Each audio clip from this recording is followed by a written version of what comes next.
Do you know the story of the fool who died over a game? I do. Some poor bastard got so worked up over a gacha banner that he keeled over from a heart attack. Tragic, right? Hilarious, too. I let out a low, sarcastic chuckle at the memory. People around me at the bar shoot me puzzled looks. I don't blame them. Any sane person would find a guy laughing to himself in the corner unsettling. But they soon return to their drinks. No one asks. No one interferes. My thoughts, however, keep spiraling. The alcohol loosens my tongue, and I find myself muttering like a lunatic. Lee Hanul, age 25, died raging about a game update. A mobile RPG, no less. His final act? Spamming a forum with a profanity-laced rant about the new character being male. You think I'm exaggerating? I'm not. That was me. My downfall began innocently. It was the day I finished my military service, 22 years old, fresh out, eager for distractions. That's when I downloaded Heroine's Chronicle, a mobile game that practically screamed for degenerate otaku only. 80% of the characters were female. The few males? Weak, disposable filler. The gameplay? Turn-based, mildly strategic. The real hook? Collecting gorgeous, over-designed women in fantasy armor and apology skins. That's right. When the servers went down or a bug ruined a patch, the devs didn't send compensation gems. They sent art. Sexy, limited-time skins that turned server outages into events fans looked forward to. Every holiday came with themed giveaways. Santa outfits in winter, bikinis in summer. It was absurd, but it worked. The only real flaw? The balance team, or lack thereof. Power creep was rampant. Every new character outclassed the last. Some players cared about stats, others about chest sizes. Either way, the devs knew their audience. Save my Erica, you bastards. Raised her with love, then power crept overnight. Spent my life savings only for Ultra Serica to drop the next day. The forums were war zones, and I stayed above it. I didn't care about favorites. I was a collector, a whale. I didn't chase waifus. I chased numbers. Meta. Power. If Erica became obsolete, I pulled Serica. If a new tank dropped, I maxed it out in a day. I poured in my salary, skipped vacations, ate instant ramen. Every cent went in a gacha rolls. And for a time, life was good. Until the patch. Characters were ranked by stars. 1 star to 5 star. Through upgrades, everyone could hit 6 star, but your base rarity still determined your power ceiling. New characters always had better stats. But the devs went a step further. Event. 6 shining stars. They introduced the first 6-star base character, with potential to go to 7. The community imploded. Fans screamed betrayal. Meta players like me smell blood. Everyone knew the truth. No matter how loud we screamed, we'd still pull. Because we had to. And we did. I cursed them. Then opened my wallet. 50,000 KRW. Gone. 100,000 gone. 200,000 gone. 300,000. 500,000. 850,000. Only then did I see it. The rainbow animation that marked a top-tier pull. Gold meant 5 star. Rainbow? 6 star. Jackpot. A bolt of lightning. A star descending. A silhouette bathed in light. Gorgeous blonde hair. Radiant blue eyes. That signature magical girl transformation flare. I held my breath. And then the voice played. Why the hell is it a male character? These were the same developers who once tried to market reverse bunny girl nipple sticker skins as a summer apology. And now, they discovered gender equality. What dark corner of the world had they unearthed that from? I didn't have time to find out. Mid-rant, somewhere between my 5,700th word and 100 post of the day, my heart gave out. Just like that. And when I opened my eyes, I was no longer in a bar. I was in the world of Heroine's Chronicle. It wasn't exactly as I remembered. It felt more grounded, real. Familiar game systems were stitched into this world like a well-hidden UI. But all of that faded into the background the moment I saw my reflection. Tall, ripped, radiant, golden hair, piercing blue eyes, skin like porcelain, broad shoulders, sculpted abs, veined arms, like a statue carved by divine hands. I looked like the male character I had pulled. I was him. My strength was unreal. I could crush rocks with my grip. sprint like a warhorse in full plate. It was terrifying and amazing. With this body in modern society, I could have been a model, an actor, a megastar streamer. Even in this fantasy world, I reaped the benefits. Free meals, kind strangers, helpful mentors. Everyone loved a pretty face with good muscles. And I used it. 10 years passed. I became a renowned adventurer. A warrior capable of smashing through orc skulls with a single blow. My mental resilience lagged behind, but I endured. I grew used to seeing shattered bones. Stopped flinching at blood. Made enough gold to dream of retirement. Maybe a farm. Maybe an inn. Something peaceful. That was the plan. Until she appeared. Whoa, that tower's incredible. Is this really first generation? Are they hiding tortured aliens in there or what? She wore sleek, futuristic armor. Her white skin shimmered under the sun. Her hair was glossy, her voice casual. Her every word was clearly not from around here. Oh, right. I shouldn't say NPCs out loud. Huh? Gotta stay in character. A semi-transparent drone hovered near her head. A camera. A streamer. Let's explore the famous city of adventurers and the Tower of the Sky. I blinked. It had been a decade since I arrived. And now, quest. Form a party with streamer Hansea 0 out of 1. The game had started again. Reality hits like a warhammer to the chest. As the alcohol fades from my system, my mind sharpens, cutting through the haze. The truth I've long avoided stands clear and undeniable. For the past 10 years, I believed I was surviving in a brutal, grounded fantasy world, one of blood, death, and suffering. But now I'm forced to question everything. Cracked bones jutting from wounds. The stench of ruptured organs. Greenhorn adventurers devoured alive before they could even scream. Was all of it just Parsum Games lore? The glowing text still floats before my eyes. Form a party with the streamer Hansa 0 of 1. The system window is persistent, refusing to fade.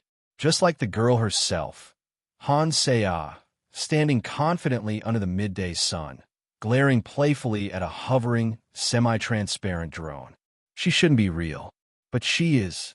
If this weren't a magically reinforced safe zone within the Adventurers Guild, I'd have stabbed the back of my hand with a dagger just to confirm I wasn't hallucinating. But no illusion would be this stable. No mirage would draw the attention of every seasoned adventurer around us. I scanned the room. Old-timers watching her in stunned nostalgia. Young men leering with greedy or lustful eyes. And others simply trying to understand how such an ethereal presence ended up here. They all see her. This isn't some personal vision. Hansea is real. And she's not from this world. Which means the system is real, too. Which means, for the first time in 10 years, something has changed. I slide my empty glass onto the table and rise. The sudden movement draws curious glances. I'm not known for initiative. Usually, I sit quietly until the innkeeper shoos me out. I ignore the stares and head out, brushing past familiar faces. Some call out to me in greeting or jest, but I wave them off. I need to reach the guild before Hansea does. This city, built around the tower, thrives on its fantasy RPG logic. Monsters spawn in the tower, dropping magical cores and rare items. Adventurers gather for fame, fortune, or survival. And the Adventurers Guild, practically its own nation within the city, handles permits, requests, reward exchanges, and management of the tower's access. If Hansea is truly a player in this game world, then the guild would be her first stop. It always is. By the time I take a detour to avoid suspicion, she's already there. Wow, this place is cleaner than I expected, she says to her invisible camera. I thought it'd reek of horse dung. Is this part of the tutorial zone? Her bright voice and modern speech stand out like a flaming beacon. She talks to the air, likely to her audience, but no one seems to notice the floating drone by her shoulder. There must be a perception filter, something that hides the camera and filters her game-related speech to locals. I used to wonder why some townsfolk looked strangely polished, like characters on display. Too many beautiful women in the city. Too many NPCs with spotless skin and clear eyes, unlike the sunburned farmers outside the walls. Was that a rendering priority? A design tier between background character, and supporting role? I shake the thought off. No time for that.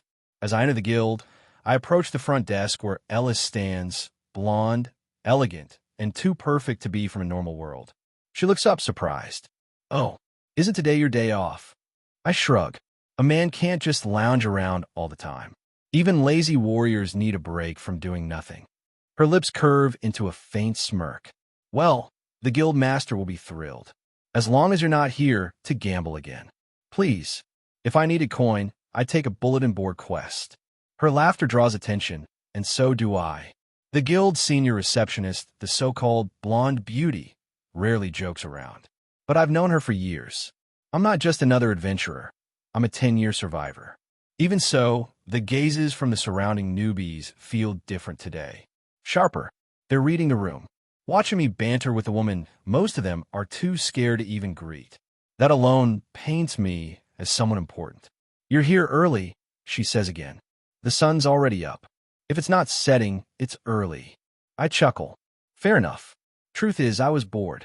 Thought I'd take on an apprentice. Ellis raises a brow, then gives me a knowing smile. Mentorships, an official guild system. On paper, it's a way for retired or high-rank adventurers to make coin training rookies. In game logic, it's the devs throwing newbies a lifeline so they don't get slaughtered by the first goblin they meet. I know the type. That tutorial gacha character who's too good to be free, the reliable veteran who never leaves your team. That's who I need to be. Not too strong, or she'll abandon me for being boring. Not too weak, or she won't take me seriously. Just useful enough. A companion character with hidden potential. The kind streamers latch onto for content. Before Ellis can respond, the guild door swings open. Hello. Hansea enters with a sing-song voice, waving at the counter staff and scanning the room. Conversations stop. Heads turn.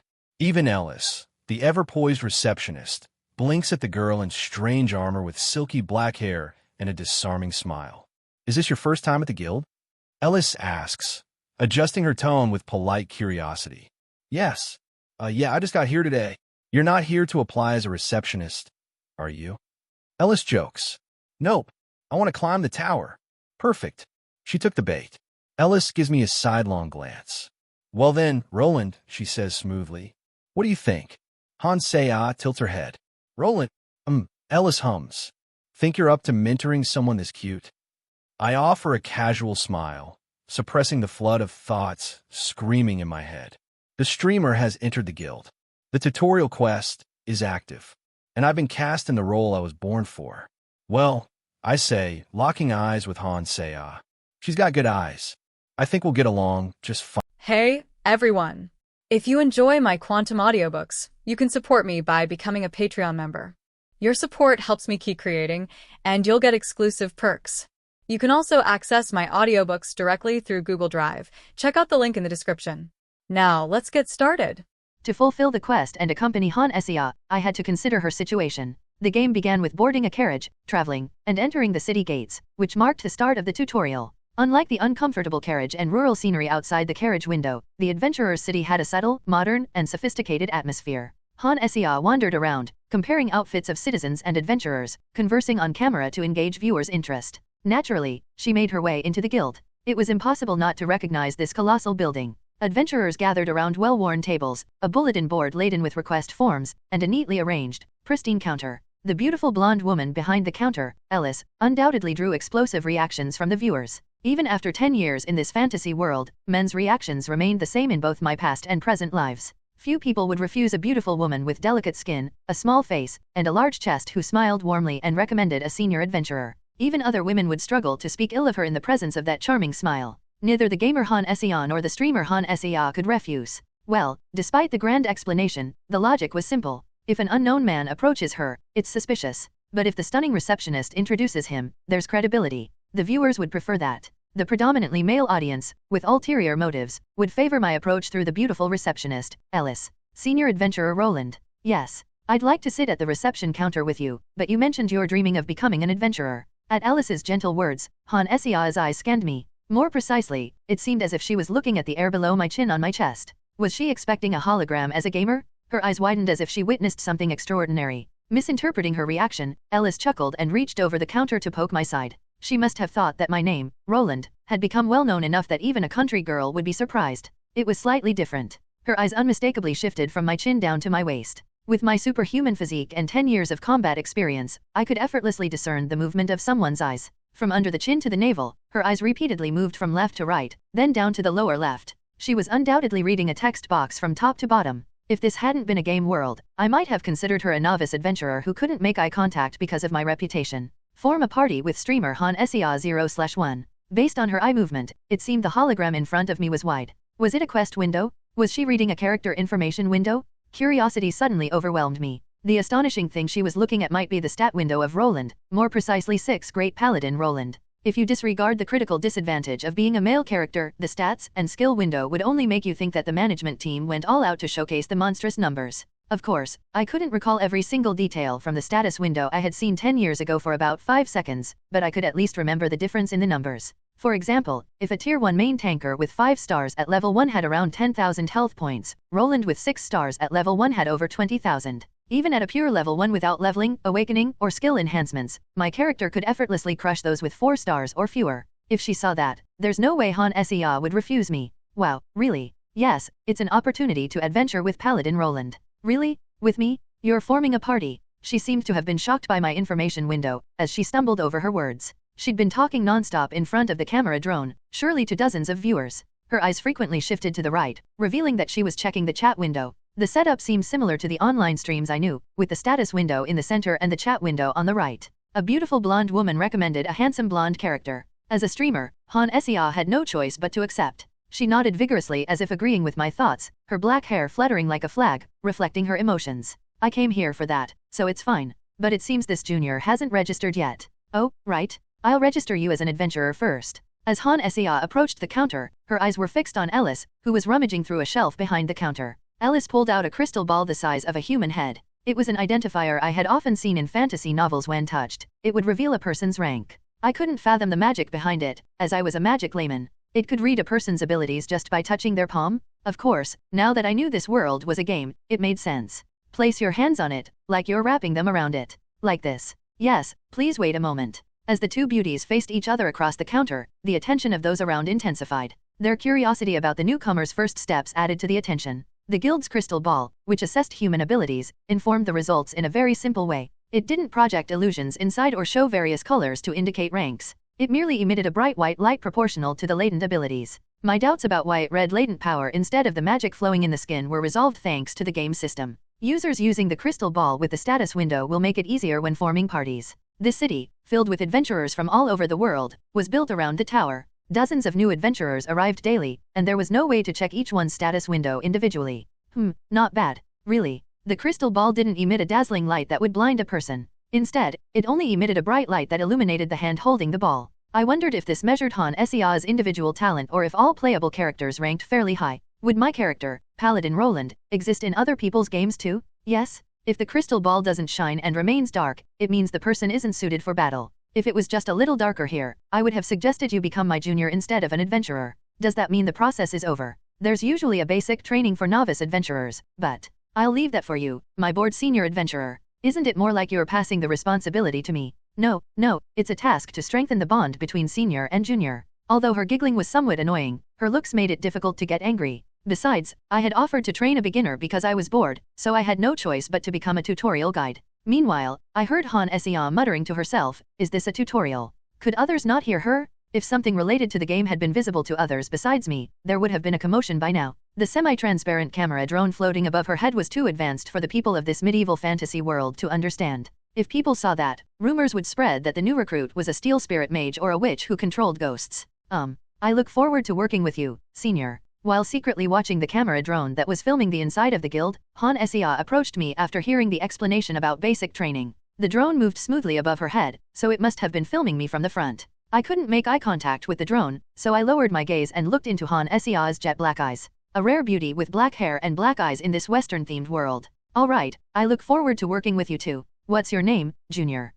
My name is Han, N.A. I am Roland, a frontline warrior. I look forward to working with you, Junior. It seemed Han Sea's name was too peculiar to use in a Western fantasy setting, so she quickly made one up. But speaking with someone from the modern world made my usual way of speaking feel awkward. Streamer Han Sia, who had become the novice adventurer Hannah, was more talkative than expected. To sound it in a more positive light, she was lively and had excellent interpersonal skills. She bombarded me with questions as we made our way to the open space behind the guild building. Why do adventurers gather in this city? What benefits come with a higher guild rank? How are tower climbing parties formed? Her questions were basic, even for a beginner adventurer. It was similar to a hunter in training asking why hunters move without making a sound. Most likely, these were questions from her viewers in the chat. Though she tried to hide it, she had already glanced at the chat numerous times. It was impressive that she managed not to trip while sneaking peeks and following me. Of course, regardless of how many questions she asked, I had to answer them kindly. If it meant leaving this mildly uncomfortable medieval fantasy to return to reality, I might even be willing to do anything she asked. Adventurers gather here primarily to climb the tower. For some reason, the monsters within the tower drop magic stones on death. As your rank increases, you gain access to better requests. Public requests on the board in front of the counter are open to all, but as you rise in rank, you'll receive private requests. These tend to have better terms and rewards. Parties are formed based on adventurers' preferences, but most opt for groups of 4 or 5. Fewer members make long-term requests difficult, while more members result in dividing rewards among a larger group. In fact, the Adventurer Guild system resembled that of mobile games. From 4-person party fields and 5-person party dungeons to sending unused characters on expeditions for rewards a few hours later. As I patiently explained everything, Han Sia's eyes lit up. As a gamer, she quickly grasped the overarching structure. And where are we going right now? There's a large open space behind the guild. It's used for various purposes, mainly for parties to practice together before setting off. Aside from that, it was also a place where lowlifes were humiliated while trying to impress high-ranking female adventurers. Holding back my thoughts, I opened the wooden door and stepped into the open space. The area resembled a vast training ground with logs and straw dummies piled up. Rai translations. As expected of a busy guild, I could see men pounding logs with hammers in one corner. I thought there wouldn't be anyone around at this time, but there were still a few people here. A man was getting accustomed to his weapon by slamming it into a log, another throwing daggers at a makeshift straw dummy, and someone swinging several spears of varying lengths. Han Sia's eyes sparkled as she took in the fantastical scene. I dragged a massive log over and slammed it upright onto the ground. Thud. Wow. But why did you bring this here? She gaped in amazement as I dragged the log, thicker and longer than a person, with just one hand. After firmly driving it into the ground, I faced her and spoke. I want to see what weapon you use, Hannah. My weapon? Yes. Do you have one that you usually use? If not, you can learn some basic weapon skills for the class you want. Well, it seemed like she came without much forethought. Her eyes darted around, unsure of what to do. I wanted to laugh at her bewildered expression, but doing so would make me a rude, arrogant person mocking a beginner who didn't even know her own weapon. The most common choice would be a sword. Many people use it, so it's popular. Whether it was due to the game's setting or the medieval period, it was characteristic of this world that many adventurers wielded swords. Spears were primarily used by the military, not for individuals hunting monsters. Giant spears, 6 or 10 meters long, were employed to hunt colossal beasts. What about mages? Mages. If swords were common, mages were the rarest. Mages don't belong to the Adventurers Guild, but to the Magic Tower. That's where they get certified for their magical talent. It was common knowledge that even a youth living in a remote village dreaming of becoming an adventurer would know. Rumors spread far and wide about places where spellcasters gathered. Even someone who'd read a few fantasy novels could guess as much. There was likely only one reason why Han Sia asked this question. The game just opened. It was a situation devoid of any prior information. If the game had already opened, even if Han Sia was a latecomer, her chat would be filled with viewers sharing their trivial knowledge. They'd say things like, mages go to the Magic Tower. You didn't know that. Those who bragged about minor details were all over the internet. Han Sia the streamer is a pioneer. That's why viewers bombard her with basic questions. Whether it was an alpha test or a special privilege for streamers, they had no prior information. It might be a wild guess, but I also thought that the tutorial quest that appeared before my eyes happened at the same time the game opened. Of course, there are very few people with the talent to be mages. That's why it's hard to find one unless you're in a high-level party. I see. She looked a bit disappointed at my answer. As a gamer, she might have had a romantic notion about mages. It was clear from her slumped shoulders and drooping neck. I guess we'll have to change our schedule a bit. Would you like to visit the Magic Tower first? If you have the qualities of a mage, it's best to become one before forming a party. Can I really do that? Of course. It would be such a shame if you registered as a frontliner only to later discover that you have the potential to become a mage. Obeying Han Sia become a mage was nothing but a gain for me. Considering the quest, even if she has no skills, I'd have to accompany her, so it's better to have a mage on the team than a frontliner. Having a warrior and a mage provides better balance than having 2 warriors. Since the tutorial quest explicitly instructed us to form a party, it was prudent to consider our party composition, assuming I'd be with her. Then, I'm sorry for the trouble, but I'd like to visit the Magic Tower first. No problem. Don't be sorry. I'm doing this because I want to. Not knowing Han Sea's streaming style, I treated her with politeness and turned back to the guild building. The street changed significantly as we walked toward the magic tower, passing numerous adventurers. The number of scholarly-looking people in robes had clearly increased, replacing the shabby-looking individuals armed with old armor and swords. Many low-level adventurers on Adventurer Street cannot enjoy the benefits of magical civilization. They can wash away dirt from a stream, but many adventurers can't maintain cleanliness for beauty and hygiene. However, upon entering a street where mages who shower every day with warm water and use bath products, shampoo, and perfume lived, the atmosphere changed entirely. Wow, this street is really amazing. It was no surprise that Han Sea's eyes sparkled with fascination as we moved from the crowded Adventurer Street to the pristine street of mages with paved roads and magical streetlights. Regardless of how much one enjoys fantasy, it's human nature to admire elegant mages in robes rather than grimy beginner adventurers who can't even bathe. That white building is the Magic Tower branch. In other cities, magic towers are built as actual towers, but in this city of adventurers, they built it like this. A magic tower that's not a tower? Why is that? Well, the word tower has a lot of negative connotations in the city of adventurers. The Tower of the Sky has seen many deaths in the past 10 years, and its image isn't great. Village killer, widowmaker, graveyard for fools. Han Sea seemed to understand my bitter smile and nodded. In front of her stood a pristine, cube-like white building. Han Sea gazed curiously at the automatically opening wooden doors. As her semi-transparent drone busily flew around, capturing footage of the entrance and the lobby filled with various magical tools, I headed straight for the counter. The lobby resembled the first floor of the Adventurers Guild, despite being inside the magical tower. There was a counter, a beautiful receptionist, and people sitting at tables who had come to work in the tower. The only differences were the lack of cluttered papers on the request board and the quietness of the people seated at the tables. What brings you here? The receptionist at the counter was a beautiful blonde woman. Whether adventurers and mages had a preference for blondes or the game company reused NPC models, I wasn't sure. We're here to learn about her potential as a mage. Is she person in question? Yes. Please proceed with the registration. The receptionist recognized my face and immediately looked at Han Sea. Having been here many times due to requests, it was quite convenient. As I quickly handed over a gold coin, she began to write something down. Han Sea, having seen the gold coin and paperwork through the camera, hurried over. Is the test not free? No, we need to cover the cost of the potion for the aptitude test and pay the mage who will assist with the test. While the receptionist at the Adventurers Guild, Ellis, was a gentle beauty, this one had a sharp gaze and an imposing aura. She tersely answered the question and then tapped a trumpet-like device on the counter, muttering softly. One customer requires an aptitude test. At the Adventurers Guild, there were problems with country bumpkins misreading old parchments, but here at the Magical Tower, they used magical items that resembled microphones and speakers. What a considerable gap. Even Hannah noticed this difference and marveled at the magical tools behind the counter, despite the receptionist's cold demeanor. Please head up to the second floor using the stairs over there. The receptionist spoke to Han Sea and pointed to the stairs behind the counter with a gentle hand gesture. Han Sea, either feeling like she was being ushered away or driven by her desire to become a mage, nodded her head and hurried towards the stairs. Excuse me, Roland. Yes.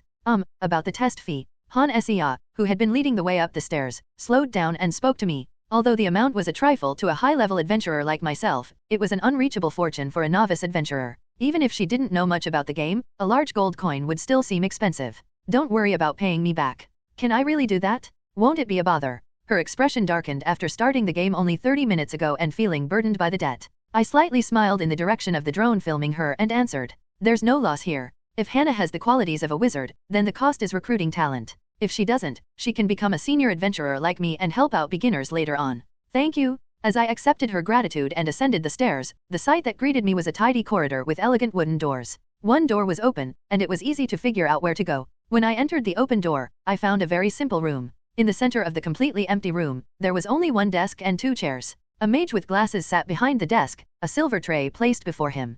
Please go in. I'll wait outside. All right. As there was only one chair in front of the desk, I stepped aside at the doorway, allowing Han Sea to enter the room. She clenched her fists tightly, seemingly nervous about whether she could become a mage or not, before disappearing into the room. The semi-transparent drone captured her determined pose with clenched fists, displaying her professional streaming skills, even if her gaming expertise was yet to be seen. A caring senior encouraging a passionate newcomer. Wouldn't viewers find this a comforting sight regardless of their preferences? Only someone who despises everything would attack kind and hard-working people. It would be great if she could become a mage. A frontline heavily armored knight, a rear mage. Considering the balance, an archer for exploration and a priest for healing should be added to the party. It's also possible to increase the number of mages to boost firepower. Alternatively, I can rely on my experience and provide support only when it's dangerous. Countless combinations are possible, assuming that I join in the party. Whoa, kya. As I was planning out various combinations in my head, I suddenly heard a loud scream from behind me. I knew nothing could possibly be happening inside the mage tower, but I couldn't help but be startled. How could I not be alarmed when the clue to escaping this other world after 10 years lets out such a scream? Of course, nothing dangerous had actually happened. In front of me, a mage with a cold, emotionless gaze was staring at Han Seah, who had raised her arms triumphantly before noticing me and becoming embarrassed. What's going on?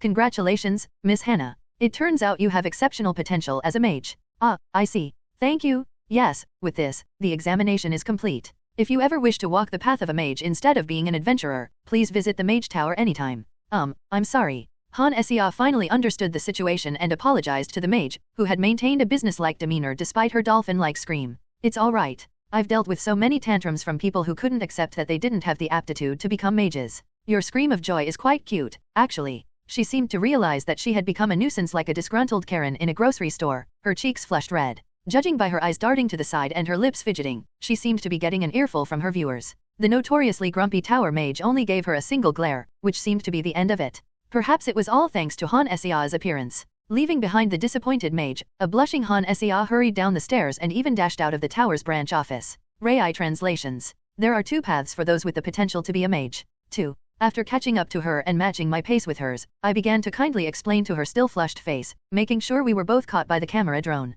The first one is to enter the tower, as the tower mage mentioned. In that case, you'll undergo a more detailed examination to accurately determine your potential and join a mage suited to your aptitude as their apprentice. It's similar to the relationship between a knight's squire or a blacksmith's apprentice. Then the second one must be becoming an adventurer. Correct. The other way is to become an adventurer. You'll hone your skills in the Tower of the Sky, not a laboratory, and purchase magical knowledge you don't know with the money earned from adventuring. The tower's stance is that it's good if you join them, and if you don't, they'll still gain a valuable customer.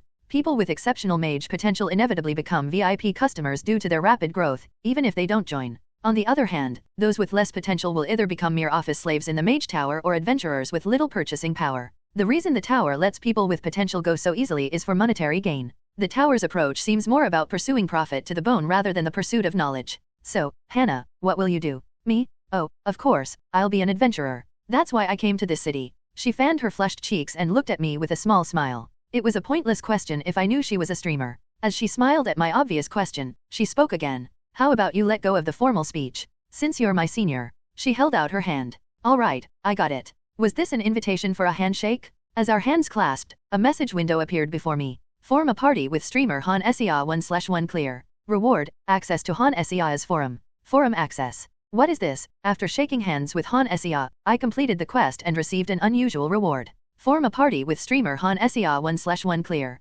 Reward, access to Han Seah's forum. Although I was eager to connect to it, I didn't know how, and the camera drone before me was persistently observing me. It might be excessive caution, but it was best not to arouse suspicion by looking around aimlessly and getting caught on camera. Besides, I was also observing Han Seah's eye movements, wondering if she was looking at the status or chat window. Before my arrival in this world, there were numerous instances of individuals targeting women. In Japan, a stalker discovered an idol's residence by analyzing the reflection in her eyes from a selfie. Similarly, in Korea, various stalkers scrutinized every minute detail about female streamers. It wouldn't be surprising for someone as attractive as Han Seah to have multiple stalkers. If I have the qualities of a mage, what should I do now? Return to the Adventurers Guild and learn some basic protective spells, and then try venturing to the first floor of the tower. Protective spells. Newbie mages who become adventurers typically join small parties and explore the tower, so they need to learn protective spells that uses the staff like a blunt weapon. A mage's magic isn't infinite, so they need to conserve their magical power in certain situations. For example, when a severely injured monster breaches the front line and charges into the rear, it's difficult to react instantly. If the monster is on the verge of death, using magic would be wasteful. So, they learn basic staff techniques to temporarily stall the enemy until their party members can finish them off. In the past, there was an incident where a panicking rookie party was ambushed by a few goblins. The mage, instead of swinging the staff, recklessly fired off prepared magic, accidentally injuring a comrade who was trying to help. Fortunately, a senior adventurer was present as a guide, so no one died, but both the warrior with a burnt face and the traumatized mage eventually retreated to the countryside. This story became famous among veteran adventurers, often shared during drinking sessions. And although it might be premature to explore the tower on the first day, I have no choice. Acquire the lowest grade magic stones with Han Seah in your party 0/10. A new quest had appeared. It was an unfriendly quest window that didn't even reveal the rewards, but I couldn't ignore it since I knew that it was a real quest. After roughly finishing my explanation of why mages learn staff techniques, we arrived back at training ground. The log I had dragged and fixed was still firmly in place, seemingly untouched. Should I hit this log? Let's get basic equipment first. Equipment. Right. If you have prepared equipment, that's fine, but otherwise, the guild has second-hand equipment for beginners in the warehouse. It's best to start your adventure with that and then save up money to buy new gear. Wow, the Adventurers Guild is really nice to beginner adventurers. In reality, it's a collusion between the Adventurers Guild and the Blacksmiths Guild, utilizing second-hand equipment. Most adventurers attempt a large-scale equipment upgrade when transitioning from beginner to intermediate level, and the guild purchases the difficult-to-dispose second-hand equipment at this time. Of course, the arrangement is a rental, so the period is short. If you have enough funds, you can get new equipment, or you can buy second-hand equipment and hold out until you acquire better gear. Most beginner adventurers end up buying second-hand equipment. It's not like the rural newcomers who arrive in the city with dreams of striking it rich can afford a full set of brand new, shiny equipment. In a game-like setting, realism curiously dominates in such situations. That's how the fundamental market logic of buying cheap and selling expensive is fulfilled. After saying that, I left Han Sia, who was absent-mindedly standing in front of the logs, and headed for the counter. Rai translations. I need to use the warehouse. I saw you leave earlier. Weren't you going to buy equipment for your lovely junior? I went to the magic tower. She has the potential to be a mage. Oh my, she's not just a pretty face, then. I should pay more attention to her from now on. Ellis, still at the counter, smiled beautifully. Ordinarily, one would have to fill out a few documents and follow a procedure to take out items, but as a well-known senior adventurer in the city with a connection to the guild receptionist, such formalities can easily be bypassed. The commission I earn every time I take a request is worth more than dozens of these second-hand equipment for beginners. I'll leave the paperwork to you, only with words. I'll treat you when I take my junior out. I heard there's a new cafe in the shopping district, and it's quite popular with female adventurers. She laughed and handed me a key. I nodded in acknowledgement, grateful for the useful information to win Han Sia's favor, and took the key. There's nothing interesting in the warehouse full of old items, so I quickly selected a small-sized leather armor set and a plain, long staff for her slender figure. It's nothing remarkable, but what can you do? Beginners who show off with their equipment only end up as monster fodder. You hear all sorts of stories about human figures in the adventuring world after rolling around as an adventurer for over 10 years. There's the case of a rural newcomer who insisted on a cape because he admired the hero knight in stories, only to be torn to pieces when his cape got caught in a bush, or the novice mage who, claiming to be a powerful sorcerer, climbed the tower in a robe and ended up with a shattered spine after being hit by a rockfall. In this world, the more you expose yourself, the higher your defense. I wrapped the equipment in a piece of cloth I found in the warehouse and returned to the vacant lot, where Han Sia was looking at me with sparkling eyes. Her excitement for the second-hand equipment was slightly overwhelming. I've brought some in a suitable size for now. The blacksmiths worked on it, but it's second-hand equipment, so don't get your hopes up too much. Yes. Han Sia seemed captivated by the armor itself as she unfolded the old cloth like it was a gift from Santa. What emerges is a leather armor that clearly doesn't prioritize style. Nevertheless, it was a well-maintained piece that had been polished with oil since it was the best option available. In reality, leather armor would be considered inferior to cloth and metal armor in terms of advantages. However, this is a fantasy world, one set in a game. There are plenty of monsters that provide leather without the need to kill livestock, so it doesn't lose to cloth armor in terms of production. Also, since mana exists, its defense can be enhanced. If you weren't a mage, you'd have to wear leather armor over cloth armor. But as a mage, you don't need to wear cloth armor. Leather armor doesn't fully cover the body, leaving some parts exposed. But in a world with mana, magic can compensate for the exposed areas. As a mage who will stay in the back, she could rely on shield magic and only needed to protect vital points from sudden attacks. Draping the leather armor over the novice equipment-like cloth garment made her look like a stunning female warrior, ready to be featured in a game advertisement. Is there any discomfort? None at all. You must have a good eye since it fits perfectly. The armor might have automatically adjusted to her body shape thanks to the game system. From broadcasting terminology not being heard by others to things like an invisible stat window and camera drones for filming, I had experienced the slums with my strong body as a foundation, but Han Sia seemed to be enjoying a fantasy life with the assistance of the game system. Well, it's only natural in this world where just the equipment of intermediate adventurers gives the feeling of being in a game.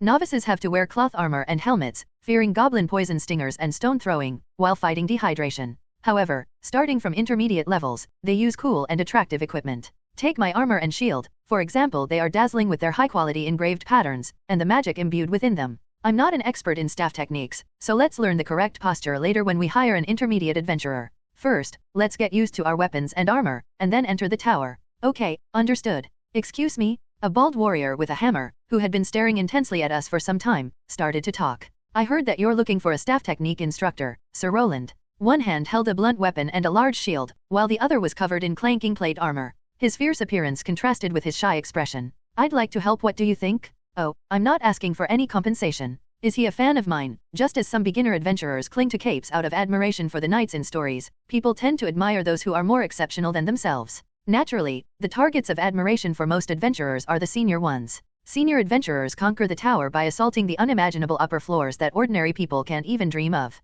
These superhumans sever the necks of monsters far stronger than humans with a single sword and rout the monster hordes with magic. Among them, I, Paladin Roland, have quite a few fans. The reasons are somewhat diverse. First, of course, is my superior appearance. With my fairytale prince-like golden hair, porcelain skin, muscular physique, and handsome features, I was bound to become an object of admiration for female adventurers. Second, surprisingly, is the fact that I'm easy to imitate. I'm not a swordsman with incredibly fast swordplay that can't be seen with the naked eye or a magician boasting terrifying firepower. Rather, my role as a solid frontline warrior has unexpectedly attracted many fans. Like the bald, hammer-wielding intermediate adventurer in front of me, I've always been listening to your exploits, Roland. As an unyielding frontline warrior who never backs down with a shield and warhammer, I wear magical armor with a performance equivalent to that of game items. Trusting my exceptional physical abilities, I endure without any skills, which attached me with a somewhat embarrassing title. As someone who used to be a shut-in playing games, I didn't have the courage to learn any combat skills, so I relied solely on my physical talent.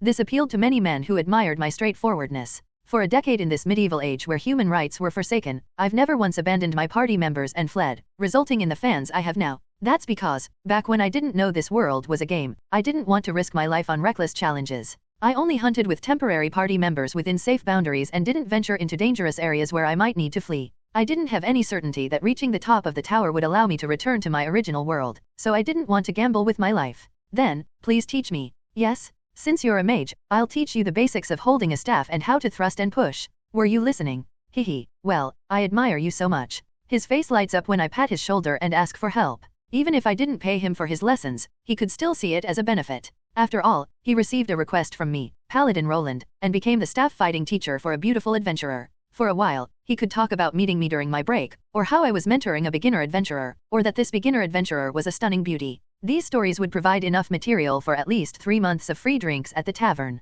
Then, I'll leave it to you. I need to get my equipment. Yes. Equipment? Oh, right. Both of them glance at my casual attire. Since I came here after drinking and removing my armor, I have to go back and get my equipment. They both respond energetically, like eager new recruits, and start discussing something by the log as I leave the guild. I should find the forum's access method while I'm getting my equipment at the inn. Rai translations. Using the superhuman strength of my body, I practically flew toward my lodging. Even if they were practiced grabbing and thrusting, I couldn't just leave them alone for an hour or two. Since there was no need to be fully armed just to go to the first floor, I grabbed some equipment and immediately hid in the empty bedroom. Acquire the lowest grade magic stones with Han Sia in your party. The only hologram I saw was the newly updated quest window. No matter how much I muttered about opening the stat window or the system, there was no response. This reminded me of my first year in this world. Back then, I panicked when the adventurer who helped me died, and I desperately shouted to open the status window or log out while in the lodging. Connect to the forum. While reminiscing and muttering various things, I found the answer. The reward was access to Han Sia's forum.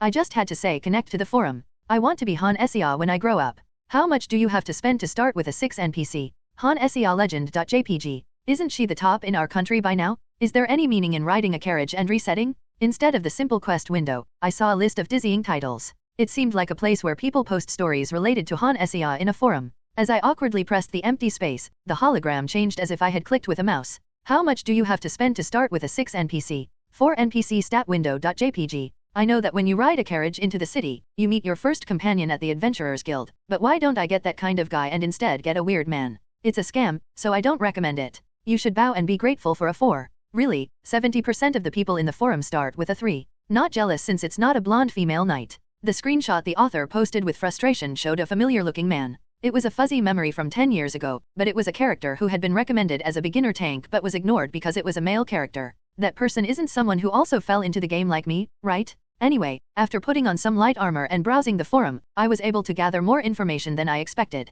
The name of this virtual reality game was not Heroine's Chronicle but Hero's Chronicle, the world's first virtual reality game. Instead of using VR goggles, a mysterious company suddenly appeared and employed a brainwave connection method with a capsule. The company staked its shares on the first solo player to climb the tower in Hero's Chronicle. Isn't this a complete game novel setting? A virtual reality game developed by a company with an unknown identity using advanced technology, and if you clear the game, you can take over the company. Well, considering there were people reincarnated into the game, such a condition wasn't a big deal. The most appealing part was that Han Sia, a streamer, concurrently streamed both the game and exercise. She declared the conquest of Heroes Chronicle, raising a lot of sponsorship money, including capsule support. There weren't many trolls, and the forum was full of positive reviews. She was a passionate and well-liked streamer who kept her promises and even had the competitive spirit characteristic of athletes. With such a reputation, I felt relieved, thinking that Han Sea wouldn't suddenly quit streaming and leave me stranded in this game. Welcome back, Roland. Wearing thin plate armor and carrying a decent warhammer and one-handed mace, I headed back to the guild.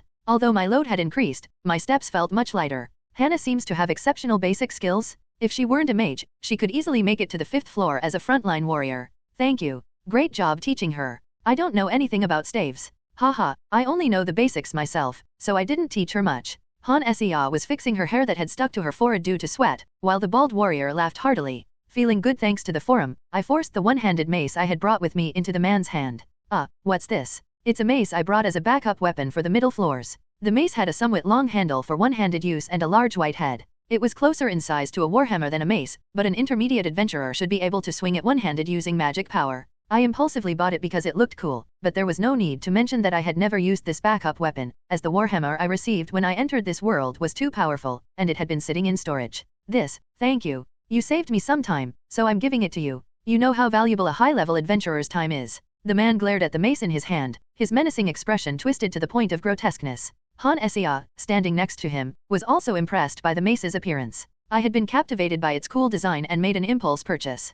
Thank you. I'll treasure and use this generous gift. The adventurers at the construction site glanced at us, their eyes filled with envy and admiration. With this small gesture, I hoped to pave the way for Han Sea's happy guild life, and it seemed to be working. She held the long staff substitute with both hands, her eyes shining. She found out through the chat that her starting NPC was more extraordinary than others and looked at me with fierce eyes. Even the camera drone seemed to be capturing the right angle for the stream, focusing on me and the bald warrior instead of Han Sea. I left the guild with Han Sea, ignoring the strange screech coming from behind us. Our destination was not the tower at the center of the city, but various essential places for adventurers. First, let me show you some important places to know within the city. What places are they? Skilled blacksmiths, beginner-friendly inns, delightful pubs, and temples. An adventurer must know about the Adventurers Guild and the Magic Tower branches. Since many shops prey on newcomers, it's important to introduce Han Sea to reliable places. Blacksmiths might overcharge or sell subpar weapons, cheap inns could have poor security, and pubs might serve terrible food. Han Sea, as a player, might be immune to these issues due to item appraisal and an inventory system, but as her senior adventurer, I must guide her. This is a pub. Can we recruit party members here later? There's no need to worry about getting lost. Roland is showing me around and it's all marked on the map. And if you found a 6-star NPC, you'd bring them along too. If we party together and I manage to impress him, he might gift me a full set of fancy equipment, right? Materialistic? Hey, don't you know how important early equipment is in an RPG? Are you calling me fake? I almost reacted to Han Sea's words, but I quickly stopped myself. As we walked around, she openly talked to her viewers, as if there was a filter for words meant for me and for them. Eventually, we arrived at the entrance to the tower at the city's center. Anyway, we've reached the entrance, so I'll focus on the game now. The tower soared high into the sky, piercing the clouds. It was much taller than the surrounding 3 to 4-story buildings. This view of the tower against the blue sky was once the game's loading screen, which forced me to accept that this world was based on the game. Wow, it's so high. Han Sea was just as amazed, gazing up at the sky with her mouth wide open. Her camera drone adjusted its angle as her head tilted back. The tower's grandeur captivated even the viewers. Wearing leather armor and holding a slender staff, Han Sea stood in front of the towering structure that seemed to touch the clouds. She remained still for a few minutes, taking in the awe-inspiring scene. The skyscraping tower against the clear sky was indeed a sight to behold, but the adventurers coming and going at the entrance provided an equally fantastical scene. Clad in steel helmets and booming with each step, groups of warriors gathered. Arrogant-looking mages in shiny robes strolled by, while weary adventurers in worn, dirty armor staggered out of the tower. Rai translations. Han Sea, lost in admiration, suddenly flinched and jumped in surprise. I'm sorry. It's just so amazing. Don't worry, everyone who sees this tower for the first time is like that. I also stared at it for a while before going in during my rookie adventurer days. If you play the voice Dono like that one more time, I'll block everything, so be careful, okay? Han Sea, who had jumped in surprise, slightly bowed her head as if apologizing and muttered with her gaze cast downward. She must have been quite startled or maybe embarrassed by her reaction. After threatening her viewers with something strange, she raised her head again, looking not at the towering structure wrapped in clouds but at the adventurers bustling at the entrance. Is there no particular screening process? Not really. Actually, even non-adventurers can enter the tower. Really? Yes. The Adventurers Guild isn't kind enough to stop people from going in to die. Han Sea was taken aback by my words. As a gamer, she might think the tower isn't a big deal, but for the people living in this world from Han Sea's perspective, the tower is a terrifying space for NPCs. Even the lower floors, where beginner adventurers roam, are proof of that. There are wild animals and monsters outside the tower, but ordinary farmers hardly see them. Beasts are chased away or hunted by village hunters, and monsters are dealt with by soldiers and adventurers dispatched from the city. If they're really unlucky, entire villages may be wiped out by wandering monsters, but that mostly happens to remote settlements far from the protection of cities. For ordinary farmers living near cities, the most dangerous creatures they've ever seen are starving wild dogs or old, sick goblins accidentally let loose by adventurers. Those can be dealt with by the village elders wielding clubs. But what about inside the tower? Monsters appear inside the tower, and when they die, their bodies disappear, turning into magic stones. It's a completely different system from the monsters that appear outside. Do you understand what I'm saying? Are the monsters inside the tower stronger? No, they're not stronger. They're just more numerous. The problem is that monsters spawn randomly inside the tower. We've cleared out monsters and moved forward, but then monsters appear again from behind, causing a commotion that attracts even more monsters that weren't there before. And the path back is blocked by newly spawned monsters. That's why, no matter how low the floor, adventurers form parties to enter the tower. If they're really unlucky, they can be surrounded on their way in and then again on their way out, or they may think they've escaped only to have a monster suddenly appear in front of them. There are guys who confidently enter after defeating 1 or 2 goblins outside with a club. Most of them are just bragging about their strength in the village. They feel great after killing a wandering goblin on the first floor and holding a magic stone in their hand. But if they venture deeper into the tower, unexpected problems arise. What kind of problems? There are special safe zones within the tower. In all other areas, you never know when a monster will appear. You may sit down to rest and a goblin pops out of a bush, or you could be fighting and suddenly get attacked from behind by a monster that just appeared. In game terms, one could call it a random encounter. When entering, there were only a few monsters at most, making it easy to get in. However, this cursed tower could spawn an unreasonable number of monsters on our way out. I had struggled so much with this before getting used to it. Monsters would appear when trying to rest, when trying to sleep, when preparing a meal, and when attempting to return. If you weren't a skilled adventurer, there was no way to handle their sudden appearances. Of course, there are ways for adventurers to prevent this, but if a non-adventurer enters recklessly, they'd either be surrounded without even realizing it or slowly die as their stamina is drained. Wow, the tower is more dangerous than I thought, huh? That's why adventurers risk their lives. Although it doesn't happen on the lower floors. I smirked and started walking towards the tower, with Han Sea quickly following me. Perhaps she thought my words were just a joke from a senior adventurer to instill caution in a junior. She cleared her throat and spoke up. Well, the first floor should be fine, right? It's fine for adventurers. If some foolish people enter without the help of the Adventurers Guild, they could even die on the first floor. Oh, why is that? It seems like it would be fine if they didn't get greedy. I didn't answer her question and quickened my pace. Although I had been laying low for a while, my fame hadn't faded, so people started staring. With my blonde hair and statue-like appearance standing out among the ordinary faces, it was no wonder their gazes were drawn to me. Moreover, following me was a beautiful woman whose ample figure couldn't be hidden even by leather armor. Naturally, the men's eyes were not only focused on her but also filled with envy. Our destination was the massive arch-shaped entrance carved into the tower's outer wall. It was so large that it looked more like a tunnel entrance than a door. I stepped into the dark space, and Han Sea hurriedly followed with light footsteps. Let's go together. As the shadows enveloped us, the scenery changed in the blink of an eye. Why suddenly?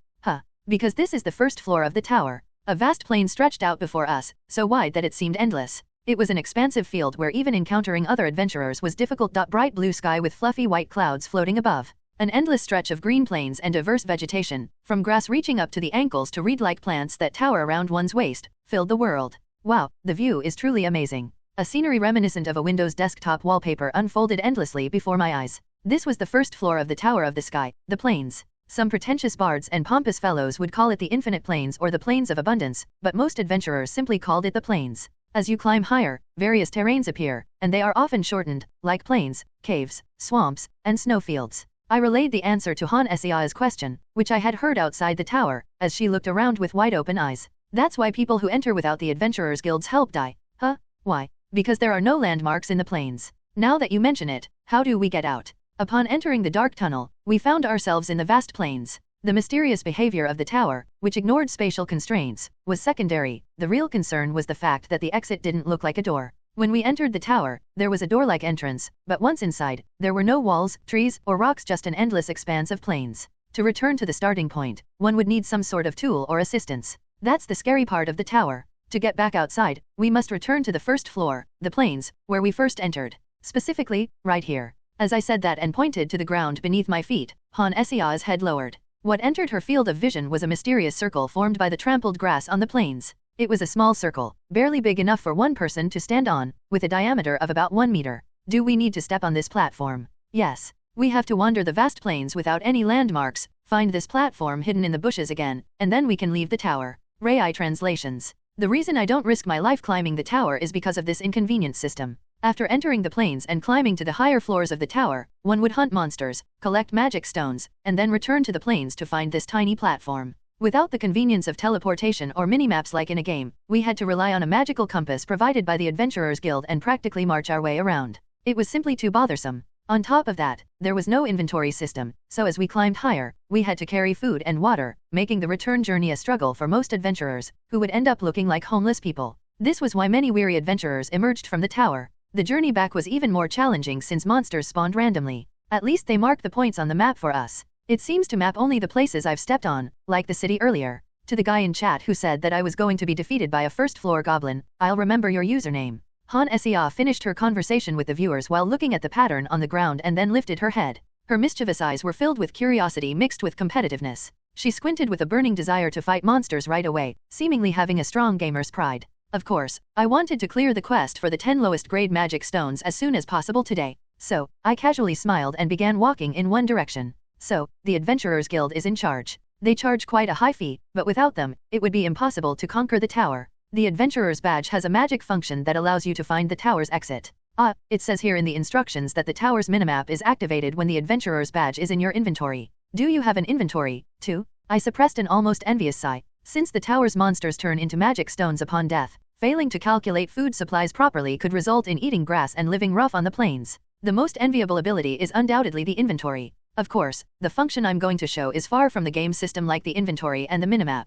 I took out a golden badge from my pocket. In the center of the hexagonal metal badge, there was a large shield, helmet, and warhammer engraved. Now, when you look at the badge like this, there is a small magic stone embedded in the center of the emblem. When you press it, a waypoint appears for a moment. When I pressed the tiny magic stone naturally embedded in the center of the shield, an arrow, like a hologram, rose above the adventurer's badge. We had only walked a short distance, so the hologram arrow was naturally pointing back to where we came from. Of course, since it only shows one direction, in places other than the plains, professional guides are often hired for parties. That's why most parties always bring a rogue or an archer. In the open plains, all you have to do is follow the arrow. However, in maze-like caves, following the arrow alone could lead you to a dead end, becoming a skeleton on the wall. Han Sia, who found this fascinating, reached into her waist pouch and pulled out her adventurer's badge. I wondered if that leather pouch was her inventory or just for show. The small iron badge she took out had 2 elongated staves and a witch's hat crossed in an X shape engraved on it. The material of the badge was different, but the magic stone was the same, so when she pressed the magic stone at the intersection of the staffs, an arrow floated up from her badge as well.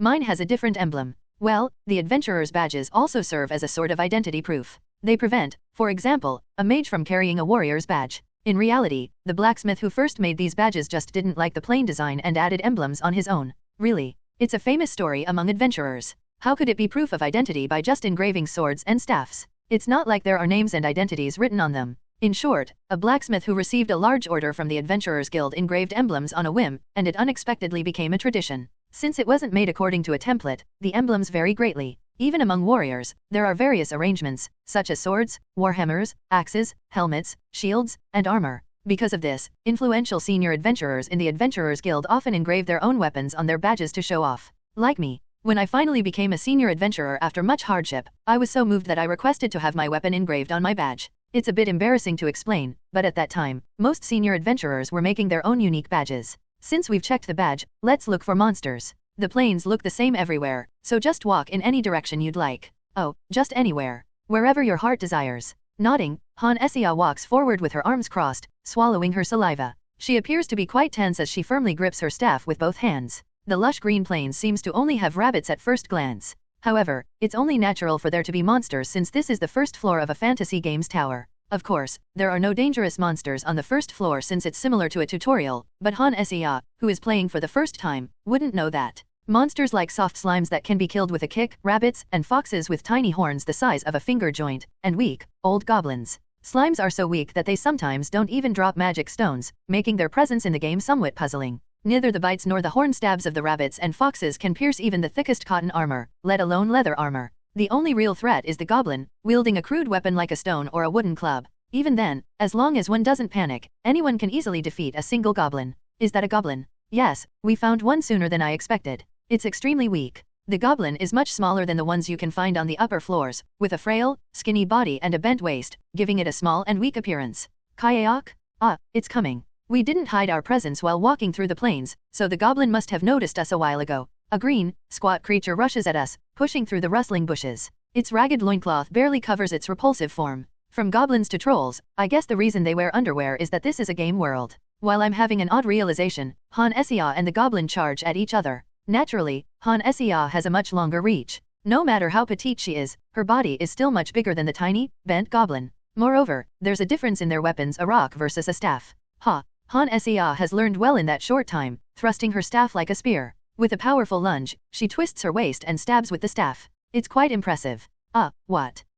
Your posture is good. The staff, cutting through the wind, pierces the defenseless goblin just below its throat. That alone ends the battle. The goblin lets out a final gasp and transforms into a stone the size of a finger joint with a strange puff sound. Han Essia and the party obtained 1/10 lowest grade magic stones on the first floor. The quest is progressing smoothly. After our first encounter with the goblins, Han Essia gained confidence and strode forward with relaxed shoulders. She now knew that among the 4 types of monsters I had explained, slimes, horned rabbits, horned foxes, and goblins, the most dangerous, goblins, could be defeated in a single hit. This time, let's go this way. Goblin, slime, horned fox, slime, horned rabbit. She appeared surprisingly warrior-like as she defeated each monster with a single blow. Goblin, slime, horned fox, slime, horned rabbit. Han Essia surprisingly demonstrated the qualities of a warrior, vanquishing each monster with a single blow. Even a strong farmer would have to hit the first floor monsters 2 or 3 times, but she diligently hunted them down one by one with her staff. If you didn't possess the qualities of a mage, you could have just picked up the spear. Hehe, thank you for the compliment. Thanks to her efforts, we collected the lowest grade magic stones smoothly, despite a few setbacks. She seemed quite familiar with the game, keeping the entrance in mind as we circled around and searched for monsters. Fearlessly wielding her weapon against the charging monsters, she proved her worth as a streamer.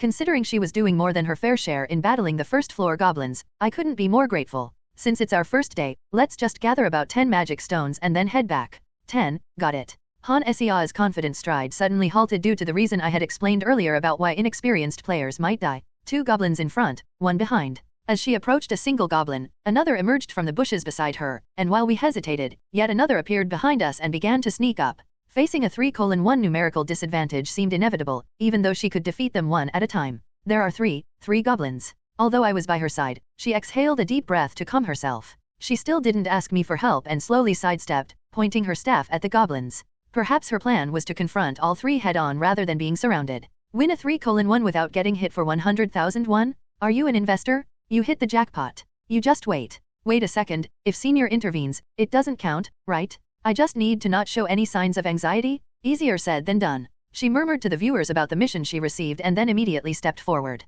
The bald-headed warrior had taught her a simple push attack, but it certainly resembled an excellent thrust. Was it due to the player's stat adjustment? Her staff, slicing through the wind, struck the goblin closest to the center right in the forehead with a thwack sound. The goblin, hit by a powerful thrust, staggered back and transformed into a magic stone with a poof. Kiik, Kayak? Seeing their companion's fate, the remaining goblins on both sides charged at her like wild beasts, wielding their rocks and wooden clubs. Do I need to step in? Frightened, she seemed to cower, but there was no need for me to intervene. The staff she extended forcefully swung from right to left like a baseball bat, striking the head of the goblin on the left, who was slightly closer. Kayak? Kiik? Although it didn't die due to her clumsy posture, the goblin dropped the stone it held and was left staggering. The club-wielding goblin, which had relied on its fallen companion, screamed as it charged at the defenseless Han Essia. Stay back. Thwack. Her slender leg stretches out and kicks the goblin, sending it tumbling backward. Though she doesn't finish them off in one go, she manages to deal with them one at a time. Thanks to viewing this as just a game, she was bolder than an ordinary country bumpkin and appeared much more like a warrior. While one goblin staggered from her kick, the other dropped its stone, clutched its head, and wobbled as it stood up. As soon as it managed to steady itself and open its eyes, it was met by Han Essia's thrust, who had also regained her stance. Thwack. Another goblin turned into a lowest grade magic stone. You definitely have a good combat sense. However, remember that these kicks only work on goblins, and as we go higher up, you'll have to deal with them using magic. Yes. Utilizing the range and size difference of her weapon, she hindered her opponent's movements and created multiple one-on-one situations. There was no doubt about her talent, as she moved swiftly and confidently using her own body instead of a keyboard and mouse. To be honest, when I first arrived in this world and was surrounded, I only won due to my physical strength. In reality, I was a gamer, so I didn't instantly become a genius shield wielder. I had to struggle quite a bit. 10 lowest grade magic stones. We gathered them faster than I thought. Is it usually harder to collect them? Goblins and weaker monsters don't usually drop them as often, and novice adventurers often hesitate to hurt goblins, taking up more time. Considering that, Hannah, you have excellent qualities as an adventurer. As I continued to praise her, she couldn't help but giggle, her lips curling upward. She had argued with her viewers several times, but she seemed unaccustomed to being openly praised, squirming adorably. Even as she did so, her eyes shifted slyly to one side. She does seem to have talent, managing 3:1. Fact, another female streamer cried just making eye contact with a goblin. 3:1 or not, there are many who get lost after not listening to the explanations. She got her first 6 NPC, so the early game is sweet. Look at her smile. Han Sia and the party obtained 10/10 lowest grade magic stones on the first floor clear. Reward, access to Han Sia's stream. Unable to resist my curiosity as Han Sia continued to glance at the chat, I secretly used the stream access I received as a reward while the camera drone focused on the low-grade magic stones on the ground. As expected, her skills were better than other streamers. Watching this chat is surprisingly fun. Living in a medieval fantasy world with only things like duels, operas, and plays for entertainment, the chat filled with slang and abbreviations was quite addictive.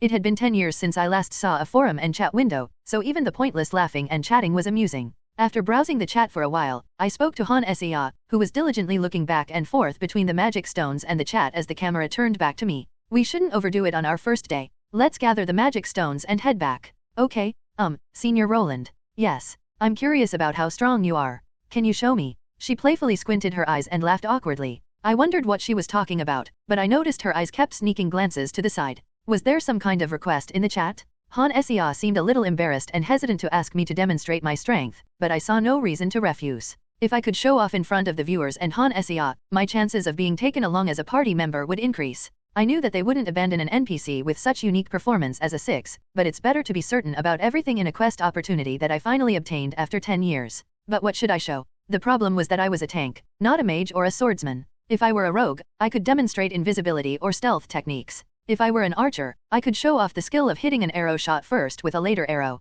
If I were a mage, I could demonstrate powerful attack magic that could wipe out a plane. These were often used as bragging techniques by advanced adventurers. However, I was a tank, a heavily armored knight who relied on physical strength and items like shields and armor. I could block a giant's club with my bare hands or withstand the breath of a dragon, but there was nothing to demonstrate in an empty plane.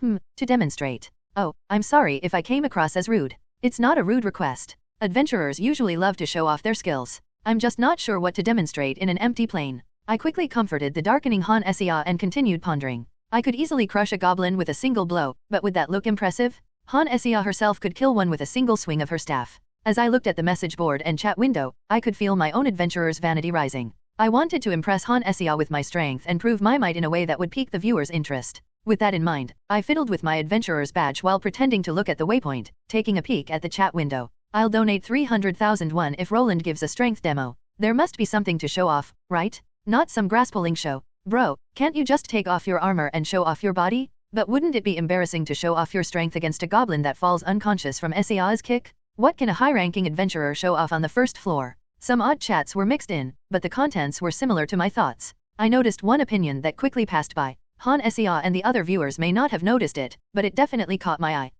This might be amusing to show. What is it? Sia hurried over to me, not wanting to miss the 300,001 mission, reacting like a fish to bait. Since another goblin has appeared, I'll show you. Okay. Catching a slime would have been annoying due to its squishy nature, and if it were a horned rabbit or a horned fox, it might have appeared like animal abuse. Fortunately, it was an ugly little monster, a goblin. As I reached out with my bare hands, having even removed the gauntlet from my plate armor, I heard a surprised gasp from behind me. Kayak? The small monster swung a sharp rock at my hand, which was holding onto it. Of course, the rock couldn't even scratch the skin of a 6 tank who had been leveling up for 10 years. The goblin tried to cause a ruckus with its sharp teeth and claws, but my pale white hand showed no sign of even a red scratch. Are you okay? I can take a nap without my armor on among monsters below the 10th floor. Wow. With a mixture of curiosity and admiration, I flexed my arm and threw the goblin high into the sky, as if tossing a fastball. Kayak? The camera captured the perfect angle. After escorting Han Sia to her accommodations, where she seemed dazed and confused, I retreated to my own lodgings. Though I couldn't access the chat after the stream ended, I could still browse Han Sia's forum, where her viewers were raving about the scene I had displayed. LOL Roland, the Goblin Slinger. Today's Chronicle Best Moment. GIF. Reincarnated as a goblin. Pay respects to the great flying goblin lord. -6 He's really strong. Reading a comment suggesting I throw Han Sea out through the exit inspired my impromptu performance. As I sent the goblin flying, viewers found the waning cries of the rapidly disappearing creature quite amusing. Already, people were creating and sharing their own edits. It's quite delightful to be able to browse the forum and read the lively posts, especially since I would normally be lounging with a beer instead. Pay respects to the great flying goblin lord.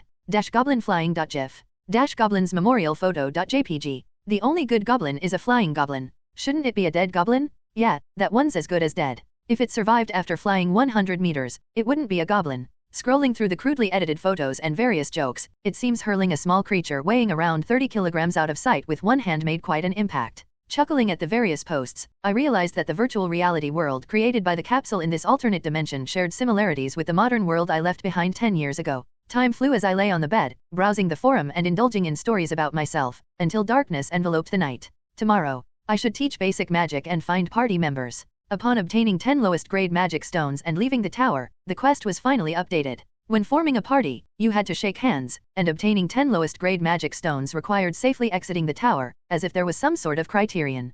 Perhaps these are restrictions in Han Sea's game system? Teach basic magic to Han Sea 0/5. Though learning basic magic in a day might be challenging, Han Sea could possibly master all 5 spells. There are more than 5 types of basic magic, but she'll likely pick the ones that suit her best. With access to her inventory and minimap, she might even learn the spells easily through a skill window. Finding party members should start after teaching magic, and it might take some time to select promising beginners from the novice adventurers. I don't need to search for them myself, I can just ask Ellis about any promising newcomers. I still have to treat Ellis to a sweet dessert as promised. While buying a basic magic book for Han Sea, I can also visit the newly opened cafe. Despite wanting to read more posts on the forum, experiencing the scent of the modern world after 10 years, the speed of new posts slowed down since the stream ended. I closed the forum and leaned my head on the bed, closing my eyes, looking forward to tomorrow morning. I wonder what the rewards for this quest will be. Rai translations. Han Sea couldn't believe the fortune that had come to her. 6. Does that even exist? As a streamer who streamed both sports and gaming, she had a rough prediction of what to expect from Heroes Chronicle. She enjoyed a variety of mobile games, including RPGs and FPS games. Climbing the tower would require forming parties, and would be a physically active experience. Obtaining equipment and recruiting comrades would heavily depend on luck. Many people were thrilled by the shocking announcement that BB Games, the developer of Heroes Chronicle, would hand over the entire game company to the top-ranked player. However, no one predicted the existence of a 6. Most of the gacha games Han Sea enjoyed had 3 and 4 as the highest ranked, and even games with 5 only reached that level through evolution and awakening. They were never an initial rank when drawn. A character with a starting grade of 6? Other than Han Sea drawing a male character, isn't it perfect? Will Han Sea end up owning BB Games? Some get a 3 while others get a 6. Life is so frustrating. After stepping out of the capsule and lying down on her soft bed, Han Sea used her smartphone to search for her own name online. Although she was aware that ego searching could be harmful for a streamer, she couldn't resist on this occasion. She'd achieved the world's top pickup in the first ever virtual reality game. Did the game balance get completely shattered? 3 sturdy Han stat window.jpg. 4 close combat knight Williams stat window.jpg. 6 paladin Roland stat window.jpg. The commenters picked tank NPCs for an easier comparison. Upon examining the stat windows, the health difference between the 3-star and 4-star characters is roughly 20%. But between the 4-star and 6-star characters, the health difference is a staggering 100%. Is it a joke that it's the only one in the world? Unique in the entire world, not just domestically? If a 6-star was drawn overseas, it'd be in the news already. My head's spinning from the comparison. Normally, people would criticize her for luring viewers with her appearance during workout streams and relying on her looks rather than her skills during gaming streams. However, those personal attacks mostly disappeared once she started playing Heroes Chronicle. All attention shifted to the NPCs. Even though the game opened simultaneously worldwide without any closed beta, some information was gathered thanks to dedicated gamers and partners. When entering the city, the first NPCs players come into contact with are 3 or above. As they continue playing and form adventurer parties, they encounter beginners who are 1-3 adventurers. In comparison, the senior adventurer Roland, who kindly approached Han Sea and guided her, was an impressive 6. He was tall, had broad shoulders, and a handsome face that seemed like BB Games had poured their heart and soul into modeling. Han Sea thought, if he didn't have the title Paladin, one might think he was a prince from a fantasy world who had come to visit the adventurer's city. NPC beauty standards these days. The reason we need to go to the fantasy world.jpg. Who is this person? An idol? Already, her stream was circulating on several websites. There were jokes about it being a dating sim rather than an RPG, requests for a virtual boyfriend with that kind of modeling, and even misunderstandings that he wasn't an NPC in a virtual reality game but an aspiring idol. Really good looking indeed. Han Seah, who also did sports streams, was confident in her well-maintained appearance and toned physique. However, when she saw the circulating pictures, her confidence quickly diminished. Both senior adventurer Roland and guild receptionist Ellis were golden-haired, exceptionally beautiful people. The ordinary citizens wandering the streets had realistic appearances, but those two looked almost too perfect to be real. Maybe I should visit the magic tower tomorrow to learn some skills. It'll take some time to recruit party members, so I'll try to climb to the 5th floor after posting a recruitment notice. Despite planning her next steps, she couldn't fall asleep easily because of the events she had experienced in the game. From the beautiful scenery of the fantasy world she saw when riding a carriage at the game's start, to the towering city that housed the tower, and even the fight against goblins, these were all thrilling events for a fantasy enthusiast. In particular, her calm steps during the goblin ambush, breaking their formation, and sequentially defeating them, kept her wide awake. Most of the posts about her, other than those about Roland and Ellis, were filled with praises for her exceptional battle sense. To be more precise, it was meant to disparage other streamers in comparison to her, but she couldn't help but grin at the praise. It was only natural. Really, what if I become #1 like this? The young female CEO of BB Games, who made a fortune selling expensive virtual reality capsules to people worldwide. With that kind of money, she could buy a house for her parents, deck them out with luxury items from bags to watches, and live a life of leisure, playing games all day long. With such happy thoughts, Han Seah forced her eyes shut, trying to fall asleep as soon as possible. Before dawn, I wake up to the sound of a rooster crowing. Though the sound of the rooster echoing through the dim streets is irritating, I have to tolerate it. That rooster belongs to the innkeeper who provided me with free meals during my days as a novice adventurer. If I were to count the number of eggs I've eaten thanks to that rooster, I'd be the one who should be crowing. My high-performance body quickly dispels sleepiness the moment my feet touch the floor. It's hard to get used to how quickly my mind clears before I even have the chance to wash my face. Teach basic magic to Han Seah 5/5 clear. Reward, alert for Han Seah's stream. As I rub my eyes, I see something unexpected. No way, she's already learned basic magic? What happened so early in the morning, before the sun even rose? As I head to the bathroom and turn on the hot water for a shower, I naturally check the forum. I never thought I'd be wasting time browsing the web while showering in hot water in this world. Water magic vs fire magic. Is Chidori possible with magic application? Amidst all this, someone becomes a mage. Sex. If NPCs also get magic, how do we compete? As I slowly read through the forum, which has many more posts than before I went to bed, I get a rough idea of the situation. I thought the stream had ended when the chat stopped, but she only took a break and continued with a late-night stream. Rai translations. Adventurer mages have to pay the magic tower to learn magic, but it seems that she spent the night with her viewers learning common skills through the skill window and creating a skill tree. Judging by the fact that the quest had exactly 5 spells, it seems the limit of the skill window is 5. In the midst of all this, the fact that a mage's talent is random. This game's foundation is like a gacha game, no joke. I can't recall who, but someone in the chat kept spreading news about other streamers. There were stories about a female chem girl who cried because she couldn't become a mage, and an older male streamer who was kicked out after receiving shock magic from a receptionist while causing a scene demanding to learn magic. Amidst all this, someone becomes a mage.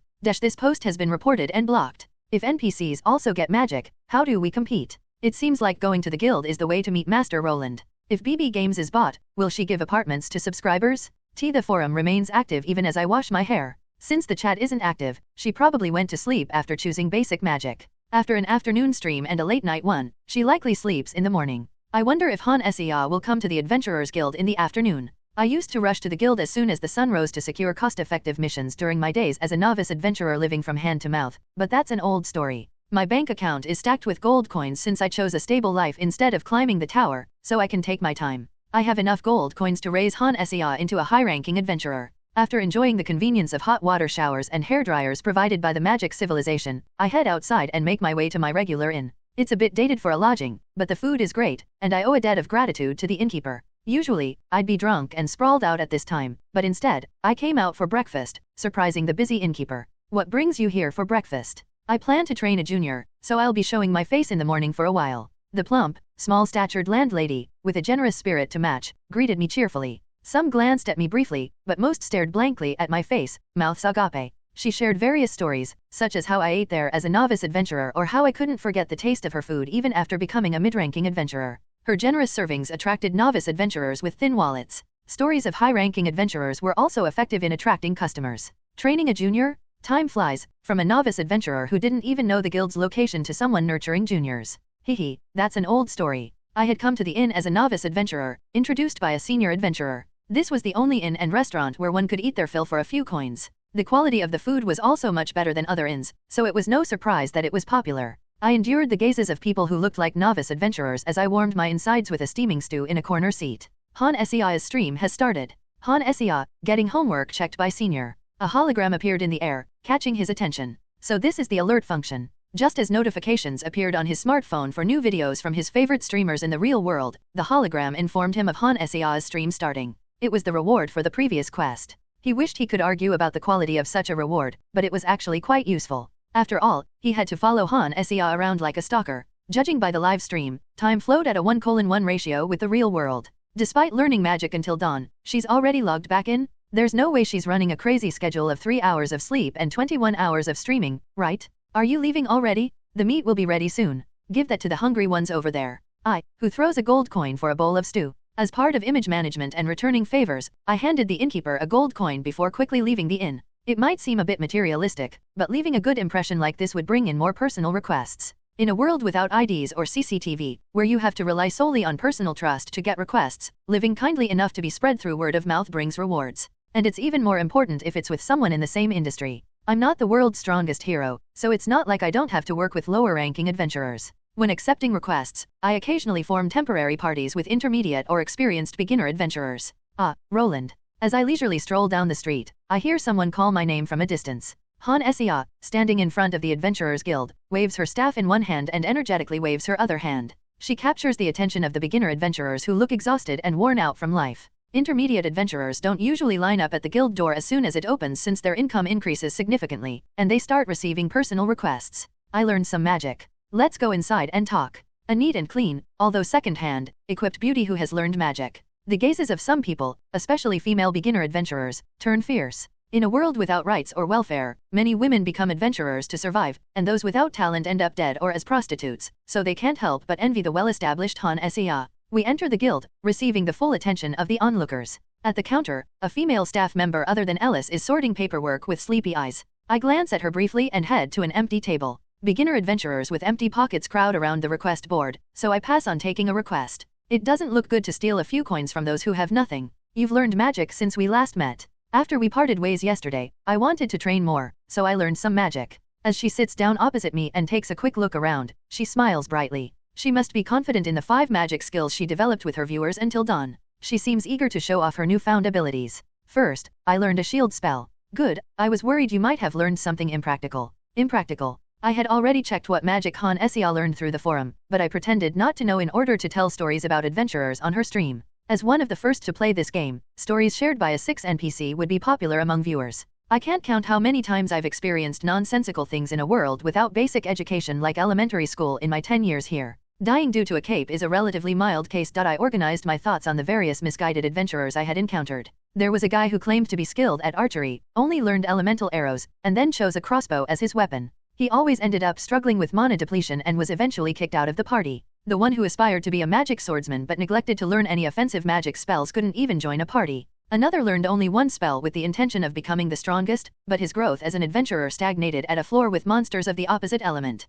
Lastly, there was the guy who wanted to protect his allies and learned only shield and protection skills. He was overshadowed by priests and became useless. I rested my elbows on the table, leaned back, and spoke slowly while maintaining eye contact with Han Sea. Sometimes, beginner adventurers have misunderstandings about mages. They think mages can continuously shoot magic like archers shoot arrows. Her eyes subtly lowered at my words. Perhaps it was because both the viewers and Han Sea shared the same misunderstanding that she appeared somewhat embarrassed. There were indeed opinions on the forum suggesting she should have 5 offensive spells and unleash them like firing a revolver. But mages are completely different from archers. Her bright eyes listened to my words without interruption. As she quietly paid attention like a diligent student, the voices of beginner adventurers at nearby tables naturally lowered. Han Sea might not know this since she started as a mage from the beginning, but the conditions of beginner adventurer parties were worse than one might think. Mages were a rarity. Instead, 4 or 5 warriors gathered, using their bodies to block attacks and complete requests. That's why they had to learn about mages by eavesdropping on conversations with senior adventurers like this.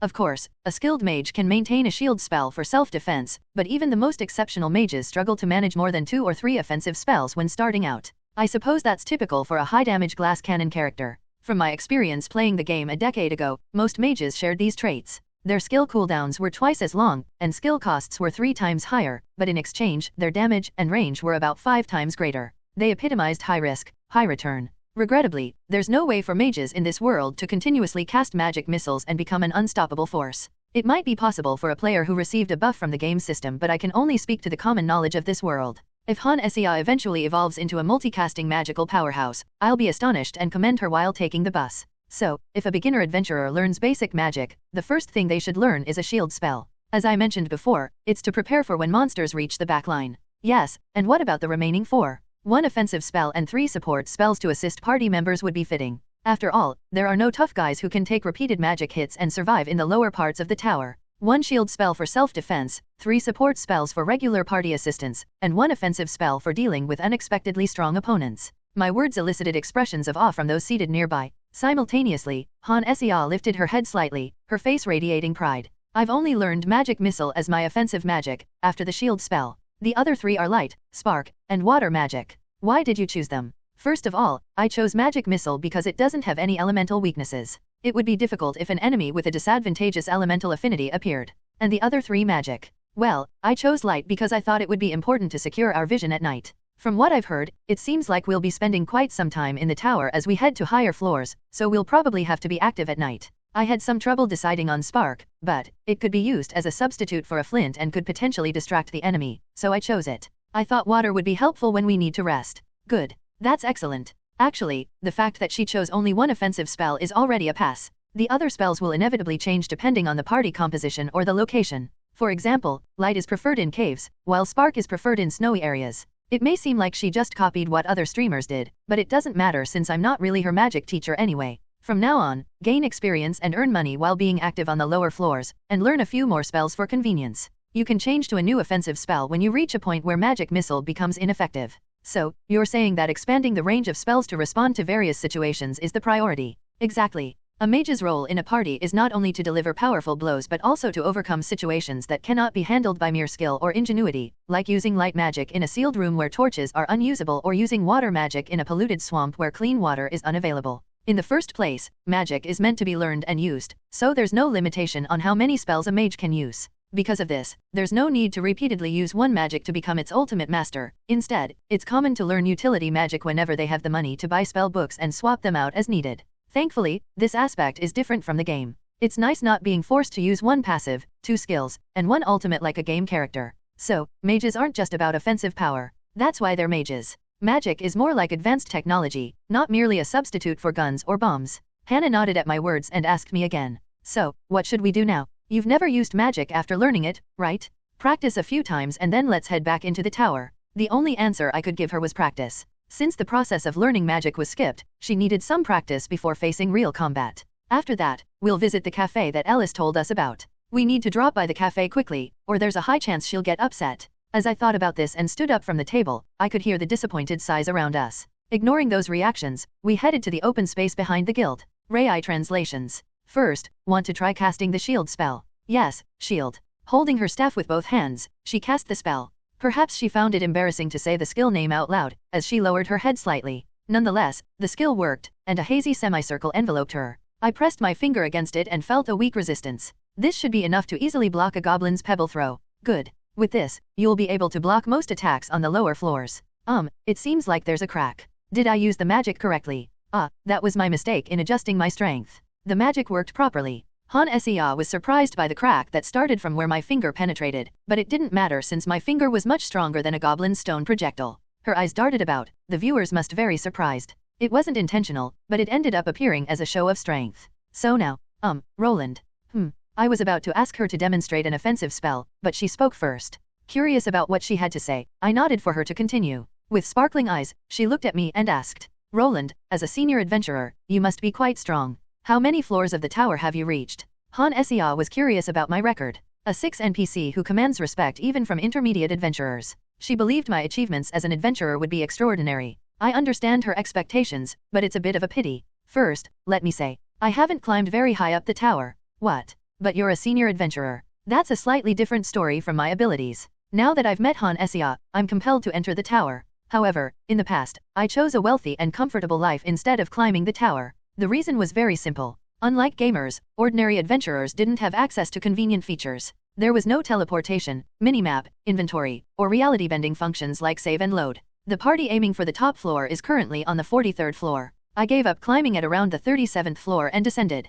37th floor. Why? That's because to go above the 40th floor, you have to give up your life in the city. What? I had reached the 37th floor, which meant I had passed through 36 different areas. Relying on the Adventure Guild's maps and my own hand-drawn maps, I had to cross plains, traverse forests, pass through swamps, and break through caves. At this point, the top floor of the tower was farther away than traveling back and forth across the kingdom. Being a senior adventurer meant giving up the comforts of civilization like hot showers, delicious food from innkeepers, and soft beds. Instead, I must lay out a sleeping bag in a tent and venture through uncharted fields. Senior adventurers closely resemble homeless people, gnawing on grass roots as they eagerly anticipate the Adventurers Guild's large supply convoy. I couldn't live such a harsh life, so I returned to the surface and have been living leisurely since then. Think about the vast plains we crossed yesterday. That's the life of a top-tier adventurer, wandering around trying to find the door to the upper floors in a huge area like that. Moreover, imagine doing that in a poisonous swamp, relying solely on luck to find the door. That's, well, a difficult life indeed. Han Sia, who was in the same boat as me without any teleportation abilities, grew pale as she imagined her treacherous future. Seeing her like that, I couldn't help but smile bitterly. Don't worry, I'll have to do it with you too. Damn it. Han Sia seemed unable to recover from the shock and horror of glimpsing her dark future in my story. At least she could log out, while I seemed destined to sleep in swamps and caves. I snapped my fingers in front of her blankly staring eyes. Those are stories of top adventurers exploring the upper floors of the tower. You're just a beginner mage who just learned magic, so don't worry about that yet. The next spell you should try is Magic Missile. Ah, yes. She regained her senses when she heard the loud noise in front of her. She was just starting out, reaching the first floor of level 1, and going through the tutorial, so why worry about the top content? It seemed my thoughts were well conveyed as she adjusted her grip on her staff and her eyes widened. Should I fetch a log to shoot at, or should I aim for that stack of straw? Shoot at my palm. What? Of course, it took less than a minute for her intelligent eyes to cloud over again. Had she forgotten that I'd shattered her shield with just my fingertips? Han Sia finally came to her senses as I held my palm out, poised as if to shout stop. Her eyes were darting around, probably receiving complaints from her viewers.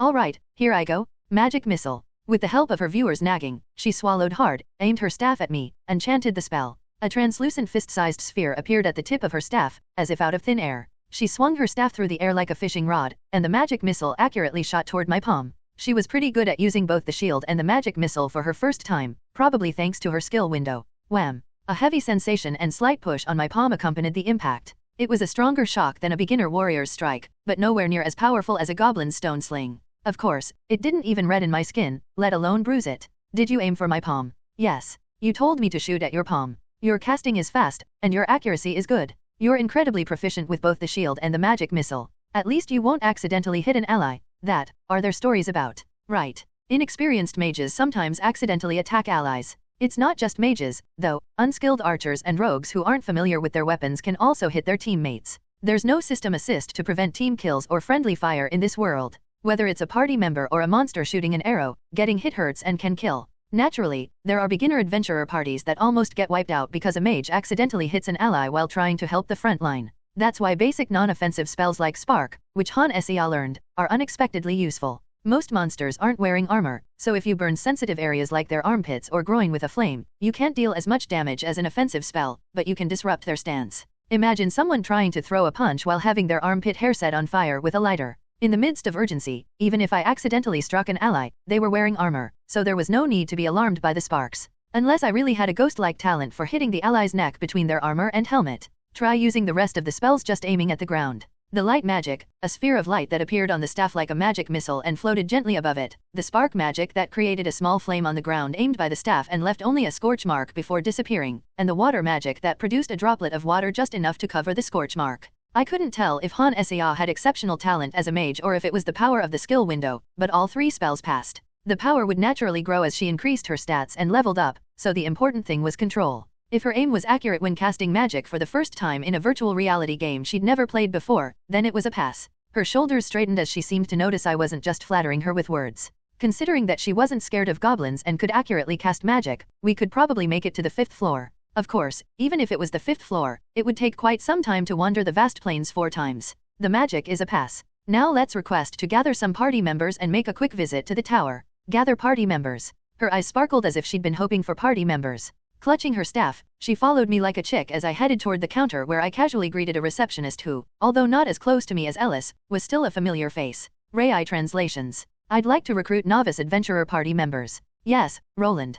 Ellis kept saying you were raising a junior. It was true. She might be talkative, but she doesn't lie. Since she's a mage, how about a frontline fighter, a thief, and a priest? One of the remaining members was a priest.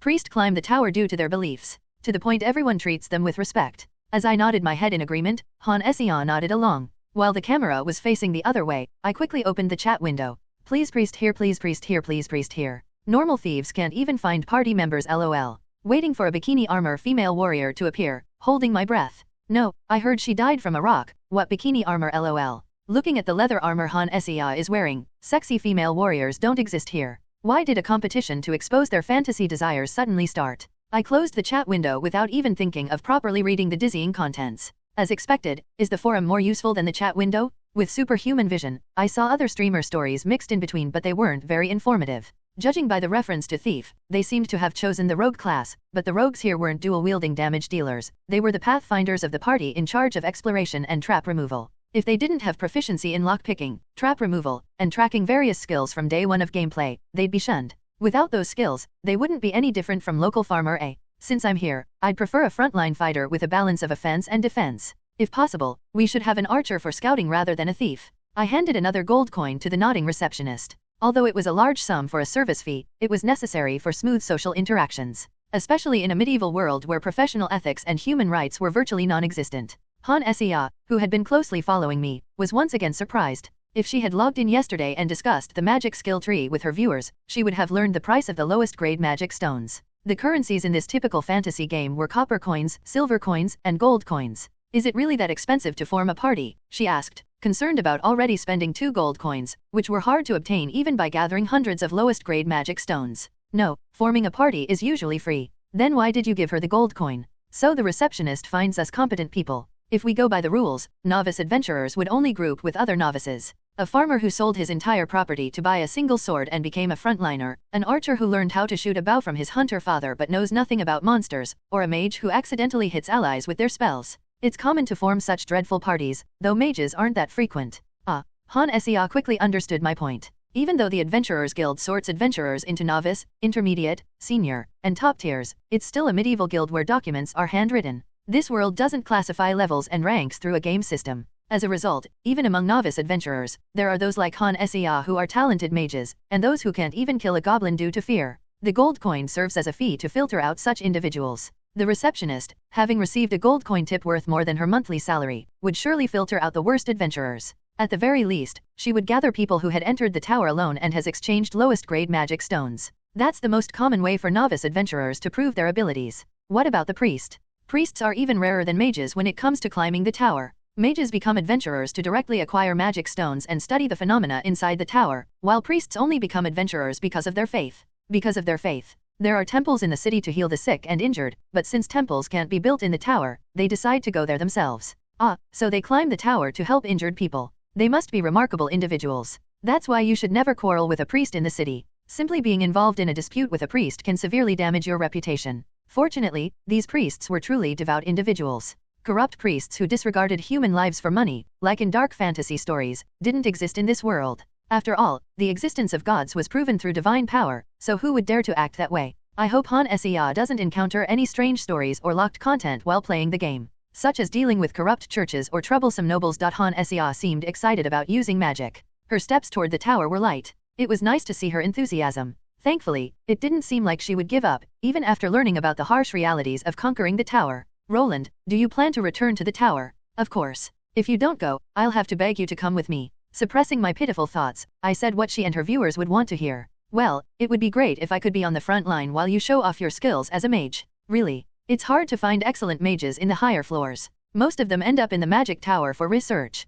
To be precise, mages also retreat to the rear because they dislike living rough like me. Even with my top-tier physique, I've had enough of the homeless lifestyle. There's no way that mages with fragile bodies would endure sleeping in a poisonous swamp for over 6 months. That's why top adventurers staying on the highest floor of the tower struggle not only with supplies but also desperately search for skilled mages. If Han Sia keeps leveling up, she might receive offers from every party. Her talent is so great that even non-players who sleep in the tower would seriously consider kidnapping her. Admittedly, living rough does seem difficult. But we have to do it if we want to climb the tower. I've had enough rest. By subtly hinting at the possibility of forming a party together, not just as a guide or senior adventurer, I caused quite a stir for Han Sia and the chat window she secretly peeked at. Gamers were naturally excited when the world's only 6 NPC subtly dropped hints. We entered the tower while I gently baited her with my words. Han Xia confidently stepped into the dark entrance without any hesitation, having been here once before. As always, the refreshing, wide-open plains greeted us. Today, let's climb the tower a bit. How far are we going? Let's just get familiar with the first 5 floors and then head back. It's better to go further with party members. Even though only weak goblins appear on these floors, the danger increases the farther we go. After saying that, I took out a small lantern instead of the adventurer's badge. One was my worn-out lantern, and the other was a new one I secretly picked up at the guild counter when I asked for a party member. Of course, the new lantern was for Han Xia. While she stretched her arms wide and enjoyed the scent of grass, I quickly looked away from her ample chest, which her leather armor couldn't fully cover, and handed her the lantern. It was a small brass lantern, smaller than the palm of a hand. What's this for? It shows the location of the passage to the next floor. It's usually carried by the party's guide, but there's no harm in having one. The golden lantern held a floating magic stone shard instead of an oil-soaked wick. The elongated, pointed magic stone shard hovered in midair like a compass needle placed on a floating leaf. If the magic stone in the adventurer's badge was pressed to create a hologram, this one pointed in one direction like a compass needle. The adventurer's badge showed the way out, while the magical golden lantern indicated the way up the tower. My lantern had a magic stone shard floating towards a certain direction, but Han Xia's stone had sunk. She tapped the lantern like fixing a broken machine and looked at me. Mine isn't moving. The lantern only recognizes the stairs you've reached once. According to the magic tower's explanation, it tracks the magical pathways composing the tower, but I couldn't understand the details. So, what about familiarizing ourselves today? It'll be convenient when we gather a party if we register it with the lantern. Otherwise, we'd have to rely on an unfamiliar ranger and search the entire plane without knowing anything. She seemed pleased with the information and quickly attached the tapped lantern to her waist. I wondered if she had grown accustomed to the leather armor since last night, trying various things, or if another streamer had already passed the first floor and climbed higher. After that, walking through the plane with the lantern was a breeze. Using magic on monsters weaker than goblins is a waste. You can defeat them by kicking, or, if you're worried about their horns damaging your boots or leggings, you can just whack them with your staff. Stomp on slimes to kill them, and hunt the occasional horned rabbits and horned foxes by striking them with the staff. Although being stabbed by a horn would cause blood like being pricked by an awl, and being bitten would leave tooth marks, that's only the case for those without armor. Even the leather-armored adventurers barely added a scratch to their used leather armor. If rabbit incisors could pierce armor that can block a few sword strikes, I'd have probably never gone past the 5th floor of the tower and lived in the outside world instead. A goblin? Should I try using magic? Try a different spell this time instead of magic missile. A goblin we encountered earlier died instantly after being hit by a magic missile. It would be ridiculous for a creature that could be killed by a staff to withstand magic several times stronger. The magic missile, living up to its name, killed the goblin with a single strike to the bridge of its nose. So this time, she would try another spell. Another spell. Spark. Han Xia stepped forward, swung her staff, and chanted the spell. As the staff extended like a spear, a small flame appeared in midair with a crackling sound. It seemed to aim right below the goblin's ugly nose. Kayak. Startled by the unexpected spark hitting its face, the goblin, which had been charging at Han Xia, stopped hopping and began flapping its hands in the air. Judging by its intense reaction, the spark must have hit just as it was inhaling. Shaking his head, the goblin tried to brush off the sharp pain, distracting himself. Han Xia watched the goblin, then raised her staff above her head and swung it down. If her previous swing resembled a baseball bat, this one was more like a downward slash with a sword using a staff. Your magic is accurate, and the staff's trajectory is clean. Did you learn swordsmanship somewhere? Hehe, I practiced a bit of kendo when I was young. Kendo? I learned a bit of swordsmanship. Had she attended a kendo dojo instead of a taekwondo one when she was young? The tip of her staff accurately hit the goblin's head, displaying her excellent motor skills. Well, that's probably why she became famous for her athletic broadcasts as well. The following battles were one-sided. Han Xia used various methods like obstructing the incoming goblin's vision with a light spell, moving to the side and stabbing it, or stopping another goblin by spraying water magic at its eyes. She made no mistakes. She's really good at this game. It was hard to believe this was Han Xia's second battle. Her versatile fighting style involved not only using her staff to hunt, but also mixing in kicks, staff techniques, and magic. It was quite impressive. Honestly, she was much better than I was in my first year as an adventurer. Back then, I relied solely on my armor and charged in like a primary school kid throwing punches. After catching the goblin and picking up the magic stones, we continued walking through the plains. We should have encountered other adventurers by now, but today was unusually quiet. No matter how vast the plains were, adventurers had to gather to move to the upper floors. Just as I thought about it, I heard noisy voices.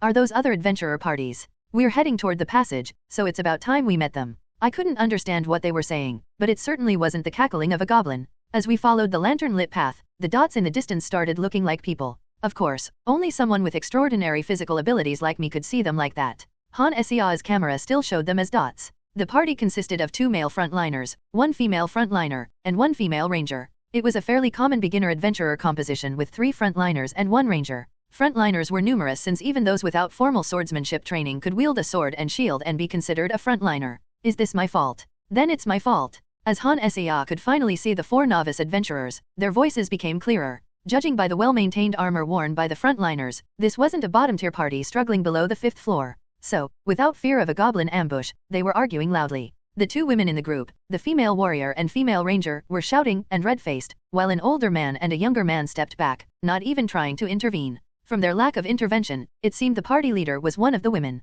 I wonder what's going on. There's nothing quite as entertaining as watching a fight. Han Sea couldn't take her eyes off the 2 people, who were so close together it seemed like they might even resort to grappling. At the same time, the camera drone hastily flew around. Han Sea's reaction to the fight seemed rather intense. The camera had flown far away, and Han Sea was focused on the broadcast, so she wasn't paying attention to me. Unable to resist my curiosity, I pretended to watch the fight and opened the chat window. -23, a petty fight indeed. Still, a 3 should be recruited early on. They should fight to the death. Don't know what's going on, but can't we take the ranger? Have the winner form a party with Roland-sensei. Wait, there's a 3 character. I couldn't tell if it was because I didn't have a game system or if they were NPCs that appeared in the city as soon as Han Sea connected, but the 2 women fighting with flushed faces over there were characters with their own stars. Hastily checking the forum, it seemed that characters with even 1 star were definitely in a better position than those without any stars. It felt like if a 1 country bumpkin Smith fought with the country bumpkin Hans, 0, Smith would always win. As a result, one of the women arguing, a 2 swordsman named Cora, could seriously aim for the mid-levels of the tower.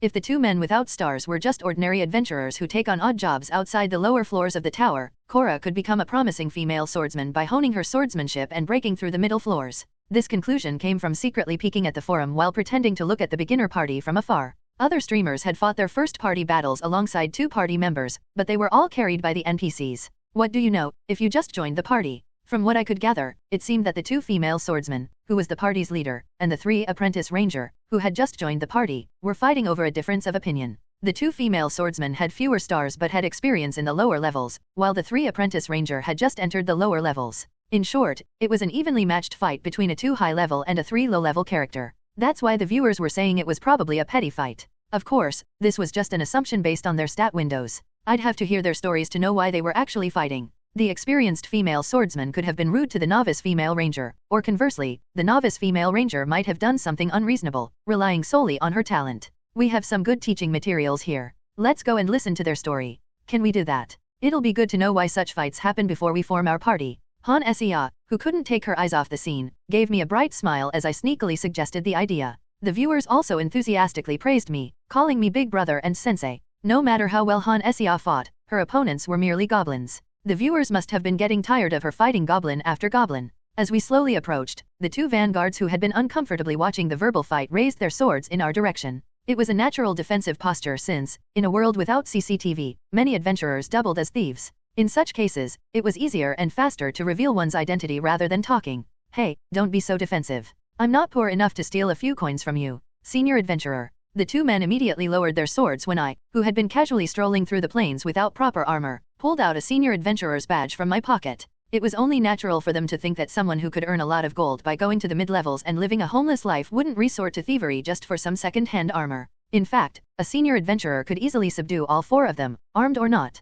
May I ask what's going on? I'm training a junior, and I wanted to show her how other adventurer parties operate. But as I came closer, I found you guys arguing instead of hunting. I'm sorry we showed such a shameful scene to the rookie. The middle-aged adventurer nodded at my explanation. Judging by his actions, he seemed to be the senior of the party, but is pushed back due to the difference in their innate S. The younger man appeared timid or still on guard, silently retreating to the back. I shifted my gaze from the 2 men and looked at the 2 women still arguing. There was no end in sight to their verbal dispute, as if they were bickering about matters of national importance. They were fighting amongst themselves, completely oblivious to their surroundings. A 3 adventurer would be useful up to the tower's middle floors, but if the female ranger is the cause of such an argument, I might not want her in the party. It's unbelievable how they continued their quarrel even when there are strangers approaching them inside the tower. How angry must they be? So, why are they fighting like that? It's a difference of opinion. We formed this party for a quest, but our opinions just don't seem to match. Is it something worth fighting over like that? I suppose not. The middle-aged man, looking troubled, shook his head. As a character without a star, he seemed dissatisfied with the current situation, possibly struggling to make a living through quests in the lower floors. It must be annoying for an adventurer, who was busy trying to earn a living to waste time on a petty squabble. He sighed deeply at Han Sea's curious gaze and explained the situation. Our quest is to gather medicinal herbs that grow naturally in the plains. However, Cora suggests scouting the area and hunting goblins along the way, while Grace insists on checking multiple herb spawning areas and focusing on the quest. It was a minor difference of opinion that could easily lead to a dispute. Hunting lower floor goblins would be no burden for a party of 4, as they die after just 1 or 2 hits.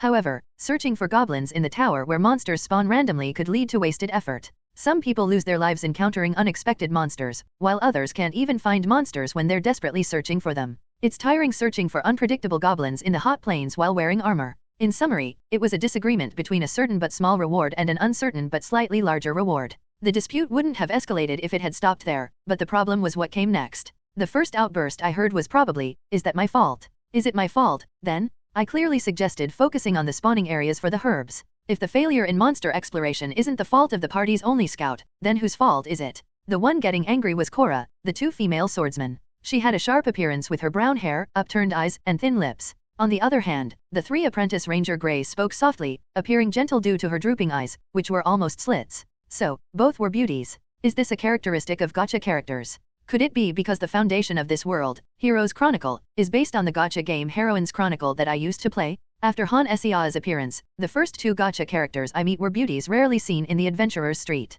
From day to night, sitting at a table and watching hundreds of people pass by, I had never seen such beauties among adventurers, let alone in the same party. If this was Han Sea's luck, her title should be something like the Goddess of Fortune. Great Paladin Roland and the Goddess of Fortune, Hannah, that kind of thing. Anyway, setting aside the evaluation of their appearances, Ranger Gray seemed to be right based on what each of them said. It wasn't because of higher star ratings, a more appealing beauty, or that our party needed a ranger instead of a swordswoman. Hannah, what do you think?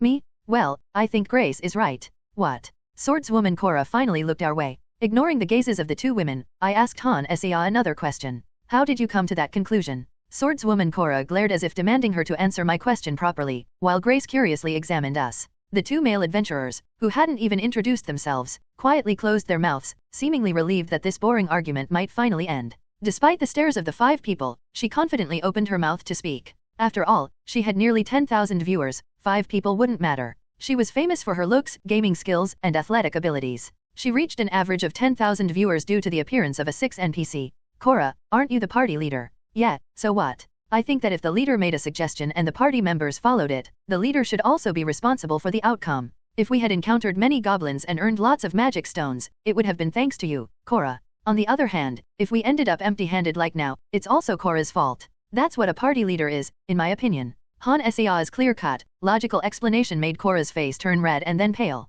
She probably wanted to argue that a novice adventurer like Han Sea had no idea what she was talking about, but I was standing right beside her. Unlike the novice adventurers clad in leather armor reinforced with metal plates, I was dressed casually, as if going for a walk, with a small iron hammer dangling from my waist. In a world without mana, I would have just been an insane person unable to grasp the situation. However, in a world where mana exists and superhumans are real, such a shabby appearance ironically served as proof of one's abilities. Fine, we've met the minimum requirements for the request, so let's just call it quits. Everyone nodded at the sight of the swordswoman, who screamed in a last-ditch effort to save her pride. Perhaps due to her personality, she was not well liked by many, despite appearing to have been a party leader for some time. The novice adventurer party disbanded.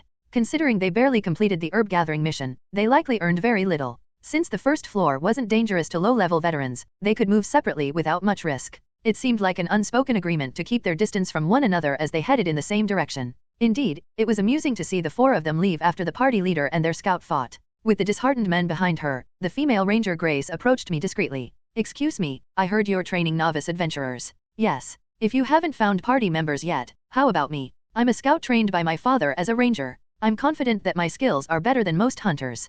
Considering she was a 3, her confidence was quite likely justified. 1 characters had higher innate physical abilities, like strong farmers, skilled lumberjacks, or experienced hunters. However, superior physiques aren't enough to be useful in battle. Characters with a 2 ranking, such as the female swordsman Cora, possessed innate talent in specific skills like swordsmanship, allowing them to rapidly gain power. Thus, 2 characters, considered as lower-tier substitutes, were not included in parties either. Starting from 3, like Grace, characters possessed unique skills. Grace's ranger skills or a rogue's trap disarmament would fall under this category. With more stars, skills like a noble family's arcane swordsmanship could also be included. You should talk to her instead. It's not my party, it's hers. Oh, I see. You're quite strict. With that, Grace gave a subtle chin nod and took a step forward, standing in front of Han Sia. The camera drone focused on Grace, and its tail wagged, as if it was excited to meet a 3-character. While some players only encountered 3 to 4 characters as starting NPCs and had difficulty recruiting even 2 party members, Han Sia struck gold by recruiting a rare 6 NPC.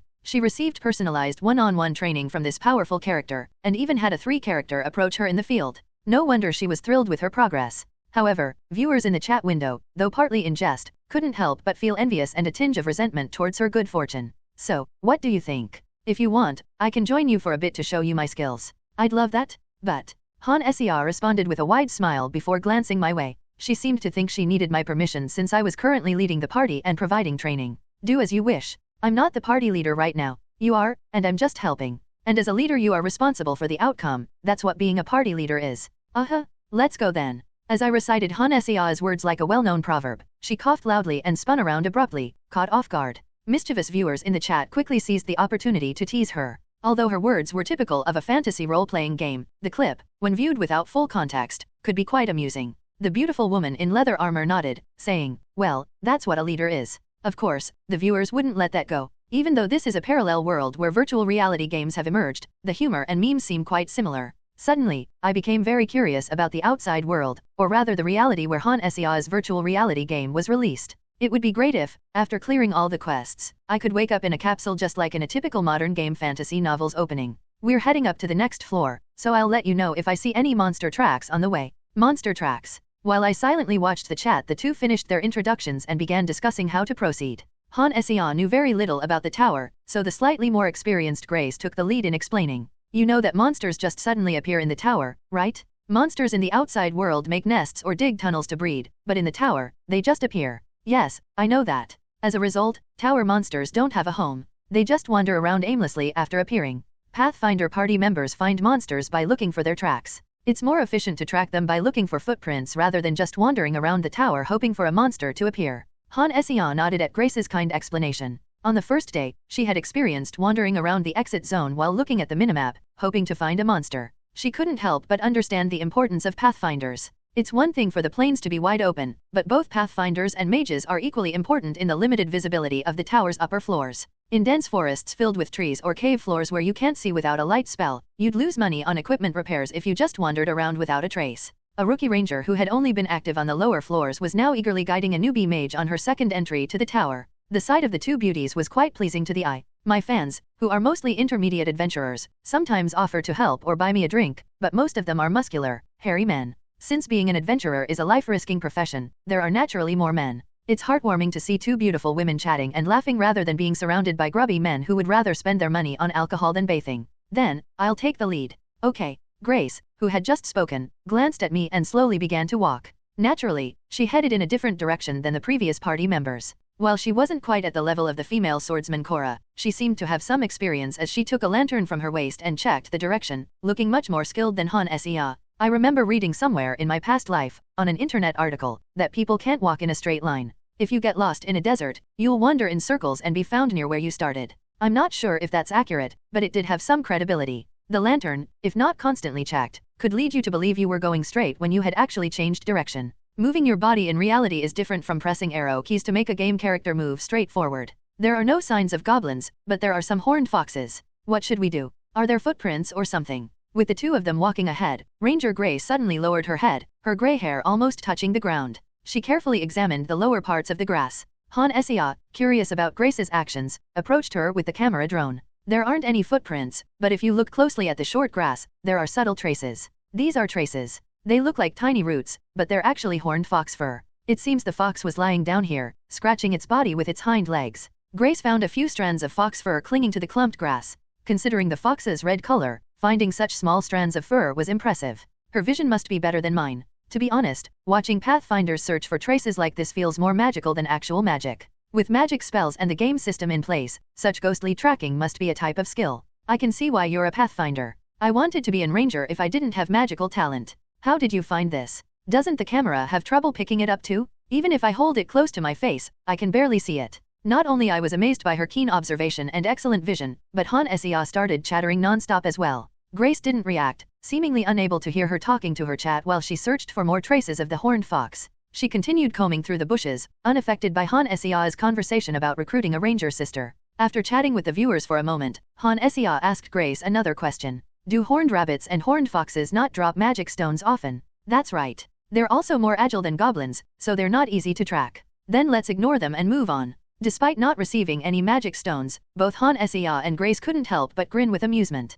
Han Sea relished in the envy of the viewers who witnessed her good fortune with a 3 pathfinder, while Grace was thrilled to have proven her skills by locating the rare horned fox fur soon after joining the party. Han Sea, your luck is really good. It's not just about meeting me, but finding a competent pathfinder is as difficult as finding a decent mage. Adventurers tend to gather from strange places, creating a mixed group. Looking at our party composition, we already have a tank, pathfinder, and mage. Now, if we find a vanguard to take care of sustained damage and secondary tanking, and a priest for healing, we'd form a luxurious full party of 5 on the first floor, which is quite impressive for beginner adventurers. The signs of slimes flattening the grass, traces of horned rabbits nibbling on the foliage, marks of horned foxes scratching the ground, and the spots where weary goblins had collapsed were all telltale signs. In the vast expanse of the plains, where the only difference was the varying height of the grass, the Pathfinder focuses on the details that escape our notice. Wow, truly remarkable. It's like the tracks are found the moment we step into the tower. Thank you for your kind words. Of course, Grace also looked at Han Sea with great satisfaction.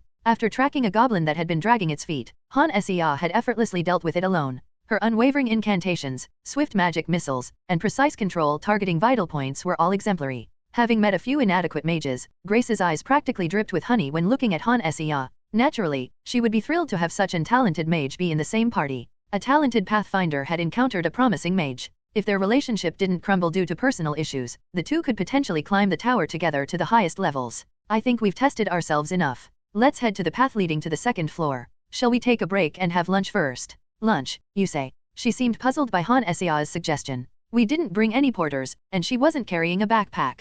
It seemed like Grace had planned to satisfy her hunger by chewing on jerky from her pocket instead. Han Sea enjoyed the puzzled look and reached into thin air. Tada! Roland recommended an inn yesterday, and their food was absolutely delicious. Stew just appeared out of thin air. Damn it, can she just use it out of nowhere like that? I guess so. Then again, what kind of absurd game would prohibit using inventory in front of NPCs? It seemed as if there was an unspoken agreement about the inventory, just like how NPCs didn't react when players conversed with their chat. Had other streamers avoided using their inventory in front of their party members out of respect? Regardless, Grace didn't show any signs of suspicion. Even as a steaming pot of stew and freshly baked bread appeared from an extra-dimensional magical artifact, something rarely seen even in the magic tower, it was a situation that defied common sense. Is this Mary Ann's stew? I never thought I'd eat warm stew inside the tower. Having a mage in the party is definitely convenient. The party naturally found a spot with low grass and sat down together. In the center of the circle, a large pot of stew materialized, followed by ladles, plates, spoons, and bread. It seemed as though Han Sea had prepared an entire picnic set in her inventory. Nonetheless, the ability to enjoy a warm meal was a considerable advantage. If one didn't bring numerous porters into the tower, an adventurer's provisions would be limited to jerky, dried fruit, and hardtack.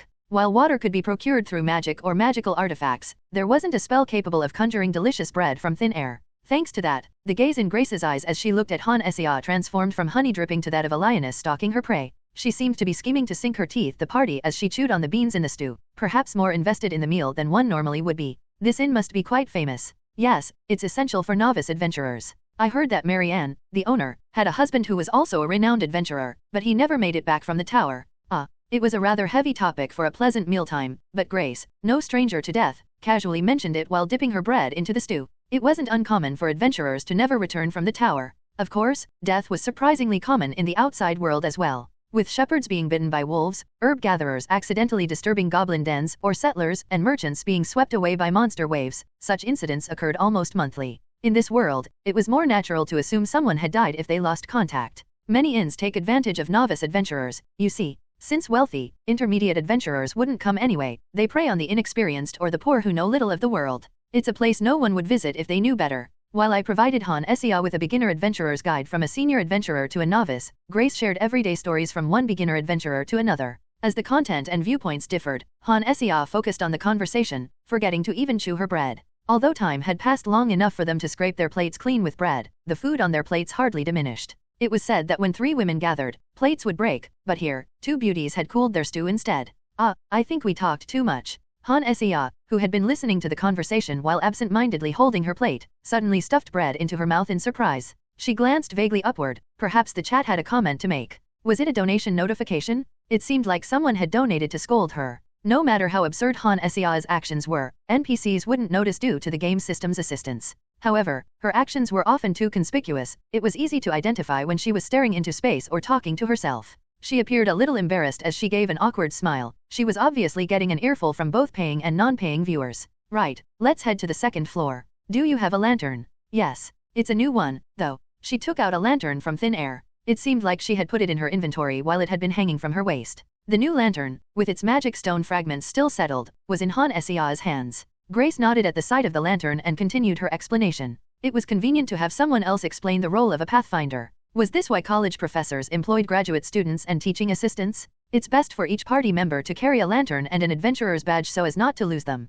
If the party is scattered due to unforeseen circumstances, the only thing you can rely on is the lantern. As a mage, you're less likely to lose it, though. Starting with the harsh reality of beginner adventurers, followed by tales of the outrageous people Grace encountered. A talented player, a reliable 3-ranger, and a 6-tank with outrageous stats, our party felt at ease on the first floor of the tower, navigating the plains without any major difficulties. From the first floor to the second, and from the second floor to the third. Let's stop at the third floor today. Huh. The sun is about to set outside, and I have some places to visit in the shopping district. Besides, let's celebrate our new partnership with dinner. The stone archway, standing alone in the middle of the plains, serves as the entrance to the tower. Passing under the empty archway would distort one's vision and transport them to the next floor. I suggested leaving as Han Sea tapped the arch curiously while checking her lantern, and Grace gazed at her adoringly. After all, I needed to visit the CAF and present Ellis with a luxurious dessert set before she got upset. Although they weren't romantically involved, it was advantageous to keep the senior receptionist, who had kindly approached him and assisted with various guild matters, in good spirits. A few desserts were a small price to pay for networking and a bypass from tedious paperwork. Food provided by a senior adventurer. It's something to look forward to after a long time living the adventurer life. Long time, you say? Who's been doing it for a long time? Oh my, I don't have anything to say if you put it like that. There's a veteran of 10 years in our party. Exchanging playful banter, we began our journey back to the first floor from the third. Having proved her magical and exploration abilities, Grace didn't bother tracking goblins, and we simply checked our adventurer badges to locate the exit. Arriving back on the first floor, we'll need to split up for a bit here. Should we meet at the tower entrance? Let's meet at the Adventurers Guild instead. It'll be less crowded, and I need to tell them we've found an ranger for our party. Grace, taking my words as confirmation, waved goodbye and leisurely walked towards the plains. Watching her leave, Han Sea quickly turned and began striding across the plains with a pouty expression, like a child protesting. Of course, I knew her frustration wasn't directed at me. The chat could be quite cruel. Grace, as it turned out, was a stunning beauty with an hourglass figure. It was worth noting that Grace was a glamorous beauty. While Han Sea's figure was feminine and curvy even in leather armor, Grace's physique left no doubt about her womanly assets, despite wearing leather armor as well. It's no wonder the viewers quickly nicknamed her Eye Candy Ranger. With these two shapely women sticking close together and constantly conversing, the viewers couldn't help but discuss them. As soon as the topic of forming a party came up, they flooded the chat with talk of bikini armors and voluptuous nights. The chat had become so lewd that the broadcast itself seemed on the verge of being rated 19+. Hannah, do you drink? Of course. I'm not a child, you know. How sensitive. Stained tables and boisterous adventurers filled the room. Busy waitresses carrying trays of food moved about, occasionally swatting the hands of lecherous patrons who tried to sneak a feel. Despite the chaos, the establishment maintained cleanliness thanks to the high-quality magical tools. Welcome to the Lucky Scoundrel. The atmosphere at the Lucky Rascals Inn was more akin to a college bar or cabaret than a traditional restaurant. While I had never been to a cabaret and had only seen them in movies, the staff of beautiful women bustling about left a strong impression. Though not as striking as the receptionist at the guild, the waitresses here were neat, clean, and wearing makeup. The first floor housed a clean dining area, while the second floor had budget-friendly lodgings stocked with basic magical tools. The food was somewhat overpriced but boasted decent flavors. How many guests?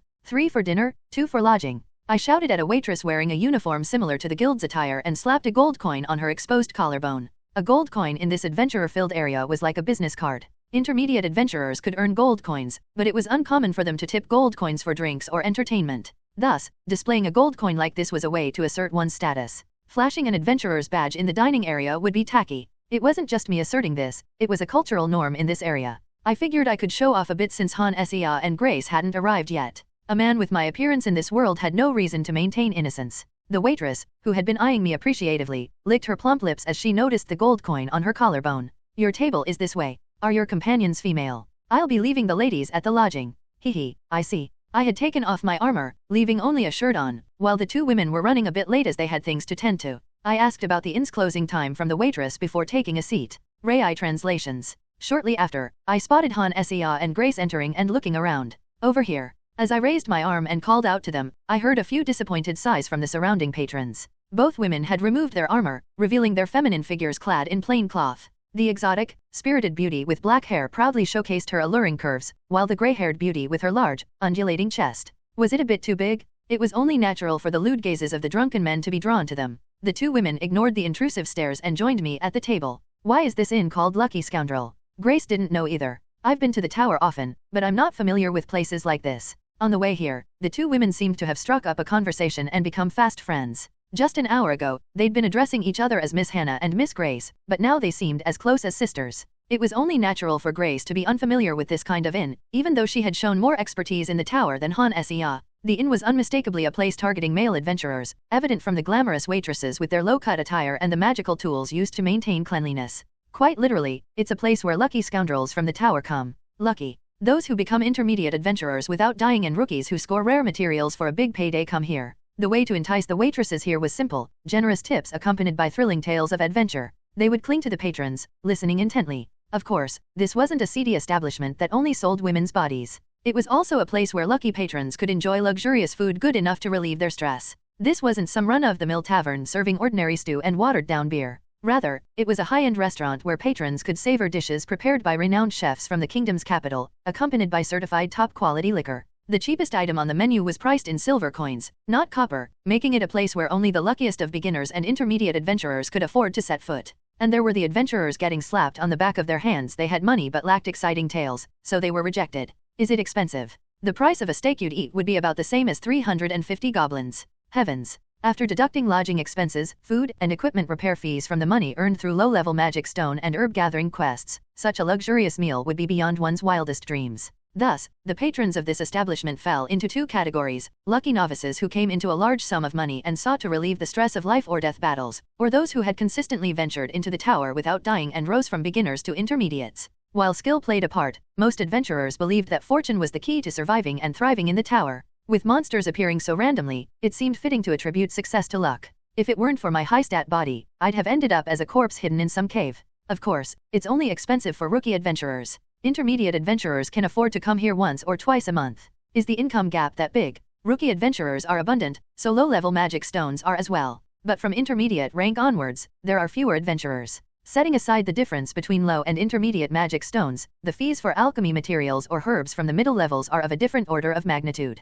Grace's party took on a beginner's quest to gather herbs from the plains without disturbing their roots and submit them to the guild. One could earn about 20 copper coins by filling a human head-sized pouch with herbs from several gathering spots. However, the reward for the forest material gathering quest given to intermediate adventurers was at least 2 silver coins, even if it was considered meager. Considering that 100 copper coins equaled 1 silver coin in the game's 100:1 exchange rate, the rewards for similar quests had a difference of more than 10 times. So, you're today's lucky scoundrels. Rookie adventurers who get to enjoy a meal bought by a senior adventurer are hard to come by. Oh, and I've also secured accommodations, so you can stay here. You've arranged accommodations as well. Grace seemed a little flustered by my words. There was certainly a difference between treating someone to a hearty meal and covering their lodging expenses. However, there were various reasons for such generosity. The main concern was the gossip that had arisen from my gold coin donations, all the way to the hammer I had given to one of my fans. Rumors like, that unyielding paladin Roland made his novice adventurer party stay in a lowly inn worse than a stable, could be quite bothersome. While other adventurers might let it slide, the patrons responsible for my luxurious and comfortable lifestyle were mostly nobles. Although some of them tended to look down on adventurers, many others saw them as romantic figures in pursuit of grand stories. High-ranking adventurers shouldn't let their party members, especially beautiful ones like you, stay in strange places. People would talk. So, don't be so shy as to refuse the support a senior adventurer offers to a rookie adventurer. Beautiful, you say. Do you also win over women's hearts, not just monsters? Adventurers were romantics who risked their lives fighting monsters and exploring uncharted territories. Maintaining an image of being generous, cheerful, large-hearted, and righteous would bring in better requests. Some adventurers might complain about groveling or flattering nobles, but it didn't matter. The rewards that came from spending gold coins and gifting spare weapons far outweighed the costs. Grace, who had a rough understanding of the adventurer business, accepted my explanation with a light-hearted joke. As for Han Sia, she didn't seem to mind or refuse. She appeared happy to meet a well-off patron with impressive stats. Anyway, to Hannah and Grace, let's work well together. I raised my glass of ice-cold beer, a welcome change from the usual lukewarm cheap brew. I put aside my doubts about whether medieval beer was originally consumed cold, as both of them enthusiastically raised their glasses as well. The impressive energy of the relatively tall Han Xia and even taller Grace caught the attention of nearby adventurers. Already caught up in the atmosphere, the two didn't seem to care. With a loud clink, our wooden cups collided, and the resulting foam spilled onto the table. Their spirited energy captured the attention of surrounding adventurers, but the two ladies seemed entirely unfazed, already intoxicated by the atmosphere. With a resounding clink, our wooden cups collided, sending frothy white foam spilling onto the table. The morning always came quickly for adventurers. Before the sun had risen, I gently awakened Grace, who was sleeping beside me, with a soft pat on her fair bottom, and escorted her back to her own room. The game's time didn't seem to flow at a 1:1 ratio, so Han Xia was due to log in around sunrise. While novice adventurers were busy scurrying about in search of lucrative and easy quests, I enjoyed a leisurely meal and mulled over some newly learned facts. I wasn't the quickest thinker, so organizing my thoughts like this provided some clarity. Firstly, with Han Xia's appearance, gacha characters had begun to surface in this world.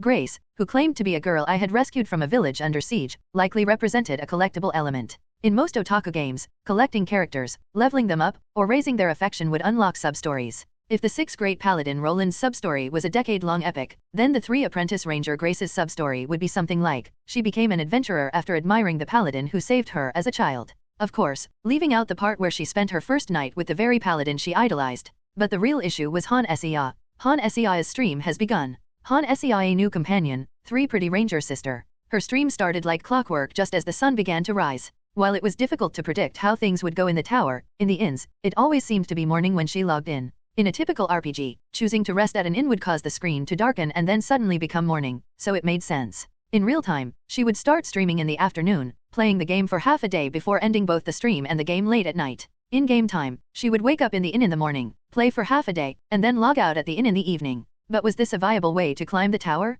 The middle floors of the tower required days-long journeys to traverse, while exploring the uppermost floors could take months of grueling, nomadic living. Streaming that horrific experience with a 1:1 time flow would be more like labor than gaming. It wouldn't be enjoyable as a game, and even less so as content for a stream. Unless there were numerous patches that catered to gamers' convenience similar to the inventory and mini-maps, it seemed unlikely that progress up the tower would be swift, if at all. Rai translations. Why the long face this morning? Alice asked. I drank too much last night, I replied. And forgot to buy the dessert you promised, she added. I recruited a new party member yesterday. We'll go to the CAF today and bring both of them, I assured her. As Han Xia's stream notification appeared and I absent-mindedly stared at the chat window with my chin resting on the table, Alice approached me. Despite enjoying a laid-back, part-time work schedule, she was pouting over the delay in receiving her dessert. She insisted that I buy her dessert today. Then, I began recounting what happened yesterday. There weren't any suitable candidates for the vanguard. There were a few decent ones, but they were somewhat unsuitable to join Paladin Roland and the promising witch.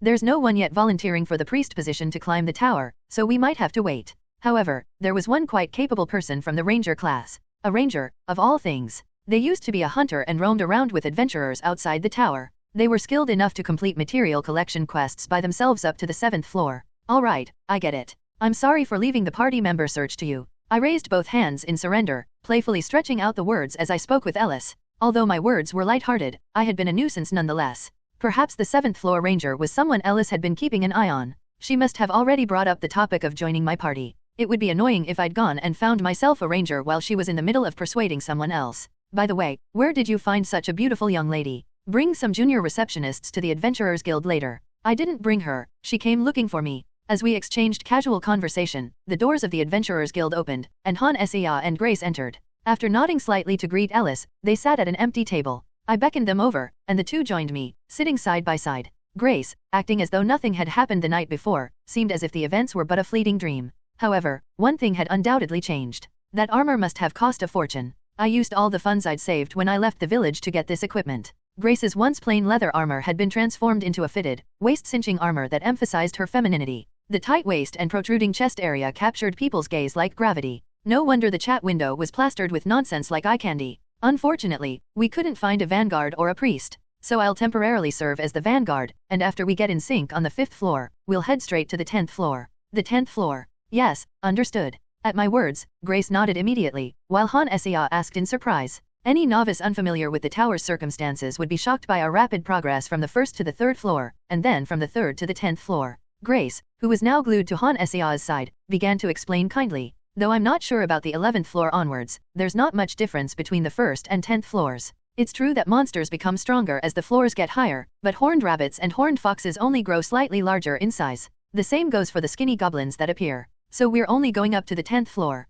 Right. That's where we can make some money. The two of them sat close at the table, engaging in a lively conversation. As expected, Grace, a fellow novice adventurer, had some experience with the lower floors and seemed to know her stuff. The tower has a special monster every 10 floors. They're much stronger than the monsters of the same level, and instead of dropping magic stones, they leave behind different loot when defeated, I explained. In simpler terms, these were boss monsters. If the players defeated the boss monster Horned Wolf on the 10th floor, they would find a forest waiting for them on the 11th floor. Similarly, upon defeating the forest boss Orc Hunter on the 20th floor, they would encounter a cave starting from the 21st floor. If I take the lead as the vanguard, our party should aim to hunt the Horned Wolf. Of course, we won't go there right away. After gaining experience from various lower floor quests, we'll hunt it then. Does the wolf have horns like the horned rabbit and horned fox? Hannah inquired. Exactly. Although it's incomparably stronger than the likes of a horned fox. It wasn't until I entered the fantastical world of Heroes Chronicle that I realized just how large wolves could be. I knew wolves were big, but as a boss monster, the horned wolf was even larger.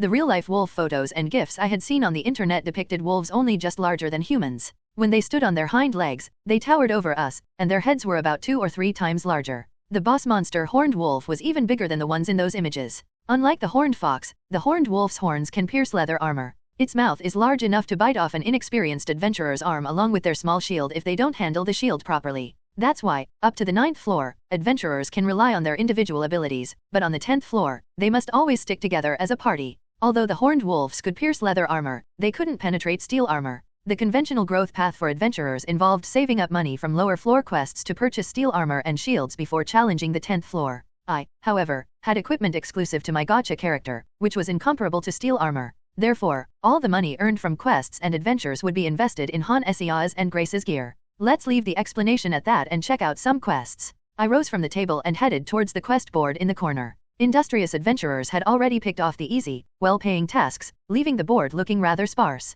I stood beside it, arms folded, waiting for the two women to choose their quests. Han Esia had never taken a quest before, and although she had entered the tower twice, this was her first time attempting one. Grace, once again, stuck close to Han Esia, kindly explaining the details. The camera drone focused on the two of them. I can guess how the chat is reacting to that shot. Most quests in the plains involve gathering herbs. It's no surprise since the area is filled with nothing but grass. The herbs are used for ointments, cosmetics, and magical potions, but since the plains are vast and frequented by novice adventurers, the rewards are quite modest. That's why it's best to accept several quests at once, especially since you have that magic inventory of yours. Grace explained. What kind of quests should we pick up?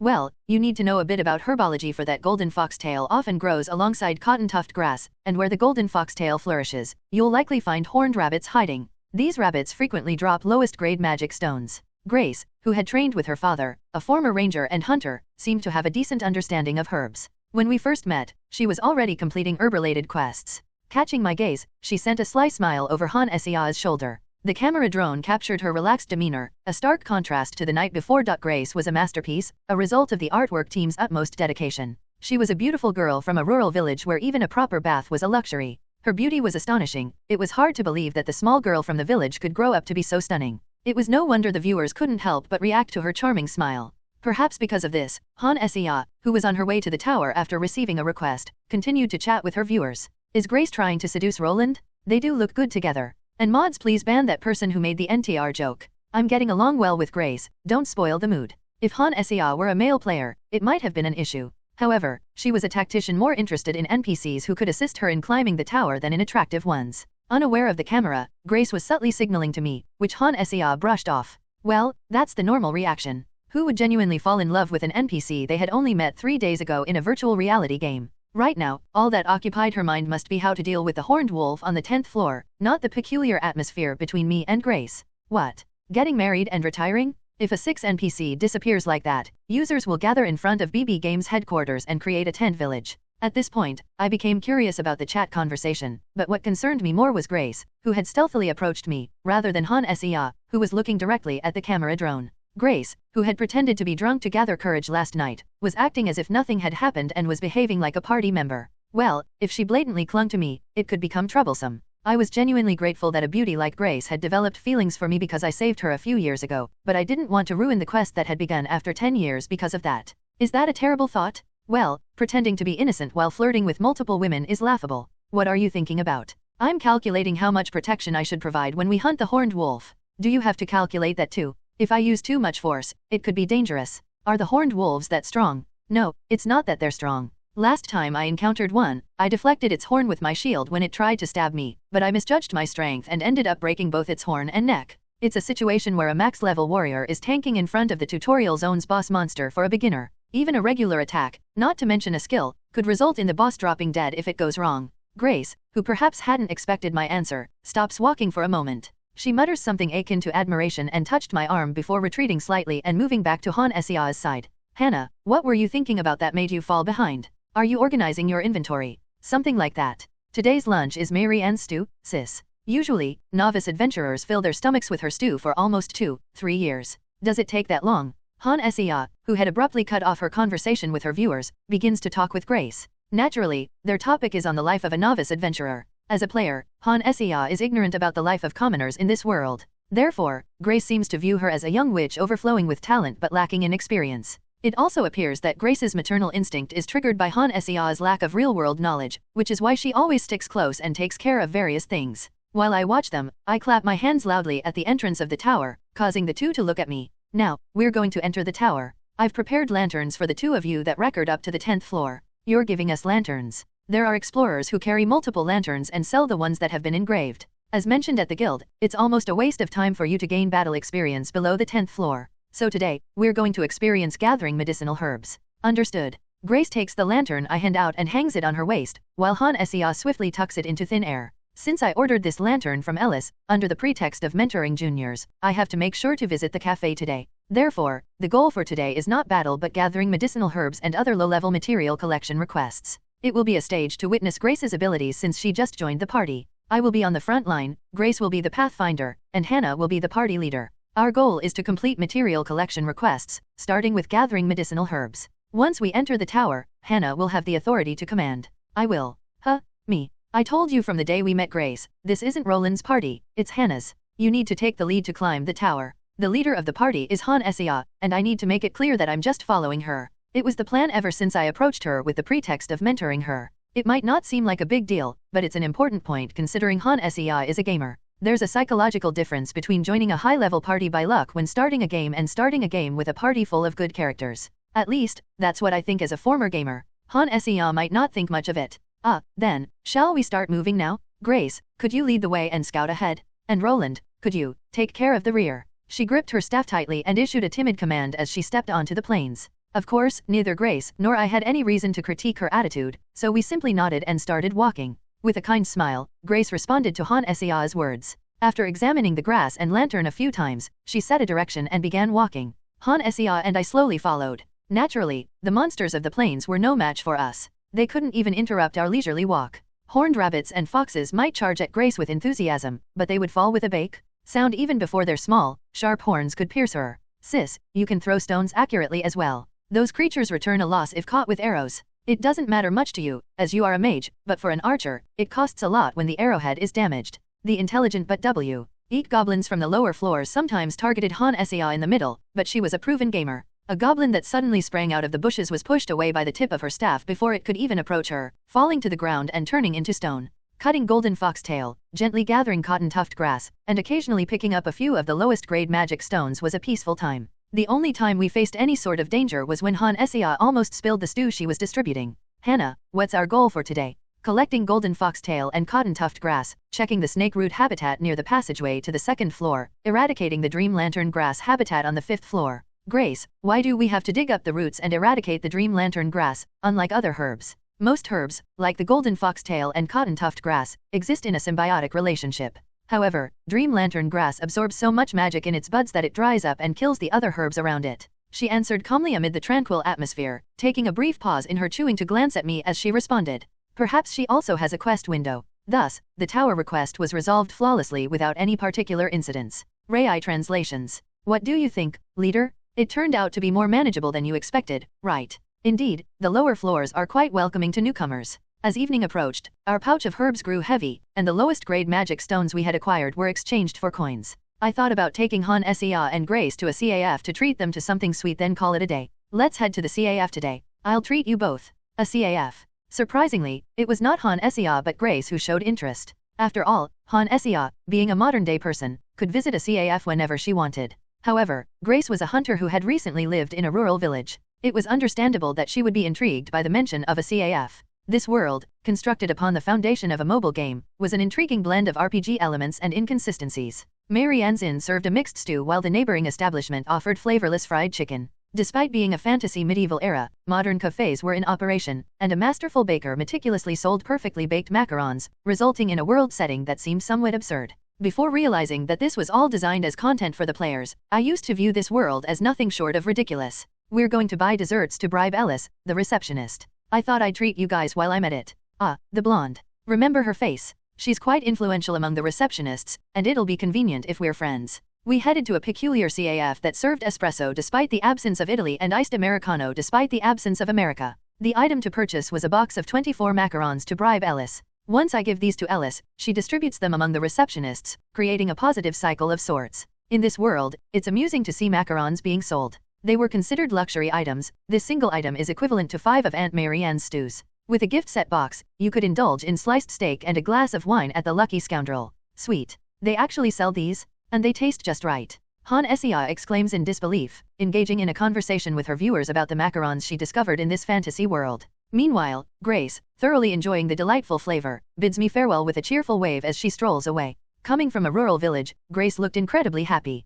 Maybe later on I could take Grace on a culinary tour. Han Sia and Grace quickly adapted to their new environment. Grace had already experienced life in the lower floors, completing various quests to survive, while Han Sia was a naturally gifted gamer. They used my advice, Grace's experiences, the game's system, and information gathered from other streamers to their advantage. However, there was a minor issue. Hannah, how do you know that? You really are a remarkable mage. Oh, well, yes, I studied a bit. Seriously, you study even in your room. Perhaps because Han Sia knew how to make items like Horned Wolf lure scent. Despite being clueless about the prices of hygiene products or desserts for female adventurers, Grace started to cling to her a bit more. Due to the impression of a young genius witch who knows nothing about the world that Grace had of her, she let it slide. However, this made me realize that Han Sia had no talent for acting. Her eyes would dart around, looking into empty space, as she stammered yes, buying time to come up with a lie. It made one understand the true meaning of the phrase "it's written on their face." Fortunately, thanks to the assistance of the game system, Grace seemed to have no doubts and continued without any issues. I felt relieved, knowing that there wouldn't be any conflicts that could break the party and impede our progress up the tower. We're getting accustomed to the plains, so today we'll hunt horned wolves. Look for any related quests. While the guild buys the byproducts of horned wolves, impatient wizards and alchemists might pay a premium to purchase them immediately. What kind of byproducts do horned wolves have?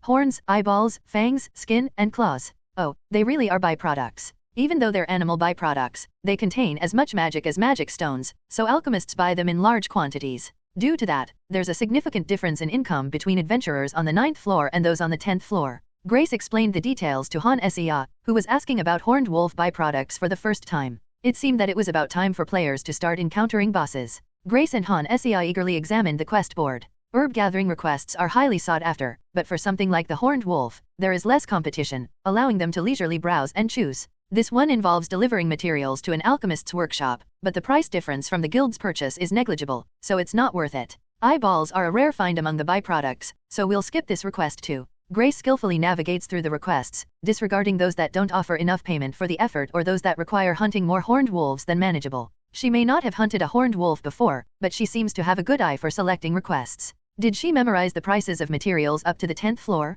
Impressive. To be honest, I'm just as clueless about the prices of low-level materials as Han Sia. My exceptional physical strength allowed me to adapt to the tower battles mostly on floors above the 11th. What's the point of practicing against horned rabbits that can't penetrate leather armor? Consequently, I don't know what medicinal herbs look like, how to find them in their natural habitats, or which herbs grow together or should be eliminated due to parasitism. All of that is left to the party's scout. If we had a priest for emergencies, the party would be perfect. With me here, there isn't an urgent need for an offensive vanguard. Looking at Grace, a 3 ranger, her stats seem higher than expected, possibly due to some balance patch to make lower-ranked characters more viable. However, that doesn't mean that higher-star characters have been nerfed as well. If an offensive vanguard of 4 or lower were to join the party, my Warhammer alone would undoubtedly have higher attack power. So what the party urgently needs right now is a priest who can cover my weaknesses, similar to Grace. I've picked out the requests. Let's get started. Rai translations. She selected a request related to a herb habitat near the passage we surveyed yesterday, as well as requests involving horned wolf byproducts. Grace, ever the eager one, had picked these quests because a wealthy patron had set high prices for their completion. She had chosen them with a wide grin on her face. As we walked through the bustling streets filled with adventurers, we made our way towards the tower. The only noticeable change in the daily street life was the growing number of fair-skinned women. What's with the increase in fair-skinned women? Beginner adventurers who are saving up for their next equipment can barely afford to maintain proper hygiene, let alone take care of their appearance. The typical adventurer has oily, unkempt hair and rough skin, but some female adventurers seem to have fairer complexions. They may not be remarkably beautiful, but they seem to prioritize basic hygiene. They must be 1-2 adventurers. Well, if Grace received a boost, it's only natural that other women can enhance their appearance too. Let's enter the tower and hunt the horned wolves on the 10th floor first. We'll tackle the other quests afterward. As I glanced around, I found myself at the tower entrance. Without knowing the nature of the magic, I entered the tower, following the flow of people going in and out. Remarkably, this tower always keeps us together, avoiding any unfortunate incidents of scattering us apart. A vast plain, referred to as the first floor, greeted us. I am not the party leader, that role belongs to Han Sia. I wonder if she remembers me mentioning that. She quickly assumed her role as the leader. Grace, is there anything we should be cautious of when tracking horned wolves?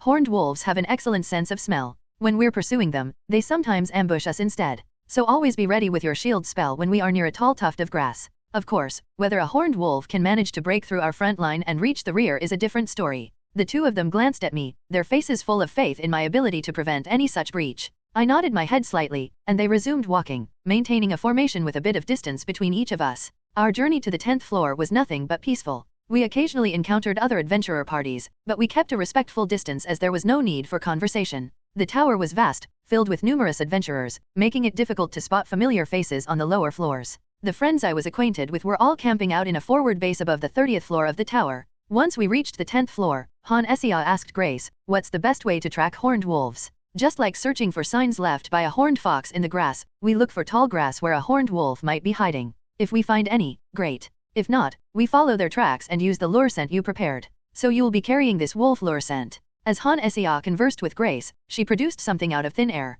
It was a round lump about the size of a fist, wrapped in low-quality paper. Grace peeled off a small piece of the lump to examine it, then gently rubbed it between her index finger and thumb, releasing a pungent odor that filled the air. It seemed they had mixed herbs and reagents to create a scent resembling blood. Even though they suddenly found themselves in the tower, the monsters inside were no different from those outside. Just like real wolves, horned wolves possessed a keen sense of smell and often targeted injured adventurers. While this could spell disaster for novice adventurers, those of intermediate level and above saw it as an opportunity to earn easy money. Is it sufficient to apply this to our armor? Yes. It's a mixture of animal fat and herbs, so it won't harm the armor. It can be easily wiped off. Like this? This stuff is quite effective, isn't it? I'll apply it right away. Upon hearing Han Sia's response, Grace immediately rubbed a chunk of the mixture onto the belly part of her armor. It appeared to be a type of herb cultivated for medicinal purposes, adhering to the armor like an ointment or shoe polish. With a bright smile, Grace then looked at me and retrieved her bow. Should I consider Han Sia lucky in this situation?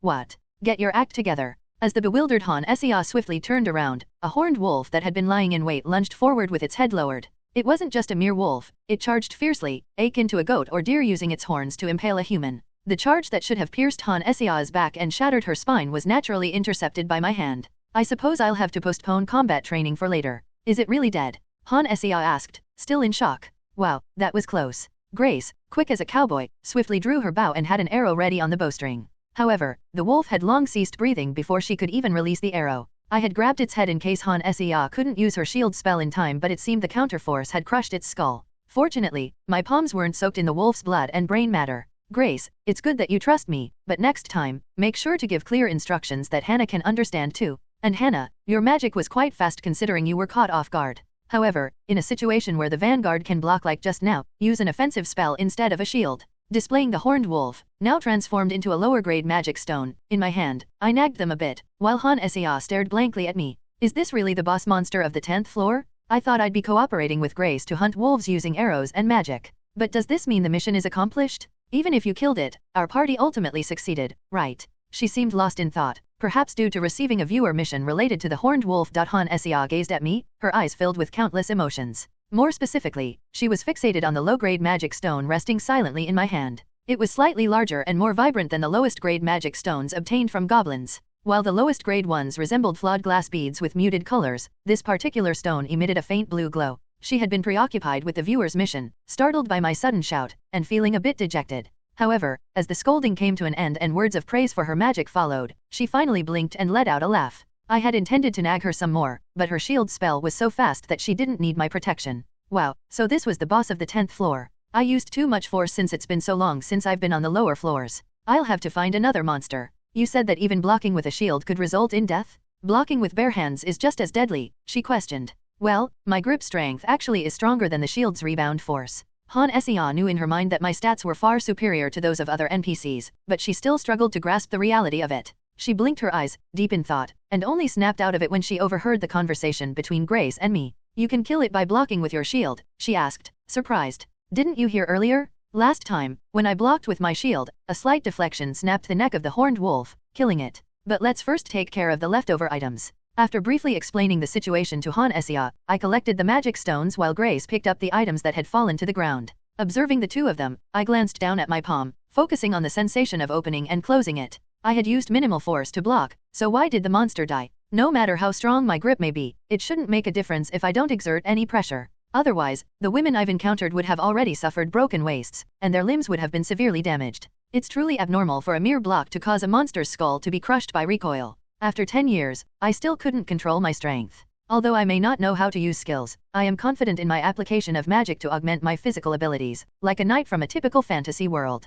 There was only one thing I could guess. Like Grace, who had received a beautiful appearance, and other novice female adventurers who had gained skin-whitening effects. We've gathered everything, Han Xia announced. Then let's resume exploring. I'll make sure not to kill the next horned wolf. Rai translations. After 10 years, my passive skill has finally activated. To be honest, I don't remember Roland's skills very well. Unlike the usual pre-release character information, the 6 Shining Stars event didn't reveal any details about the characters. I, who didn't know this and spent 850,000 won to acquire a male character, would not have been born into this world if I hadn't been spamming malicious comments with a macro. When I saw that it was a male character, I only caught a brief glimpse of the stat window that appeared when he was created. I didn't check the skill window. But then again, is there anything unusual about tanks in RPG games? It's a defensive character equipped with a large shield and a warhammer, with high health and defense stats, and decent stats in other areas as well. A typical HP tank character. So I assume it has an attack skill based on the defense stat and some form of ally protection ability. It's not like a health-focused mage would swing a warhammer and summon meteors.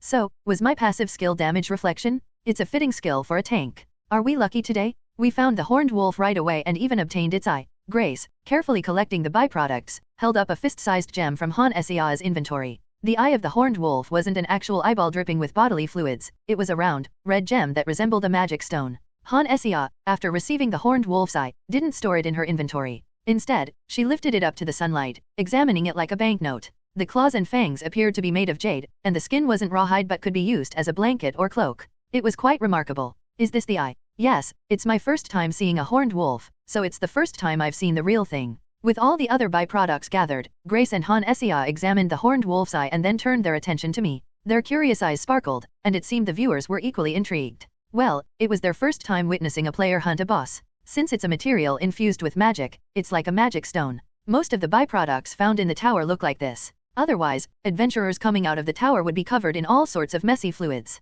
I see. Are the byproducts of other boss monsters similar? Yes. The Orc Hunter on the 20th floor and the 30th floor's Serpent Lord also yield gem-like byproducts. After briefly explaining, I pretended to be on guard while opening the chat window. As expected, it was in chaos with messages scrolling by so fast they were difficult to read. There were even a significant number of messages in English and other foreign languages. Is that really the same horned wolf? That guy died to a wolf that could be killed with just bare-handed defense. If BB Games goes under her, will she give capsules to subscribers? Yes, we don't have to carry around a bunch of slimy wolf eyes. With this much of a head start, Han Xia might actually take over BB Games. What bothered me was the talk of a streamer dying to a wolf. It seemed that someone had already reached the 10th floor and challenged the horned wolf. They apparently met a tragic end, judging by the mocking messages in the chat. Of course, it was only natural for a novice adventurer to die if they encounter a horned wolf. Just like the one that recently attacked us, it hides in the bushes and strikes from ambush. If it detects a scent tracking its movements, it circles and attacks from behind. If it charged with its horns, it would easily pierce through leather armor. If the vanguard fails to notice the ambush and fails to block it in time, one party member would be dead right from the start. It also wasn't like a boss from RPGs that would also charge head-on at the tank. We've gathered everything except the leather. If we catch a couple more, we'll have more than enough for the quest, right? I'll take another look around. Hannah, how much longer will this lure last? It should last about 3 hours. As the scent fades, the effectiveness will gradually decrease. Having checked the number of spoils and stored them in their inventory, the two girls stood up and began to walk. Grace's voice was not just bright, but almost soaring with excitement. After all, byproducts are randomly obtained, so they must be delighted when they find a lot of them. Han Seah, you seem to have exceptionally good luck. The instructor NPC is 6, and the first companion is 3. Both Grace and I are the highest grades that Han Seah can encounter, and our roles don't overlap. On top of that, the rare byproducts needed for the quest have all dropped precisely as required. How fortunate can she be? I think we really made a wise choice in choosing you as our party leader. Let's stick together always, okay? Sister, the scent lure is on your armor. Grace seemed to have similar thoughts as she attempts to embrace Han Seah, only to be met with her desperate squirming. Being a woman from a poor farming village, Grace must feel like she's experiencing a once-in-a-lifetime stroke of luck. After all, just before meeting Han Seah, she had been in a party with the two female swordsmen, Cora. Han Seah discreetly distanced herself, worried that the scent lure might rub off on her leather armor. It wasn't that she disliked the hug, but she seemed to cherish her armor like any other beginner adventurer. Sensing this, Grace playfully teased Han Seah. Of course, after being ambushed by a horned wolf once, both of their eyes diligently scanned their surroundings. I wish Han Seah would check my skills and post them on the forum. While the camera captured the girls' playful interaction, I secretly read the forum and chat from behind them. Many viewers were admiring my strength and there were posts mocking other streamers who had died to the horned wolf, but no one had analyzed my skills. Last time, she had openly posted her stat window, but are her skills private? Since I could only see the chat and not Han Seah's actual stream, I felt a bit frustrated. Just then, increase the members of the Hannah party 3/5. The quest, which had momentarily paused after Han Seah learned 5 spells, received an update. The fact that the quest requires a party of 5 must be influenced by Heroine's Chronicle. If there are indeed 2 more people, as planned, we'll need a sub-vanguard and a priest. But why is the update happening just now? Did we need to hunt a horned wolf to be recognized as the Hannah party? Do you think this scent lure would attract goblins as well? It seems so. Considering how they charge directly at you. We spent a considerable amount of time wandering the plains in search of the next horned wolf. Startled by the unusually large number of goblins, Grace asked Han Seah about the lure's effectiveness with goblins while pocketing several round stones for throwing. It seemed to work on goblins as well, likely due to its rotten meat and blood smell. Of course, our party was not one to struggle against mere goblins. They were turned into magic stones one by one, filling Han Seah's inventory. The horned wolf lure that Han Seah had created based on online strategies turned out to be more effective than she had anticipated. The hunt continued until the evening, and they were able to find an additional 5 horned wolves. Han Seah's luck also resulted in a substantial number of drops. Drops included rare items like the eyes of the 4 horned wolves, which are typically hard to come by. They also obtained 5 horns, usually dropped one at a time, along with a large quantity of hides, fangs, and claws. The rewards far exceeded the short duration of the hunt. Out of the 6 wolves, 4 dropped eyes. We also got 5 horns. When considering the earnings from the golden foxtail and cotton tuft grass requests, as well as the lowest grade magic stones, the total would amount to around 70 copper coins. However, from this horned wolf hunt alone, they earned an impressive 6 silver coins and 32 copper coins. If you view it as 632 copper coins, their income had increased nearly 9-fold. Such an increase in earnings for just a 1-floor difference was astonishing. It's no wonder that hunting horned wolves is seen as the path from being a novice adventurer to gaining recognition as an intermediate adventurer. Han Seah was able to shed her novice status in just 3 days. Hannah, how are you so skilled at casting magic? A slightly intoxicated Grace tightly hugged Han Seah with her ample bosom. Han Seah had skillfully blocked a wolf's charge, then she shattered its skull with a magic missile.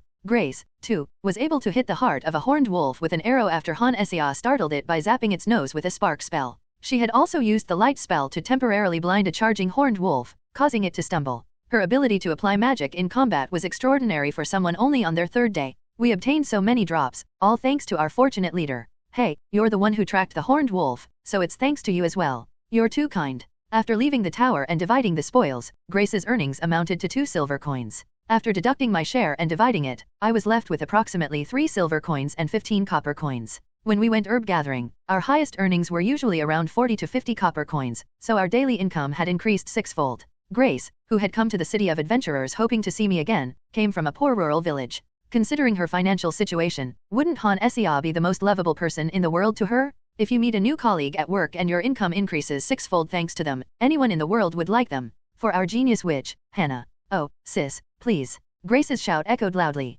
She leaned her ample chest on the table, swinging her empty glass in the air. Subtly, the other patrons, who were engrossed in their conversations, turned their attention toward us. Of course, the employees at the Lucky Scoundrel were beautiful, but they couldn't compare to a 3 gacha character. I was sitting quietly at the table, so no one was coming to bother us, but they were all looking in our direction. And also our knight. If you call me a knight, people might misunderstand. Well, if I call you a knight, then you're a knight. She was completely different from when she pretended to be drunk and nestled in my arms last time. She was so lively, witty, and cheerful that it was almost annoying. Yet, Hannah, with a bright smile, managed to tolerate the clingy Grace. Feeling content just by watching, I didn't want to interrupt. Hannah, seemingly asking for my help, glanced at me. I pretended not to notice and turned my attention to the forum.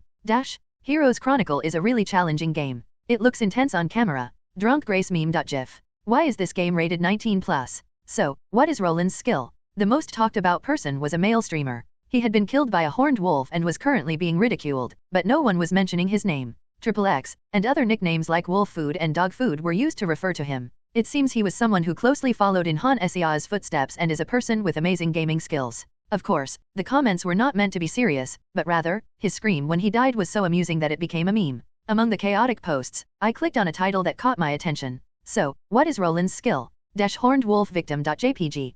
Kim So-kyun being skewered and rolled by the horned wolf.gif. Of course, other 4 NPC tanks could easily block a horned wolf. But how did the wolf die when he blocked it using his bare hands? Why the hell did BB Games make a status window but not a skill window? He said he made a mistake in adjusting his strength properly, it's just overpowered stats. Does that even make sense? Then does the flying goblin make sense? This game is so stupid, it shows stats but not skills. You pick based on stars and stats, and then there are gacha rolls again in the skill window. Trash, lol. Give So-kyun a break, lol. That gif is being plastered everywhere. As the number of viewers increased, so did the number of people using the forum. There were significantly more comments than last time. Most of the increased comments were making fun of the streamer named Kim So-kyun. The man known as Kim So-kyun faced an oncoming wolf with a one-handed sword and a round buckler. With a low posture, he placed the buckler precisely against the charging horn. However, a mere 30 centimeters diameter small shield couldn't possibly fend off the charge of a beast. The horn and shield collided, the wrist bent to the side, the charge didn't stop,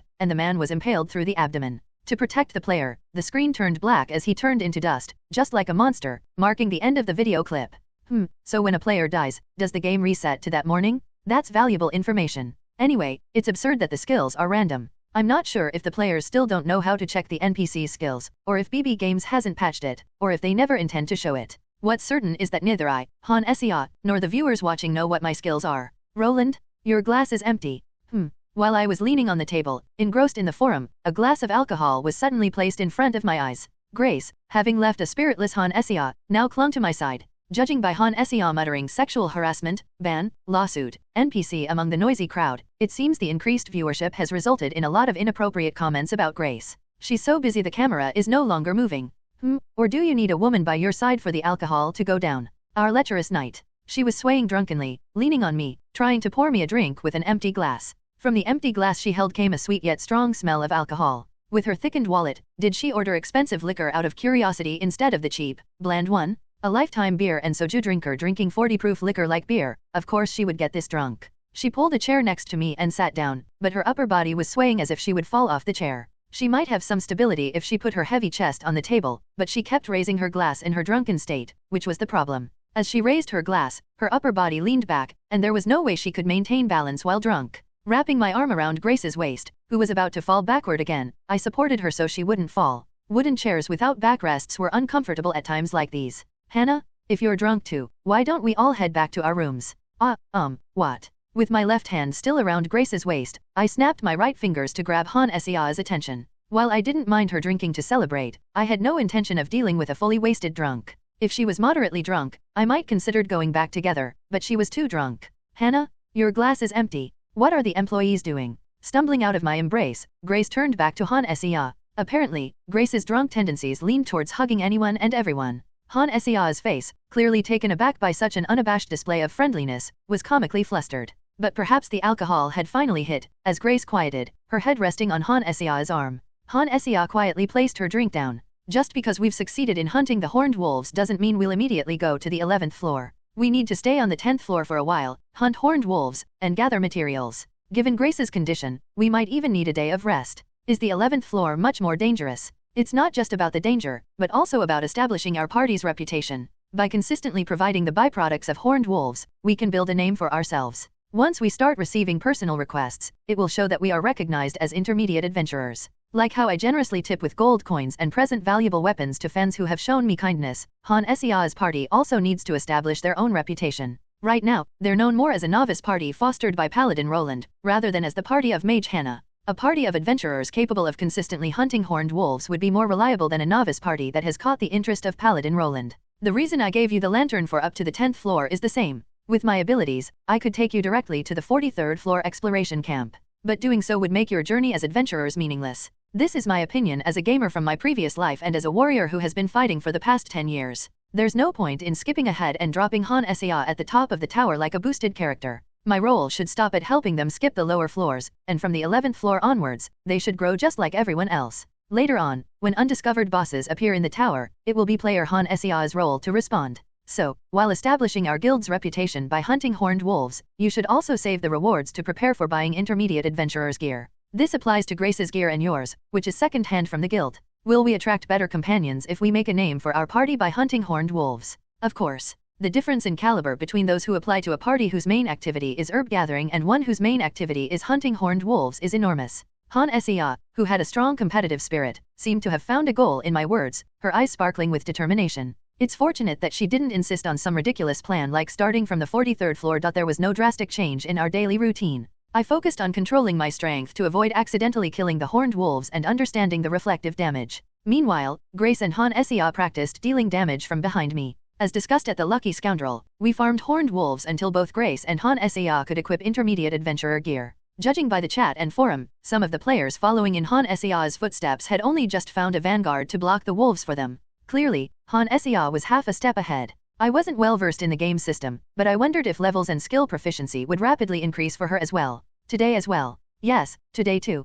Should we try going to the temple? What difference will going there make? The priests will come out on their own. How about looking for your old party members from the upper floors instead? The issue was that recruitment progress had paused during this period. Since our party could hunt horned wolves without any problems, there was no point in trying out beginner adventurers. We would gladly take a priest if one came from the temple, but none were appearing. If it were up to me, I would have immediately taken Han Sea and sprinted to the top of the tower. It would be great if I could gather everyone from the 43rd floor instead of relying on Grace to climb. However, I had learned over the past decade that haste always ruined everything. If that were the case, I would have taken Hannah to the 43rd floor. She needs more experience. Is Hannah's potential that high? I believe she'll be the one to open the door to the 50th floor. My goodness. To think that lazy Roland would mention the 50th floor, she must be quite an extraordinary mage. So, my task was to complete these quests regularly. I needed to add 2 more members, but that wouldn't happen just because I was in a hurry. I had to choose carefully, considering the performance difference shown by the presence or absence of stars and whether the person was a gacha character or not.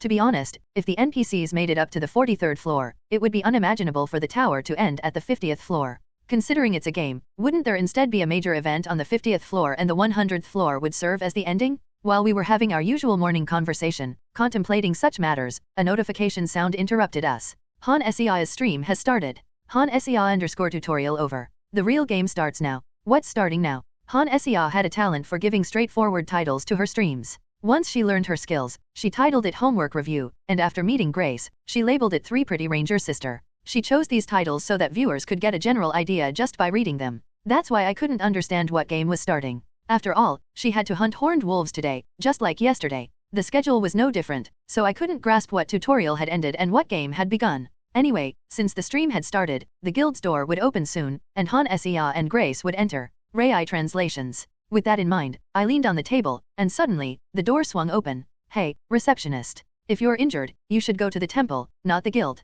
However, the person who entered was not Han Sea or Grace, it was a bloodied middle-aged man. Judging by his worn-out gear, he seemed to be a novice adventurer who had taken a quest to gather herbs on the lower floors. His bleeding arm indicated that he had been over-ambitious and was attacked by a horned wolf. A man at the neighboring table, clearly annoyed by the morning disturbance, grumbled. If they attended to every situation like this, they would have novice adventurers begging for help because they couldn't afford to visit the temple. That's not the issue right now. There was a horned wolf? What are you talking about? In the artisan district. I was delivering herbs there, and I encountered a horned wolf? Has this guy taken some sort of drug?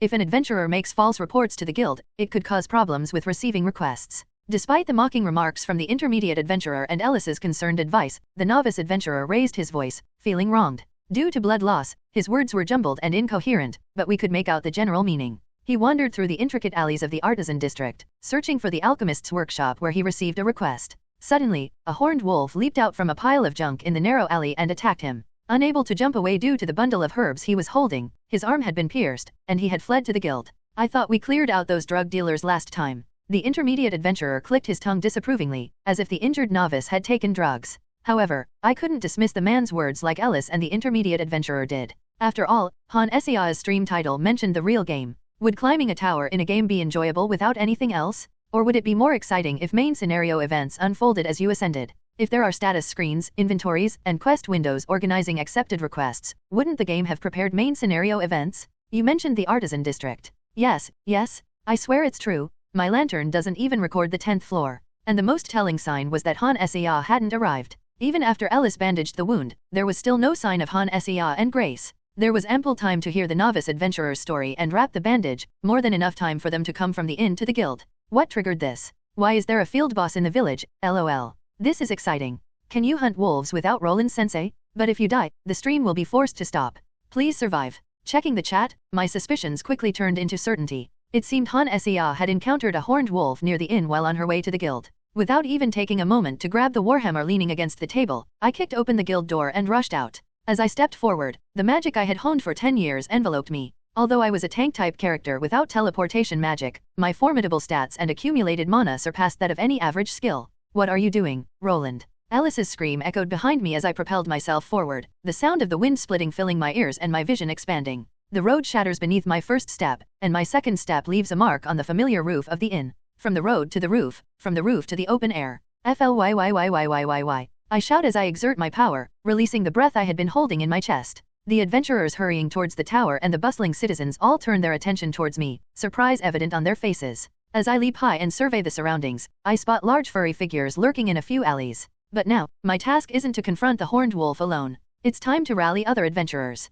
Monsters, emerging within the city. Gravity pulls my body down, leaving yet another mark on the already battered roof. I apologize, but I can only rely on the forceful application of my magic. Propelling myself once again towards the inn, an elderly man with cheeks swollen from the sound of wood splintering beneath my feet gazes at me in astonishment and curses. After shouting and leaping onto 2 or 3 more rooftops, the quicker-witted individuals began to move. While encountering a horned wolf would mean certain death for ordinary citizens and novice adventurers, the intermediates have faced such monsters countless times before. What the hell is going on? It's real? Grab your gear. Prevent them from entering the buildings? Join forces with the district guards. My voice resounds powerfully, reaching everyone's ears. The sheer force of my energy instills belief in the adventurers, prompting them to take action. They trust that someone capable of wielding magic like this wouldn't spout nonsense. As the adventurers arm themselves and move, the soldiers responsible for maintaining order on the streets swiftly spring into action. By the time I arrive at the inn, the alarm bell tolls, and groups of armed forces are scouring the alleys in teams of 5. Hannah? Grace?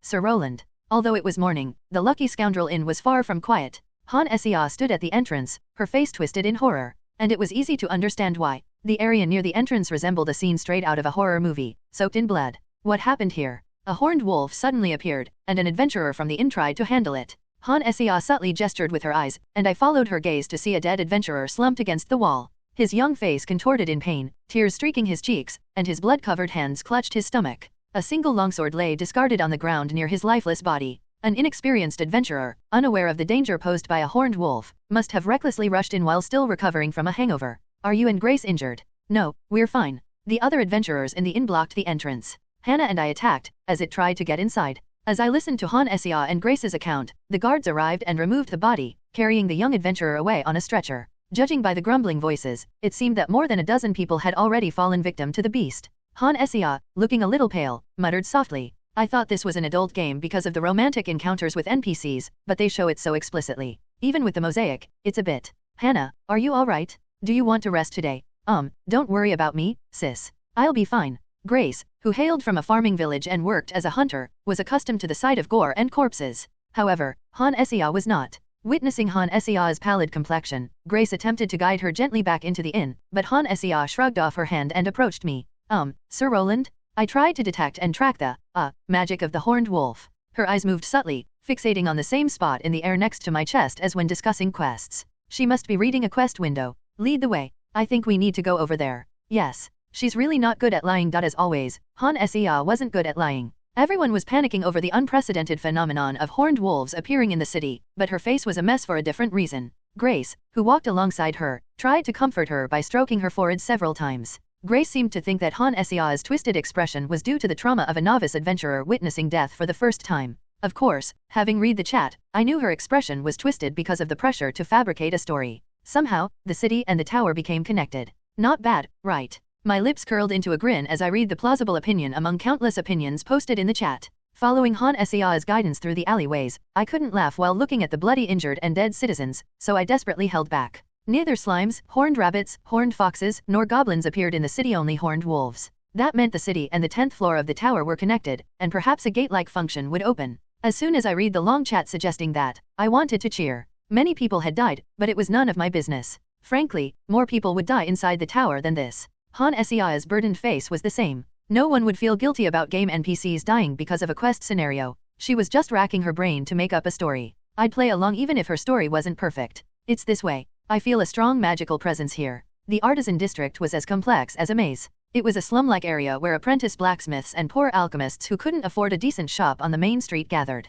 Complicated back alleys intertwined with various junk piled up without considering passage. No wonder the horned wolves, with their habit of hiding in bushes, ambushed people from piles of junk. Han Sea raised her staff as if to claim she was tracking magic and guided us through the alleyways, avoiding the junk. Of course, her fixed gaze blatantly revealed that she was looking at the minimap, not sensing magic. As we made our way through the back alleys, we eventually encountered a horned wolf. It seems the guards haven't made it here yet. We saw the creature chewing on a person. Even though the corpse had been mosaic censored, the sight of the upper and lower halves about to part due to torn flesh was difficult to watch. Grace immediately stepped in front of Han Sea, blocking her view. The wolf had killed someone who perhaps came to the back alley to throw something away, its long horn dripping with blood. Annoyed at having its meal interrupted, it bared its filthy teeth and growled, but it was still a 10th floor level creature. Was it hard to adapt to the sudden appearance of corpses in a game that had been a peaceful tower climb until yesterday? Ignoring the stiff Han Sea, I stepped forward. The beast sensed danger and growled, but it didn't matter. Smack. Even without a weapon, a single slap from me is enough to turn it into a lifeless corpse. Take the lead again, Hannah. Don't worry about the corpse, the guards will clean it up. Yes. In front of the gruesome corpses, Han Sea blinked in surprise at Grace's unfazed reaction, who didn't even blink an eye in front of the corpse. As she quickly gathered the lower-grade magic stones and a few claws from the dead horned foxes, Han Sea promptly placed them in her inventory. People die, but we should collect the spoils of the hunt. After walking for a while through the maze-like alleyways, passing horned foxes and corpses, a suspicious-looking alley appeared. Grace, our party's pathfinder, was the first to react. Here, I smell grass. It's not the scent of materials used in workshops, but the smell of the plains. A refreshing fragrance amidst the harsh and pungent odors of the blacksmith and alchemy workshops. Grace furrowed her brows at the unexpectedly pleasant air, flaring her nostrils to take in the scent. As if to confirm her words, a light breeze carried a few tender green grass leaves, swirling them around the filthy alley floor. They didn't look like discarded, wilted leaves. Hannah, is this the right alley? Yes, this is the right alley. So now, as I asked my question, Han Sea's eyes darted around. Perhaps her quest window hadn't updated yet. Or maybe the updated quest had a long description that took time to read. Regardless, I knew what I had to do. I'll go in first. What? A sense of excitement that perhaps a gate connecting the tower and city would open surged through me. My heart raced pleasantly, like the tension before a battle. Despite being unarmed, I didn't hesitate to step into the alley. My vision darkened, as it did when entering the tower. Rai translations. After a brief flicker, my sight returned to reveal not an alleyway, but a vast plain. It was a nighttime plain, teeming with packs of wolves. Damn, this isn't a quest designed for beginners. I muttered a curse under my breath after confirming Han Sea and Grace weren't behind me. With at least 30 horned wolves and an enormous alpha wolf in the center, a party of intermediate adventurers could be wiped out. Isn't this supposed to be a beginner's first quest? I stopped for a moment, unable to comprehend the difficulty. Why? Because it reminded me of the forced defeat events common in RPG games. With such a difficulty, other gamers would surely face a game over, losing all their beloved party members. As if to prove my suspicion, the enormous horned wolf didn't attack, but merely stood still. While the other wolves had dirty gray fur, this one boasted a silver coat that seemed to hold the moonlight. Its design was undeniably impressive. Should I kill it? The nighttime plain, with the full moon hanging in the sky, was different from the ever-bright daytime plain. Engaging in a staring contest with the alpha wolf under the moonlight, I heard a faint whisper from behind. What is this? It seemed Grace had followed me into the alley after I disappeared. She seems confused. Horned wolves, after all, don't roam in packs. If the first boss monster for beginners roams in packs, that would be ridiculous. The sound of rustling footsteps increased by one. Han Sea had entered after them as well. I glanced back to see her holding her staff high and maintaining her shield spell as she entered. Like Grace, she seemed surprised by the sight of the pack of wolves, her mouth agape. Of course, her instincts as a streamer didn't fade, and the camera drone flew over my head to focus on the horned wolf leader. This space, it's clearly strange. Can you go back outside and report this to the Adventurers Guild and the Magic Tower? But she hesitated as if troubled by something. On second thought, missing out on a main event like this would be a disaster for a streamer. I quickly changed my request. Or, keep your shield up and analyze the surroundings. If you were able to find this place, you should be able to figure something out, right? It's better than waiting for those lazy guys from the Magic Tower. Yes, I'll do that. With Han Sia nodding energetically and Grace clinging to her side looking somewhat anxious, the plane fell silent except for the rustling sound of grass swaying in the wind, as the howling of the wolves ceased. The mere low-level boss monster glared at me with the moon at its back. The plan was to charge in, smash the leader's skull, and then protect the others while fighting the rest. Drawing up all my magic power, I step onto the grassy plains, shattering the ground underfoot, while it arrogantly looks down on me. At that moment, woo-oh, the leader of the horned wolves looked up at the moon and howled long and loud. Regardless, I stomp on the ground, cut through the wind, and stretch out my fist. An inconceivable force that could kill not only the horned wolf but also the forest's orc hunter in a single blow extends out. What the? Oh, we're back. With a crash, I destroyed an innocent wall and toppled the back wall of a small workshop behind it. An alchemist, who suddenly lost the walls of his workshop, is startled and squawks, but soon quiets down upon seeing the debris tumbling on the floor. Damn, was it just a cutscene, boss? Why did you break the wall of someone else's house? What's this? I clenched and unclenched my fist, feeling unsatisfied, when the noisy alchemist came out to the alley and found something. Is this strange marking the reason for all the commotion? He pointed to the strange symbol etched into the alley ground, as if branded by fire. The symbol bore an uncanny resemblance to the markings that appeared when entering the tower. The appearance of monsters within the tower had caused numerous casualties. Naturally, the city was in chaos, like a hornet's nest that had just encountered an enemy. Many were proud adventurers who strutted around the city. The adventurers' city was not ruled by a single lord due to the presence of the tower. Rather, it was a complicated situation with intertwined interests among various guilds, temple bishops, and nobles responsible for taxes. The adventurers were not treated as peasants due to this setup. In any case, amidst the complex interests, the higher UPS began to argue about who was to blame and started fights for the sake of profit. The mages of the Magic Tower, who were investigating the tower's abnormalities, had their eyes turn white as they overturned the entire alley. The one who attracted the most attention, unsurprisingly, was Han Sia. Excuse me, I heard there's a female adventurer named Hannah staying at this inn. An impressive white-bearded mage, wearing a robe and a tall hat, and leaning on a staff taller than himself, approached the inn. His outfit looked like something a country bumpkin would bow down to. Seeing him, one could hardly suppress laughter. That was because the mages in this world were more like obsessed university professors than mysterious supernatural beings. They conducted research using their apprentices like graduate students.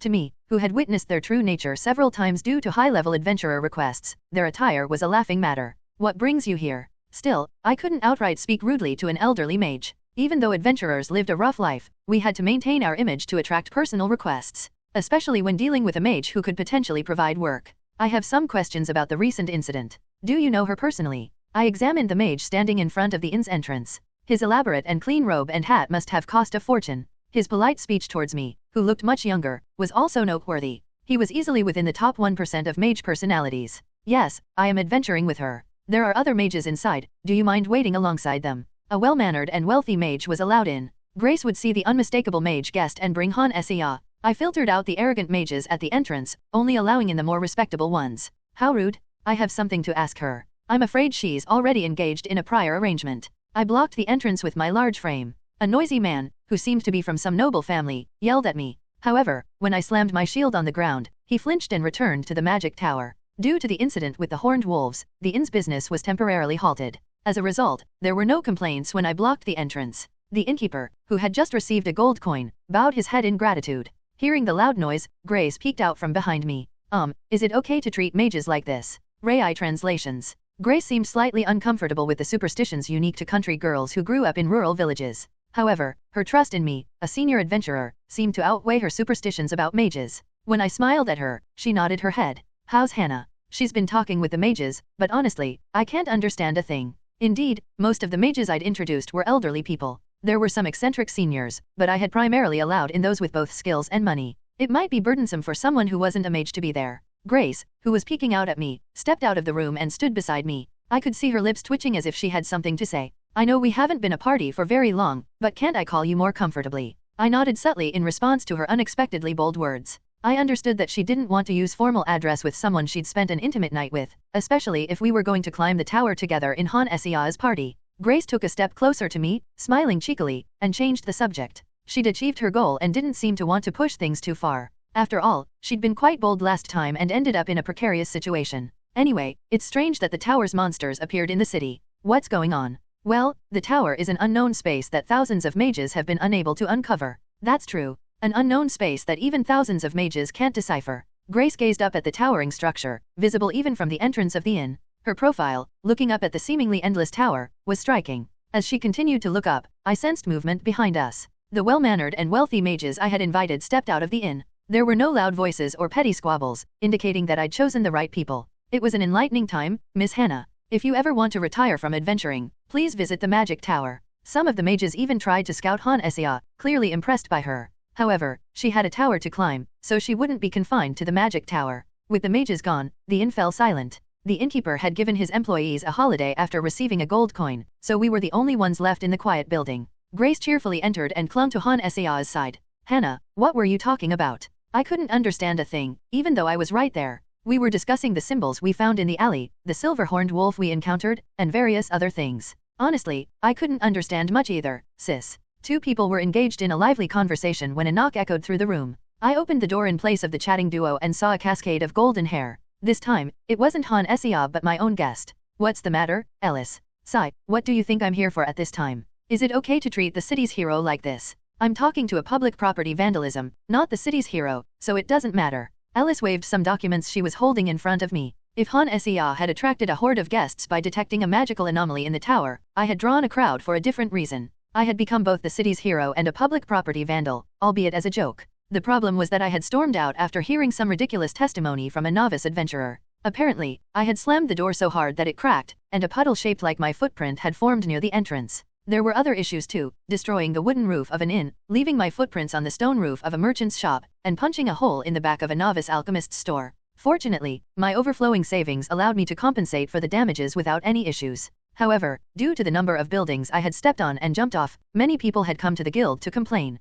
So, what does the guild plan to do? There's not much for the guild to do this time. It seems like the city guards will likely patrol the alleys. If the mages from the Magic Tower find anything, they'll take action then. Oh, and the Magic Tower has requested that even minor anomalies be reported if discovered inside the tower. So it's just another exploration request. Right, after all, most of the time, it's the mages who uncover these things. Her bright eyes couldn't hide the exhaustion. As a highly responsible person, Ellis seemed to be having a hard time. She must have a ton of reports to write after treating the injured novice adventurer and listening to their story. She handed me the compensation claims that had arrived at the guild before disappearing. Damn, I've caused a lot of damage. A man with whiskers like a rat's tail entered as I sat at the guild's table. His somewhat familiar face suggested he frequented the Adventurers Guild often. He seemed like a nobleman who only bought adventurers' spoils to emphasize his masculinity. I wondered if my guess was right as he quickly found me, strode over, and extended his hand. I never thought I'd meet the city's hero like this. Hero is too flattering a title. Weren't the guards who fought with weapons the ones who actually defeated the monsters?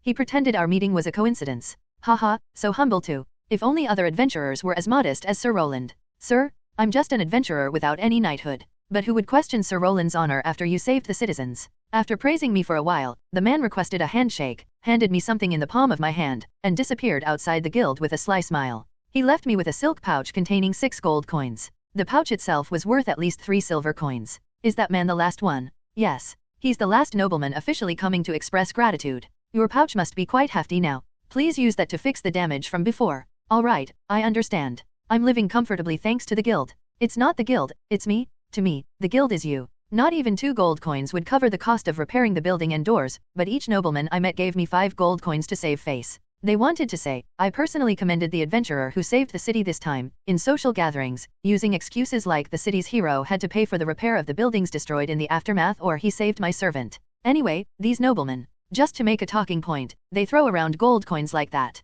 Most of the noblemen in the adventurer's city are quite rich. Rai translations. After seeing off the mustached guest, I briefly checked the statuses of other players through the forum. The information was limited since it wasn't an internet forum but Han Essia's personal forum. However, I could learn quite a lot thanks to the netizens who loved comparisons. First, the Horned Wolf city appearance conditions were to reach the 10th floor and hunt a certain number of times. It was unclear whether the count was for Horned Wolf magic stones or their byproducts, but the event only started for players who could hunt the Horned Wolves without difficulty. Second, the situation after the event were different for other players. In Han Sea's case, I was able to look at the chat and took immediate action, but other players didn't have a 6 paladin Roland. Consequently, casualties increased, and the city became more chaotic. Of course, the extent of the damage didn't reach a level where buildings were destroyed or city security was compromised. If a player fought the horned wolves with their party members, guards would detect the commotion and start looking for other monsters. Extra NPCs died in larger numbers, and if players were really unlucky, the innkeeper or restaurant owner where they stayed would die, causing them to lose their accommodation and property. Thanks to Han Sea's stream, rumors about the horned wolves spread across the internet, with comments suggesting that they were less dangerous. While it could be an exaggeration driven by fans, gamers with a sense of intuition would have figured it out. Worst case, they could just reset to the morning before. The frequency of encountering people on the 10th floor has increased quite a bit. Apparently, parties hunting above the 11th floor have come down too. As I followed Han Sea, thinking about various things, another adventurer greeted us with a nod. It seemed they recognized my face, showing no wariness and even attempting to approach us discreetly before deciding to step aside out of politeness. Their actions were rather cute, if only they weren't a scarred man who appeared to be 2 meters tall. From the spiked armor to the massive 2-handed axe, he was definitely not a novice adventurer hunting horned wolves. Judging by the numerous scratches on his armor, he was a veteran warrior with his own unique battle style. The other party members trailing behind him also seemed quite skilled. They've spread the rumor about what we saw in the guild. A silver horned wolf, much larger than the normal ones, has appeared. Isn't it better to hunt in the middle floors? No. If you succeed in hunting that horned wolf, the nobles will seek you out. Grace tilted her head at my words, possibly because she didn't understand the implications of being involved with nobility as a novice adventurer. What are the byproducts of the horned wolves? Horns, eyeballs, fangs, claws, and skin. What were the features of the one we encountered? It was enormous and silver. Ah, she exclaimed in understanding. The moment the nobles' bidding war began for the unique silver skin of the alpha horned wolf, the adventurer who succeeded in the hunt could retire and live a life of leisure. While adventurers risk their lives to earn coins and silver, nobles squander gold on their portraits. Just this morning, didn't they give me several gold coins to create a talking point? Still, Han Sea will be the one to catch it. It's part of the main storyline. Wandering the plains aimlessly, I had no complaints. Han Sea knew when the quest would start, and I trusted her to handle its progression. For someone like me, it was easier to run around and take hits as instructed. Didn't they say, if your body suffers, your mind will too? Once Han Sea advanced the quest, my job was to smash the head of the alpha horned wolf that would reappear. Planning and scheming for the future wasn't my style. I've never even properly followed a summer vacation schedule in my life. It seems that the full moon wolf isn't attracted by this lure. Full moon wolf. Oh, that's what they call it in the magic tower. Han Sea, whose acting skills still left much to be desired, stealthily approached Grace. Grace had slowed down her pace to chat with me, and they ended up huddled together while walking. But, did you really start speaking informally with Roland? Yes, I mentioned it briefly yesterday when you were talking with the other mages. Oh, their whispered conversation was still audible due to the close distance. The way she paused and glanced at me made it clear she was eager to speak informally with me too. Of course, I didn't need to look into her eyes to understand her intentions. Just go and ask him to talk informally, right? LOL, speaking informally with the teacher because of money? We are now witnessing the collapse of the hierarchy in real time. Nope, go back to using formal speech for life and serve him. Where does a beginner adventurer get off speaking informally with a senior adventurer? She seemed obsessed with completing missions. Seeing Grace's smiling eyes or them standing side by side outside the inn, I couldn't help but feel a sense of alienation. Anyway, while Han Sea was hesitating and choosing her words, I took the initiative. You can speak informally too.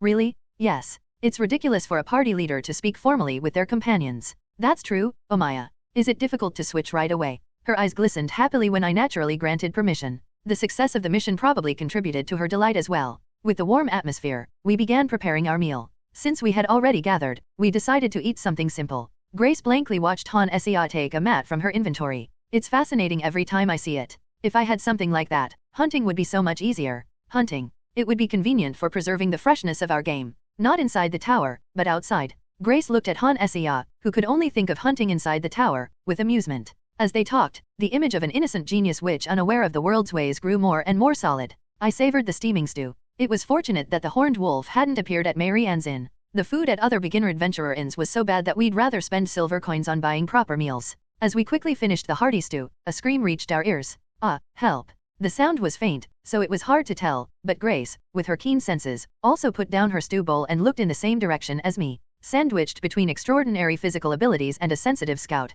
Han Sea asked us in confusion.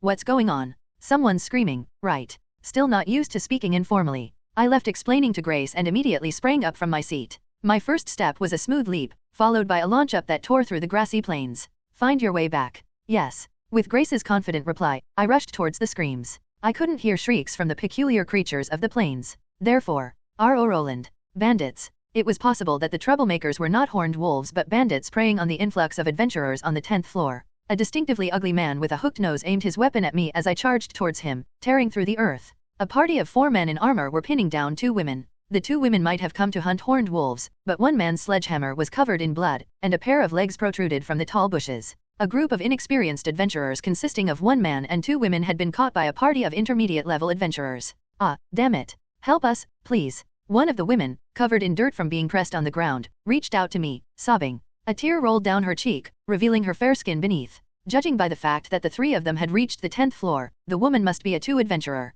Gacha characters were blessed with beauty incomparable to ordinary country girls. It seemed that a party of dark-hearted men had succumbed to their desires and attacked. Hey, do you have any excuses?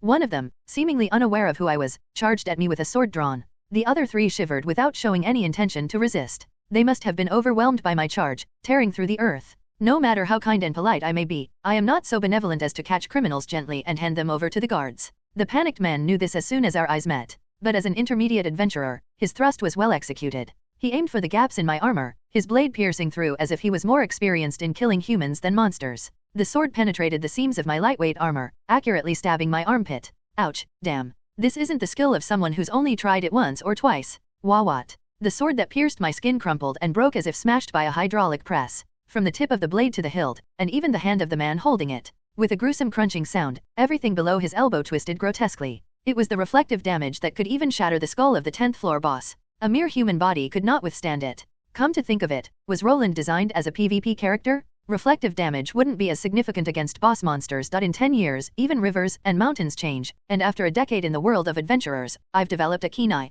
I don't know formal swordsmanship, but by watching someone's blade work, I can get a rough idea of what they've been doing. There are farmers who hold the sword like a farm tool, hunters more accustomed to using short knives for dismantling prey, soldiers and knights with precise but identical stances. And then there are mercenaries and bandits who've killed more people than monsters. I should have just blocked it with my hand. Now there's a hole in my clothes. My hand. But are there bounties on you guys? The other 3, unable to even think of escaping seeing the speed I arrived with, stared blankly and stumbled back. The 2 female victims were barely sitting up, sobbing. The scene was almost comical, with people sitting side by side, gawking at the guy with broken arms. Hey, are there bounties on you? No, there aren't. Then I can just bury you here. We have bounties? If you catch us alive, there's a reward in the southeastern mountains of the kingdom. One scruffy guy, looking nervously at the torn-up ground, yelled loudly to refute his comrade's words. Perhaps imagining himself being buried alive, his filthy beard was trembling as he chattered away in fear. At least there was a quick response. I considered breaking their arms since I didn't have any rope. Then, belatedly, Grace and Han Sia joined me. They followed the path of the grasslands that were ripped apart from my running. What's going on here? The crying women and terrified men were all sitting together, making the situation difficult to grasp. Or perhaps it was the grotesque sight of the completely shattered arms that made it hard to look. Unlike Han Sia, who tried to avert her gaze, Grace seemed to understand everything. Hannah, do you have any rope in your inventory? Yes, sister. It's the one recommended by the guild. Then take it out. Taking out the long rope from her inventory, Han Sia handed it to Grace, who tied up the men. A mid-level adventurer could probably untie the sturdy knots, but they didn't have the desire. The rope was a sign that I intended to spare these bandits and take them with us. They all knew that if they tried to cut the rope and escape, their bones would be crushed like their comrades' arms. With their arms hanging by their necks, they stood in a line, making me feel like a slave trader. I watched the 4 bandits while a pitiful sobbing sound came from the rustling bushes. Huak. We need to take what's important, Belle. While one woman clung to the corpse, sobbing, the other gathered their belongings. She collected the money and sword from the body and even the metal breastplate from the armor. They had invested in armor to reach the 10th floor. Leaving the shattered helmet and corpse behind, the woman with an unknown name helped the one called Belle to her feet. She had climbed up to the 10th floor. She wasn't an ignorant girl who lived in her dreams. Even as tears streamed down her face, she joined in gathering the belongings from the corpse. Han Sia saw the 2 women picking up items from the body and quietly approached Grace. What are they doing? We're on the 10th floor, and they don't have the confidence to carry the corpse back down to the 1st floor, so they're just collecting valuable equipment and items. What about burying it? Not everyone has an inventory like you. I wanted to search for the full moon wolf more, but we ended up involved with bandits. As a result, we had to return to the city immediately after eating. No way, I thought this was a complete fantasy world. Even if it's rated 19+, there's no need for it to be this much of a fantasy, right? Is there a reset button so you don't have to commit suicide because of bandits like this? And it works without touch or voice recognition. This is insane. Han Sea was busy talking with viewers, but Grace remained silent, lost in thought. Our journey back to the first floor was filled with the moans of criminals and the sobbing of women. Rai translations. Arriving at the first floor of the tower, we received surprised glances from people we occasionally passed by. You guys head to the guild first. Or go home for the day. I need to hand these guys over to the guards. I'll wait at the guild. Can I be there when you hand them over? Of course. But why? Well, I heard the guards were able to hunt a horned wolf, so I'm curious. The two women expressed their gratitude and left, sobbing. Han Sea spun her eyes and stuttered her answer. It seemed the viewers were curious about guards. Of course, a normal player wouldn't have any interaction with the guards. There was no reason for a beginner adventurer to get involved with them, who were responsible for the city's security. It was like a student living in a peaceful neighborhood having no relationship with the police headquarters. Han Sea's stream showed things that couldn't be seen on other channels. She believed that was what her viewers expected from her. They enjoyed watching a weeping ugly man with broken arms, shackled. But why do we have to leave first? That's because their tower exit is different from ours. Oh, right. With an awkward expression, Han Sea moved away, seemingly lost in thought. Grace stuck close to Han Sea and comforted her. She must have thought the innocent girl had only just witnessed the dirty side of the world. Adventurer's badge, who has it? I do. I then took out the adventurer's badge from the man's pocket and pressed the button. It's fortunate that the direction of the arrow wasn't directly opposite of Han Sea and Grace, with their heads hung low as if they were criminals. No, wait, they were criminals, murderers and rapists. Anyway, the four shady men walked silently through the plane. We arrived at their exit sooner than expected, geometric patterns hidden through the wild grass that reached their ankles. I kicked their legs, their eyes were flickering about, as if they were planning to escape once they exited the tower. Ugh, why are you doing this? Don't worry, I won't kill you. If I wanted to, I wouldn't have brought you this far. I stepped on their ankles as they were rolling on the ground, as if I was peeling off gum. With a creepy, ominous sound, their ankles snapped. They couldn't even walk, let alone run away. Did these bastards think I was an idiot and would just tie the four of them together and let them outside? If you don't want to die in the plains, crawl through the exit on your own. While listening to Grace's comforting words, Han Sea was lost in deep thought. Even the usually helpful chat seemed to be filled with useless nonsense now. Her dilemma stemmed from the newly introduced game system. Warrior, warrior, warrior. Why doesn't a paladin have a holy skill? What's there to think about? Obviously pick taunt. Why are skills gacha? This feels like a deck-building game. It wasn't that the unfriendly game didn't show the skills of party NPCs, the players had to choose them themselves. She could only see Roland's skill window after the system window announced that their affinity had increased. Roland had only one skill at the moment, a passive called Indomitable Knight. Of course, its performance was as impressive as its grandiose name. Damage reduction without any conditions and damage reflection proportional to Roland's health and defense for melee attacks. Reflected damage is usually not a raid-specific skill. Is this a skill tree made with PvP in mind? Roland was strong. He had high stats, personal combat skills, and incredible physical abilities that could be further enhanced with magic. His immense strength, capable of tearing apart the 10th floor boss with his bare hands, couldn't be explained by high stats alone. And that was what made Han Sea so troubled. No, listen to me guys. With a damage reduction passive like Roland's, isn't his tanking ability already more than enough? If a boss that can't be tanked with those stats appears in the tower, other gamers won't be able to get through, right? A buff that makes him so solid it's almost disgusting? Maybe an attack skill that's proportional to health to support damage dealing? Various debuffs to protect allies and increase utility? A healing technique to create an all-around tanker? Just looking at the passive, he's a PvP powerhouse. He's a powerhouse just looking at the stats. I didn't know being a broken character created this kind of dilemma. I know I'll get banned for swearing, but I really want to. Without a 6. I want to quit. A riot broke out in the chat because she still hadn't made a decision. She believed that with Roland by her side, she could genuinely become the world's top-ranked player and the owner of BB Games. Wait, haven't you all played mobile gacha games? Looking at those passives, I think they're for PvP. So we should build our concept around that. Honestly, remember that earth-shattering dash earlier, if there's a boss that can overcome that, then the game is broken. The more she pondered, the more her gamer instincts leaned toward a PvP-oriented setup. Just looking at her party, there was no one skilled in PvP, and just a while ago, she had encountered adventurers that turned into bandits. No, if the tank has damage reduction, that's enough. I'm going to recruit a priest for the party later anyway. Viewers criticized her rather than agreeing with her opinion, but it didn't matter. If she were to be discouraged by that, she would have given up on streaming looking at the inappropriate comments on her workout videos. Grace would max out her pathfinding skills, she would learn a bunch of debuff spells, and they would recruit a cleric to learn protective and healing spells.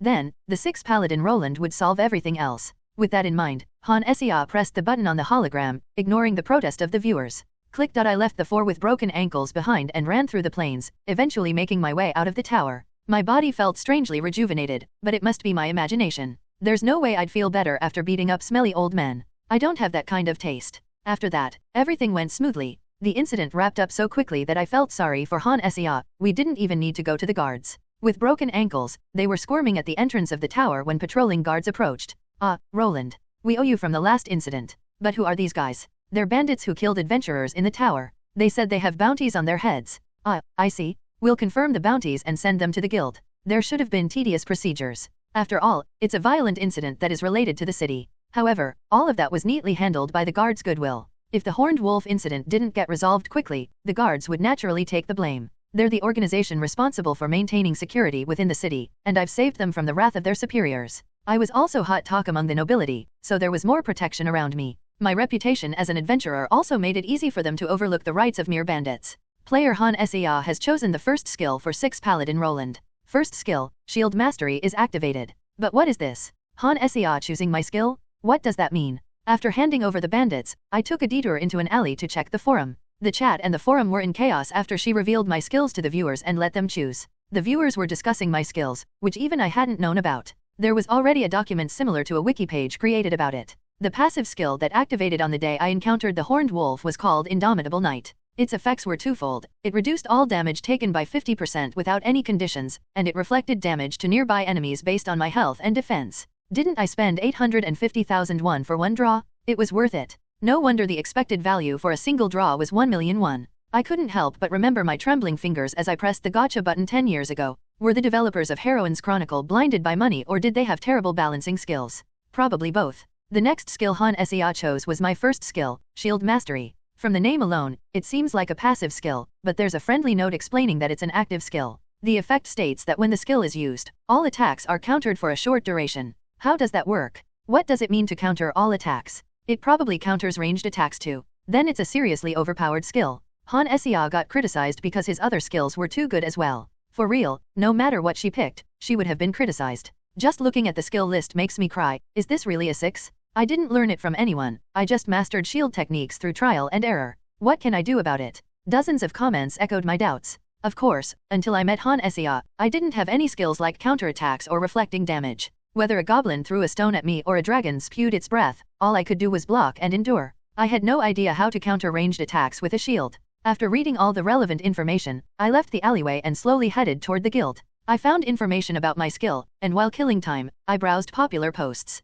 Many people were chattering about the skills Han Sia had given up to choose her shield mastery. There were people arguing about whether Intimidating Roar, which Han Sia had ignored, was an area debuff or an area taunt. There were also people fighting over whether or not a self-healing skill was needed when a priest would join the party. It's probably a parallel world. The passion for gaming among Koreans remains the same. Ah, you're back. What happened to those thugs? The guards at the tower entrance took them away immediately. I see, they were patrolling earlier. I arrived at the guild while reading the forum. Han Sia greeted me with an indifferent expression, either because she had thick skin or a strong spirit. The forum and chat were in chaos due to the skills she had given up, but she seems unaffected by it all. Although the chat mod was actively banning insults and criticism, I would have thought her feelings would be hurt. But she appeared unfazed, which I found quite impressive for a streamer. The guards agreed to sort out the bounty and send it to the guild. With the amount we'll get, which is equal to the equipment of intermediate adventurers, both of you can easily buy new gear. Intermediate gear already. At my words, Grace and Han Sia were both visibly surprised. It made sense since I had been covering food and lodging expenses, so the money earned from hunting horned wolves had been saved entirely.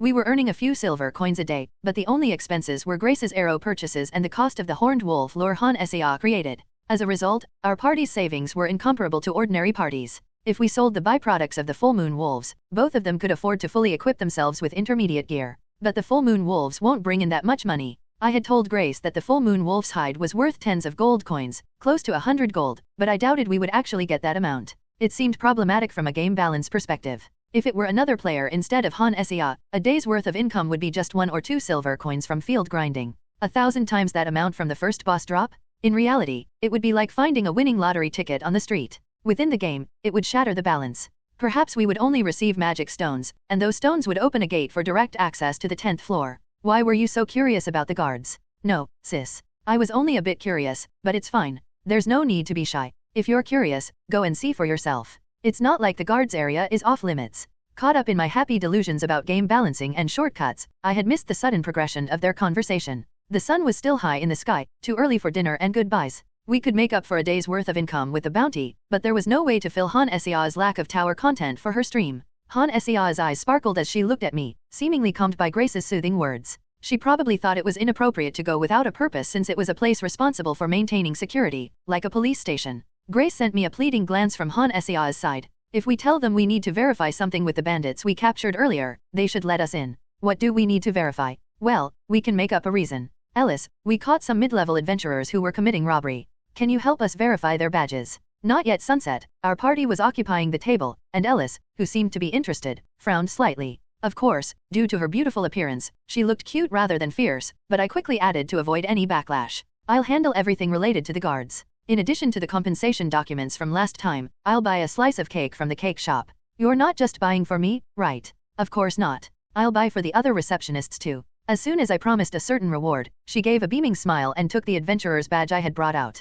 Seeing her, Han Sea quietly approached me and whispered. It seemed strange to her that the receptionist of the Adventurers Guild was getting something out of every transaction. Don't we have to verify the badges if we catch a robber? No, the Adventurer's badge is just for show, aside from its use in finding the exit. Even if we say we're checking, there's no way to prove whether it's their badge or not. Then what are they verifying? Since they heard our conversation, they're providing us with an excuse to enter the guard's headquarters. It doesn't mean much, but they can at least provide us with an official document. Ellis could stamp the document with the receptionist's seal and write an opinion like, "This badge is suspected to be stolen." After all, the bandits were going to be executed or imprisoned anyway, so a minor pretext would be enough for a brief visit. Why would bandits be stealing within the tower if they had backing? The guards would be itching to execute them, and I had no interest in listening to their sob stories. I should swing by the guards' headquarters, deliver the dessert, and practice my skills early. My schedule was free, so I planned to practice my skills as I received a document from Ellis. The receptionists inside the office, visible through the open door, all had sweet smiles full of longing for the dessert.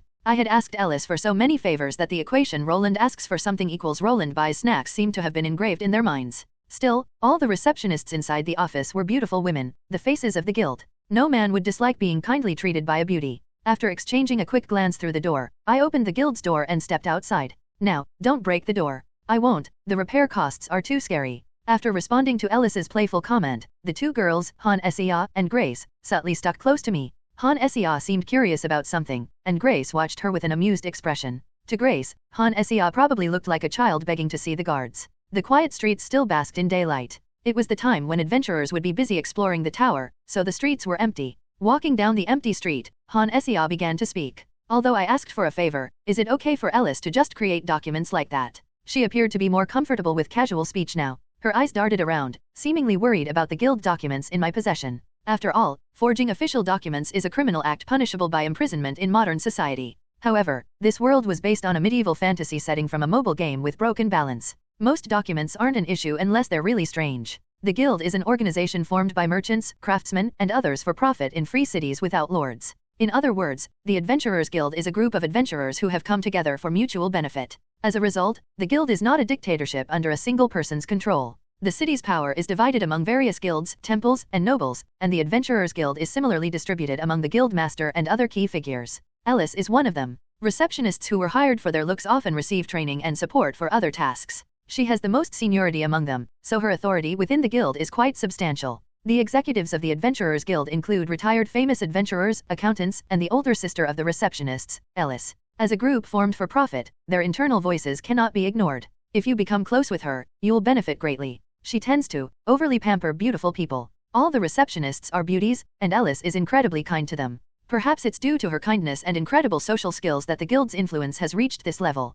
Grace and Han Sea nodded with stunned expressions after hearing my explanation. Their image of Ellis was probably closer to a persistent saleswoman who kept asking if they had any intention of becoming a receptionist. After observing the unremarkable guard HQ and delivering dessert, our party disbanded before dinner. Grace seemed to be going shopping with her now heavier wallet, while Han Sea appeared to be wandering around the city to fill in the blanks on her minimap and to console her disappointed viewers. I grabbed my equipment and dashed back to the tower to check out the skills Han Sea had chosen. Running through the plains without having to match my pace to my party members, a refreshing breeze rustled my hair. My speed was probably similar to a horse's when I ran without shattering the ground. Crossing the plains, I broke through the 11th floor forest, which Han Sea and Grace had not yet visited. Plowing through the tangled branches, I followed the fragments of the lantern in a straight line. Most of the monsters that appeared in the forest were beast type, like the helmeted deer and moss wolf, making it difficult to practice my shield techniques. Thus, my target was the goblin and kobold tribes that started appearing on the 11th floor. Considering my stats, I should have fought stronger monsters above the 20th floor, but going up there is too much of a bother. Reflective damage, it's definitely powerful. The moss wolf, which used the moss on its fur to camouflage itself in the forest, and the helmeted deer, charging with its horns sharper and sturdier than an ordinary wooden spear, both met their end, rushing at me and falling to the reflective damage. It was too much trouble to stop and pick up magic stones, so I just kept running to find the goblin and kobold tribes. If I left them, some lucky adventurer would eventually pick them up. Relying on my enhanced senses rather than any scouting skills, I wandered around the forest until I faintly heard the cackling sounds of goblins. They were more likely to use ranged attacks, which was perfect for my purposes. Cackling and grumbling, the goblins seemed to be exchanging opinions amongst themselves. They were about 10 centimeters taller and had more supple skin than the ones I'd seen on the 10th floor, but they were still goblins. Behind them were huts made of branches, filled with goblin dwellings. Hey, look at this. Ignoring the noisy goblins, I kicked and destroyed several huts, then banged my shield with the handle of my warhammer, making a loud noise. Furious at me for destroying their homes, the green creatures swarmed out. Kayak? Cackle? Chuckle? At least they weren't stupid, as they quickly surrounded me and prepared their ranged weapons. As they cackled, rocks and poisonous darts flew at me from all directions. My armor unscathed, I raised my shield against their attacks. How do I use this? Of course, the skill didn't activate right away. I pushed magic into my shield, like I did when strengthening my body, but could only block the chaotic barrage of rocks and darts. Counterattacking was another story. I shouted the skill name aloud, just as Han Sea recited her magic spell. Although we were in a forest filled with nothing but goblins, I spoke quietly. If I kept shouting skill names, I might end up denying reality and start shouting things like logout or stat window, just like my embarrassing past. My shield, which had been with me for 10 years, sparkled and emitted a brilliant light for the first time, perhaps due to my brief embarrassment. At the same time, a stance instinctively popped into my head, as if the system was hammering it in. I wondered if this was how Grace felt when she saw her inventory and naturally thought of magic. Unconsciously, I lowered my stance against the goblins, extending my shield and adopting a complete defensive posture. Kayak? The goblins scattered in all directions, fleeing in panic. They left behind the remains of their collapsed huts, with tree fruits and other items gathered from the forest. They didn't seem to care about their food or shelter as they fled. I couldn't help it when the poison needles deflected by my shield targeted my face. The attacks that struck the back of my armor didn't reflect, but the stones and poison needles that hit the front of my shield went back to their owners, cleanly taking their lives. Could it be that my passive skill is involved in counterattacks? My passive skill, Indomitable Knight, which reflects fixed damage, and Shield Mastery, which reflects all attacks for about 10 seconds, seem to have an unexpected synergy. Although 10 seconds might seem short, for superhumans who use magic, it's an incredibly long time. I became stronger without any effort while fighting goblins and horned wolves on the lower floors. Joy surged within me. However, my skill in wielding my warhammer was abysmal compared to my learned shield technique. If I were to engage in friendly competition with adventurers on the 43rd floor, it would result in a 100% stalemate. My opponents wouldn't be able to break through my defenses, but I wouldn't be able to land a single hit on them with my warhammer. I just swung my warhammer from right to left, top to bottom, like chopping wood with an axe. The force contained within was incredibly powerful but crude, and agile adventurers, especially those who enhanced their bodies with magic like me, could easily dodge it even with their eyes closed. However, having mastered shield techniques changed the story a bit. It provided a way to deal with annoying enemies who avoided being hit by my warhammer, especially flying monsters encountered during quests outside the tower or pesky foes like Death Knights who remembered their swordsmanship from their past lives. Han Sea is really lucky. She's not only good at games, but she also has good fortune when it comes to passive skill synergy. The damage taken by passive skills was halved, and my magically enhanced shield counterattacked. My armor, which came with my 6 body, further reduced the damage, and my body, strengthened by magic, absorbed what remained. This quadruple damage cushion was possible thanks to the more realistic virtual reality game, where taking damage wasn't guaranteed when using skills like in turn-based games. At this level, I might be able to withstand even a giant's blow, not just deflect it. It's this way. I can hear suspicious noises. Looking at the chaos the goblins are in, there must be something going on. I paused my near-massacre hunting session, where I comfortably pushed my shield into the monsters, dealing reflective damage. The tracks are large. It doesn't seem like a small creature. The tense voice coming from beyond. A tense woman's voice came along with rustling sounds. Her stealth ability seemed to be inferior to her tracking ability, as the sound of swallowing saliva and whispered conversations between them were audible. They probably thought the chaos was due to the full moon wolf, which had chased me and caused a strange phenomenon. Of course, their misconception would only last a few seconds. Adventurer, right? Yeah. A man, holding his shield and visibly tense, emerged from the bushes, as if expecting a monster from a higher floor to cause havoc on the lower one like the horned wolf did. Naturally, what greeted him was not a 20th floor boss monster like an orc hunter, but me, clad in full heavy armor. The unknown tank finally realized that the cause of the commotion was another adventurer, and his arm relaxed. As his kite shield lowered, the rest of the party members, realizing they were not in a combat situation, approached cautiously. The party consisted of a tank wielding a kite shield and a one-handed axe, a rogue who had silently descended from a tree, a mage who brushed away branches with her staff, and a woman in a pristine white nun's robes. 1 man and 3 women made for an interesting combination. Did you also destroy the goblin settlement behind you? Yeah. The 3 women were taken aback by my words. The male tank seemed to accept it naturally, but the women looked as if they were in a similar situation as my party. The seasoned mid-floor adventurer tank was probably guiding the inexperienced trio. The forest boss that appears on the 20th floor. No. If something like the full moon wolf is the real boss, then what appears on the 20th floor would be more like a named mob. It was slightly stronger but appeared in numbers. In any case, the orc hunter that should have been on the 20th floor was closer to a silent assassin. It utilized ambushes in the forest with moss wolf hides, powerful arrows propelled by orcish strength, and various traps befitting its name as a hunter. I told you, an orc hunter would never leave traces like these. All right, we get it, sir. Leaving me standing there dumbfounded, they resumed their whispered conversation among themselves. The middle-aged tank had a stoic expression but tended to nag like an innkeeper when he spoke. The rogue and mage shrugged their shoulders in annoyance, but one of them had a different reaction. A woman in a spotless white nun's robe that seemed to be unaffected by the forest. Instead of an explorer-like outfit, she wore a religious robe that didn't reveal her figure. Her hood was properly worn, not showing a single strand of hair. Everything that needed to be covered was covered, but her exposed face was striking. It might be a prejudice, but her face alone looked like she could be at least 4. In the 11th floor, I encountered a beautiful priestess, but nothing really happened. Our current party was composed of an experienced tank, a pathfinder, and a mage. Furthermore, priestesses climbed the tower for their faith, not for money or fame. It was impossible to lure them away. In an awkward atmosphere, we simply exchanged formalities and parted ways. At least, that's what I thought.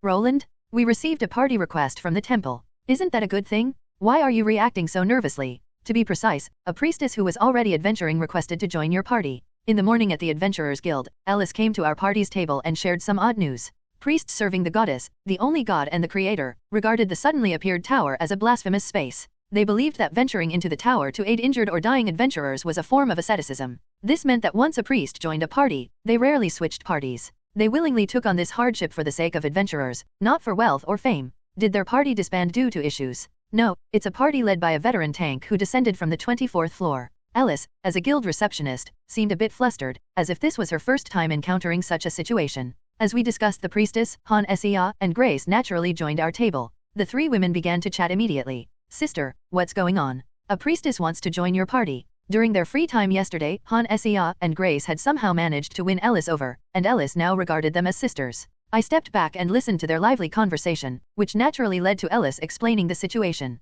She told them why priests climbed the tower, and why the Adventurers Guild made an exception to actively arrange parties for them. In their doctrine, the tower is a blasphemous space not created by the goddess. The real problem is the criminals who target priests, thinking that the goddess's eyes don't reach them. I see. Even bandits in the kingdom's remote areas knew to fear the goddess, so they rarely killed priests. They might steal valuables made from silver, but they usually let priests go unharmed, unless they were truly desperate. There was also the belief that if a priest was harmed by bandits, inquisitors, and holy knights might turn over the entire area. But the tower was different. Empowered by the belief that the goddess's gaze didn't reach the tower, some adventurers who doubled as murderers didn't discriminate between adventurers and priests. They believed they wouldn't be pursued since any evidence would disappear within the tower. So, was there a problem with the priestess's party? That's the strange part. There's no issue. Instead of discussing it here, why don't you just talk to the priestess directly? Grace and Sia seemed to understand the situation after listening to Ellis' explanation. As Ellis said, this was a question that couldn't be resolved without hearing from the priestess herself. No matter how much we speculated, it would be best to hear from her directly. Is she here? Yes. She was waiting even before the guild opened. Being a priestess, she's incredibly diligent. Alice nodded, giving a knowing smile to Sia and Grace before standing up from the table. As a receptionist who loves beauty and elegance, she quickly befriended the 2 due to their attractive appearances. Not long after heading to the reception room on the 2nd floor, Alice returned with a woman. The woman walking down the wooden stairs with Alice was the priestess I had seen in the forest on the 11th floor yesterday. She wore a simple, yet elegant nun's robe that concealed her figure, with her hair meticulously hidden beneath a bonnet. Her small, pale face was framed by the bonnet, with golden eyebrows and light blue eyes. She looked beautiful, but her expression was somewhat blurry. Hello. You're Roland, right? Han Sia, surprised by her extraordinary appearance, quickly looked around as she greeted her. However, the priestess, with a voice barely above a whisper, acknowledged Sia's greeting while staring intently at me. It could be considered rude, but Han Sia's excited voice made me realize that now wasn't the time to dwell on such things. Oh, a 5 healer has appeared. Not just a 4, but a 5 healer, as Han Sia blurted out. Are you okay?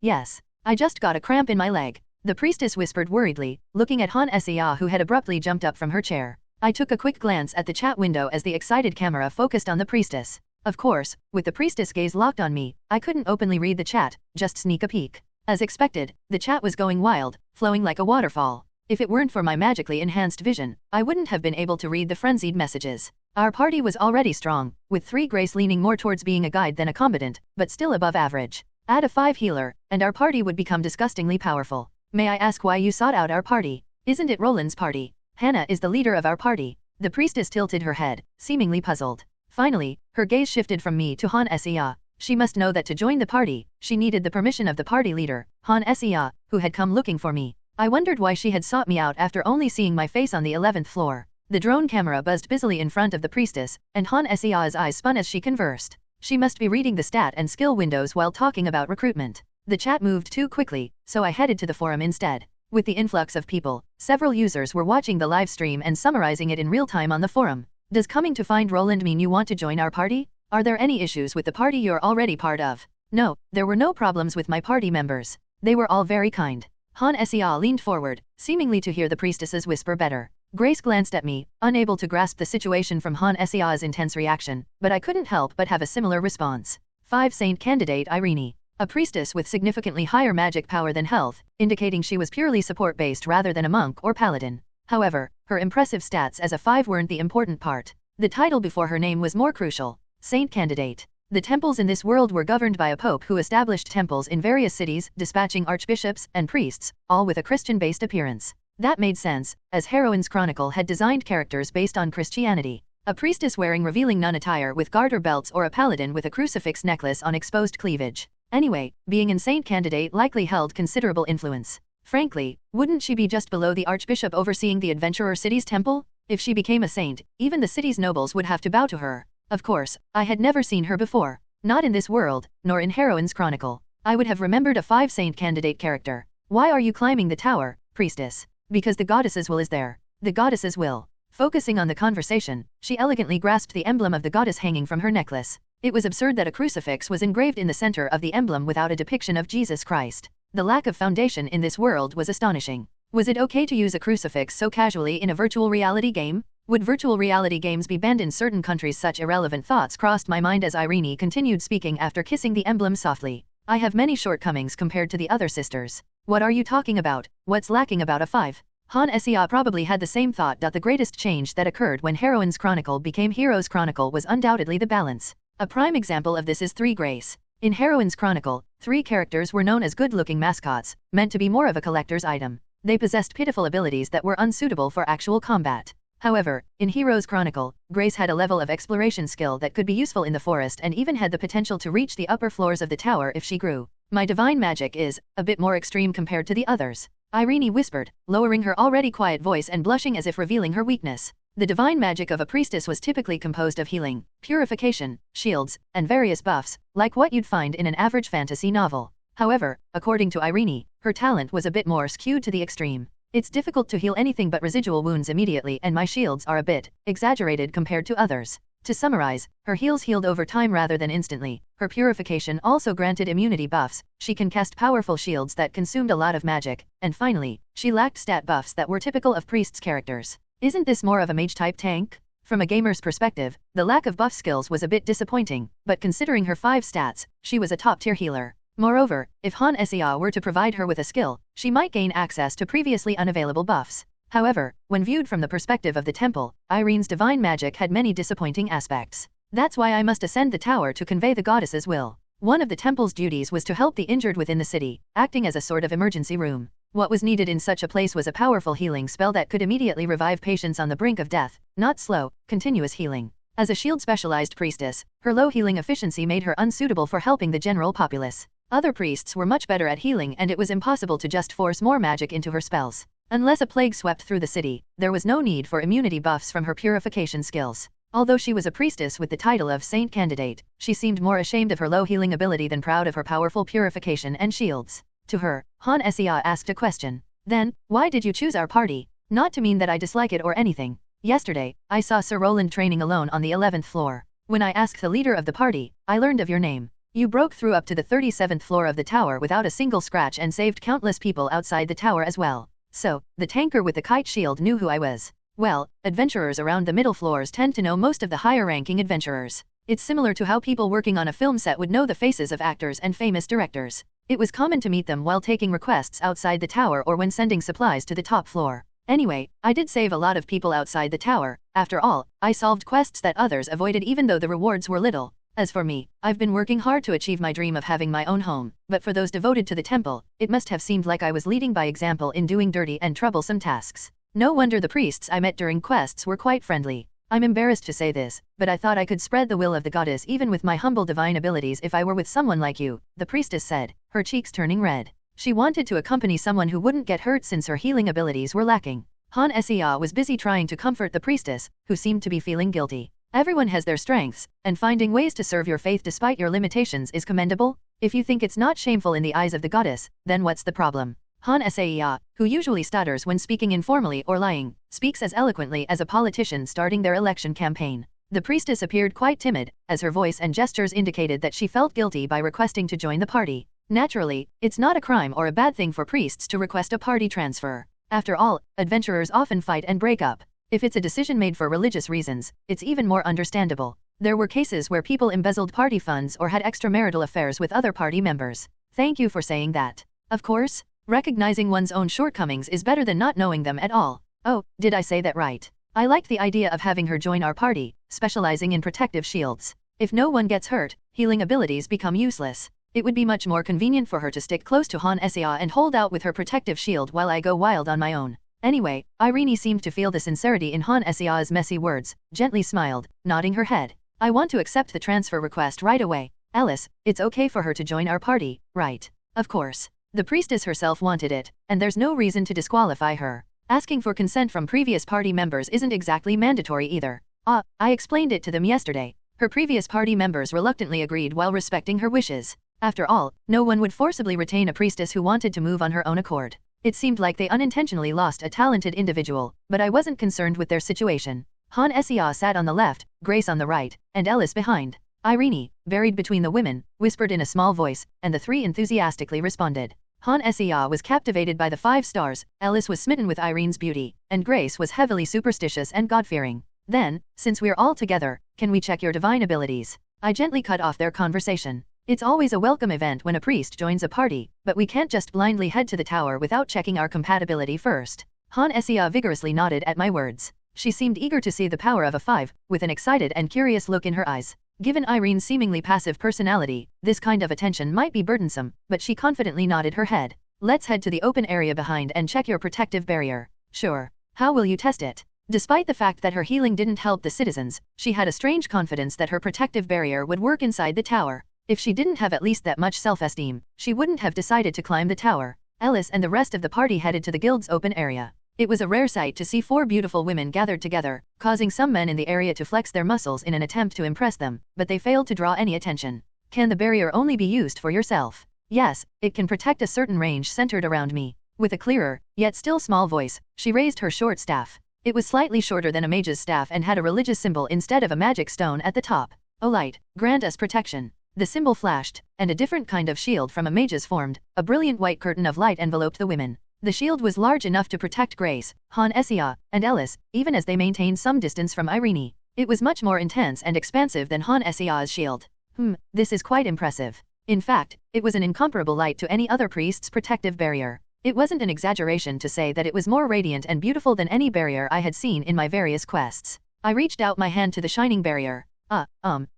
I pressed my index finger against the barrier, like I did when testing Han Sea's shield, but it didn't budge. It's unbelievable that it could be so strong. I put more force into my grip, as if I were digging my fingers into clay. What is this? My fingers slipped off with a terrible noise, unable to leave a scratch on the barrier despite my enhanced strength. It was impressive that it remained unscathed even with the force that could have crushed a monster's skull like an apple. Wow, it's very strong. It's a priest's divine protection. It's so beautiful. From within the barrier, the women marveled at the flickering light, but I was simply bewildered. Irene's barrier remained intact until I put all my strength into a magic-infused punch. With a loud crash, the barrier shattered into pieces. Irene looked at me with confused eyes, but it seemed that there was no damage to her when the barrier was destroyed. It was Han Sea and Grace who were startled instead.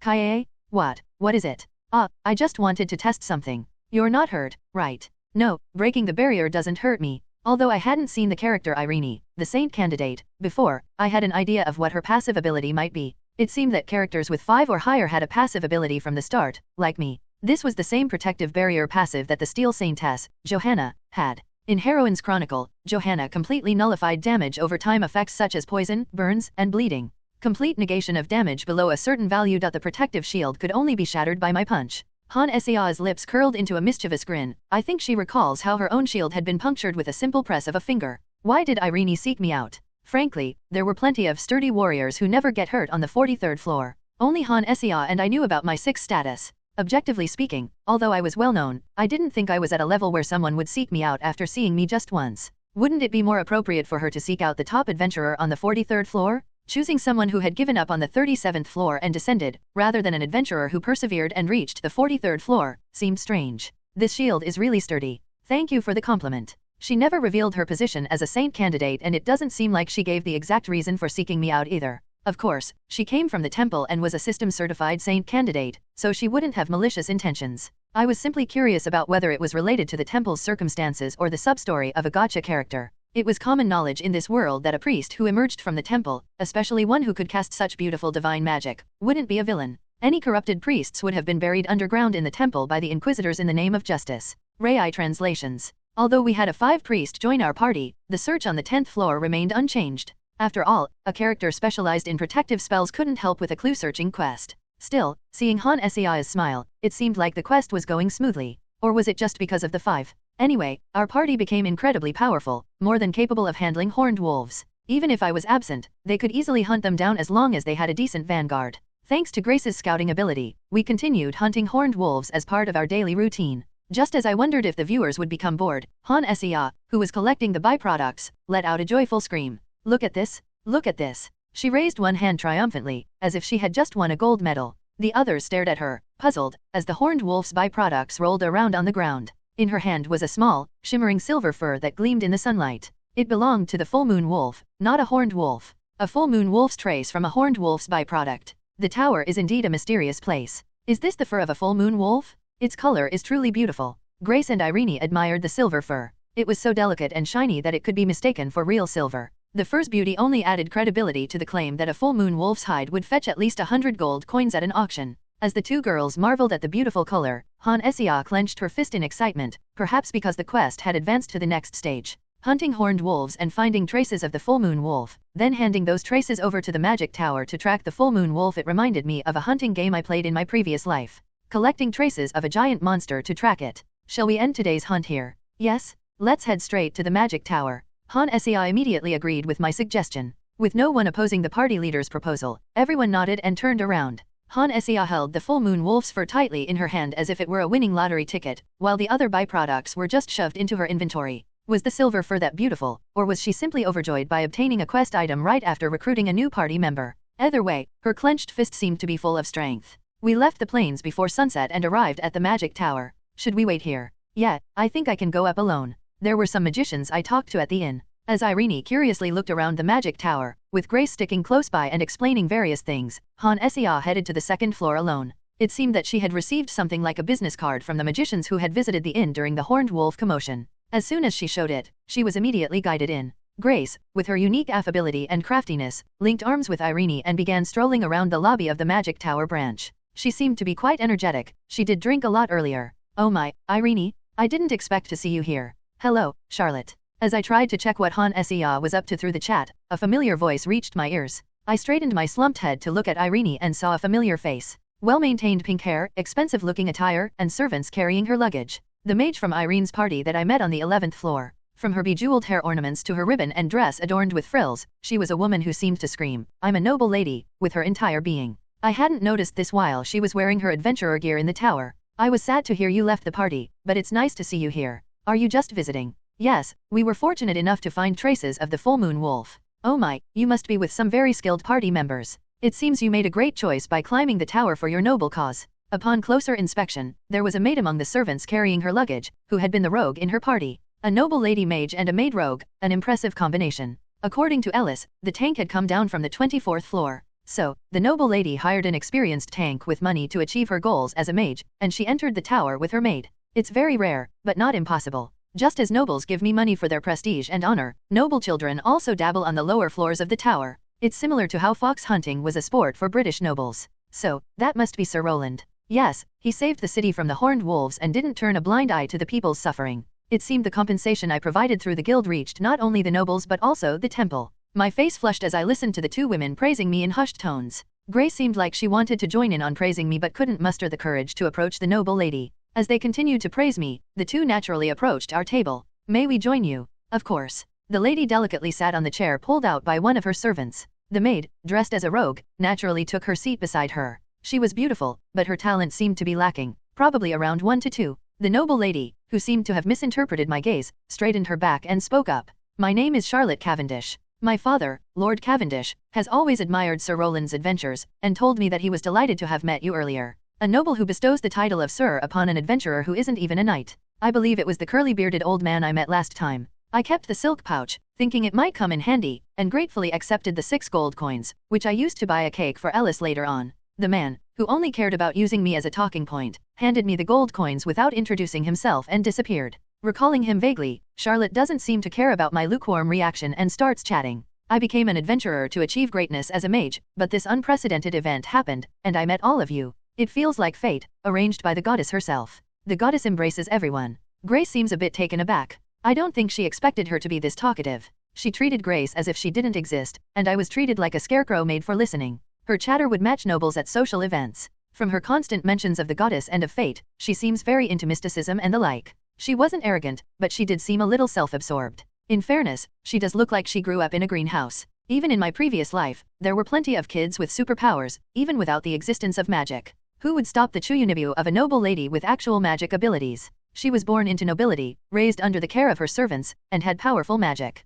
Young lady, if you delay any longer, it may cause problems for your schedule later. Oh dear, thank you, Mari. I'd love to chat more, but I have a prior engagement, so please excuse me. Charlotte, who happened to meet a priestess and join a party of adventurers she met by chance, then led by the goddess to the one who saved the city and even has a connection to her father. She inflated this story in the typical way nobles do and chatted endlessly. But her endless chatter was finally interrupted by the maid who had been quietly standing behind her. Just like how her father had handed me the money pouch, chuckling as he disappeared, Charlotte gracefully gathered the hem of her dress, slightly bent her knees, and took her leave. As she disappeared into the distance with her attendants, Grace muttered softly, "Is it because she's a noble, or a mage that she talks so much?" Well, both are known for being quite talkative. Well, even so, it was interesting to listen to. No, not so much as interesting as it was as strange. Han Sia descended from the tower after discussing the quest with the mages. She found us in a state of strange exhaustion. What happened? We were talking to someone from the party I was previously in. Do they hold a grudge or? No, they were just a bit talkative.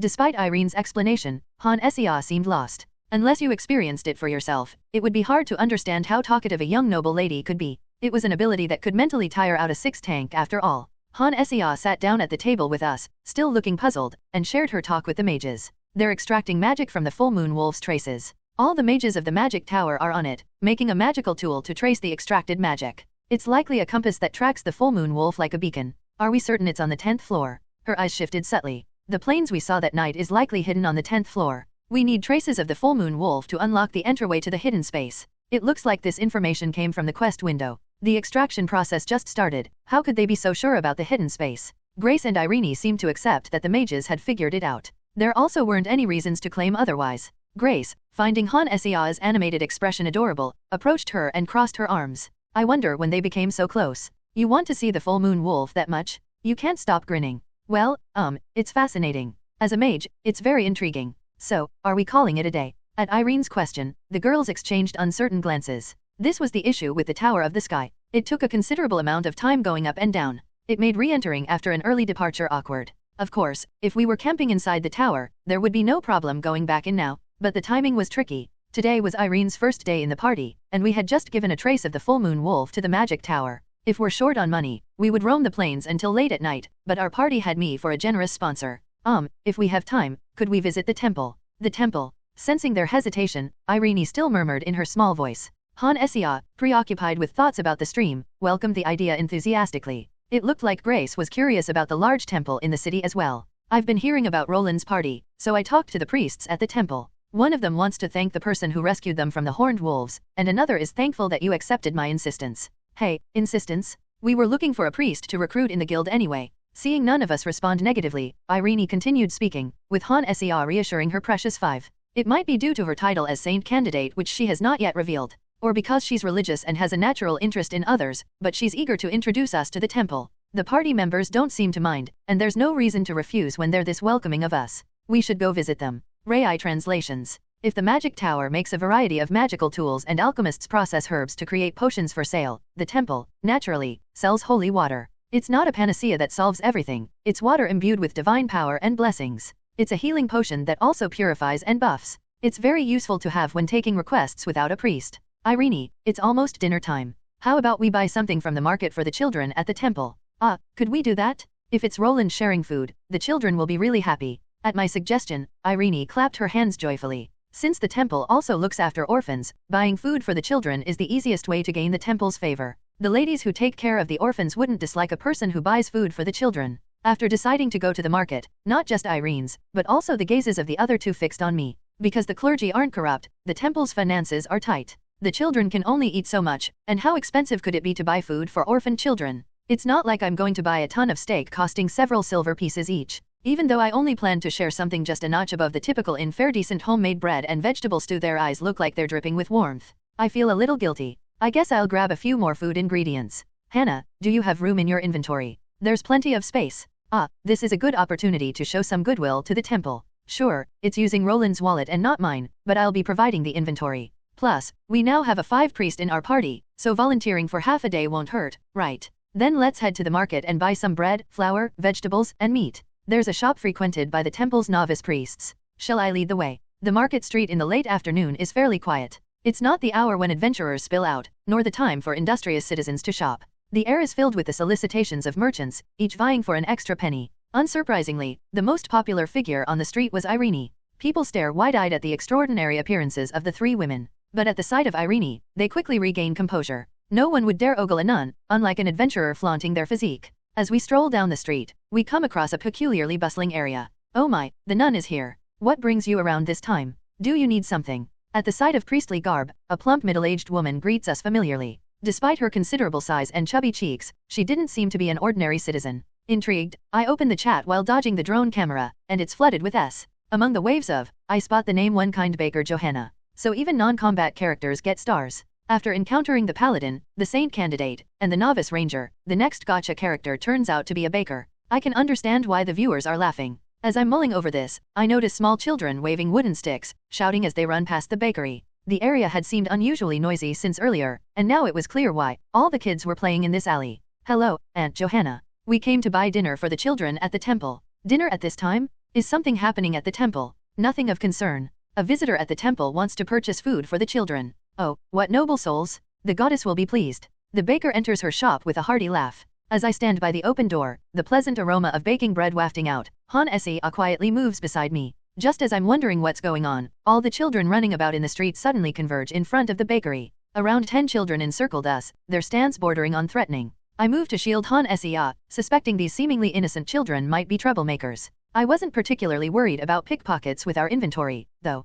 A larger child then stepped up, looking up at me. Perhaps the leader of this little gang? What's up? Mister, you're an adventurer, right? Can you fly? What? Don't be ridiculous. Only mages can fly. Caught off guard by this, I momentarily hesitated, and the kids launched into a spirited debate amongst themselves. They appeared to have seen me bouncing off rooftops during the horned wolf incident. A heated dispute erupted between a child who swore he saw a knight soaring across the sky and another child who was adamant only mages could do such a thing. I felt the warm gaze of my party watching me and the children. I may have overdone it, causing a fuss for Han Sea and her stream. It appeared the rumors had proliferated everywhere, from street kids to nobility. I can't fly. See? He said he can't. No, he really did fly. I wasn't flying, but leaping. To demonstrate, I leaped toward the open air in front of the bakery, feeling rather like a performing monkey. I didn't want to embarrass myself in front of the children and my party, so it was just a light hop, barely high enough to brush the rooftop. Still, the fact I could leap that high wearing light armor seemed miraculous enough to excite the children. Coaxed by their eager gazes, I hopped about in front of the store until the jingling door signaled the return of the baker.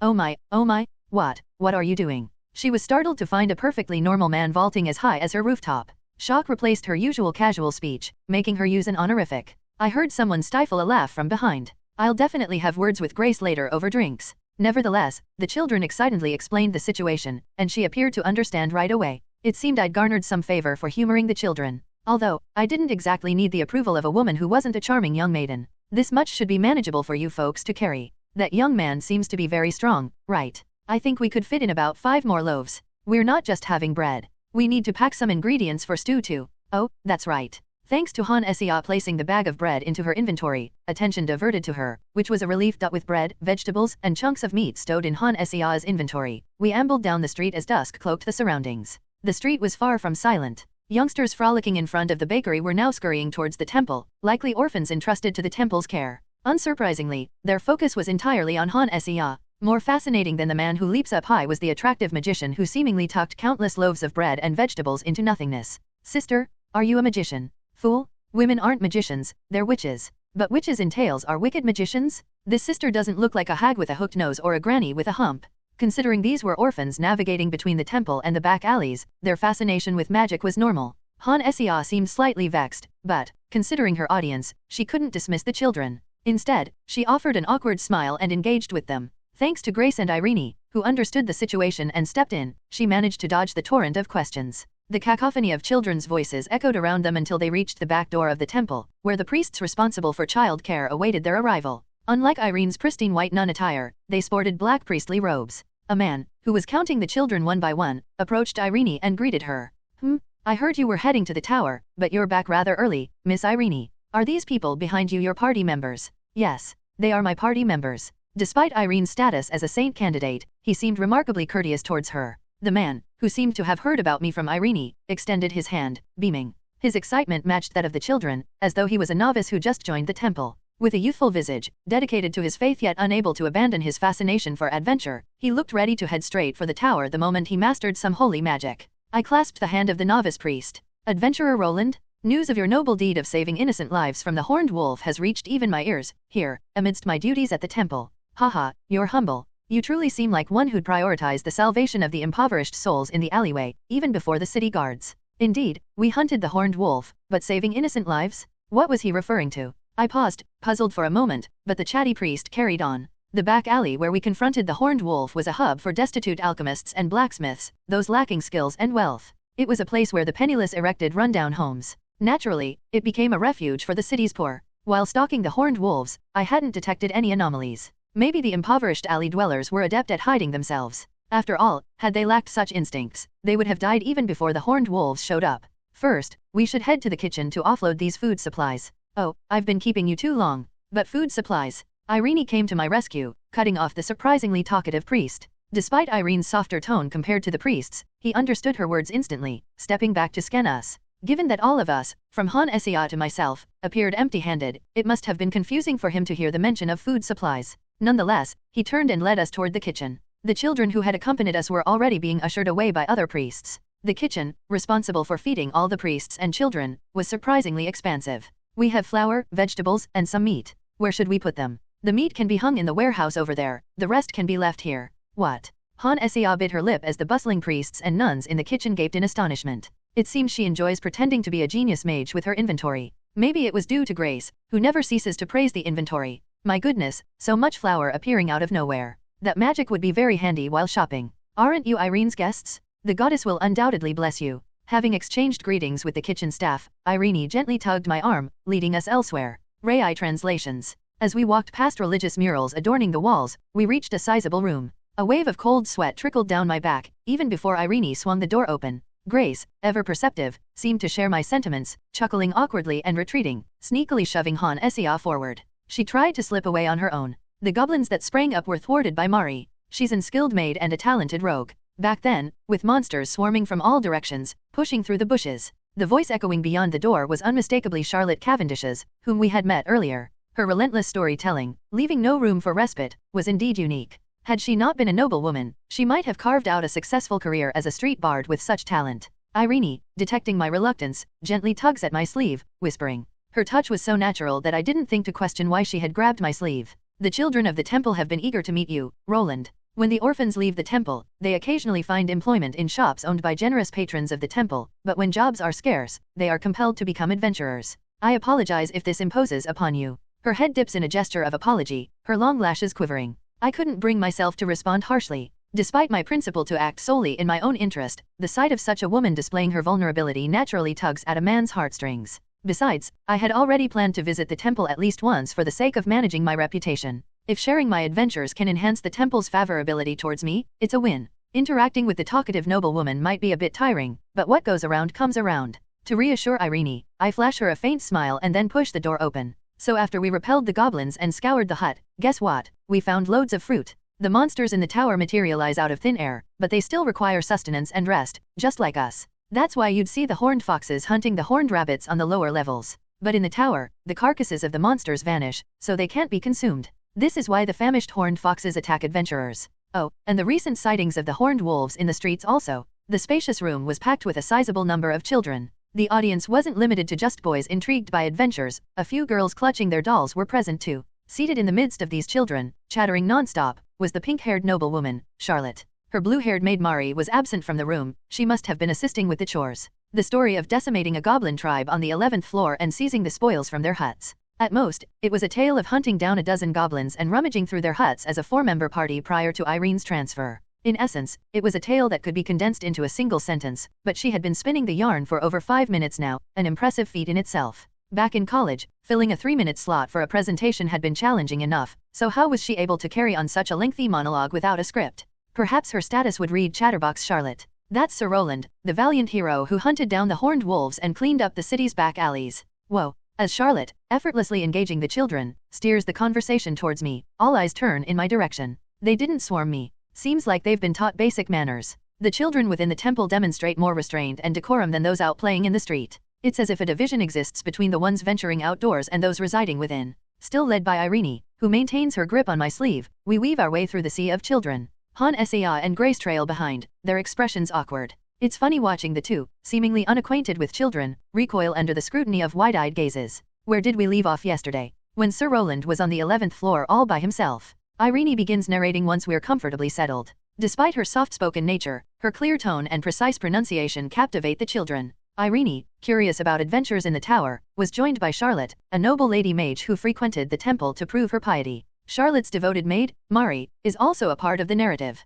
The tank of the 24th floor is said to be a person that Charlotte recruited with her wealth. Much like how I helped Han Sia, I guided Irene from the first floor and gradually ascended the tower. But then a horned wolf appeared, a lethal threat to the townspeople. Deeply devout Charlotte and Irene, in their quest to trace the full moon wolf, ended up aimlessly wandering between the 10th and 11th floors. That's when we met Roland here. Do any of you have questions about our story so far? Everyone's hands shoot up. It seems I had a lot to talk about. As I awkwardly smiled under the children's expectant gazes, both Irene and Charlotte cast amused looks my way. But something about Charlotte's gaze strikes me as peculiar. Our evening at the temple went smoother than I'd anticipated. Han Sia had the children's full attention, repeatedly pulling toys from her inventory. Grace was busy helping with cleanup.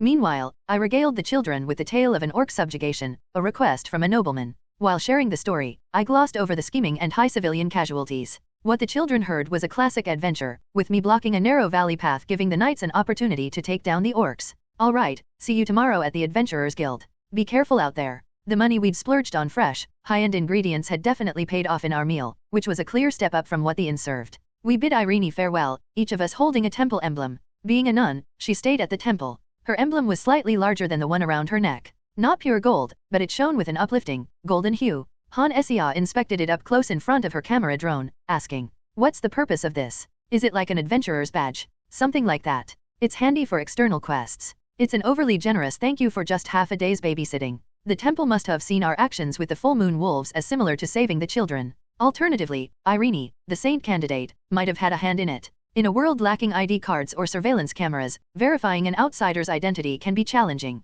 Symbols from reputable organizations like this are the only reliable method. Though many imposters forge identities, few dare to fake a temple's emblem. While faking an adventurer could land a bounty on your head, posing as a priest brings the wrath of the inquisitors. If the guards catch you, it's imprisonment or slavery. Inquisitors, however, cut to the chase with torture and execution. Most outsider-wary villages won't turn away these emblems. Of course, with Irene in tow, we'll likely not need them. With that, we strolled down the dim street. Tomorrow, once the analysis of the full moon wolf's trace is wrapped up, we'd be in for a boss fight. I'd then gear up the party at the intermediate level. We should be covered financially, and if not, I can fill in the gaps. Rai translations. Back in my lodgings, I hit the bed and brought up the forum. Being cut off from the modern world for a decade has turned me into an addict. Sure, I only had access to Han Sea's forum, but it was more than enough. With Han Sea's speed of progression captivating the world, her forum user base has grown considerably. Currently, 2 individuals dominated the forum discussions. The first was the noble Charlotte, who was seen caring for the orphans at the temple, and the other was fellow streamer Kim So-kyun.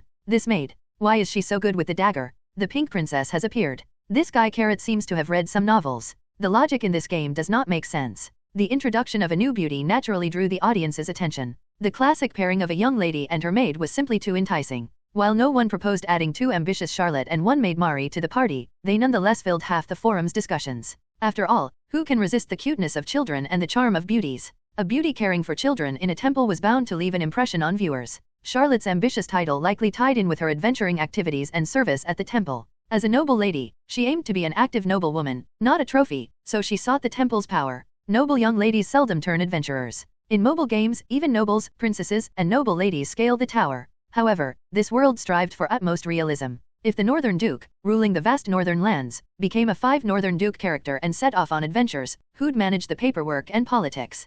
Pink Princess has appeared. Charlotte taking care of children in the orphanage.jpg. Charlotte smiling with Irene.jpg. This isn't the Pink I'm familiar with, right? She looks so gentle, why ambitious? Lewd Charlotte would have made more sense. What's lewd about her, perv? If it's an adult game. Impressive, someone would say that after seeing her. These guys have been impressive for a while now. Generally, red-haired characters are passionate, and blue-haired ones are cold. The Pink Princess term popping up often corresponds to the somewhat lewd and coarse image of characters with pink hair. True, both the adventurer gear and casual clothes she wears are high-quality, frilly outfits, but there's no explicit exposure. Yet, that detail doesn't seem to matter to the frenzied viewers. Some comments even explained that it's simply because she's pretty. Next, I focused on the post just below. Amid a sea of fleeting posts featuring lewd-made images and adult manga recommendations, one post held its ground as the most upvoted. Kim So-kyun taking out a steel plate from his inventory.jpg. The horned wolf gets pierced.gif. Kim So-kyun presenting his inventory as a treasured heirloom.gif. So non-magic users just claim the inventory is a family heirloom? Riding on your parents, even in-game. Instead of heirlooms, just say you found them on your adventures. Where would a rookie adventurer find that? Even if you say you found it lying around, NPCs would believe it, so no problem. Kim So-kyun, a man who passed off his inventory as an adventurer parent's heirloom, seemed to have a decent grasp of the system. In a previous stream, he held a small buckler shield to confront the charging horned wolf, only to end up impaled by its horn in a stream clip that made its way to the forum. It looks like he's using Han Seia as a guide, tailing her progress closely. In response to the sudden charge of the horned wolf, Kim So-kyun reached into thin air, producing a metal plate larger than my shield, barricading the attack. Whether he had learned from experiencing the horned wolf's charge firsthand or if it was a premeditated move for the stream was unclear, but it certainly made for an entertaining watch. The inventory system, allowing one to reach into the air and withdraw items, allowed for such applications.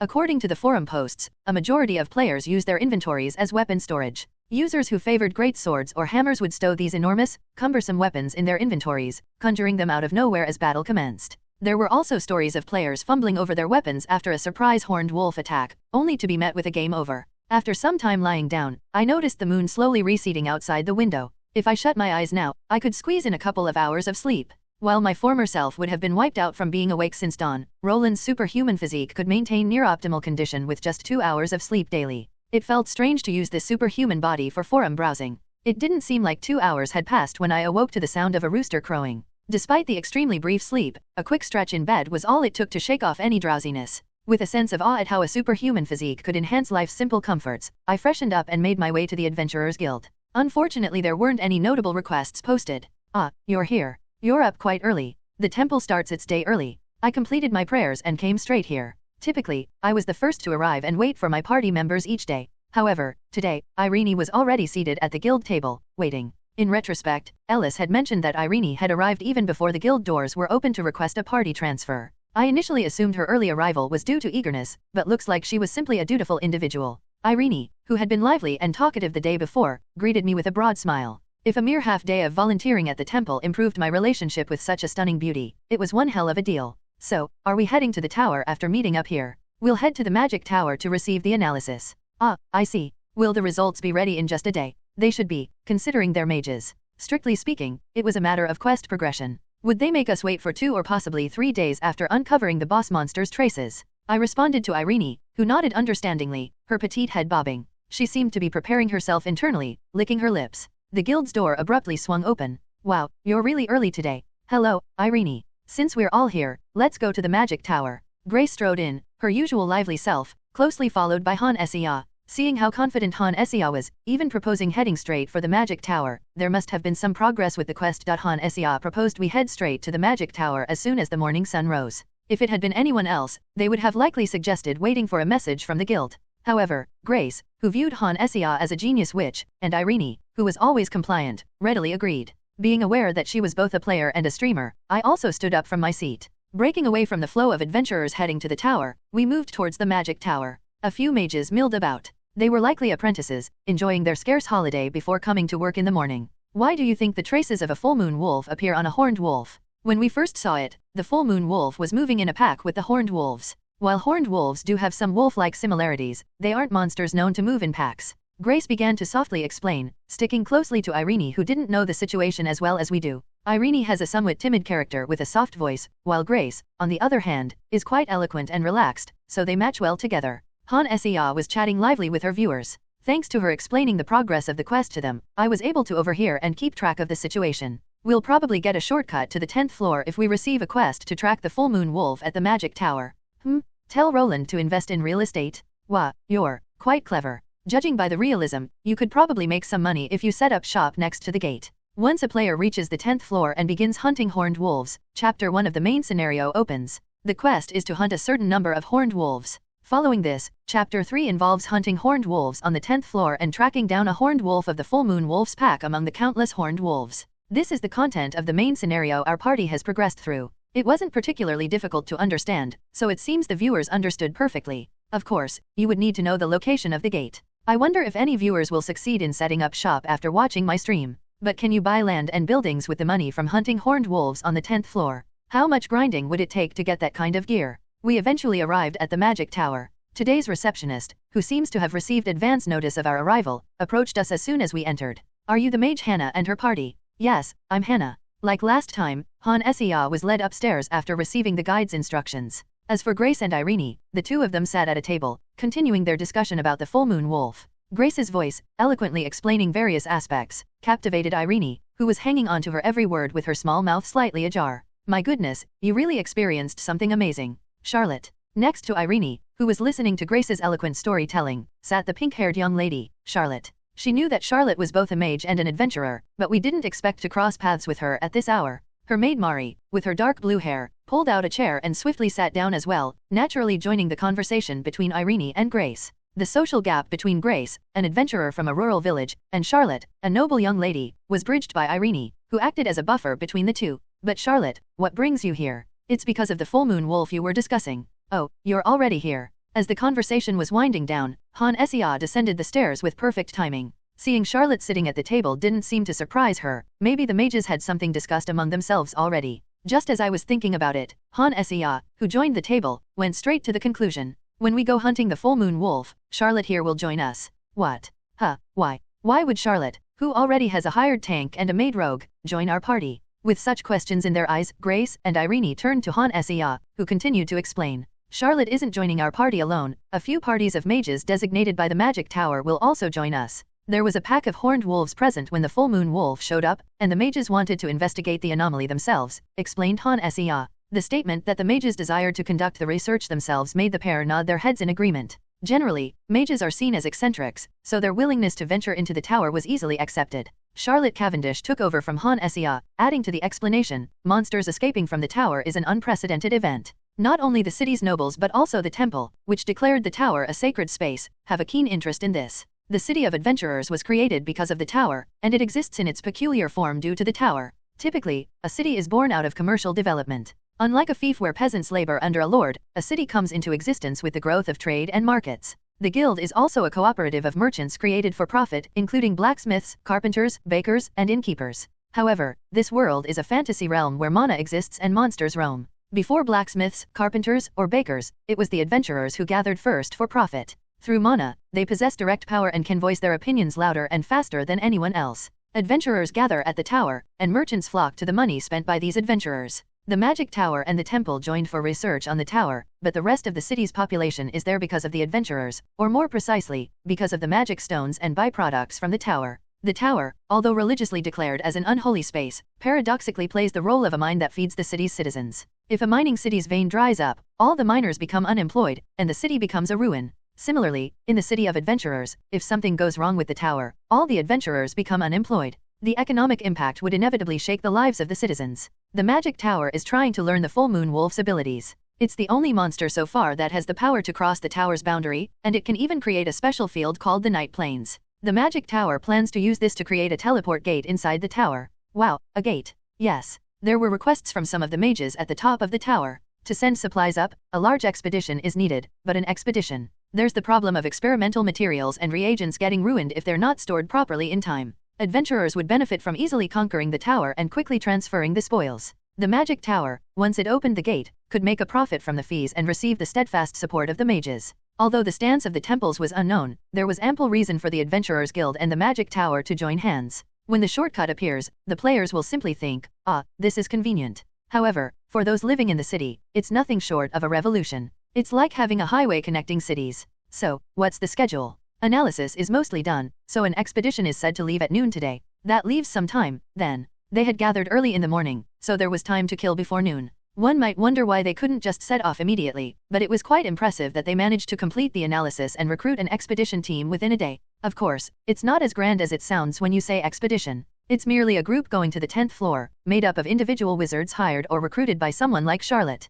We have some time left, why don't we go to the market? Oh, this is soft. Grace, who had abruptly stood up from the table, naturally took Irene's arm. Grace seemed to be trying to bond. Seeing this, Han Sia also glanced at me before taking Irene's other arm. No need to intrude clumsily when the three of them decided to go shopping. I slightly nod, indicating they could go without me. Noticing my gesture, Grace and Han Sia shared a gentle smile and nudged Irene. Won't Miss Charlotte join us? I have some research to do in my lab. You have a lab in the magic tower? It seems you've achieved quite a bit. Thus, the one naturally left by my side is the pink-haired chatterbox, Miss Charlotte. Her impression was very different looking back at our first few encounters. I'd like to have a personal conversation, would you spare me some time? Seeing her attitude, I was a little puzzled. As she rose to her feet, she accepted assistance from her maid, Mari, who had silently approached. She then invited me to her lab. Stepping out of Charlotte's laboratory, I found the area outside the tower bustling with activity. Around 10 carriages were stationed outside, a testament to the intense curiosity around the full moon wolf. It appears they're planning to camp on the 10th floor until they find it.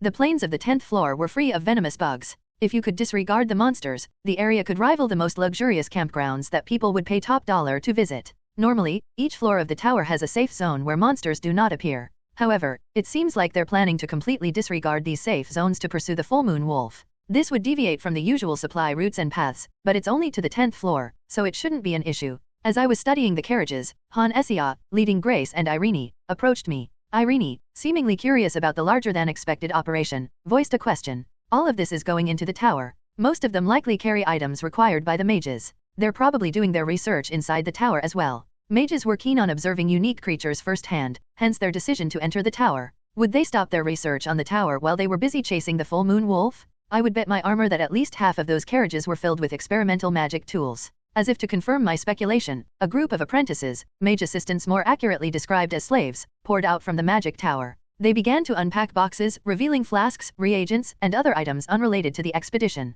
Indeed, those mages are truly remarkable. Irene mused, her eyes filled with reverence. From Irene's perspective, as a priestess devoted to the temple, the near-mad curiosity of those mages was admirable. They were determined to conduct their research directly inside a dangerous area, like a priest leaving on a pilgrimage. One by one, people gathered around the carriages. Most of them were adventurers, presumably hired like Charlotte's party, sporting gear that seemed out of place for the 10th floor. Among them, a prim and proper Charlotte emerged. She sent a gentle, teasing smile my way. I returned it with a nod, after which a striking old man with a snow-white beard stepped forward. If everyone is ready, let's set off. I trust everyone knows the purpose of this expedition, so there's no need for further explanation. It was the same group of wealthy mages who had visited the inn last time. A seemingly affluent elder was casually giving orders to the coachman to start the carriage. It appeared as though all the parties had discussed the plan beforehand, as they all took their spots in the carriages under the mage's guidance. Han Sia led us to the right side of the first carriage, a position that could be regarded as the vanguard of the expedition. Ah, Miss Hannah, would you like to step into the carriage for a moment?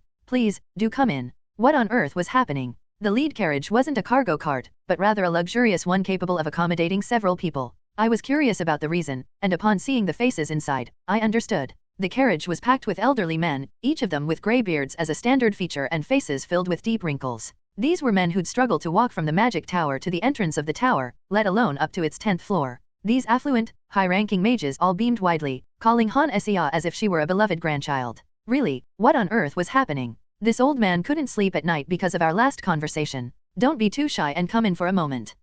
If you're worried about your party, I have another carriage. No, I'll be back in a bit. Even Han Xia appeared taken aback by the mage's warm reception, blinking her large eyes before hastily clambering in after the offer of an extra carriage. It seems like Miss Hannah is very close with the mages of the magic tower. I don't think that's the case. Grace replied to Irene's hushed comment. What kind of conversation took place at the inn to elicit such a response? Was it due to Han Xia's unique charm as a top-tier streamer? The line was full of people wearing robes and pointed hats, screaming "I am a mage." The unusual scene attracted the curious glances of the citizens in broad daylight. However, having witnessed the mage's antics before, they merely glanced at the multitude of cargo carriages and continued with their business. Compared to the past when bipedal dolls ran amok causing a mess, the carriage was so normal it was dull. Rai translations. Eventually, after a significant trek, we arrived at the 10th floor. That was quite easy. Even the monsters in the tower have the same instincts as the monsters outside. Monsters still retained basic instincts such as hunger and hunting. In other words, a lone fox wouldn't dare charge at 100 humans bustling around.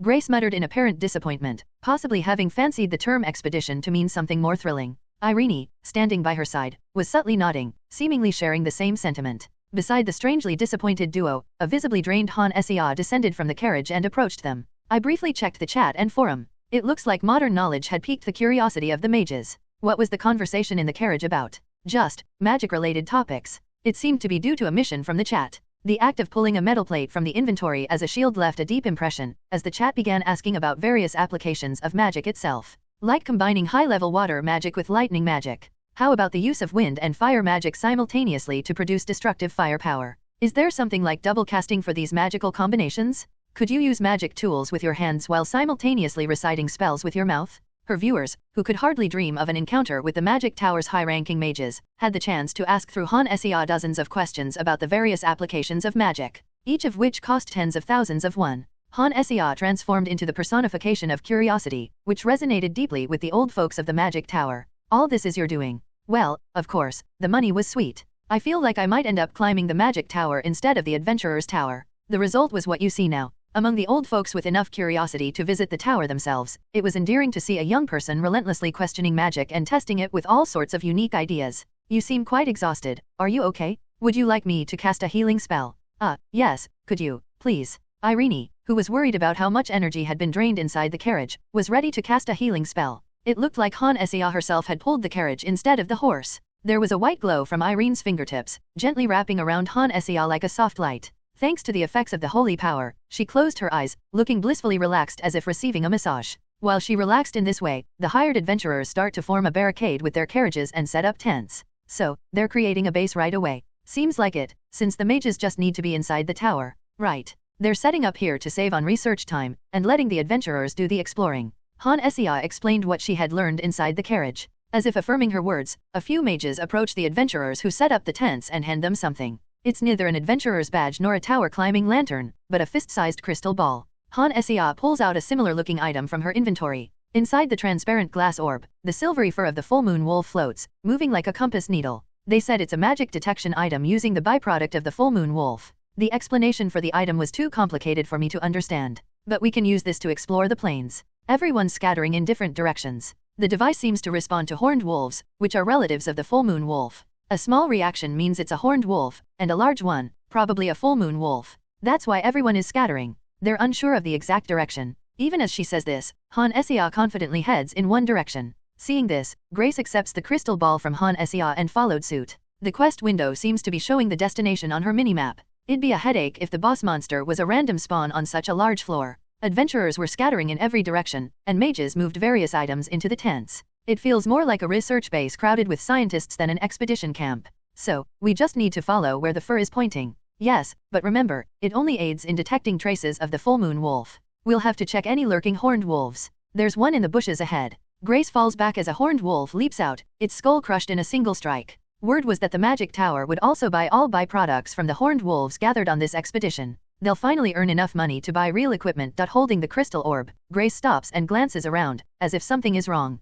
We all gather around her, curious. What's up? The orb, it's glowing. It seems we've reached the quest target area. The trace of the full moon wolf in the orb begins to sparkle, its silver fur glowing like a light bulb. Everyone's attention is captured by the stunning silver light, everyone except Han Sea. Seeing this, Grace and Irene follow Han Sea's gaze. As our group's only wizard, her opinion carries weight. The trace is strong here. Should we call the others? Or maybe, no, we keep moving. A crowd might scare it off. Better to keep tracking and report later. Really? Seeing her face light up at my suggestion, I guess she agrees. Han Sea, nodding her approval, adjusts our path slightly, grabbing the orb with both hands. Each step brightens the glow of the trace. As we press on, I sense something different. It's a foreign sensation, something my superhuman body picks up. The air doesn't smell like the grasslands I'm used to, it's different. This feeling grows stronger as we continue, and soon, Grace whispers. The air's changed. We must be nearing the night plains. I sneak a glance at Han Sea. At first, she looks confused, but after receiving some advice from a viewer, she jumps a bit before speaking. Roland should lead from here on and handle the full moon wolf up front. Grace, cover our rear, check for horned wolves. Irene, cast a protection shield if a horned wolf or if the full moon wolf shows up. Okay, got it. Sure, understood. Now, I'm at the front holding the orb. Han Sea and Irene are in the middle, with Grace bringing up the rear. Grace should detect and handle any horned wolf surprise attacks, so we should be okay from behind. Her skills should allow her to hold off a horned wolf long enough to get to Irene's side to take cover in her shield. I'm not too concerned with our 5/6 party. What I'm worried about is something else. Should I take it down with one blow? Last time I met the full moon wolf, I had an idea. Bare-handed, I'd struggle, but with my warhammer and a bit of magic, I could drop it in one hit, at least that's what my instincts tell me. So now, I find myself deciding between two options. My first option involves taking down the full moon wolf in a single blow. It's a convenient way to finish our quest, providing Han Sea and her viewers with a taste of what a 6 Paladin Roland is capable of and securing our #1 spot globally. It's like giving her a delicious sample, both as a gamer and a streamer, keeping her invested in our tower climb. The second option involves me exercising restraint and merely containing the wolf. Given my role as a tank, our party is rather defense-heavy. Composed of a tank and a protective priestess, we're somewhat unbalanced. Although Grace is a proficient scout, it's a stretch to see her as a heavy hitter. Being a man of action more than contemplation, I decided to vocalize it. Hannah, I've got a question. What is it? Would it be better if I took out the full moon wolf in one hit? Or should I stall for observation purposes? She looks taken aback by my unexpected question, as do Grace and Irene. Apparently, novice adventurers and temple-raised priestesses don't quite understand what a senior adventurer is. I can crush any skull, provided they don't know how to counter my warhammer. I can break the shin, cripple the leg, and shatter the head of an ogre, a creature known for its thick skin and typically avoided by even knights. A 10th floor boss hardly compares to the most formidable monsters outside. Just take it down, it's only a monster. The byproducts should suffice for research, right? Without missing a beat, she replies to my question. Her pitch-black pupils bore into me with certainty, seemingly without consulting her viewers. Whether it's selecting skills or making decisions, she's pretty headstrong. Naturally, she doesn't disregard them completely. She opens her mouth to address them, not me. We have a 6 in our party. We should utilize him fully, shouldn't we? If you guys were fortunate enough to kick off the game with a 5, you'd base your party around them. You're saying we'll eventually run short on damage because we're tank heavy? Wasting time fretting about potential future issues like that is pointless. Should we jeopardize our leading position? So, Han Sea's stance is to seize the present, prioritizing our current lead over future concerns. As I've established before, I'm sticking with the ice or shock magic for crowd control, so I won't take any advice on this. Honestly, it's a little interesting to worry about lacking damage after witnessing a character one-shot a 10th floor horned wolf with just a reflective damage passive. From her words, it seems she's been planning a development route with her viewers when offline. Given my fighting style, a crowd-controlling mage aligns better than a purely damage-oriented one. Throughout my climb to the 37th floor of the tower, there was nothing that could withstand my warhammer. It's a warhammer that can even shatter an ogre's famously tough skull. As long as my hits land, there'll be no lack of attack power. It's somewhat laughable to fret over potential bosses on the 70th or 80th floors, which might or might not exist, while we're about to tackle the 10th floor boss. But unlike the busy chatting Han Sea, Irene and Grace are stiff. As I press on, a pungent scent of beasts assails my nostrils. Get ready, something's here. Yes. Irene, palpably tense, replies quietly. The other two stand by Irene in silence. Huh. Oh, it just got dark. The crystal orb flashes dazzlingly, like a flash grenade. As I squint against the excessive light, the surroundings seem to shift. I shielded my eyes with magic just in case, but the 3 girls behind me lack the know-how and skills to do so and consequently shut their eyes tight. Reopening their eyes, it must be startling, having the world transition from day to night. Oh whoa, it's here. The weeds that had been ankle-high has now grown to knee-height. A nocturnal meadow beneath a risen full moon, replacing the sun. Like last time, the silver full moon wolf, previously encountered in the alley, flexes its large body, inching closer. Bathed in moonlight, its stunning silver fur, its grand size, and its sharp horn, as proud as a knight's lance. Amid an intimidating atmosphere incongruous for a mere monster, I hear gasps from behind me. The wolf's howl shakes my eardrums, and Irene's steady incantation rings out, echoing like a scream. Hold on, the timing of this mission, what? Oh goddess, grant us your protection. Inhaling deeply, I stir up all my magical power. A torrent of information floods my heightened senses. One step, the fading voices of party members, the whistling wind in my ears, the guttural breath of the full moon wolf cutting through the wind, and the suppressed breaths of the lurking horned wolves. 2 steps, the sound of gravel dislodged from the torn earth echoes. Stones and grass rustle, parting the menacing wind. The startled horned wolves move abruptly, rising through the knee-high grass. 3 steps, the full moon wolf's jaws, now directly in front of me, bristle with magical energy. Gathering magic on its sharp fangs, it appears ready to unleash a breath attack. But it was a futile struggle. It knew how to handle mana, and it could lead subordinates, but there's one thing it can't comprehend even with its boss monster intellect: just how formidable a 6 gacha character who has broken through the 37th floor of the tower truly is. This was something its horned wolf brain would never understand. Hey, there's no war cry to unnerve the enemy, no grandiose skill name to flaunt. It's merely a repetitive movement that has protected my life for a decade.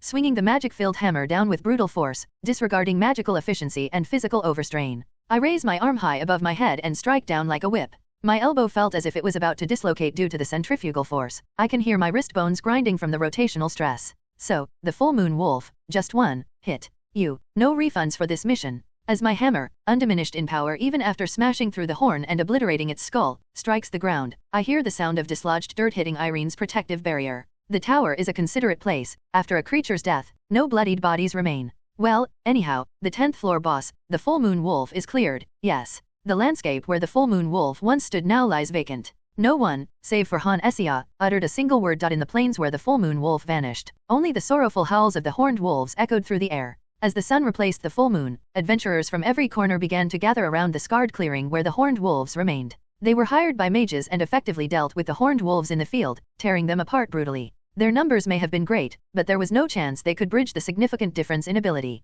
The day's expedition wrapped up with a bang, as adventurers looked to profit by selling the materials of the horned wolves. Mr. Roland? I'm not sure if there will be a next time, but... Yes, I see. I understand. In the midst of busy adventurers, a mage awkwardly converses with me. As adventurers dealt with the remains of the horned wolves, the mages were collectively scouring the ruined clearing. This was to find the loot of the full moon wolf that disappeared, buried under piles of dirt. I'm relieved there's no bloody corpse, but I don't appreciate the loot being blasted away by the shockwave.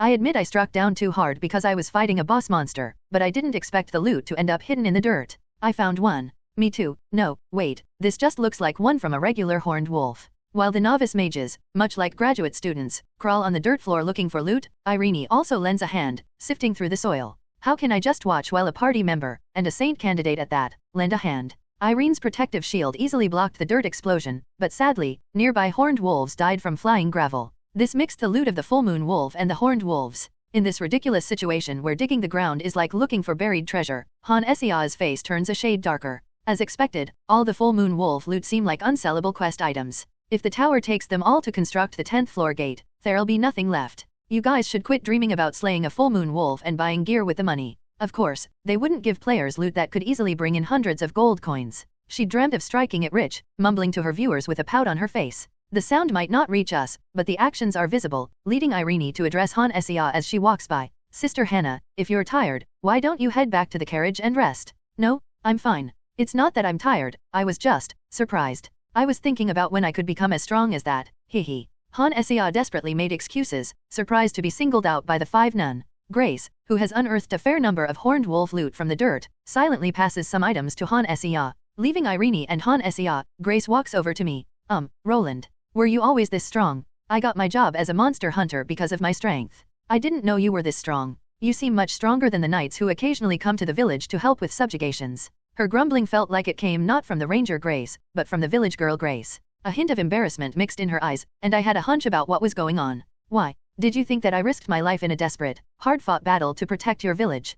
Really? When I asked with a smirk, her face fell as if she'd been hit square on. Leaving her village to become an adventurer, joining my party at first sight, drunkenly latching onto me. Her unusually bold behavior seemed motivated by a mix of affection and a sense of debt. Yet, Grace, who didn't seem to dislike it, nudged my arm and refocused on the dirt floor, scratching the ground with her foot. I joined her, chuckling quietly. We've collected all the full moon wolf loot, Han Xia announced, brandishing her staff. She confidently declared that there were no more loot, perhaps confirmed through the quest window. The novice mages sprung from the soil upon hearing her, their faces lighting up with relief. They were understandably thrilled to be freed from their dirt-digging duties. Of course, their break wouldn't last. Now, they had to construct a gate connecting the 10th floor to the city using the full moon wolf materials that Han Xia had diligently collected. Considering it's a game, the creation wouldn't take long, and if they wanted to expedite the process, they would need to mobilize an excessive amount of manpower. Who else could it be? Some seemed to grasp their future tasks, their faces returning to a gloomy expression. Did you find everything? Let's see.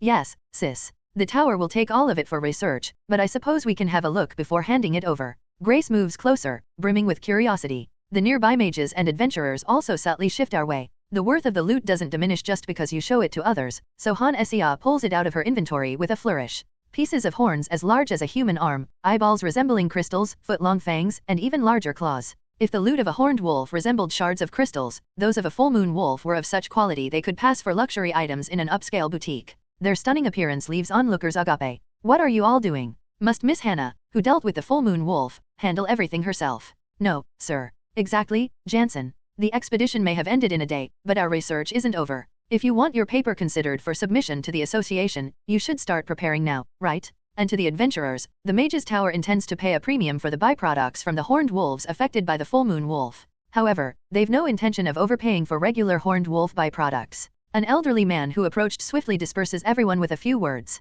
The hired adventurers begin to chase after the scattered horned wolves with intense determination, and the mage known as Jansen accepts the full moon wolf loot from Han Xia. Very good. The blueprint for the gate has already been prepared, so fear not, Miss Hannah. All that remains now is... One of the elderly men from the carriage earlier begins to converse with Han Xia, after shooing away the adventurers and mages. In his gaze is something indescribable, unique to mages, not the inappropriate desires of an old man. Noticing Han Xia's face turning blue almost instantly, I opened the chat sneakily but closed it within less than 5 seconds. Both current and new viewers were spamming the chat with a barrage of blazing emotes. Even with superhuman vision, it was going by too fast to read any of the text. It looks like the viewers are unable to adjust to the ramblings of the old mages. Even Grace, with her friendly disposition, ran from the inn before, unable to contribute to the conversation. Roland. We have to report to the Adventurers Guild, don't we? Han Xia, frantically thinking, casts an anxious glance at me as she blurts out a hastily fabricated lie. There's no need to separately report that the full moon wolf has been exterminated and that the tower has purchased all its loot. Her blue-tinged face was rather endearing, and I wanted to tease her a bit by feigning ignorance, but what concerns me is the chat. While climbing the tower, what happened inside the carriage that made not only the regular viewers but also newcomers, even foreign usernames, flood the chat with emotes. Viewers are literally spamming as fast as they can, even at the risk of getting banned. Alright. We need to report to the Adventurers Guild, and considering the kids under Irene's care, it might be best to head to the temple right away. But, Miss Hannah. Yes. We can't show off the full moon wolf loot, but everyone will enjoy hearing the tale. The children were frightened when a horned wolf appeared from the alley behind the temple. Well, we have no choice. Even the unabashed old man seems defenseless against Irene's innocent smile. There's nothing you can do if even the priestess declares she'll escort Han Xia to the temple for the sake of the orphans. It seems I'll be spending tonight at the temple rather than celebrating. Han Xia latches onto Irene's arm as if she fears being hauled off to the tower if she lets go. Oh my, you must have been terrified. I was shocked myself when I saw the wave of dirt covering the shield. Yes. So, how about we go faster? Come to think of it, are all mages, including Charlotte, fond of chattering? Reflecting on the mages I've met during my 10 years of adventuring, about 70 to 80% of them appear quite talkative. Anyway, aren't these viewers a bit too transparent with their desires? As Han Xia clings to Irene's arm and quickens their pace, Irene's figure naturally comes into view. The thick and plain nun's robe is pulled slightly, inadvertently revealing her shapely silhouette. Her ample bosom, rivaling Grace's, sways as the fabric of the nun's robe is gently tugged. The emotes in the chat, which I reopened out of curiosity, quickly transform into hearts. Really, they're brutally honest. The day Han Xia slipped away to the temple to dodge the mage's endless prattle, a lot changed overnight. The most noticeable change was the imposing stone gate that stood tall in the morning light. Whether it was the work of magic or the system's power, the gate was built in a single night. It was so large that it could swallow not just people but entire carriages. So, what did we get for taking down the full moon wolf? First, we've got an unlimited access pass to the 10th floor gate, plus a set of intermediate level adventurer gear for me and Grace.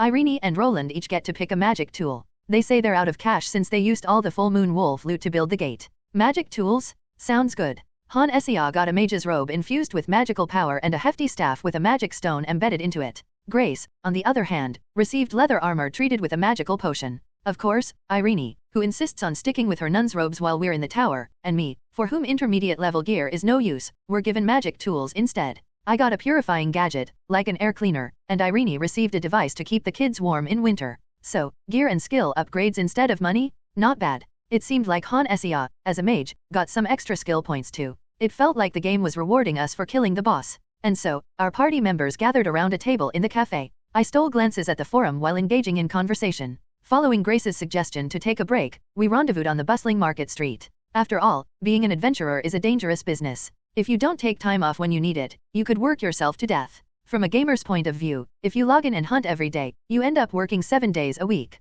Working 7 days a week, clocking in 360 hours a month and no life insurance? That's one crazy schedule. But an unlimited gate pass. The Magic Tower built that costly gate for research. Even if it didn't involve full moon wolf loot, the material cost for such a space travel gate would be pricier than most nobles' estates. Indeed, it seems like incredible magic. No doubt, a space travel gate isn't child's play. Even for a mage, magic that transcends space isn't cheap or easy to use. If it were that simple, I would have hopped through a gate whenever I had a request in the kingdom's outskirts. But gates linking the kingdom's cities are rare, only accessible to high-ranking nobles and esteemed people of the Magic Tower. Just giving a regular adventurer access to such a gate is a massive perk. It means joining a privileged group in a world where social hierarchy matters more than money. So we're starting from the 10th floor tomorrow? That's great. Grace, taking a sip of her drink, shares her thoughts. If you can skip the first 9 floors that aren't profitable, most people would be thrilled. Unless the gate cost is absurdly high, intermediate level adventurers will use it every time. Mages with any sense would set a fair price. One that 10th floor adventurers, who earn their living hunting horned wolves, could afford.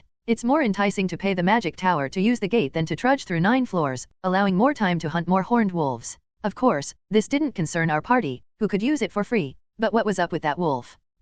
I mean the full moon wolf. A beast that popped up out of nowhere outside the tower, leading a whole pack. It was a big deal. But it got sorted out so easily. Well, yeah. Grace speaks and points her arrows towards me, who was lost in thought. It seems she's still holding a grudge from when she was teased earlier. Surprisingly, Irene backs up Grace. Even Grace herself looks shocked, casting a wide-eyed gaze at her. Of course, the meek and shy future saint isn't upset because the adventure ended too easily. As a person of faith, on a journey of hardship, it feels odd that it was so easy. But as a nun who takes care of the temple's people, I'm glad no one got hurt. It's a rather complex feeling. I see. Well, as long as nobody was injured. The temple priest's climb of the tower is a sort of pilgrimage, a challenge. If Christian pilgrimages involve visiting places of religious importance, pilgrimages of the goddess church mean those with divine power travel to places the goddess's will doesn't reach. In that sense, it feels a bit hollow since it was too easy. It's like having a shuttle bus on an 800 kilometers pilgrimage route that you're supposed to walk. And that shuttle bus saved lives, so there was no extra loss. Irene, nibbling on a small cookie, shares her mixed feelings, looking somewhat troubled. Of course, it was Han Sea who comforted her. Well, isn't it positive that we managed to spread the goddess's will more widely because we resolved the situation easily? In that light, it's okay to feel good about it. That's true. Hannah, you have such a knack for words. 3 gorgeous women, all blessed with good looks and enviable figures, one of whom modestly hid hers, were chatting and laughing, naturally catching the eye of everyone nearby. Suddenly, someone smacked the back of my head. Hey, kiddo. Your tastes have certainly changed since I last saw you. This woman spoke with a blend of brashness and cheerfulness. Even the others were taken aback by her boldness. However, the reason for my surprise wasn't her lack of manners. I didn't notice her until she hit me. Despite striding across the CAF and approaching me from behind, I hadn't sensed her presence. I may not be a professional scout, but failing to notice her until she struck the back of my head, at my level of ability, turning around in surprise, I saw a tall, slender woman with long red hair cascading down to her waist, looking down at me. Her hair was glossy but slightly frizzed, reminiscent of a wild beast's mane. Did I know someone like her? Who are you? Kid, you've learned how to joke. When you first arrived at the tower, you were shaking like a leaf. Wait, are you? Rebecca. What's with the Rebecca? Just call me Rebecca. The woman, nonchalantly pulling a chair from a nearby table and sitting beside me, took my iced coffee and downed it. As she crunched the ice with her white teeth, I finally remembered her name. Rebecca, the mercenary who had left me on the 37th floor and should now be on the tower's 43rd floor. There's only one red-haired female warrior who could approach me unnoticed. Her speech, behavior, and character confirmed it. This was Rebecca. But there was a reason why I hadn't recognized her initially. Rebecca wasn't this beautiful before, was she? You've become more beautiful since I last saw you. I've just returned to the city after a long while and freshened up. Why, does this sister's face make your heart flutter? Nonchalantly crossing her legs, she made quite an impression. Unlike Grace and Irene, who seemed bewildered by the situation, Han Sea, her mouth agape, was awkwardly talking with her chat. Rebecca hadn't just become prettier, she'd also received some stars. I knew that various people, from the local baker's wife to Grace, a simple village girl, had transformed into gacha characters and received stars. But seeing someone you've known for several years go through the same change feels different. So, are you planning to return to the tower? We've been short on decent vanguards lately, and it's been quite a hassle. I'm not heading straight for the 43rd floor. Because of the beginners you've taken under your wing? You've even managed to recruit a priest in such a short time. Impressive. Rebecca seemed somewhat disappointed, licking her lips. But thanks to her newfound beauty, her demeanor appeared more down-to-earth and spirited, rather than brash and rude. Before her transformation into a star-studded gacha character, she bore more resemblance to a filthy wild beast. Due to the harsh conditions of the tower, with her disheveled hair and infrequent baths, she was practically a homeless beast. It's as though a homeless person at Seoul Station became one bin after a good cleaning and grooming. Who is this lady? Me? I'm Rebecca. *TCH who lives on the edge and came to climb the tower in hopes of big money. In response to Irene's question, Rebecca grinned, revealing her gums. She grabbed a handful of my cookies and crunched them down. It was like watching a delinquent intruding on a group of honor students. And this delinquent had physical prowess. She may act brashly towards me, who was assisted and nurtured by her during my early days as an adventurer, but she seemed to have no intention of being disrespectful to a temple priest, as her pillaging ended with my coffee and cookies. So, why are you here instead of on the 43rd floor? It's because of you. You bagged some rare horned wolf and managed to open a gate to the tower's 10th floor, right? What? The news reached the 43rd floor overnight. You've really forgotten everything. The mage on the 43rd floor heard about the gate and threw a fit, insisting on returning immediately. The news has already spread like wildfire. That makes sense. The senior mages must have bragged to the 43rd floor mage through a crystal ball. Rebecca, reclining in the chair like a well-fed beast, opened her mouth. So I came to negotiate about the use of the gate. Hey, if you're raising kids, why don't you take one of ours and raise them? No matter how much the surface has changed, the core remains the same. Rebecca teased me with all her might as usual. If anything, the slight change is that I don't get as angry as I used to, perhaps because of her beautiful appearance. Just as Rebecca's core remained the same, I proved to still be weak for beautiful women. If the requester was pretty, I would take requests even adventurers and mercenaries avoided. I didn't bring him today, but he's quite a capable guy. I don't know where he picked up his skills, but he's above the novice level. So, what floor is he on? He's soloed up to the 14th floor. As a mercenary porter, he made it to the 20th floor. Perfect for joining your party, don't you think? What about his equipment? He wields a slightly longer one-handed sword. It's a bit unusual, but he's skilled. That's a shame. He uses a one-handed sword but doesn't use a shield. He's unique. Sometimes he even swings it with both hands. An attack-focused vanguard, not bad at all. Depending on whether he has any exceptional abilities, making it to the 14th floor alone is worth considering for an interview. Rebecca may be straightforward and outgoing, but she never lies about someone's skills. I sneak a glance at Han Sea, who can't seem to take her eyes off Rebecca. Judging by her looks and abilities, she's probably a 4 at least, and skilled enough to avoid detection by me, so I'd say she's likely a 5. Of course, Rebecca wouldn't ignore such a passionate gaze. What's the matter, Miss Mage? Are you interested in me? It can get quite lonely in the tower, and I welcome the company of women too. No, that's not it. Han Sea's face turns red at Rebecca's words. She openly intertwines her index and middle fingers and shakes them in the air in an inappropriate gesture. Grace and Irene are also taken aback by her audacious actions. Rebecca is truly a free-spirited woman. She wasn't one for innuendos or beating around the bush and spoke her mind directly. It's surprising that she manages a mercenary group so effectively. She's our party leader, so he should ask her. You're not the leader. I'm not known for using my head, you know. I see. Anyway, I'll send him tomorrow. With that, Rebecca, who appeared as swiftly as the wind, vanished. Her hand, covered in cookie crumbs, patted my back before disappearing out of the CAF. She seems very outgoing. You have connections with mercenaries as well as adventurers. As soon as Rebecca left, the three of them reacted very differently. Han Sea seemed somewhat regretful, Irene found Rebecca's attitude intriguing, and Grace was curious about my past. We finished our coffee and snacks and prepared to leave. Rai translations. No, even if she's a 5, her title is Mercenary Queen. How am I supposed to win her over? Have you guys ever seen an executive from Samsung go work as a vice manager at a local supermarket? If that's the case, I might as well ask the king to hand over his nation to me and climb the tower. It seemed that the viewers found it amusing that I couldn't speak to 5 Mercenary Queen Rebecca and merely blushed at her harassment. The fact that she leads hundreds of mercenaries and was higher up the tower than me isn't just for show. And no matter how much Han Sea argued rationally, the viewers seemed to enjoy flustering her. Even though she was passionately addressing the viewers, she was quietly walking to the temple, arm in arm with Irene. Is this also the skill of streamers? I was surprised that the children warmed up to Sister Hannah so easily. It means that Sister Hannah is considerate and kind, right? She would have joined us if I'd accepted her invitation? Be careful saying stuff like that outside, you might end up in a police station. Oh, thank you, Irene. Among the stories told by viewers, there was a story about party disagreements leading to a breakup. It was a story similar to how Grace joined our party after arguing with her former party leader. So, Han Sea decided to build up Irene's favorability. So, Roland, where are you planning to go? I'm thinking of having a drink somewhere or resting in my room. Don't you love your room a bit too much? I paid a hefty price for the room, and I've gathered a bunch of magic tools there. I should make good use of them. And so, our party split up.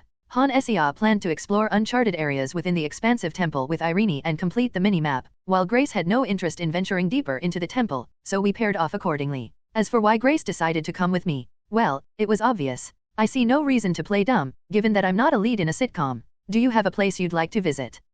We have some free time, so we might as well explore together. I want to go to the Hunters Guild and check out some arrows. Grace, her cheeks flushed, slowly responded to my question. Shopping for equipment, not a bad idea. All Grace had received as a reward from the Full Moon Wolf was armor. The magic tower didn't manufacture arrows, so it was only natural. Robes, staves, magical tools, and even the leather armor Grace received were all items crafted by the magic tower, a collaboration between magic and alchemy. Therefore, it made sense for her to seek out a bow and arrows at the Hunters Guild. Should I buy her a bow with a greater draw weight? She should have gained some strength by now. The bow currently in Grace's possession was a hunter's bow she took when she left her village to become an adventurer. Although it was well maintained, as expected of a novice ranger, it couldn't be considered a high-quality bow. After all, a bow obtained in a rural village wouldn't compare to those made in a bustling adventurer's city. Do you ever think about changing your bow instead of just the arrows? I have considered it. Why? I can contribute a bit of extra money towards it. How about getting a new bow? Well, if I use all the money I have for changing equipment, I could afford a new bow.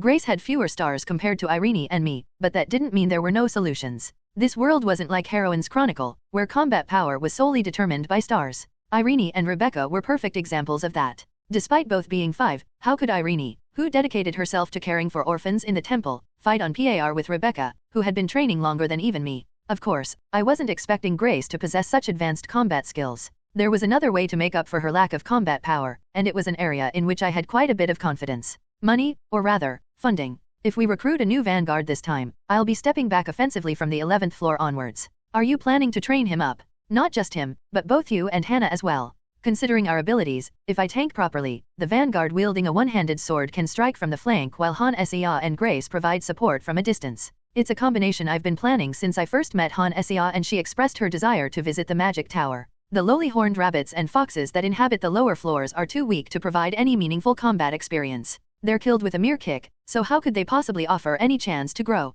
Still, there's no shortage of fools who die to them. It's safe to say that the real adventure begins once we tread into the 11th floor with our fully assembled team. From that point onward, I should refrain from single-handedly defeating them all. So far, Han Sea's spells have mostly been aimed at horned wolves I've pinned down. Being raised by a senior adventurer, what a luxury. A seasoned adventurer from the 37th floor is taking you under his wing. That is pretty generous. Strolling alongside Grace is quite the pleasure. As much as I enjoy the more experienced, flirtatious ladies, the freshness of being with a girl in love is something entirely different. With a fluttering stride, she guides me to the Hunters Guild. It's a street where it's common to see people in leather armor, bows slung across their backs. Grace's eyes sparkle as she surveys the area. Archery might be more than just a profession to her, perhaps even a passion. After all, she chose to learn it voluntarily, not out of compulsion. In a rural town devoid of any entertainment, hitting targets with arrows might be more fun than anything out there. Do you have a specific store in mind? There's something I saw before. That's where we're heading. Whether she's happy to be buying the equipment she'd spotted, or happy to be with me, her steps are light.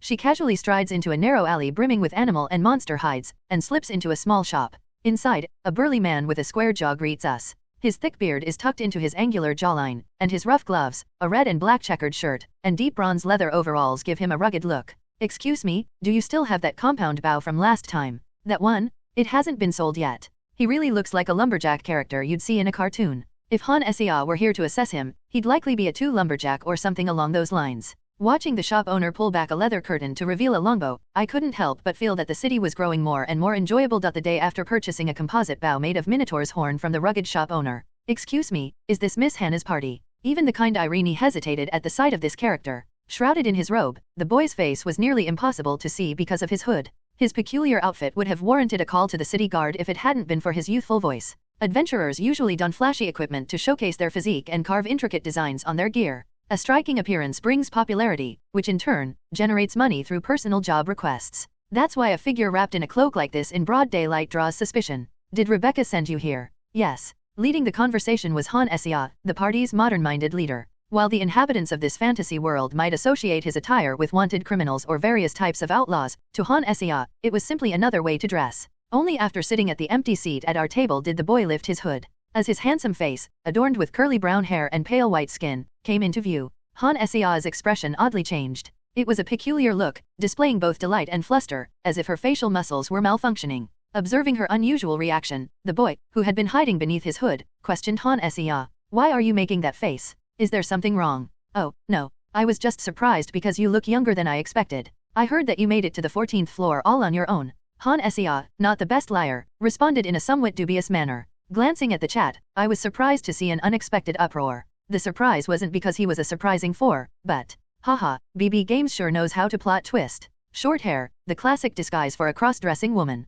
See how the camera is positioned right at her neck. A female with an Adam's apple? It's just the power of magic. The surprise was that the boy in front of us was, in fact, a girl. As she raised her hood and revealed her face, I carefully examined her features. Flawless, clear skin and strikingly beautiful, with an androgynous allure. Despite her youthful voice, she resembled a high school student with a striking blend of youthful charm and emerging maturity. A handsome young individual caught in the transition between boyhood and adulthood. Yes, I was recommended by Rebecca. I've personally scaled the tower up to the 14th floor. The only time I went to the 20th floor was not due to my abilities, but merely to accompany a mercenary group for a supply run. We are planning to start from the 11th floor of our party and gradually climb the tower as we get along. We plan to receive guidance from Roland here. If I can receive guidance as the vanguard of the party, then, from her appearance, there was no way to tell she was a girl. It seemed more than a disguise, perhaps an intricate and costly magical tool that could deceive even a seasoned adventurer's senses. However, it appears that the player's system window cannot be deceived. So, Four-Sword Princess Kaden naturally joined our party. Whether it's a man or a woman in disguise, it doesn't make a difference.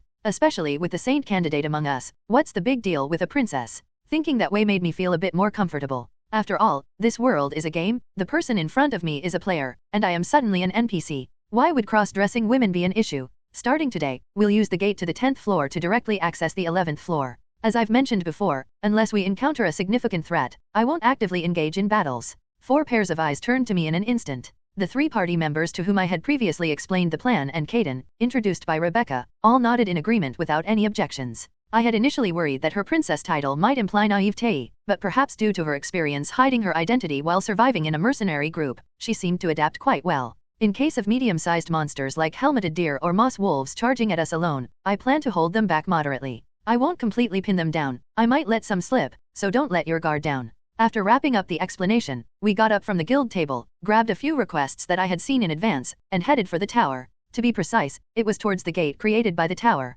Although we had a late start waiting for Kaden, thanks to the gate, our actual hunting time should see a considerable increase. Leading the way, I was fully decked out in heavy armor, followed by Kaden, a lightly armored one-handed swordsman. Trailing behind us were Han Esia and Irene in their mage's robes and priestess attire, with Grace inspecting the string of her new bow. Our party, with the aura of adventurers who have graduated from the novice level, garnered attention. As a group of attractive individuals, we stood out even among the other adventurers. Roland, you just said you'll only defend against the attacks of helmeted deer or moss wolves. Yes, why? As the gate came into view, Han Esia asked from behind. Knowing about my passive skill, she seemed a bit apprehensive. To Grace and Irene, it may have seemed like a warrior, who had scaled up to the 37th floor, struggled to adjust his strength against a weak horned wolf. However, from Han Esia's perspective, my mere passive skill was enough to bring down a monster. You killed the first horned wolf with your bare hands, but I was surprised to see how well you held back on the others. Are you really holding back your strength? She couldn't directly ask an NPC, why doesn't your passive explode, so she frames it indirectly.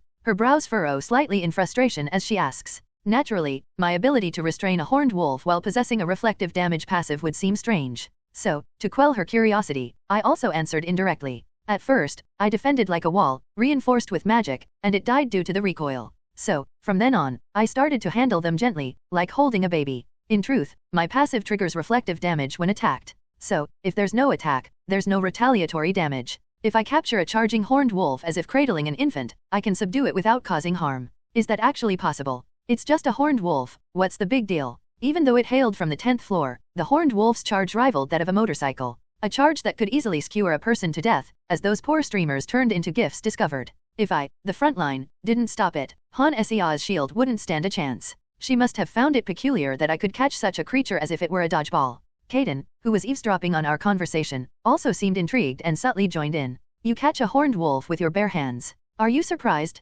That woman, Rebecca, can do far greater things. Well, I guess so. A newbie mercenary named Kaden and the mercenary leader Rebecca. And myself, who used to be Rebecca's teammate. Due to this intertwined situation, Kaden naturally started using formal language towards us. She feels like she should since we were introduced by her boss. Despite Kaden's force and her considerable talent and skills in swordsmanship, she hasn't ventured past the 20th floor. This is likely why she hasn't fully grasped the caliber of superhuman high-level adventurers who have gone above the 30th floor. Kaden still hasn't fully comprehended the concept of superhumans. Even those who aren't adventurers, such as famed knights of the kingdom, can wield magical enhancements to their physicality, going on rampages without the aid of game skills. They can battle creatures towering over 5 meters high, larger than elephants, rallying solely on brute strength. Faced with wyverns, creatures heavy as tons that soar in the sky and spew fire, or ogres that crush armored knights with their hands as if swatting mosquitoes, and giant worms that can bury a small village by merely burrowing through the ground. In this world, to battle such outrageously formidable creatures, humans have evolved to an extraordinary level of power.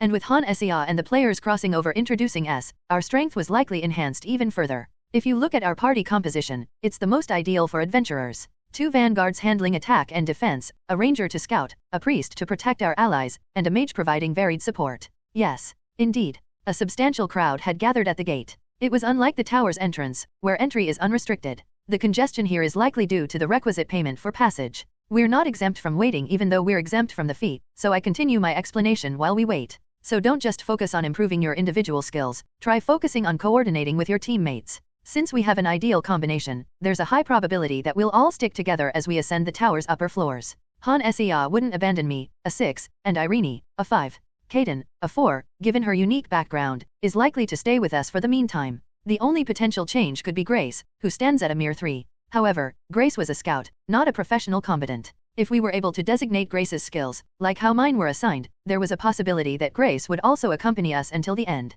After all, being a 6, I was capable of both tanking and dealing damage. One extraordinary character fulfilling both the role of main tank and main damage dealer, with Irene as the secondary tank, Kaden and Han Sia as secondary damage dealers. Considering this composition, it would be best for Grace to focus on pathfinding skills, for both her passive and active skills. Of course, this is merely my personal opinion, and Han Sia might have a different perspective. Adventurer Hannah's party members increased, 5/5 clear. Reward, permission to post on streamer Han Sia's forum. Perhaps, I might be able to guide her thoughts. Crackling branches disturb the quiet forest. Grace lifts her hand slowly. In response, we all grip our weapons, preparing for the incoming battle. Then, a mangy wolf leaps out from the forest's shadows. Raeok? Its mouth brims with razor-sharp teeth, capable of shattering bones with a single bite. But, those fearsome fangs find no target to sink into. I've got it. Stand back. Right. It's not a beast attacking, but a woman falling into my arms. To prevent any reflected damage, I hold its gnashing mouth under my armpit and tightly grip its clawing front paws.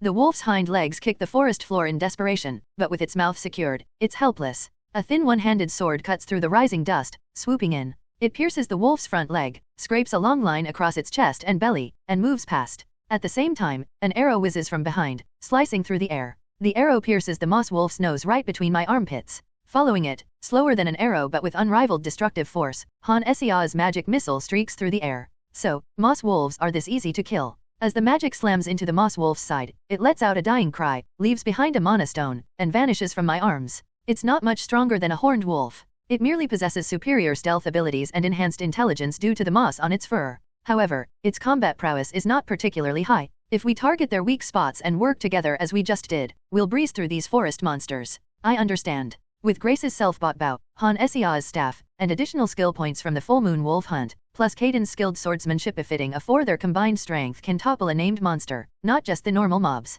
Kaden, who'd soloed up to the 14th floor, seems slightly moved. When you're alone and your scouting abilities aren't strong, you end up falling into moss wolf ambushes, leading to intense fights. Having a scout who can spot the moss wolf's stealth and a tank to physically stop its charge must be a whole new experience. Han Sia nodded in agreement and continued the conversation. Then, there's no reason to stay on the 11th floor. We should aim to explore the tower slowly, with Grace as our focus. Indeed, this party doesn't seem suitable for the 11th floor. Next to the 6, 5, and 4, Grace at 3 might seem weak. But considering most players start with 2 party members, Grace is an above-average member. Kaden's lips twitched as she realizes that the party she joined is elite. Han Sia and Grace were also pleased at the effectiveness of their attacks. As I mentioned, I'll handle the moss wolves and helmeted deer. Of course, I'll let a few pass, so don't let your guard down too much. Yes? So I'll protect my sisters then. Irene, who had nothing to do, immediately responded to my instructions. As a member of the temple, she seemed to dislike having it easy. Yet, if we bump into a mob of kobolds or goblins and things get messy, she'll have her hands full.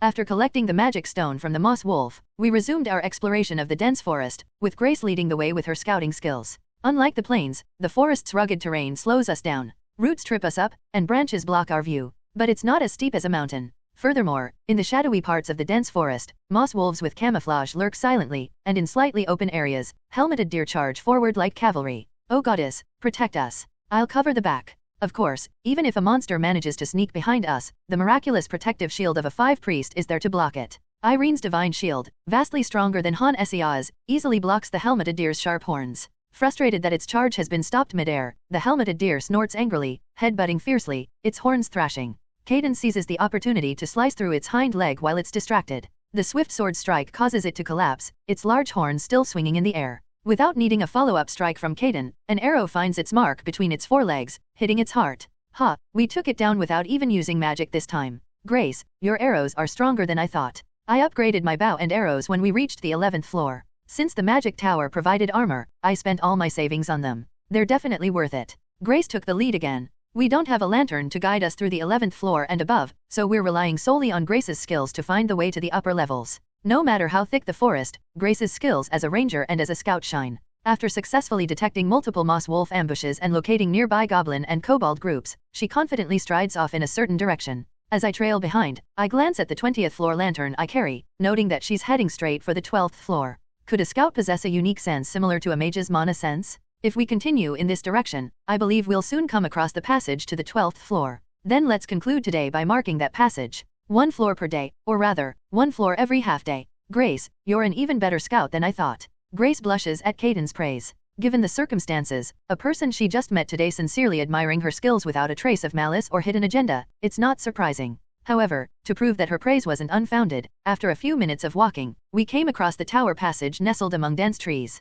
Grace retrieved the lantern from her belongings, and the previously motionless magic stone inside the lantern began to float slowly. The passage to the 12th floor has been marked. Are we heading down instead of up, as you said? Yes, sis. If we were to climb higher, we would have to consider camping in the tower. But for now, we should just get used to working together as a party. Having a gate certainly makes things easier. The moment you pass the 10th floor, you need to consider overnight stays in the tower. Completing a forest request within a day is impressive. Kaden, you mentioned soloing up to the 14th floor, right? Did you camp in the forest? Yes. There are a few safe zones in the tower where monsters don't appear. Rebecca's mercenary group has a base camp in one of those safe zones. Thanks to that, I could rest at night without keeping watch, even when climbing the tower alone.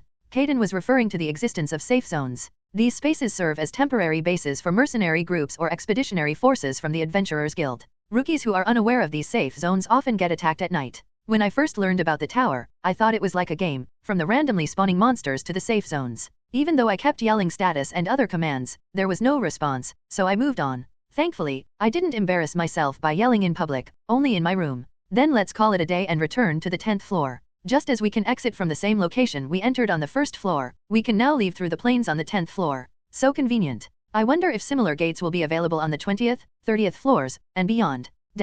Rai translations. After spending the day in the forest, we emerged to find it was still evening, with the sun yet to set. We exited quicker than anticipated since we only needed to return to the 10th floor. Han Esia went on a city tour based on her viewers' suggestions, while Grace headed to the archery practice room at the Hunters Guild to further adjust to her new bow. That left only Kaden, whom I had met for the first time today, and myself. She departed swiftly, bowing her head as if eager to hide her cross-dressing. I wonder if she realizes such behavior is unbecoming of a mercenary. If she were a genuine mercenary, especially a new recruit of Rebecca's mercenary group, she would have been clinging to me and asking about attractive women. So, left alone, I naturally purchased a bottle of alcohol and retreated to my room. Victim of the full moon wolf. The game seems too easy. Why am I the only unlucky one? BB Games, the worst game company of this era. LOL, who threatened you with a knife? The purpose, of course, was to post on the forum, which was one of my quest rewards. Unlike usual, a button was added in the corner of the hologram of the forum in front of me. Never thought I would be so glad to see the words "write post" in my life. Before writing my post, I glanced through the forum. LOL, who threatened you with a knife? Player riding a carriage.jpg. Village with a broken fence.jpg. I'm wandering around the kingdom because I don't want to be stabbed to death by horned wolves. Even if you don't go to the Adventurers Guild and instead join a mercenary group to run errands, your level still increases. The one who will reach the top will be a streamer anyway, so does anyone want to hunt goblins? Does that pay well? It's similar whether it's the lower floors of the tower or the mercenaries. I know one guy went into blacksmithing, but this one escaped to outside the city. Where do you respawn in the morning if you leave the city? In my sleeping bag at the mercenary camp. The game, Heroes Chronicle, merely suggests climbing the tower as the main quest, but it doesn't enforce it. As a result, players of all kinds, from perverts to explorers, are roaming the vast open world. Some join the mercenary group and wander the kingdom, while others find employment at inns or become apprentices of blacksmiths or carpenters. There are even those who voluntarily serve the magic tower after becoming mages. One player even attempted to climb the tower from the outside, only to be caught by a guard. It seems most people gave up after seeing Han Seok get a 6 and Kim Sok-hyun following right behind her. After browsing around for a while, I pressed the right post button. Just because I could write posts on the forum didn't mean I could freely share everything I knew. Han Seok was currently the world's top player, so there was no information available beyond the 11th floor. Both Koreans and foreigners were tuning into Han Seok's stream to gather information about the forest. Moss wolves lurked in the shaded parts of the forest, and parties without a scout were vulnerable to surprise attacks. Helmeted deer not only charged with its antlers but also swung its head wildly, causing chaos with its antlers. These were basic adventuring lessons that I had taught under the guise of educating viewers on Han Seok's stream. What should I write about? No, how should I write it? Given the situation, I couldn't provide any information about the forest beyond the 11th floor to Han Seok as a fan. The only information I could share was about the city, not the tower. Furthermore, I needed to establish a consistent concept for my forum posts. No matter how valuable the content was, if the title didn't grab attention and the post itself wasn't interesting, it would get lost in the chaos. In the early days of the stream, when the forum was quiet, simply writing information would have sufficed for Han Seok and the forum users. But now, both Koreans and foreigners were logging in, clumsily writing posts using translation tools. I'm really not cut out for this kind of thinking. The one advantage I had was that information about the world outside the tower could be freely shared. Judging by the viewers who shared their own various experiences, it seemed that the cities were similar. Since all the players who watched Han Seok's stream chose Mary Ann's Inn as their base, everything else must be similar too. After taking a few sips of my drink, I decided to take things easy once again. People often say that a journey of 1,000 miles begins with a single step. I knew that I couldn't become a renowned figure on the forum with just one post, gain everyone's recognition, and advise Han Seok. It was sad to see Han Seok walking around to light up the map. The city had carriages, but she chose to walk around instead. As she passed by several carriages on her way to the tower and the gate, I realized that the idea didn't even cross her mind. As a test, I casually tossed out a piece of minor information in my post, only to come across a problem. My eyes weren't cameras, so I couldn't take pictures. Despite having the ability to write forum posts and an option to attach pictures, I had no means of capturing them. What kind of a scam was this? Was there a DLC I had to buy first? It was frustrating. Without pictures, my post wouldn't attract much attention. This person asked if Han Seok is the world's number 1 356,786 times. What the heck is this guy doing? Grace's eyes vs Irene's breasts. Goblins also appear in the forest. As the night got darker, I took one last look at the forum. Even prostitutes have stars. Rai translations. Hey, Roland? I was wondering while exploring the city, is there something like a carriage station? Of course, there is. The Coachman's Guild has contracts with other guilds, so there are carriages that travel between major hubs in the city. She saw my post, even without the pictures to drive up visibility. She had casually asked as we're heading toward the gate in the morning. She then whispered to Grace, and Grace, thinking she was shy, chimed in to help Han Seok. I realized that these two were not familiar with city life. Grace hailed from a farming village, and according to Han Seok's backstory, she was a country girl with dreams of becoming an adventurer who eventually moved to the city. On her first day, she appeared with a camera drone and I overheard her talking with her viewers after stepping off the carriage. They even have a guild for coachmen. If there are enough people, they form a guild. But being a guild doesn't necessarily mean anything grand. So, why doesn't Roland use carriages? Because I can run several times faster than a carriage. Besides, the carriages mostly circulate within the city, serving large guilds or accommodations where many outsiders stay. Adventurers heading into the tower usually don't take carriages. Ah, that makes sense. Novice adventurers refrain from riding carriages to save money. Intermediate adventurers can walk as fast as a slow-moving carriage within the city. Therefore, adventurers are not the main customers of the Coachman's Guild. Despite my simple explanation, the four of them listened with interest, their eyes sparkling. Even Kaden, titled the Sword Princess, appeared genuinely engaged in my story. A player unfamiliar with common game knowledge, a girl from a farming village experiencing the city for the first time, a saint candidate who grew up in a temple, and a disguised noblewoman hiding her true identity. This group was naturally interested in stories about the adventurer's city. So, if you want to visit famous places in the city, it's good to take a carriage. They may not cover every nook and cranny, but carriages are available for most major locations, including various guilds and renowned shops. Oh, that's true. Someone told me to check a forum post. So, you guys have explored the city more than me. But isn't it excessive to fill city map to 100% before entering the tower in a game about climbing a tower? It seems like Han Sea didn't see my post directly, but a post made to tease Han Sea became a kind of fuse and the viewers joined in. Perhaps they couldn't find anything else to tease her about, so the post became ammo for them to use. Of course, there were also countless stories about the cross-dressing female Kaden, but most of them ended up being nothing more than an excuse for people to expose their bizarre fetishes. Mage Hannah, confirmed. Led by Han Sea, who retrieved her magic tower badge from her inventory, they passed through the gate. Stepping out of the city, they found themselves in the vast but quiet plains. Today, after entering the 12th floor, our plan is to explore the eastern area, based on the passage we found yesterday. Grace, I'm counting on you. So, we just need to make our way to the 12th floor passage, the one we found yesterday. Han Sea, determined and decisive as ever, immediately gave directions as the party leader. Ignoring the horned rabbits and horned foxes, they followed the lantern's light, dealing with only attacking horned wolves. The tower structure consisted of passages connecting various floors. There was a passage between the 10th and 11th floors, and another between the 11th and 12th floors. While some floors had passages close to each other, others were considerably distant. Hence, in a forest devoid of landmarks, it was common practice for adventurers to explore their surroundings based on the passage they had climbed. Han Sea seems to have studied this in her own time. Ellis would likely be the only one around Han Sea with such knowledge, since she was a guild receptionist. They had grown quite close, like sisters. Perhaps Ellis had offered her guidance to help Han Sea shed the novice adventurer label. We silently walked through the forest until Grace signaled once again. There seems to be a kobold tribe up ahead. How many are there? About 15. Unlike the solitary moss wolf and helmeted deer, this time we faced a small-sized monster tribe. Nevertheless, we swiftly assumed our positions, having experienced this situation before. I led the way, with the priest, archer, and mage forming a protective shield at the center of the group, while Kaden swung her sword from the rear. Once she confirmed everyone's positions, Han Sea nodded at me and gestured. She could have spoken at this distance. It looks like she enjoyed how Grace uses hand signals. It's okay when Grace does it but not when I do it? Huh. Unable to resist, the viewers teased Han Sea. I silently moved forward. I broke through the branches that obstructed my view, revealing a clearing in the forest. Just as Grace had described, 14 kobolds were basking in the sunlight, resting. They seemed to be newly spawned, yet to build their huts or start gathering resources. With beastly heads resembling a mix of a dog and a rat, covered in fur, they were roughly the same size as goblins, but appeared slightly larger, perhaps due to their fur. Woof woof. To them, I must have seemed like a steel giant abruptly bursting through the bushes. I only need to take down 2 of them. If I left 12 for Han Sea, Grace, and Kaden, that would leave roughly 4 kobolds per person.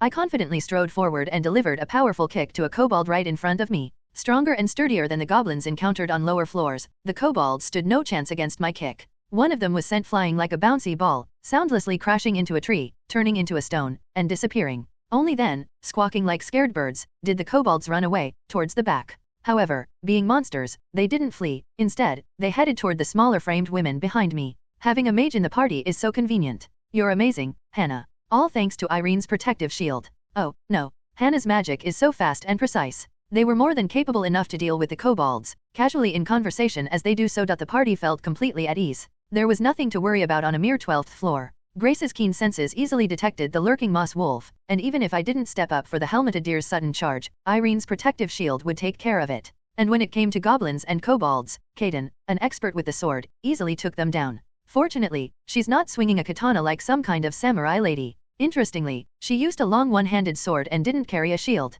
Occasionally, she'd swing it with both hands. Despite my worries based on Rebecca's description, expecting a katana-wielding samurai was misplaced. After all, Kaden wielded a straight-bladed one-handed sword. I assume her sword princess title has something to do with a family tradition in swordsmanship.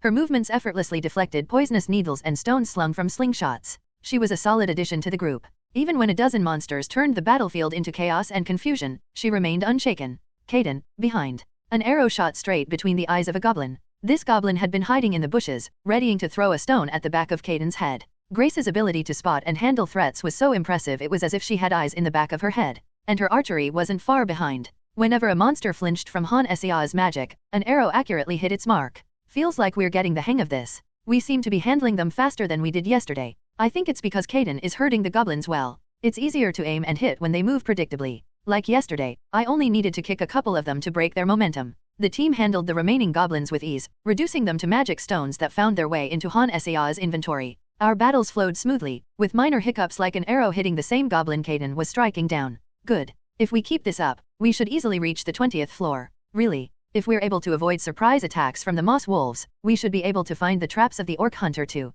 Caden, you mentioned reaching the 20th floor with your mercenary group, right? As the senior adventurer, I found myself speaking casually to everyone. It felt a bit strange to speak informally even to the saint candidate, but no one seemed to mind. Caden simply nodded in response. Grace and Han Sia spoke casually to me, while Irene and Caden maintained a formal tone. It was interesting how there was a clear divide in their manner of speech. Orc hunters are dangerous because they avoid direct confrontation. Did you experience this with your mercenary group? No, but I've heard stories from the seniors. They tend to exaggerate, but the orcs are genuinely terrifying. The orc hunter, a named monster on the 20th floor that wore the skin of a moss wolf. The issue was that these creatures laid traps and hid, engaging in guerrilla warfare. Pursuing them led you to traps, while ignoring them meant they'd attack when you rested. These creatures are cunning and wait for the perfect moment to strike. They even know how to provoke their prey. I've heard they aim at our stew pots and bonfires during mealtimes, to keep us from eating. They know that a hungry person is an irritable one, and they exploit that. It's their divide and conquer strategy. So, how do we catch them?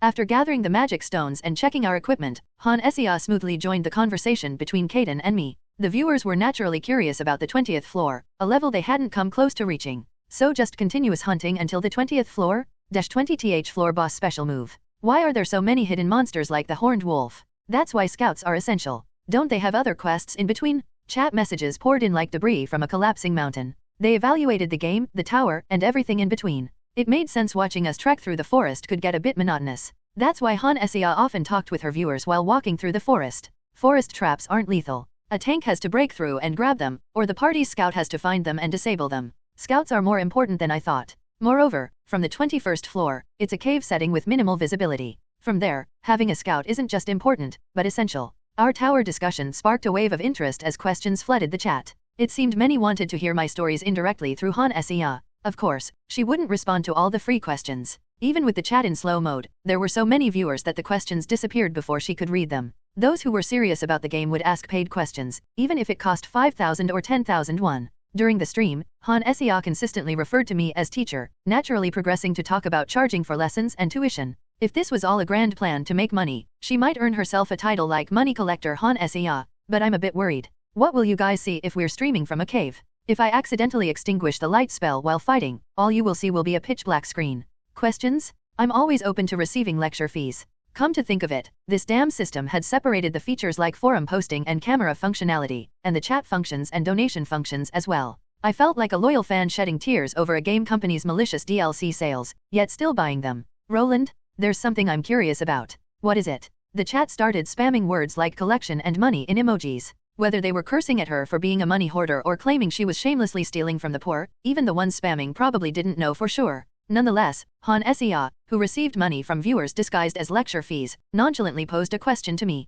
You mentioned that horned rabbits, horned foxes, and horned wolves retain the instincts of the original animals, right? Then, do creatures like goblins, kobolds, and orcs behave differently inside and outside of the tower? That's a much more serious question than I expected. A surprisingly thought-provoking question emerged. It seems that a portion of Han Sia's viewers is genuinely interested in the game. The curious eyes of the party quickly turned to me. We stopped our steps to accommodate Grace, who was busy scouting, and I began to explain. Goblins, kobolds, orcs, and similar humanoid monsters may have the same appearance as those outside, but their behavioral patterns are completely different. The biggest difference is their blind hostility towards humans. The monsters outside the tower naturally attack people as well. They raid small villages, kidnap and assault individuals, consume them, and hunt humans who enter their territory. That's why there are always requests for adventurers outside the tower. However, the most significant difference lies in their aggression. Outside the tower, if they feel their lives are in danger, those with a shred of intelligence will flee. But inside the tower, none run. Even the trembling goblins that appear below the 10th floor, with their tiny peanut brains, charge at us screeching "Kayayayak."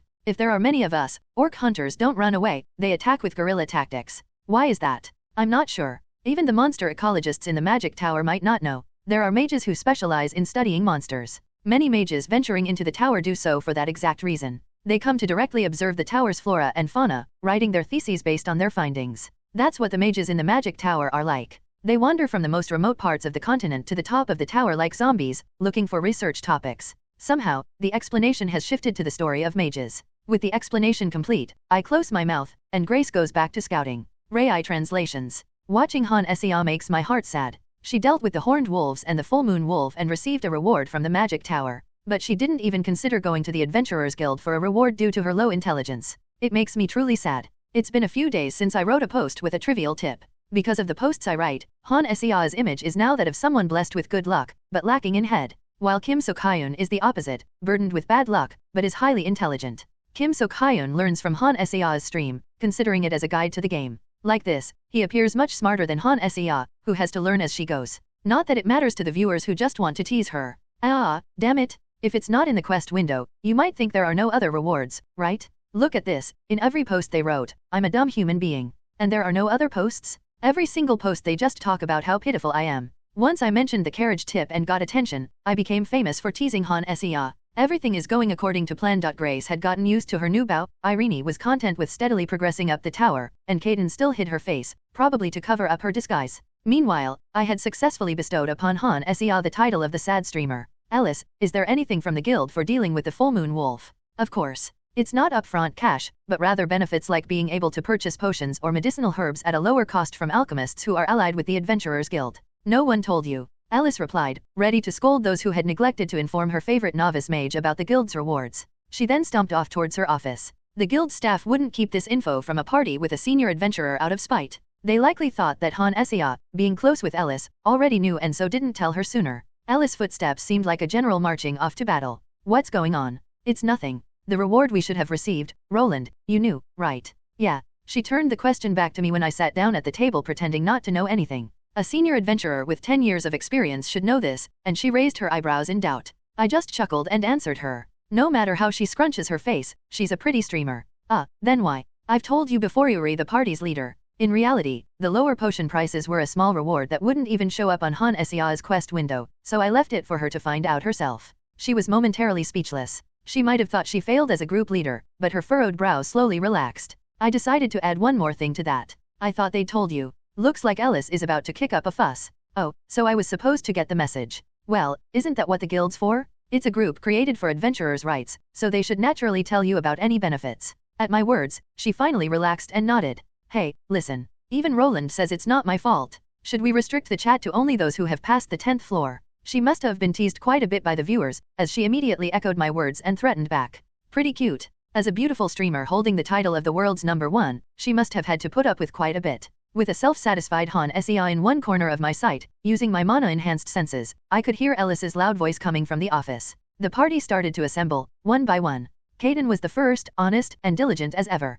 Grace followed, who'd started from the same lodging as Han Sea but had made a quick detour to the market. Lastly, Irene arrived, who'd let everyone know beforehand she'd be a bit late as she was helping at the temple that morning. Alright, now that we're all here, let's get going. Hold on, Hannah. We were sat around a table, holding a request to collect materials in the forest. As we were about to leave, Han Sea was stopped by Alice, who barged through the door, with a man wearing a gloomy face being dragged along. He looked ordinary, with a neat appearance like an office worker at the Adventurers Guild. Judging by both Han Sea's and her viewers' lack of reaction, he seemed to be just a regular office worker. What's going on? If you have any items you bought after hunting the full moon wolf, could you remember this guy's face, make a list, and pass it on? I am sorry. Well, there's not much, but I'll write it down and send it to you. From the man's apologetic bow, it seemed that he was responsible for the mistake. However, Han Sea only nodded since the loss amounted to only a few potions anyway. Clearly annoyed, Alice shoved the male employee back into the office, came over to Han Sea, casually draped her arm around her shoulder, and whispered in her ear. Alice looked beautiful, but right now, her voice sounded a little sneaky. If you bought a potion, you should write down about 3 times the amount. Understand? Think of it as a gift from me. What? Really? You're so innocent, it's a problem. Roland, could you take care of this? The one who responded most strongly to Alice's words was Irene, gaping in surprise. Her reaction was completely different from Grace, who toughed out a hard life in a rural village, and Kaden, who'd struggled at the bottom of a mercenary group. Meanwhile, Han Sea, at first clueless about the meaning behind Alice's words, found herself swamped by her chat, like hyenas closing in on their meal. She seemed overwhelmed. Isn't that fraud? Even if the potion count went up, it would only be a few silver or copper coins. But Irene's voice shook as if she'd done a serious crime. Caught up in a heated back and forth with her viewers, Han Sea missed Irene's quiet comment. I stepped in to reassure Irene instead. It's not fraud, it's the guild showing goodwill for not passing on information properly. So, it's okay. It's like a small payment to ease your worries. Honestly, it's because the guild failed to do their jobs properly. Of course, these were just words to make our saint candidate feel better. I'd known Ellis for years and been involved with the guild for quite a while. Embezzling gold is one thing, but a small amount of silver is like a mother slyly taking coins from a child's piggy bank. It's a common practice in medieval guilds. Irene, being of the temple, might not fully understand, but beyond the temple's walls, the world works in such ways. It's like, reimbursement? Yes, if today ends early, I should buy some skewers that the kids love. You guys always find something to pick on. Skewers are not a bad idea. If you put them in my inventory, they won't spoil. The kids will love them. Your inventory magic is truly remarkable, Hannah. Even the mages among the mercenaries would be envious and willing to lick your boots to learn it. Ah, haha. After enduring torment from her viewers for a while, Han Essia finally regained her composure, and we could leave the guild. Interestingly, Kaden also saw Han Essia as a gifted mage, so she didn't mind when Han Essia paused to interact with her viewers, considering it one of her quirks as a mage. Rebecca, someone she admires, introduced her to Han Essia and the group. She possesses inventory magic, a type of spatial magic unseen even by the magic tower. Within a month of adventuring, she can land effective hits on horned wolves, and she tracked down the full moon wolf and solved the city incident. From Kaden's perspective, unaware that Han Essia is a gamer, she might appear extremely talented. Of course, Han Essia simply responded with an awkward smile and an awkward laugh. Everything has been confirmed. Have a safe adventure. And so, we passed through the gate into the tower, swiftly clearing the 13th and 14th floors until we reached the 15th floor. Just when the routine was starting to bore the viewers, Ellis arrived with news.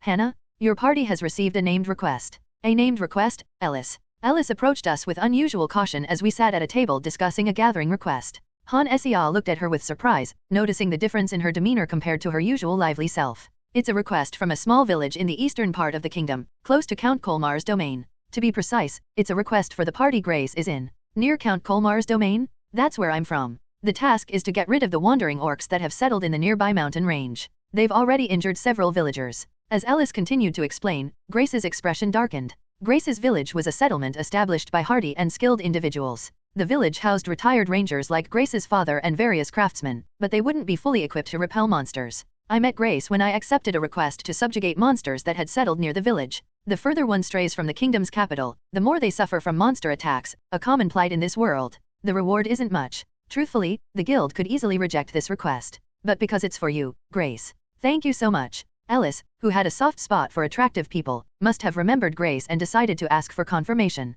I knew they talked to each other informally, but I hadn't expected Ellis to remember even the location of Grace's hometown. Irene approached Grace, who bore a worried expression, and held her hands tightly. Don't worry, Grace. If they're asking the Adventurers Guild for help, it means the village isn't under attack. They just need some help. Is that so? Yes, it is. When I was a mercenary, if the situation was truly dangerous, they wouldn't have been able to ask for help from the Adventurers Guild. The fact that they've offered a reward, albeit a small one, and reached out to the guild implies that it's not the worst-case scenario. As Irene comforted Grace and Kaden tried to reassure her, Han Essia's gaze seemed to fixate on something unseen, not on Ellis or Grace. Help Han Essia the streamer clear her character quest 0/1. I too was looking elsewhere. People typically cut down trees in a forest, burn the remains, and farm on the fertile ashes until the soil loses its nutrients. When that happens, they move on. But Grace's village was different. It was home to a mixed group, including ex-rangers and former blacksmiths who chose to stay put. They turned the temporary settlement into a pioneering village at the edge of the kingdom. As more people and traders came, it would naturally grow into a small city, as long as a road was built. But monsters were a problem. Today, we're not going into the tower. We have a quest. Hannah. Hearing Ellis and Grace, Han Essia, our party leader, made the call without a second thought.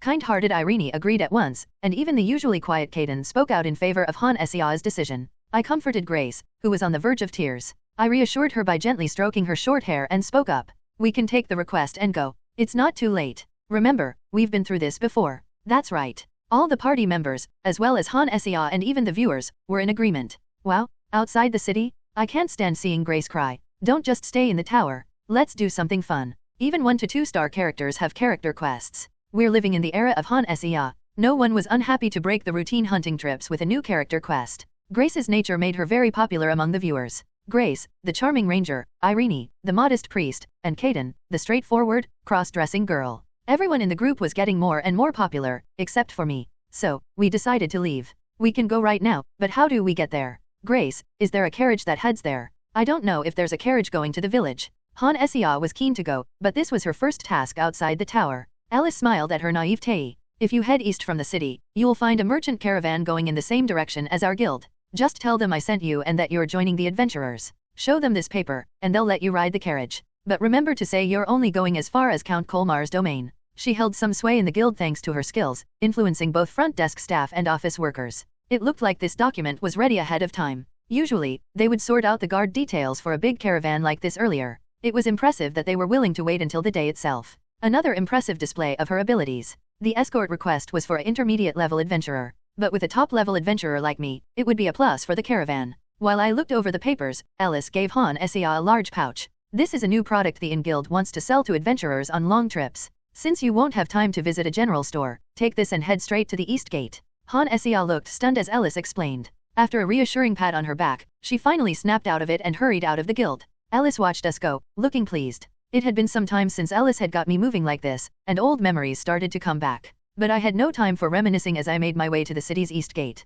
Rai translations. Sir, a guest from the Adventurers Guild. Oh, I was worried they might not come. Roland and Mage Hannah. The man who greeted us was stout and middle-aged, with thinning hair. The man's size seemed to match his wealth, and he was surprised to see me. He held out his hand in greeting. According to the chat, he's too ambitious Gene. To show off his 2-star status, he had nearly 20 carriages ready to go, complete with staff. He was a high-ranking person and seemed well-informed, recognizing Han Sia and me, or rather, our whole party except for Caden. You really helped us out with those wolves last time? If I weren't so busy, I would have had a cup of tea with you. Please take care of us until we get to Count Colmar's territory. Shouldn't I be saying that? I feel better knowing the city's heroes are with us. He briefly chatted about how our actions saved the goods, how the warehouse almost had a big problem, and assigned one of the workers to be our guide. The carriage was quite fancy, not like the fully loaded worker carriages. Even with all 5 of us in it, there was plenty of room. As the carriages started to leave one by one, Grace said something. Thank you, everyone. You don't need to thank us. It's normal for adventurers to take requests. Still, she only relaxed once the carriage started moving, and a small smile appeared on her face. As time went on, only Grace's older parents were left in the village. If they couldn't find more young people, her father and the village's youngsters would have to step in. Even though her father was once a ranger, in the end, he was only capable of settling in a humble village. He could deal with goblins, but confronting orcs would be a challenge. But we had a glimmer of hope. This wasn't mere coincidence, it was a quest assigned to Han Sia. I had faith that no harm would come until we reached our goal. It was an odd conviction, springing from the fact that we were in a game based on Heroine's Chronicle. Who would enjoy a character quest where, upon arrival, the village is burned to the ground and Grace's parents are dead? Even in a game where novice adventurers drop like flies, the narrative shouldn't be so grim. But how long does it take to get to Count Colmar's land? When I came to the city, it took about 3 days. Sitting shoulder to shoulder, we tried to lighten the mood. Feigning distraction, I checked the forum but kept an ear to their chatter. I wondered how I'd previously managed carriage rides without this forum. To survive 10 years detached from modern society is commendable in its own right. Carriage travel tips. Dash, Hanbam, wake up. I want to learn magic too. Is the kingdom that large, or are we just slow? Irene, who'd only seen strawberries for sale but never a wild strawberry vine, and Grace, intrigued by this. And Han Sia, stuck in the middle, awkwardly laughing because, despite being from a rural village, she didn't know anything about wild fruits. Casually scrolling through the posts, I realized how tough the game could be for some players. As the viewer count rose, so did the number of forum posts. I want to learn magic too. Magic Towers Magic List.jpg. Alchemy Recipe Pest Repellent Incense.jpg. Mosquito Extermination Spell.gif. I'll pay you gold, so please cast a pest repellent spell in my house. Or, make an alchemy version of that and spray it on them. They're starting to blur the lines between game and reality. Seriously lol, how does Han Sia manage her real life while full-time streaming? Isn't it the other way around? Honestly, I'm more jealous of everyday magic than battle magic. Wish I learned that before leaving the city. Now I'm homeless. The post with the most replies was a funny one, featuring a photo of a soldier on guard duty. Given the 3-day, 2-night journey, posts expected Han Sia to also pull a night watch. After all, there are no safe zones like within the tower out in the city. Roaming monsters can be likened to wild beasts. Even if Jirizan is considered a safe haven, one might encounter an Asian black bear wandering beyond its usual stomping grounds. Despite being a peaceful rural region within the kingdom, goblins and orcs often crawl in. If you're particularly unlucky, ogres in their mating seasons traverse through, en route to other mountain ranges. Among them, not only monsters but human criminals may occasionally be encountered as well. Nope, I'm a country girl born and raised in Seoul. But do you guys, come from Gangwon or Gyeonggi province with strawberry bushes in your back hills or something? You have to be realistic. You were sucking honey when you were little, my stream might be a bit young for you. Apart from the talk of night duty, what stands out are the stories of viewers venturing outside the city. Screenshots displaying their experiences after venturing beyond city walls were fascinating. While I was reading the forum, Han Sia, sensing an opening, launched a counterattack on the viewers. The chat descended into chaos, delighted that there was another target to tease besides Han Sia. From a viewer who denied reality, stating that it's not old-fashioned at all, to a viewer who teased, if you were sucking honey, you would have gone to elementary school with a book bag. These guys are like bloodthirsty piranhas or maybe more like hungry hyenas. Seoul, Gyeonggi Province, book bags, and elementary school. The outside world suddenly seemed familiar. The virtual reality game, Heroes Chronicle, touts extreme realism as its main selling point. While the main goal is to conquer the tower, there's a fully fleshed out kingdom surrounding it. The incredible realism has been proven time and time again through the experiences of many players. Like ending up in jail for various antics such as trying to climb the tower from the outside. You can go back to before being locked up if you reset before nightfall. But if you accidentally let a day pass, you could be writing a virtual reality prison diary, as one player proved when they got caught by the guards getting handsy with a dancer. No matter if you're scaling the tower, exploring the area, or committing a crime and landing in jail, time treats everyone equally. The real struggle is that this single-player game doesn't have a skip button. Is this really a game? Intermediate alchemy recipe.jpg. Hardworking alchemy.gif. I'm not much of a sporty person, so I opted for the alchemist role. But it takes a whole 40 hours to make a potion. It's more like Grandma's soup shop simulator. Bragging about being an intermediate alchemist, downvote. There are people like this here as well. And it's not just the time, the smell of alchemy is terrible, lol. Since the game is like this, viewers understand when there's a lack of content. But ZZZ and sleeping emojis populate the chat instead. Ever been camping, Kaden? Yes, quite a lot when I was with a mercenary group. I was in charge of putting up the tent poles. Kind Irene offered to help with chores, but the startled workers turned down her offer. They believed it wasn't right to let an honored guest, especially a lovely young lady dressed as a nun, do work. But Irene's soft demeanor seems to be gradually softening Kaden's rough exterior. She talks a little more when she's with her. But watching a conversation between a saint candidate hiding her identity and a cross-dressing noblewoman also hiding her identity. I think I'll stop streaming here for today. I don't think anyone wants to watch me on night duty, so I'll skip the travel part and rest. Streaming all the time is tiring. It's better to skip the boring parts and only go live when there's a big step forward in the quest, right?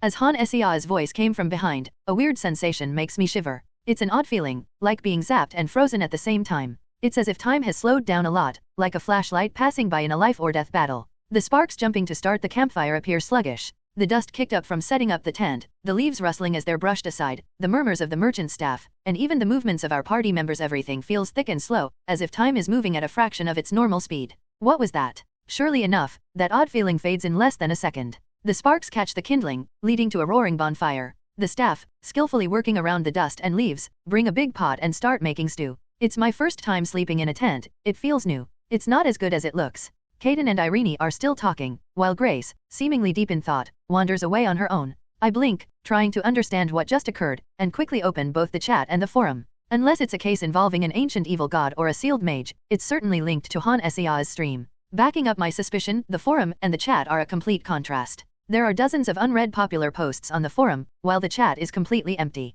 I carefully go through the posts on the forum. It looks as if they've been accumulating for days. 3 days have passed outside while only a second has gone by for me. Looking closer, the date of the earliest unread hot post is 2 days ago. What I found out. First, while the expedition was preparing the camp to sleep outside, Han Sea ended the game and the stream. The weird sensation I felt was likely time in this world freezing. If the inn is a save point, this felt like a quick save and an exit. Second, Han Sea had been streaming daily to draw viewers and secure #1 in the game. But she's slowly thinking about going back to her old streaming schedule. There's no need to fully stream repetitive days in the forest or just carriage travel. I was curious about how I was able to feel that sensation. That discrepancy between my perception of time in reality and time inside the game. Sadly, I wouldn't find an answer to that in the forum. Roland, what are you doing? I had something on my mind. As I was lost in thought scrolling through the forum, Han Sea walked up to me. A player who lived 3 days outside in just 1 second. I'm just an NPC in a game. Of course, there's no point in dwelling on pointless feelings. I've had too many experiences over the 10 years to be upset about trivial things.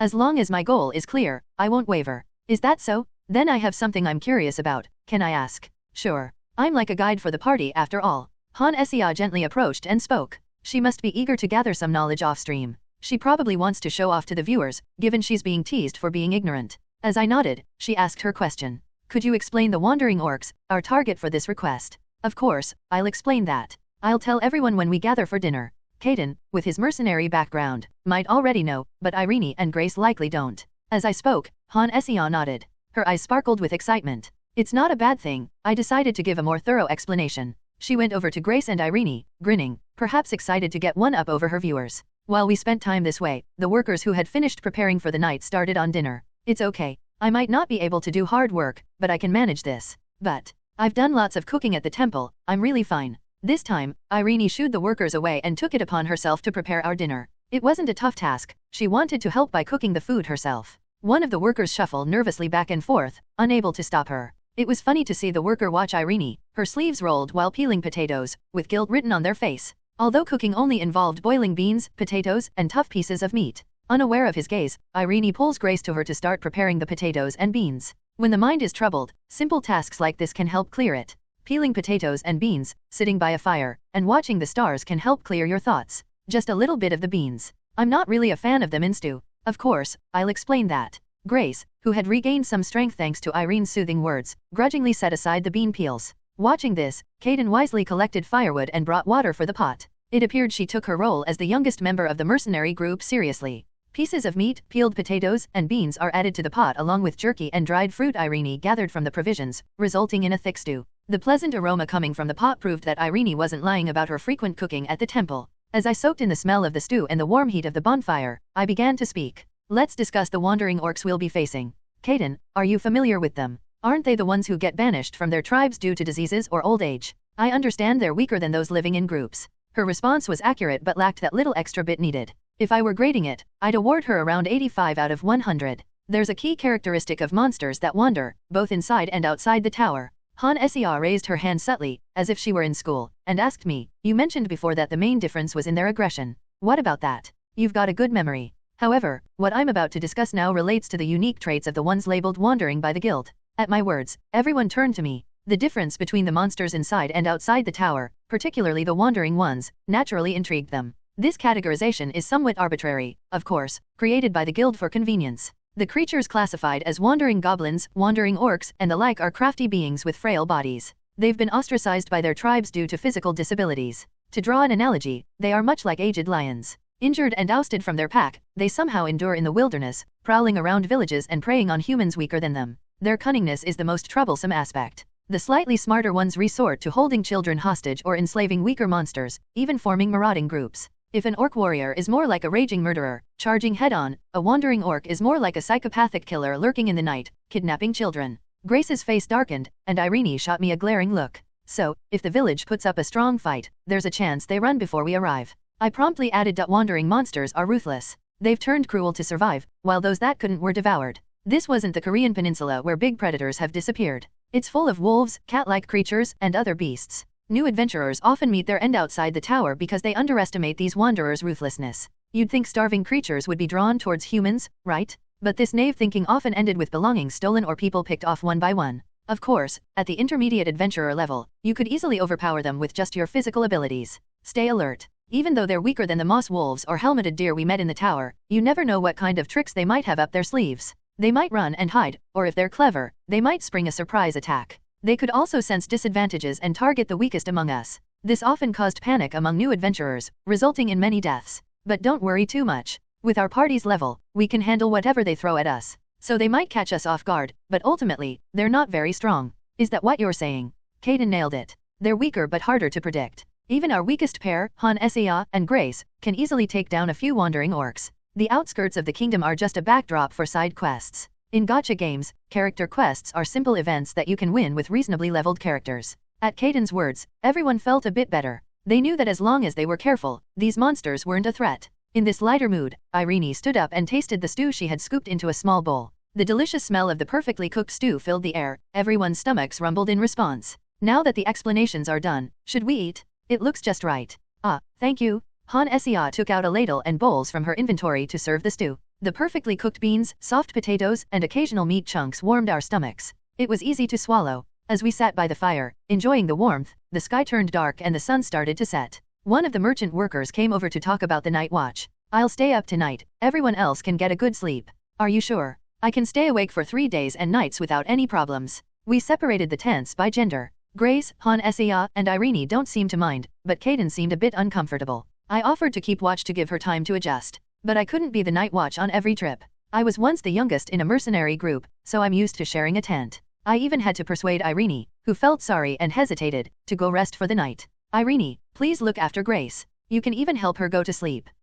But my main reason for taking the night watch alone was really because I wanted to catch up on reading the forum posts that have piled up. But I had to give Irene a reason. Kind people can sometimes be a handful. This reminded me of my high school and college days, when I had the fragile body of a modern person, reading comics or books, thinking just one more, and before I knew it, it was past 6 a.m. Sometimes, it felt better to not sleep at all than to sleep for just a bit. Anyway, I could always stay up all night without any problems. I could even spend the night reading the forum. You're right, staying up might make her more restless. I'll make sure she gets some good sleep. I'm counting on you. Irene, with her sweet, kind heart, stayed close to Grace. With a full belly and the warmth of the fire, Grace seemed to forget her fears and started to feel sleepy. The tents welcomed 3 women and 1 hesitant man. Will you be okay? The 3 of them are camping for the first time. They need some time to get used to it. I plan to start the night watch schedule starting tomorrow, so you should rest well alone in your tent. Thank you. While Irene's worry came from her caring nature, Caden's guilt seemed to come from a strict sense of hierarchy. She nodded before going into the tent. Other tents around us were full of workers settling in, and a few people were set for the night watch, their fires spaced out just right. Sitting by the warm fire, listening to the sound of the wood crackling, I went back to the forum. Because of Han Sea's break, the number of posts had grown a lot. Since I don't have access to the internet, I could only read the posts on Han Sea's forum. The pile of posts from 3 days felt like a surprise present. Does the world pause when Han Sea goes offline? Is my future unstable because I'm an NPC in a game? I gave up such small worries 10 years ago when I was thrown into this strange world, knowing nothing, and had to learn to survive like a stray dog. Being put into this game world in someone else's body, what could be more surprising than that? Honestly, she's been overdoing it. If you pay close attention, she's a true gaming addict lol. Holding my breath until Han Sea's stream ends. This Kim So-kyun guy is a fraud. This isn't the Horned Wolf, right? I lazily scrolled through the posts. With Han Sea taking a break from streaming for personal reasons, the forum was full of viewers sharing their experiences rather than stream-related stuff. Eventually, the viewers started running into the full moon wolf after dealing with the horned wolves, which led to many posts cursing the wolf.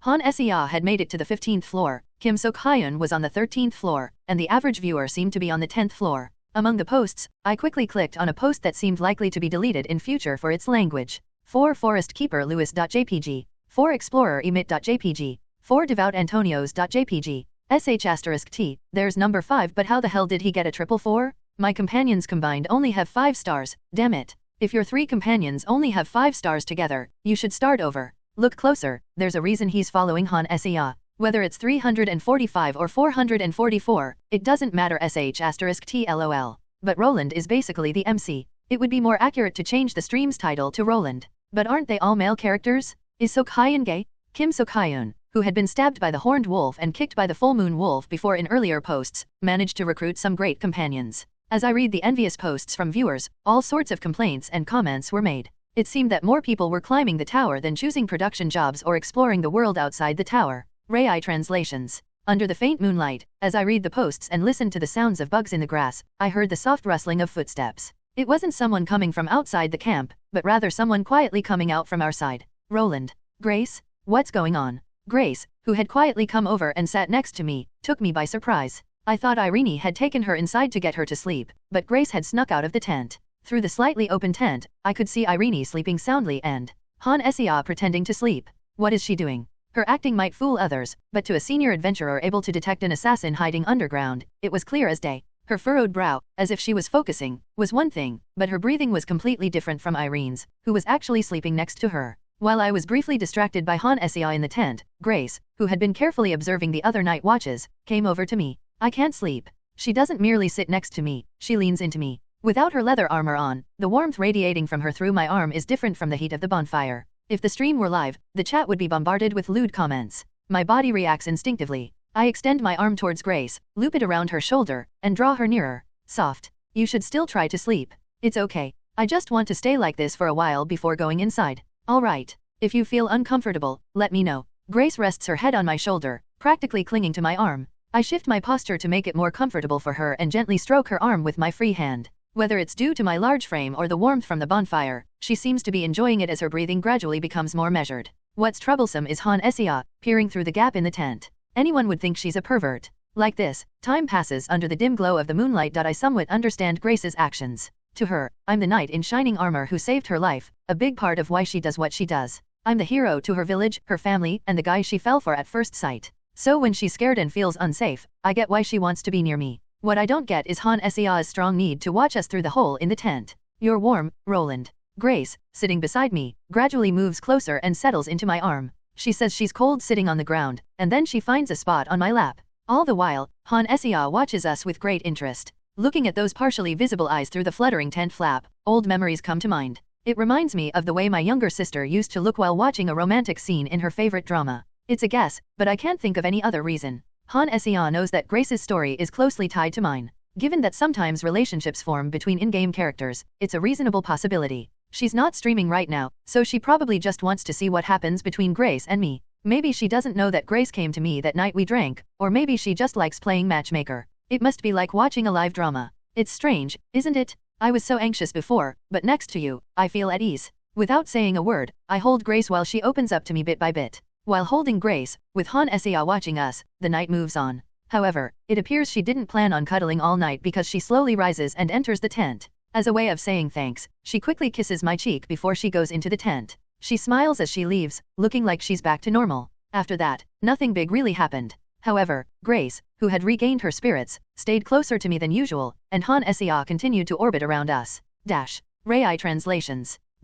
Well, it's been a while, everyone. Over the past 2 days, we haven't encountered any monsters or bandits, so we've just been sitting around the bonfire, stargazing, and now, we've finally arrived at Count Colmar's domain. During this time, I grew quite close to Grace and Irene, but I have to say, I really want a skip feature. We spent another half-day riding in a small carriage. Finally, after exactly 3 days of travel, we come across a small village. Luckily, the village looks normal, with no broken fences, burned buildings, or dead bodies. Standing beside Grace, who breathes a sigh of relief upon seeing her hometown after a long time, Han Xia quickly starts her stream. The carriage was surprisingly comfortable, and it felt quite sentimental to gaze at the stars and cook food over the bonfire. However, it's not the best for streaming. It felt like running a stream with no content, just 40 hours of healing music playing in the background. Fire gazing is fine for a while, but 3 days lol. My butt would be wrecked if I rode a carriage. It must be worth the high price. It's not bad to have some peace, but it's just not good for streaming. Healing music, healing music. The chat was flooded with comments after the long break.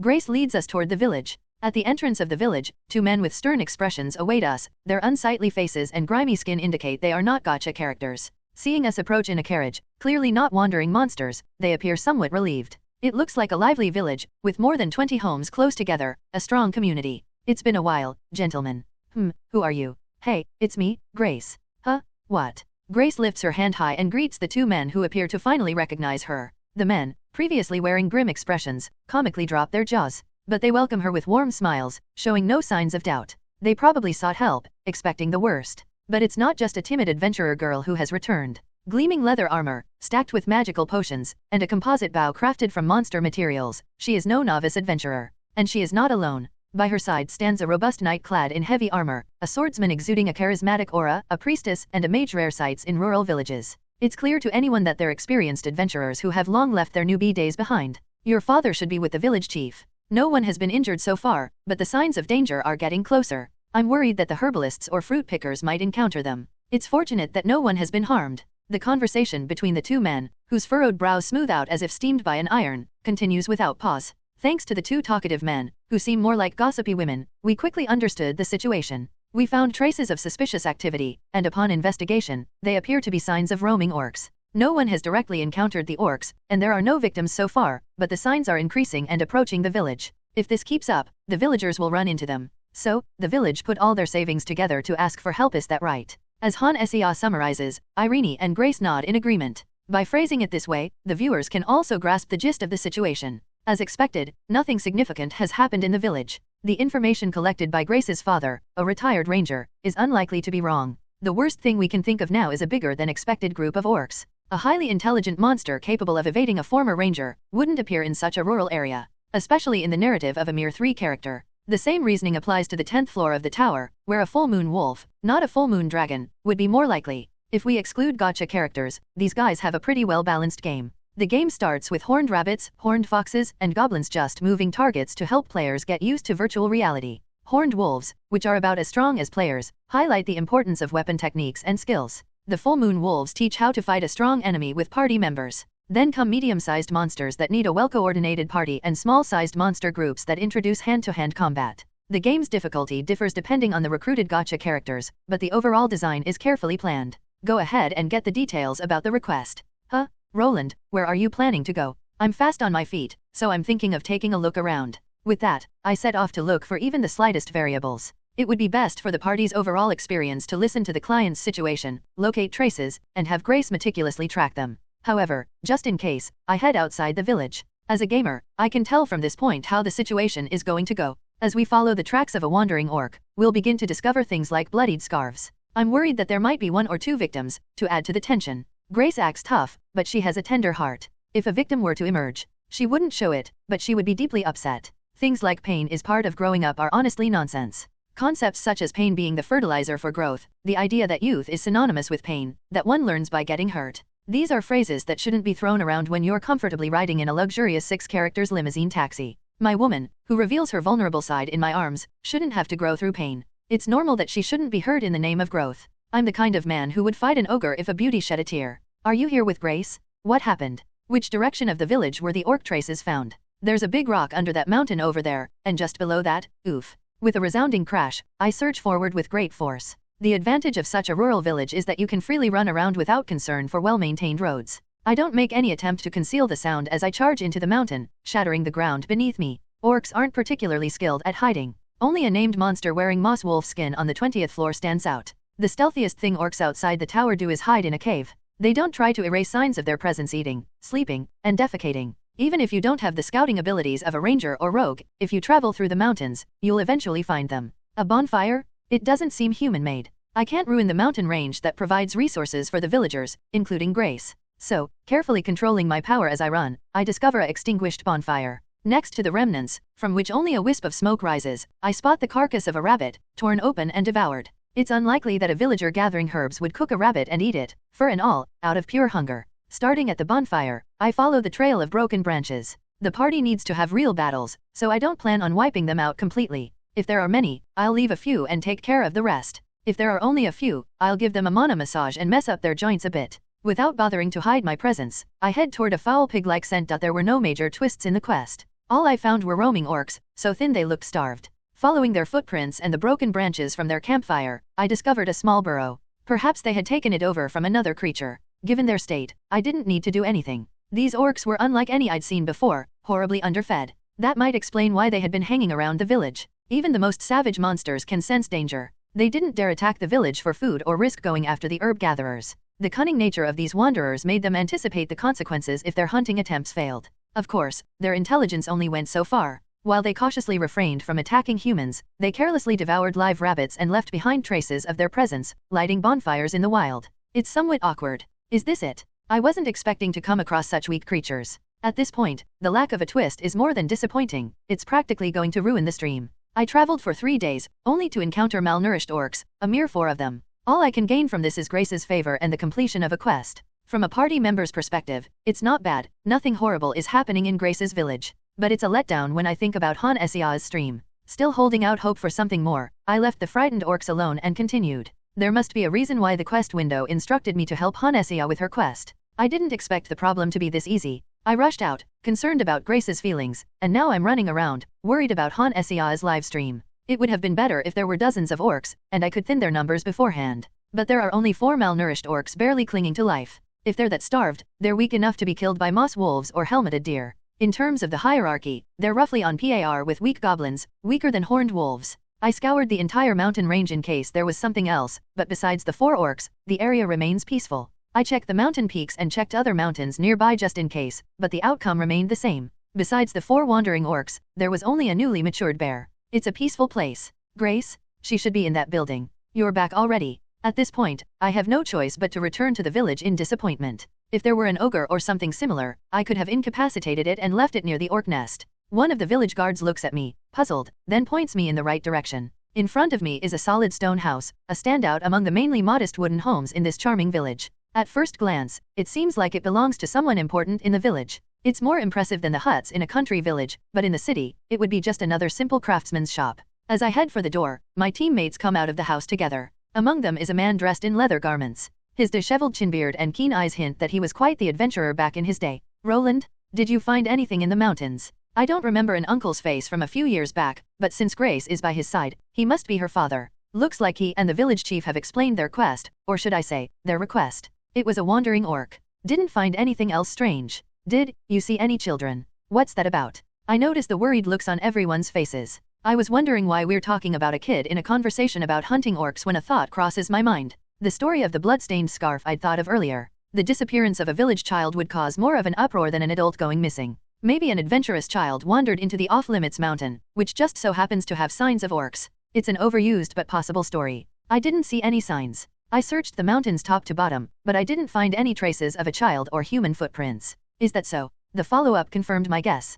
As the orcs got closer, the adults warned the children not to play in the mountains. But if kids stopped doing things because adults told them to, they wouldn't be kids. A few daring children from the village went to the mountains to play hide and seek, but one didn't come back. The only consolation is that what I discovered was the remains of a torn-up rabbit, not a torn-up girl. My teammates' faces stay solemn, unaware of this fact, but it didn't particularly worry me. Since she's not in the mountains, she must be hiding somewhere in the village. I trust in my abilities. With legs faster than a warhorse, I sprinted from the village entrance to the mountain peak, searching even the nearby mountains. Just in case there was a threat or a chance to make the stream more interesting, I kept going and checked the next mountain as well. A young girl playing hide and seek and outrunning me in the mountains? That would only be possible if someone like a mischievous Catherine were involved. The expressions of my kind-hearted party members remain filled with concern.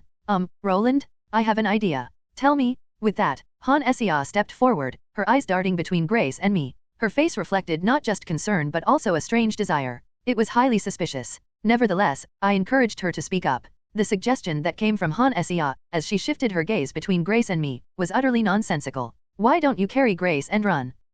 Have Roland carry you. I'd expected her to propose we immediately search for the missing child or reassure the villagers of her safety. However, her eccentric response could only come from an experienced streamer. Her unexpected suggestion sent the chat into a frenzy. Please, Roland, we're counting on you. But can they cover ground like that? It was fun watching him sprint around the city. If that's the case, why didn't they both go earlier? Yup, Han Essia is going to be the cameraman lol. The viewers found Han Essia's bold yet absurd solution as amusing as I did. Unfazed by their reactions, she continued to promote her idea. She caught hold of Grace's sleeve and gently pulled her towards me, her face wearing a cunning smile. Just as she had during the night watch, she subtly encouraged physical contact between Grace and me. Roland's the fastest among us, so if he carries a skilled explorer like Grace, they can search the mountain together. Irene, Caden, and I will look around the village, just in case. With firm belief that a party of 3,456 couldn't be defeated by mere orcs, Han Essia didn't hesitate to split the party. Or maybe she fully trusted my report of finding orc traces only on the mountains. Grace didn't object much, her cheeks tinted slightly pink as she let Han Essia lead her.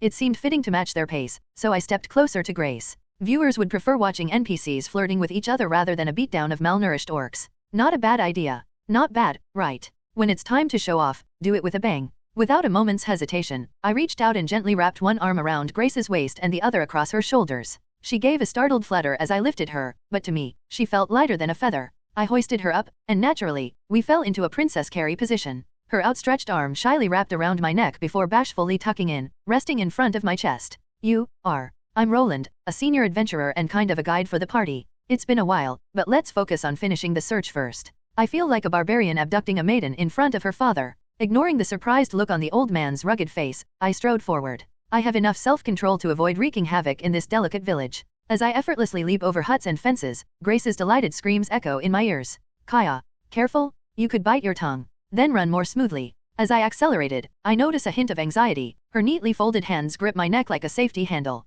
As a result, I can feel her chest, previously out of reach, slightly trembling beneath her leather armor. I never realized it could jiggle even when compressed like this. And I'm not the only one enjoying this. Our ranger seems to have some large magic pouches. They're on a date, and they even brought a camera. Han Essia really knows how to put on a show. As soon as she discovered the multi-camera feature, she'd been capturing golden shots, lol. The semi-transparent camera drone hovering in front of me faithfully tracked my movements. The problem was that from this angle, as the camera looked down at my face, Grace's bosom took center stage. The chat begins to fill with comments like wow, as viewers realize there's a reason this game is rated 18+. She really is a streaming monster. There's a reason she's a popular streamer with a large fanbase even before this VR game. The screams of Grace, nestled in my arms, gradually change into delightful cheers. A 3 gacha character was not some defenseless countryside girl. She wouldn't be trembling in fear just because we are moving fast. Carrying Grace while being followed by the camera drone, I dashed towards the beast den where the emaciated orcs had taken residence. Since the only dangerous things around the village were these guys, I thought it would be best to deal with them first.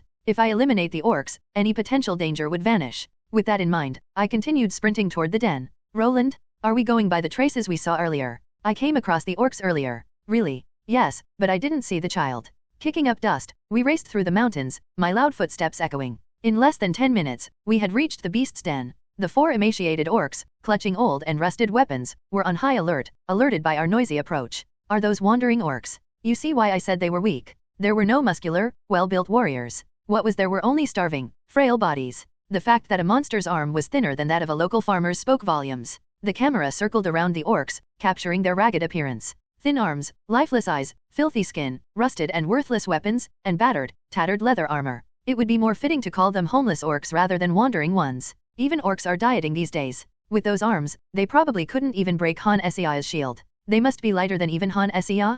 Chat deleted by the mod. Despite their feeble squawks, nothing would stop what was coming to them. Unlike the monsters inside the tower, these orcs left behind corpses. Kicking or smashing them would result in a mess of innards and filth, so they had to be killed from a distance. Still clutching Grace, I kicked a suitable stone like a football. The stone shattered into fragments, scattering like shotgun pellets with a resounding bang. The orc's skin proved no match for the hundreds of stone fragments flying faster than arrows. Wow. Grace frowned at the sight of the corpses, something she hadn't seen in a while since venturing into the tower. The camera quickly toward the natural scenery. Then suddenly, the camera that had been following them came to an abrupt stop, slowly melting away. They had seen enough and shifted the stream back to the village. Unaware of the camera this whole time, Grace furrowed her brow and surveyed her surroundings intently. Nestled in my arms, she looked rather adorable. Maybe sensing this, she leaped down and began searching carefully. I can't find anything. There aren't even any wild animals around, let alone a child. Those guys must have scared everything away when they caught the rabbit. A rabbit. I found traces of a campfire and a half-eaten rabbit.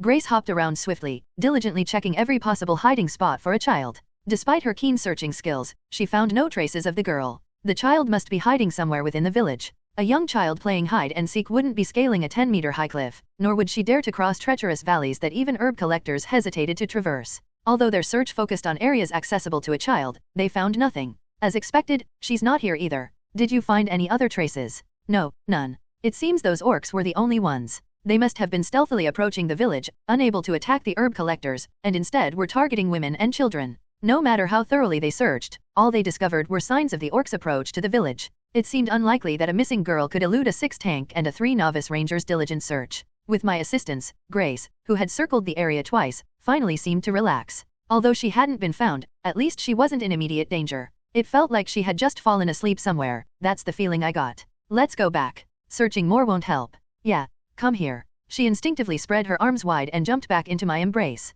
Settling comfortably, as if she had been in my arms the entire time, she nestled herself like she would in a car seat. There was no reason to refuse, so I gently held her and made my way back to the village. Roland, Grace? We found the missing child. Really? Where was she? It seems she wanted to win at hide and seek, so she went back to the village on her own and hid. She fell asleep in a pile of straw in the village storage. As we returned to the village before sunset, Han Sea greeted us with a bright smile. Just as we had thought, the child had returned to the village. Grace let out a sigh of relief upon hearing the good news from Han Sea. Who would be happy to discover the corpse of a teenage girl in the mountains after returning to their hometown after a long time? Was this how the quest was meant to end? Just as I was wondering. Grace? You little. An unexpected variable appeared. Rai translations. I thought this was a combat quest, but it turned out to be a favorability quest. Sending just the 2 of them might have been Han Sea's big picture plan. This is such a *T game. Chat deleted by the mod. Isn't this kind of trap too much? The chat quickly fills with expletives which were swiftly deleted by a chat mod. Despite this, Han Sea wasn't trying to stop the viewers or change the atmosphere. Wow, seriously, I almost got screwed. What kind of quest is this? She too was caught off guard. The traces left by the wandering orcs had been a trap. The missing girl could be found in the village warehouse. However, the missing girl herself also turned out to be part of the trap. The important part of the quest was the appearance of Grace's parents once the quest was completed. The real content of this quest was the mother crying and catching her daughter who ran away from home to become an adventurer, and the father trying to convince her to return to the village. So if I hadn't tried to get close to Grace, she might have given up on being an adventurer and gone back home? What would we have done if Roland wasn't here? Various indicators are shown in the NPC stat window, but there's no specific mention of favorability. This game is about climbing a tower, not wooing NPCs or doing inappropriate activities. Han Sea was friendly with her NPCs because she liked their personalities, and the dynamics in their adventure party sparked her instincts. There was a country girl who became an adventurer to find the man she fell in love with at first sight. A kind-hearted nun concealing her status as a saint candidate. A young girl disguising her noble identity and masquerading as a mercenary. And Roland, a charming blonde man, gradually becoming entangled with these female characters. Who will detect surprise attacks from moss wolves and find the passage to the next floor if we don't have a scout? Really? Before being a streamer, Han Sia was a gamer and, at the same time, an otaku. There was plenty to see in the party besides Grace, who openly showed affection. Irene seemed to be gradually opening up, perhaps drawn to Roland's kind nature. Didn't that kind Irene glare at him on the way here? As for Kaden, the cross-dressing woman, it was a common trope. Han Sia was curious to see how she would react if she pushed them into the same tent. Who would have thought that her plan to intertwine the party members in various ways, using streaming content as a pretense, and satisfying her desires would turn out to be a godsend. Going to increase the party members' favorability before reaching the 15th floor. Treat Roland well, if the 6 runs away, it's game over. Damn, if Roland gets bored and quits, lol. Even if it is a realistic game, isn't it too much? If you don't build up relationships with the team, recruited party members could potentially leave. It seemed obvious in retrospect, but no one expected it to be a test disguised as a quest. The chat and forum were filled with chaotic opinions, but luckily, Grace remained steadfast. Roland's efforts managed to console the mother, who was crying while holding her runaway daughter. Being a 6th senior adventurer and someone who had previously saved the village, Roland's promise of protection successfully persuaded Grace's mother. Once the mother was convinced, the father nodded in agreement. As a former ranger himself, he recognized the value of the leather armor and vowed that Grace was wearing luxuries that were unimaginable in their rural village. That was a close call. Should I take advantage of this and push Grace forward? Should I change the genre of Heroes Chronicle? Title it Roland the Princess Maker? Naturally, once the issue was resolved, it became content for streaming. Although it was nerve-wracking, once the event concluded successfully, the remaining task was to make the stream exciting for viewers and rack in the donations. Using the more popular Roland as a subject would surely attract a flood of chat messages and even donations filled with desire. Focus on Irene before starting Roland Princess Maker. Shouldn't you go make offerings at the temple? Going to work on affection levels right away after watching this. I'm going to be watching intensely. Chat deleted by the mod. However, the anxiety that sent shivers down her spine hadn't completely vanished yet. This storyline is insane. I initially thought I was tasked with hunting orcs, but then the plot twisted to include finding a lost girl. On finding the girl, Grace's parents made a sudden appearance, tearfully begging her to return to the village. Of course, Grace, who has never been shy about her affection for me, wouldn't leave now. Han Sia only relaxed after we successfully convinced Grace's parents. If a gacha character vanished as a quest reward, players would set the game company's headquarters aflame. Be careful in the city. I'm glad that you'll be with a nun. Seriously, when are you going to stop treating me like a child? To their parents, children are forever children. Nun, please look after our daughter. I'll pray for the blessings of the goddess to be with you. Grace blushes at being treated like a child in front of her companions, but regardless, she responds with a broad smile. In the end, everything went well. The orcs lurking around the village were starving and posed no actual threat. The mischievous child who was hiding in the village while playing hide and seek in the mountains was yanked away by their parents and scolded until their cheeks turned red. With Grace's village now safe and her parents appeased. Help Han Sia, the streamer, clear the character quest 1/1 clear. Reward, internet entry ticket and VPN system. I received a rather sweet reward. With this reward, the carriage ride back won't be boring. But since the drone is currently filming my face directly, I can't just ignore it and surf the internet. I can't have my eyes randomly moving back and forth while pointing at thin air. I have no desire to look like a crazy lunatic. Having killed the orcs, the coachman, eager to leave while it was safe, starts the carriage. Grace's parents continue to wave their goodbyes as the carriage takes off. The quest reward is great. As everyone predicted, it's an awakening stone. Looks like the quest tests how close you are with your party and you obtain an additional star as a reward. Still, the sudden event at the end was damn hilarious. Today's stream was worthwhile. Damn, I gotta show people this. Inside the confined carriage, I feign interest in the scenery while checking the chat. It was chaos. Naturally, it wasn't confined to just the chat. Those posting in real time wouldn't miss spreading the probability of a companion disappearing during a character quest. Shutting off the chat and looking through the forum, I saw that posts with attached screenshots of the quest had already begun to populate the platform. The pictures stirred up a commotion, even in the typically more composed forum. So, should we start seducing our party members? Even the guys? Lots of things to do before going to the 15th floor. A good time to be gay. While browsing the forum, I saw Han Sia quietly nestling into Irene's arms within the small carriage. Looks like Grace's possible departure scared her a little. Oblivious to Han Sia's motives, Irene merely held her close with a radiant smile. Sister Irene, are you going to continue climbing the tower? Absolutely, it's my duty to spread the will of the goddess. Hehe, were you concerned? Han Sia was such a terrible liar that even Irene, who had only recently gotten close to her, could easily read her thoughts. The chat blew up as Irene tried to console her, gently running her fingers through Han Sia's hair. Rainbow flags were spammed everywhere. Both the chat and forum were in turmoil, and while it was funny to watch, I had to shut them both down. What I need to check out the most right now was the internet. I made sure that the camera drone was honed in on Irene and Han Sia across from me, then redirected my gaze outside. What manifested before me was an internet window, a sight that felt both familiar and foreign simultaneously. A stark white screen, an elongated search box in the center, and a recognizable logo glaring above it. I never thought I'd be so thrilled to see that logo. It was the logo of the global search engine G, which I used often in my past life. Apart from the virtual reality game itself, it seemed that nearly everything else was strikingly similar to my former world. On a whim, I tried to log in using an account from my past life, but my ID did not exist. Indeed, this is a different world. Heart pounding, I crossed my arms and played with my fingers beneath my armpit. It felt weird to be able to use my fingers like a mouse, rather than directly touching the hologram.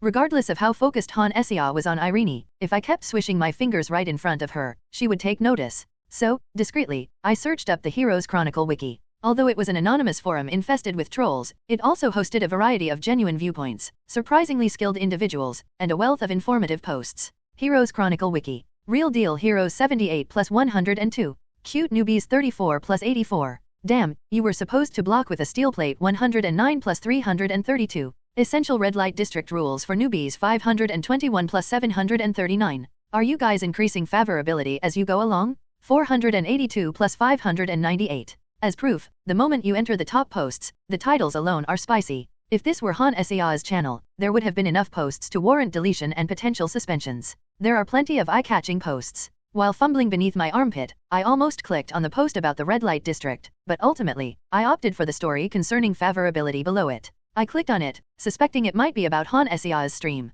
Are you guys increasing favorability as you go along? Grace's parents.jpg. Grace on the carriage.gif. They're not really your party member until you clear the character quest. Stop talking nonsense. No one's forcing you to climb the tower. You wouldn't have to worry about this if you went to be a mercenary. Don't you have party members even as a mercenary? Damn, I never thought I'd be licking an NPC's foot in my life. If it's an NPC from Han Sia's stream, I'd even pay to lick it. We only got on a carriage less than an hour ago, yet hundreds of likes and comments had already been posted. The news of a party member potentially disappearing is shocking. If a 5-party member vanishes, wouldn't the user end up like me, running a macro until they somehow die and get transferred to another world? Given the site guarantees anonymity, the discussions were incredibly graphic. Most posts regarding Han Sia featured images of Grace and Irene. Despite being encased in leather armor, there were posts like the one about Grace's side breast jiggling slightly, or the gif of Irene's figure visible through her nun's dress when the wind blew. As the subject was not Han Sia but her NPCs, all sorts of overtly sexual comments were published. It's really nasty.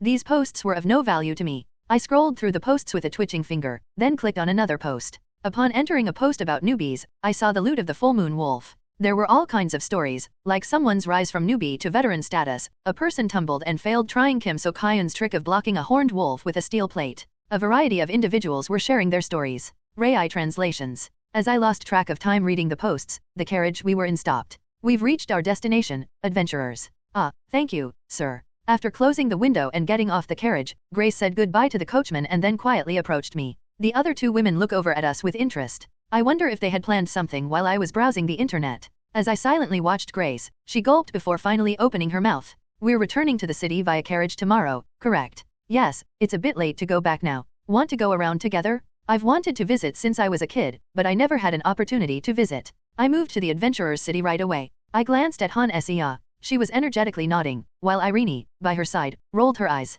Han Sia's thoughts were pretty clear, but I couldn't fully read Irene. As I quietly looked at her, Irene, who appeared to have finally decided on something with her hands tightly clasped, added to her suggestion. We're planning to visit the temple. We can split up from you two. That's okay, right Kaden? Yes. I can accompany these 2. With Irene's face flushing and her words stuttering, others would have thought she was making a once-in-a-lifetime confession. Kaden, however, easily and readily accepted Irene's suggestion. I had no reason to reject their plan, so I nodded. Grace, radiating joy, clung to my side. Is there a particular place you'd like to visit? Let's begin with the marketplace. I've always been interested in the large markets. As she naturally linked her arm with mine, I allowed my body to relax, and the camera drone discreetly trailed behind us. It seems the viewers' responses aren't too bad. Despite Grace's high hopes, Count Colmar's territory was disappointing. It had lost most of its mages, alchemists, and blacksmiths to the city of mages, a 3-day journey away. And if you want to make a living, you head to the city of adventurers. It's like sending people to Seoul and horses to Jeju. Nevertheless, Grace was pleased, smiling constantly. She snacked as we meandered through the market, our arms entwined. It was bizarre to see chicken skewers and spiral potatoes for sale in a medieval European-style market, but so it was. The hovering camera was a little annoying, but overall, wasn't this a successful date? Her smile never left as we enjoyed street food and bought inexpensive bracelets. By the way, where are we meeting up? We didn't set a meeting point. How about the temple? I wasn't concerned, even though we hadn't picked a place to meet. Rai translations. As our brief market date ended and the sun began to set, I heard a voice behind me. The camera drone allowed her to track us, and she could pretend to stumble upon us coincidentally. Ah, there they are. Roland, Grace. Sure enough, the rest of the party emerged from the end of the street as we were leaving the market. They had just come from the temple and planned to find us on the market street. So, we all gathered and went to an inn recommended by the coachman. It wasn't extravagant, but it was touted as the cleanest and priciest inn in town. It catered to ordinary people, despite the rural coachman calling it expensive. We settled down in the bustling hall, gave the remainder of our coins to a working kid as a tip, and ordered food. There's a carriage leaving for the city of adventurers from the temple tomorrow morning. We can catch that. Perfect timing. We dug into the hot sausages and began to chat. Of course, when the camera wasn't focused on me, I was discreetly checking the chat. Looks like my date with Grace was secondary.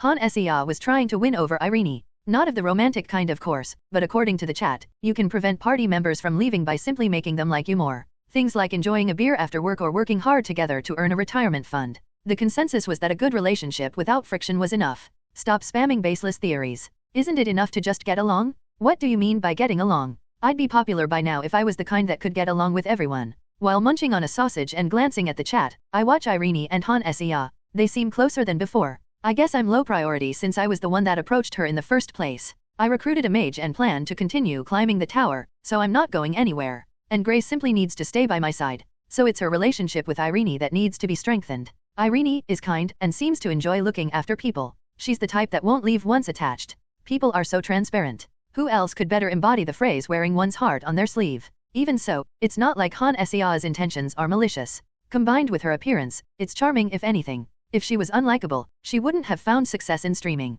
After our meal, we booked 5 single rooms. It was in consideration of the cross-dressing Kaden. Irene seems to think it was a little extravagant, but Han Sea, who needs to log out, and Kaden, who had her own personal circumstances, agreed without fuss. Grace seemed to have no problems either. After spending a day at the inn and another on the carriage journey back to the city, I thought our daily tower exploration routine would continue, but why are you still here? You got an issue, punk? Unexpectedly, a group of familiar but seldom seen faces have gathered.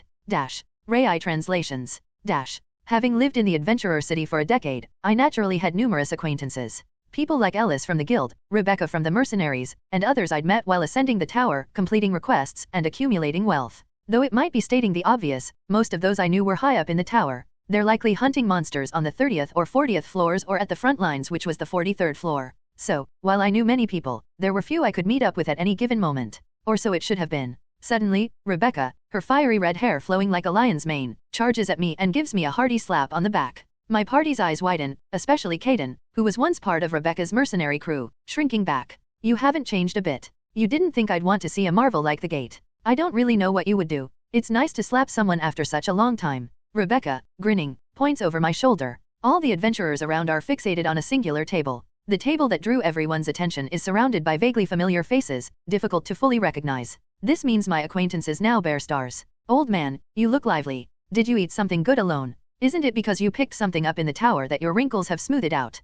The ones seated at the table and laughing are a bearded old man with a blend of white and gray hair, and an old mage with full white hair. Both the gray-haired elder and the white-haired mage exude an aura that can only be classified as senior elegance. I didn't know any elderly gentlemen as suave as these two. The chat was buzzing as their stars glowed radiantly. You all came down even with asses as heavy as yours. Why are you looking for me? Shouldn't you be heading to the magic tower? My butt might be big and heavy. It's damn firm though. Oh, you lewd hag. With Rebecca joining in the conversation, the eyes of the watching adventurers twinkle, like fans meeting a celebrity. As more individuals began to congregate around the table, their awe became increasingly visible. Adventurers Guild Master 5 Cunning Old Man Graham. Mercenary Group Leader 5 Mercenary Queen Rebecca. Researcher who ascended to the 43rd floor 5 Truth Seeker Antiner. High-ranking member of the Intelligence Guild 5 Silent Whisper John Smith. The remaining people had at least 4, so when around 10 of them sat down, the combined radiance of their stars was dazzling. Watching them with Han Sea, a woman casually lounging in her chair waves her hand toward me. Roland, what are you doing over there? What am I doing? Just watching. Seems like everyone I know has decided to show up today. Seems so. The commotion must have drawn everyone down. A beauty with drooping eyes, reminding one of a puppy. I couldn't recall such a strikingly beautiful woman, but I immediately recognized her due to her unique equipment. A long spear, longer than a person when held upright. There was only one individual I knew who wielded such a weapon. Lily Deb, a young lady born into minor nobility who fled with but a single spear to avoid a politically arranged marriage. Is the person next to you part of your group? You've finally recruited a mage. Planning to go all the way? Yes. I intend to take her to the front lines on the 43rd floor. By the time you get there, it'll probably be the 45th floor. Aside from her beauty, we had previously been quite friendly up in the tower. While we talked, I felt a gentle pressure encircling my arm. Grace, who had stealthily moved closer, leaned against me naturally. What? In the meantime, a conversation started between the two women. Are you also a member of Roland's party? Yes. I met Roland in the tower and asked to join his party, and he kindly accepted. Well, having a scout in the tower is essential. Yes, I am essential. Essential to Roland. Both of them were wearing bright smiles, but I sensed the atmosphere around us turning frosty. Despite being so close to Grace that I could feel her warmth through my arm, a chill swept over me. I'm hardly the protagonist from an old-school romantic comedy, but even I can't ignore such an obvious display of affection. The problem was the people gathered in this place. From the head of the Adventurers Guild to esteemed members of the Magic Tower, various people had gathered, watching me as if I were the lead in their favorite drama. This fellow's been showing off his face since descending from the tower. He tried to charm our girls as well, and now he's wooing someone from another party? No wonder his information sells for such a high price. Really? It's surprising to hear that from someone in the Information Guild. Servants from noble houses keep asking about this and that. Seems there's no shortage of lonely ladies in the evenings. As Smith grinned and poked fun, aged women who looked like they'd never seen combat glanced at me and chuckled. When they became gacha characters, they lost their wrinkles. Did they also lose their dignity and their decency? Naturally, it wasn't just these old men chortling at my expense. Whether they found my quiet appearance sandwiched between the two women amusing or something else, the chat erupted at the sight.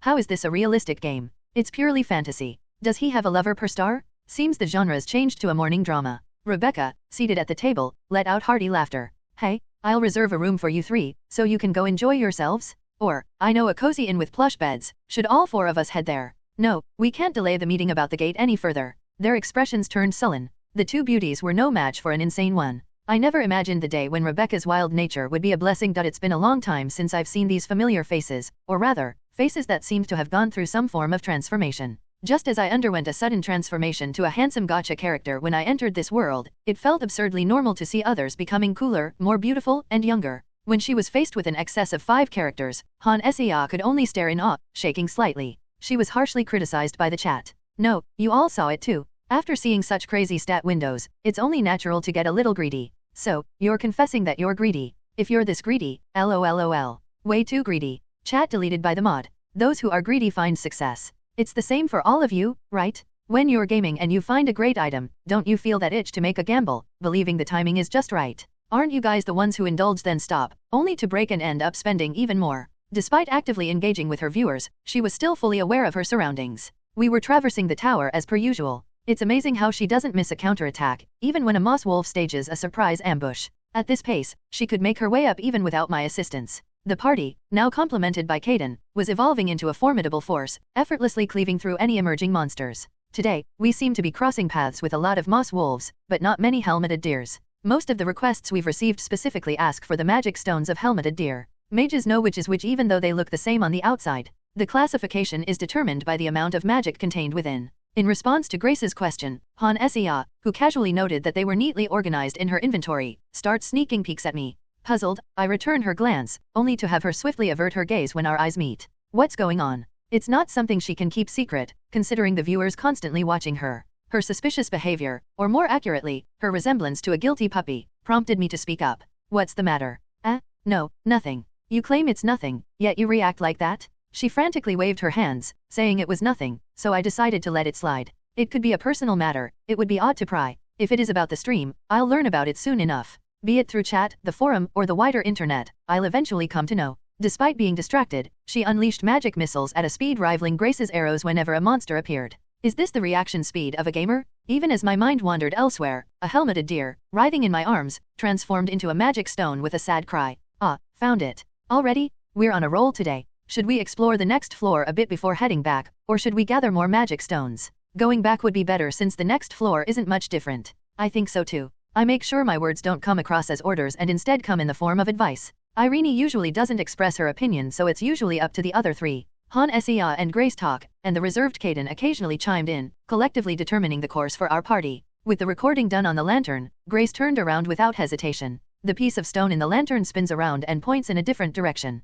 It looks like a broken compass with 2 paths, one leading up and one leading down. We should go this way. Really? Hannah, your magic is amazing. Just like when we looked for the full moon wolf. It's very useful, isn't it? Usually, one would roughly deduce their direction, distance themselves from the ascending passage, and aimlessly search for the descending passage with the aid of the lantern. However, gamers with the minimap feature activated are exempt from such hassles. Han Sea, with a staff-raising gesture, indicated the direction we should head towards, and Grace, placing absolute trust in her words, moved forward. Like this, the belief that Han Sea is a genius mage completely takes root. With Grace leading, we briskly navigated the forest trail. The magic stone in the spinning lantern pointed in a singular direction. It was in the direction confirmed by Han Sea via the minimap. But, is something wrong? Huh? What do you mean? Grace subtly drew closer to Han Sea, who was pretending to use her staff to consult the minimap and chart our route. Is Han Sea's poor acting skill noticeable not just to me, but to Grace and Irene, and even Kaden, who joined us only recently? No, nothing's wrong. You can't tell even me. There's nothing, because there's nothing. Naturally, even under Grace's relentless probing, Han Sea had nothing to say. After all, her concerns were due to the game system. There's a reason why she started streaming even though she's just exploring the forest without any event or quest. Seriously, this is driving me nuts. There's no rush to use the Awakening Stone, so I have a lot of time to think. But the more time I have, the harder it is. With so many options, it's harder to choose. Every option seems somewhat good. If we lose Grace, the stream will die. Why not focus on her exploration ability and bring her along everywhere? Having zero combat skills sucks. The source of her anxiety was the reward she had obtained after completing Grace's character quest a few days back. It was termed an Awakening Stone, though it bore no resemblance to a physical stone. It seemed more like a system tool used to select a skill and advance a character. The problem was that when Grace advances from 3 to 4, she had to pick one skill as part of the process. Unlike me, a 6 character with a passive skill and plenty of possible skills to augment the party, lower star characters have locked skills that unlock as they earn more stars. Do different characters unlock skills under different conditions? It feels like a typical RPG. Han Sea's concern is because of the role Grace played within our party. She functioned as an experienced scout and guide and also supported allies with her arrows, making her a sub-dealer. Assuming numerous roles could imply 2 things for a gamer. If developed properly, a versatile character. If not, then useless. Looking at the viewers, who were practically forming a fan club since she was eye-catching, I can imagine what would happen if Grace was dropped from the party due to a poorly selected skill. If you're unsure about selecting a 4-5 archer/rogue, then focus on exploration. Don't we require a damage dealer too? You mentioned concentrating on crowd control. Even if Roland is strong, long range is important. Looking at the chat now, I'm bound to get flamed regardless of what I choose. What should I do? We've been on this topic for 3 days now. Round and round in circles. Maybe I should just choose. How about a jack of all trades concentrating on traps? You're the one who keeps saying the same thing lol. When have you ever taken our opinions into account? Even Roland's skill was chosen poorly. Chat deleted by the mod. As the number of monster encounters reduced, Han Sea resumed talking to her viewers. Even though I couldn't directly view the chat, it was convenient as real-time screenshots were being uploaded to the forum and the internet wiki. Who would emerge victorious in a battle between the Blue Pirate King and the Hokage of the Ninja Village? People always love imagining who vs who scenarios.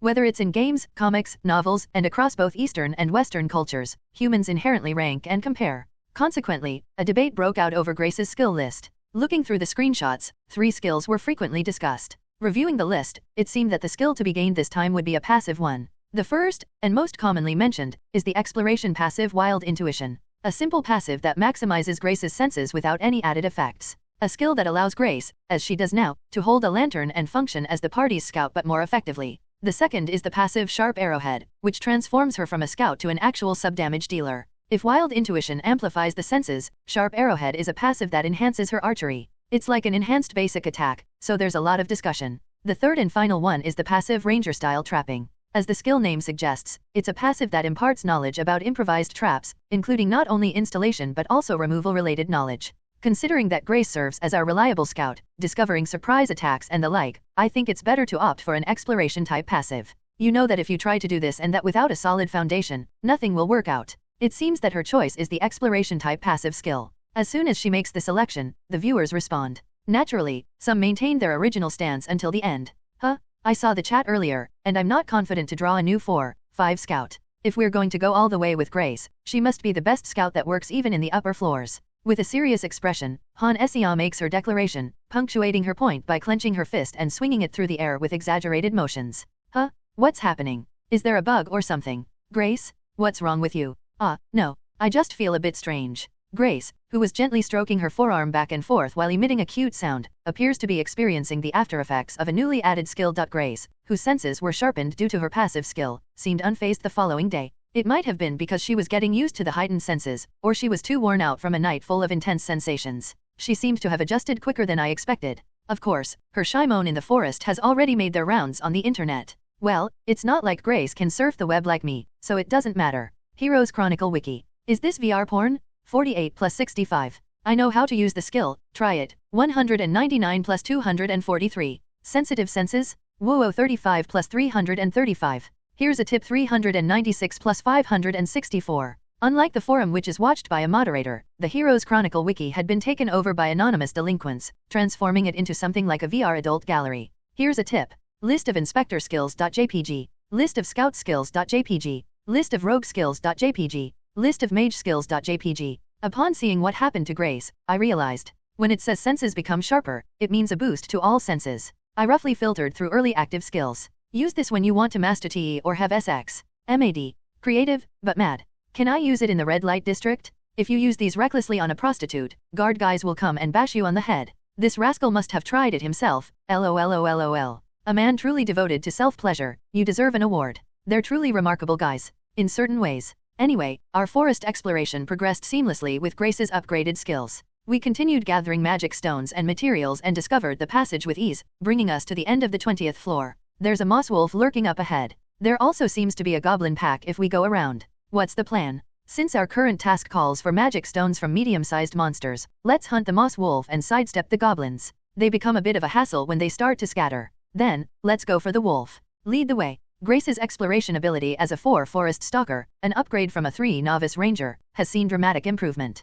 Where earlier she could detect an ambushing moss wolf or pinpoint a noisy cluster of small monsters, now she can sense their presence from a considerable distance to the point where she can plan an ambush on the moss wolf. A moss wolf was lying in wait in the shadowy forest, but with Grace, who had already located it, the hunt became smoother than usual. Roland, you lead the way, and I'll ready the magic. Should things go awry, I'll need you to support me immediately. Kaden, please keep watch behind Irene. Sure. Understood. Grace's expanded detection range is taken advantage of by Han Sea, who positions herself behind me, while the rest of our team approaches from the rear of the moss wolf. Being aware of the exact location of a lurking moss wolf allows us to use this strategy. Kaden is with Irene, preparing for unexpected situations, but there was nothing in the forest that could pose a threat to us. Creek. As I linger around the location pointed out by Grace, an arrow zips through the air. Just as the lurking moss wolf was about to spring on me, the arrow lodges accurately into its slightly open mouth as it was about to take a breath. Regardless of its excellent stealth skills, it's not a creature that can ignore an arrow lodged in its throat. The moss wolf immediately coughs up blood, howling in agony as it writhes on the ground.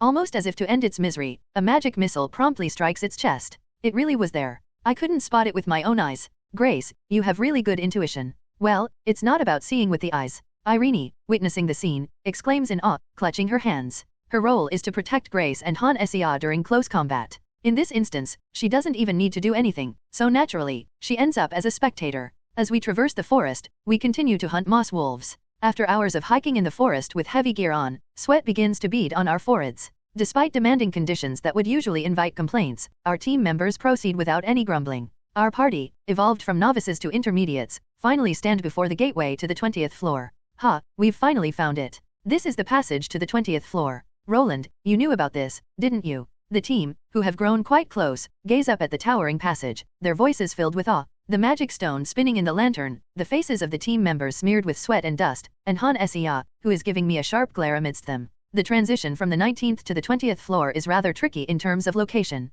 The two passages are very far apart, half hidden in the rugged terrain of the forest. I knew about it. We'll start exploring the 20th floor tomorrow. We might have to spend a day in the tower. Han Sea glares at me again, visibly irritated by my sly smirk. Unlike the straightforward plains, the forest, riddled with countless obstacles, slows down our pace. As a result, the duration it takes to travel from the 1st to the 10th floor and from the 10th to the 19th floor differs more than one might expect. Even with a lantern, the distance is vexing. While the others seem indifferent, Han Sea stares at me, her cheeks puffed in annoyance. Originally, we should have prepped for camping in the tower as soon as we passed the 15th floor. But now that we've already found the passage, we should prepare for camping from the 20th floor. We should rest thoroughly today and discuss it together tomorrow. If we plan on camping, it won't be feasible to continue with the current routine of leaving every morning and returning every evening. So everyone should come up with a suggestion. Is that like homework? Yes, it's homework. Let's head back. I dismiss Han Sea's pout with a chuckle and address the party. If our aim was to barely make ends meet as casual laborers in the tower's lower levels, we would have ended our journey here.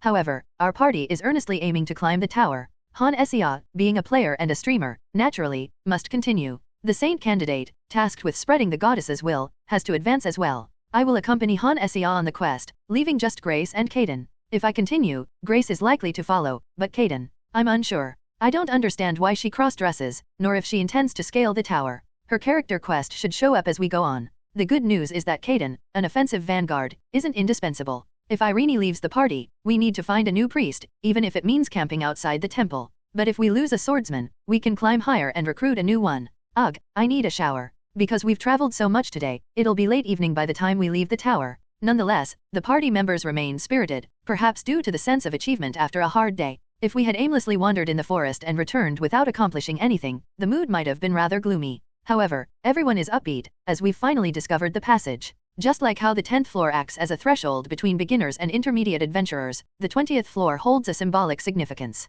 It serves as a stepping stone for those intermediates who have the potential to climb even higher. It's kind of a filter, in a sense. Despite being smeared with sweat and dirt, we all walk with stars in our eyes. Rai translations. As we return to the 10th floor and step outside the tower, envious glances get thrown our way. They must be jealous, witnessing attractive people clad in expensive gear, beaming as if they've struck gold. The revenue from selling magic stones, it's incomparable to when I was a mercenary. That's why everyone wants to become adventurers. Why else would Rebecca, that crazy woman, enter the tower? Crazy. After separating the magic stones required by the client, we sell the leftover collected items and magic stones at the guild counter, and a pouch of silver coins is handed over. The hefty feel of it makes Kaden murmur in wonder. Stash the money carefully. As we climb to the higher floors, we'll have to upgrade our equipment again, and beyond that point, the price of equipment equals the cost of an estate. An estate, really? Is it that expensive? She's startled at my words. It seems fitting for a nun to not know about the value of an estate. I don't know exactly how estates are structured in the real world, but I have a rough idea in this one.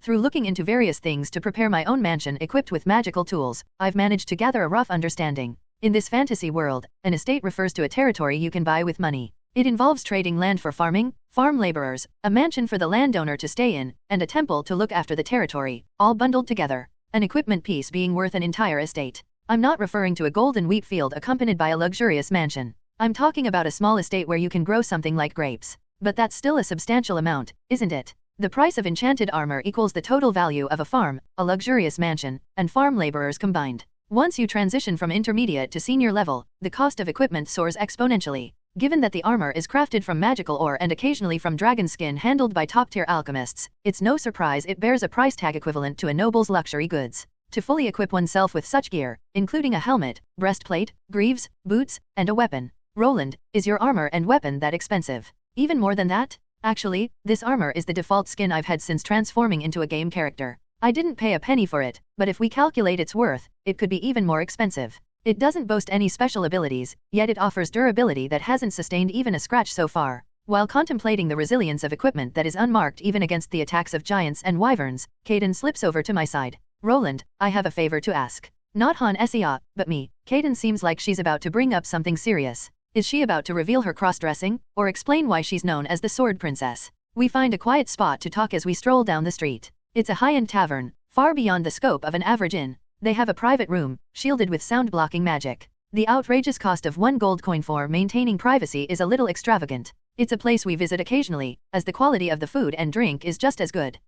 This place. It didn't seem like something we should discuss out in the streets. Don't worry and come in. 2 hefty guards stand at the entrance, acting as bouncers. Upon opening the vintage wooden door, we're greeted by well-dressed staff, bowing as if they serve in a noble's home. Kaden hesitates, clearly thrown off. Shouldn't she be familiar with such luxury? She steps in, hesitant. She remains silent as we're led to a private room, probably collecting her thoughts. After ordering our usual dishes and drinks, we settle down in the room, waiting in silence. First, thanks for hearing me out. It's only natural, Rebecca did introduce us. What do you need? She sits up straight, hands clenched on her knees, much like a new recruit on her first day at the barracks. What is it that's making her so uneasy? While she's struggling for words, our food and drinks arrive. It's tough to ask a favor from someone you're not really close with, especially when your relationship is purely professional. I would like to ask for a favor. A favor? From me. After long deliberation, Kaden finally breaks her silence. Her story, however, doesn't touch on her cross-dressing or her title of Sword Princess. As she goes on, I start to understand her hesitation. My relationship with Kaden is somewhat similar to a mentor-student dynamic. Our party consists of newcomers who showed their potential by hunting the full moon wolf. To this, Rebecca added Kaden, a person with no proven credentials. Kaden got an easy way in, learned from us, and now is even asking for a favor?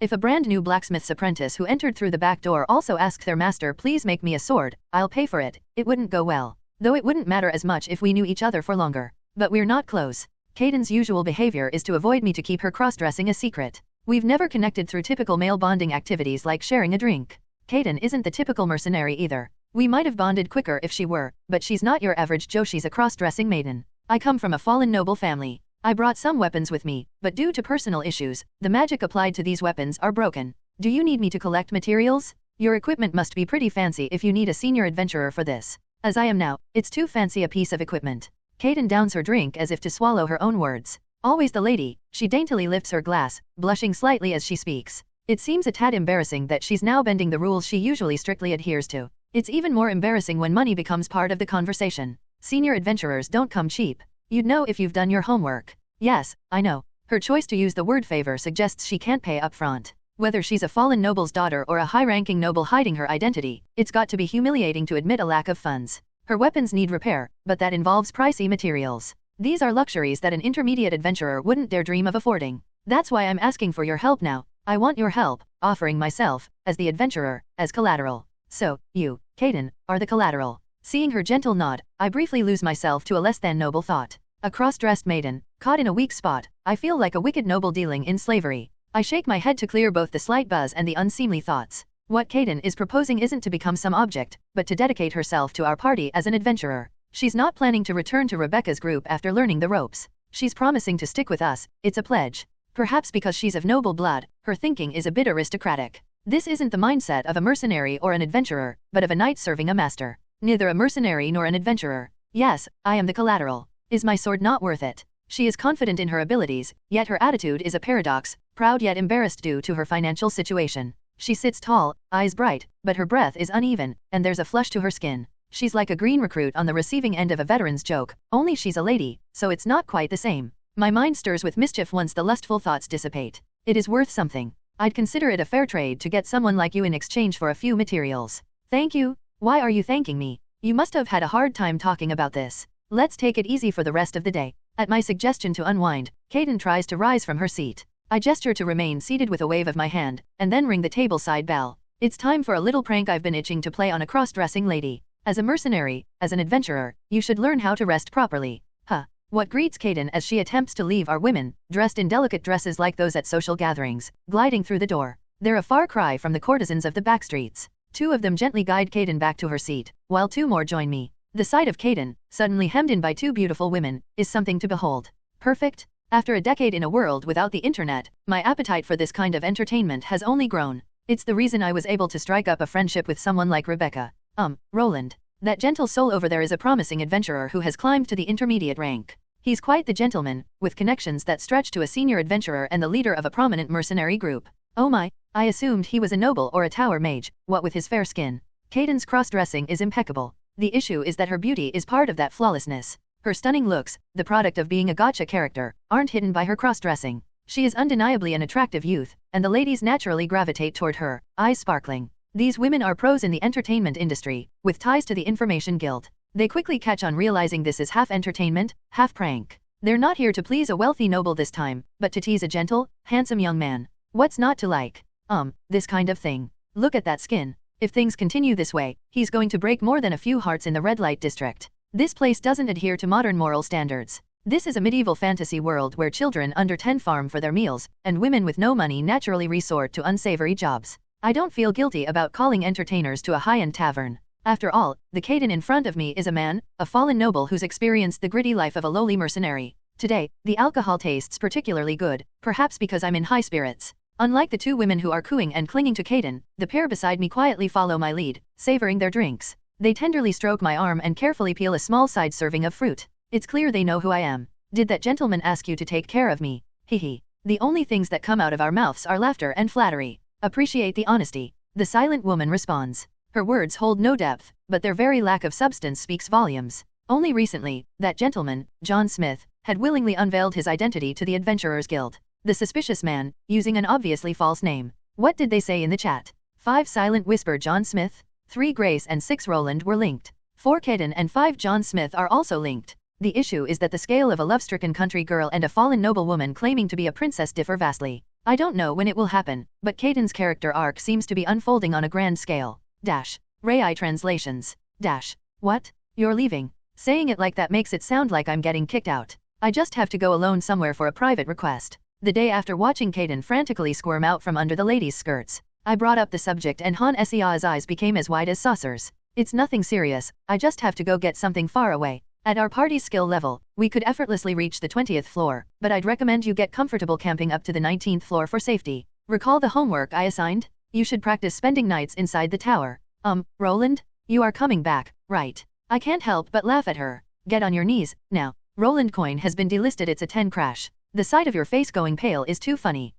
This is fun. There were various reasons why I decided to leave the party. Sure, a big part of it was wanting to pull a prank, but that wasn't the whole story. First off, there was Han Sea's stream. Most of the other streamers I've seen fill their streams with highs and lows. But Han Sea? She's been climbing the tower without a single defeat. Now, where's the fun in a game where you use a cheat and win every time? Even in traditional Korean games, infinite money and invincibility cheats quickly lose their charm. Playing a game like that isn't fun, and watching someone else do it is even more so. Don't worry, even with Roland gone, we still have a 5 protective shield and 2 4-party members. We can hold off the attacks while Kaden deals with the rest. That's why Roland suggested we make camp on the 19th floor. It's crashing? It's crashing? First they take our money and now they take our stars? Should focus on Roland's favorability first, not Irene's. If the 6 is already jumping ship, why wouldn't the 5? The second reason is a little more self-serving. I came across a rant online last night. The author was frustrated with a 5 who was so demanding that it felt like they were playing office politics. The viewers see me as a legendary 6 who's only here out of boredom.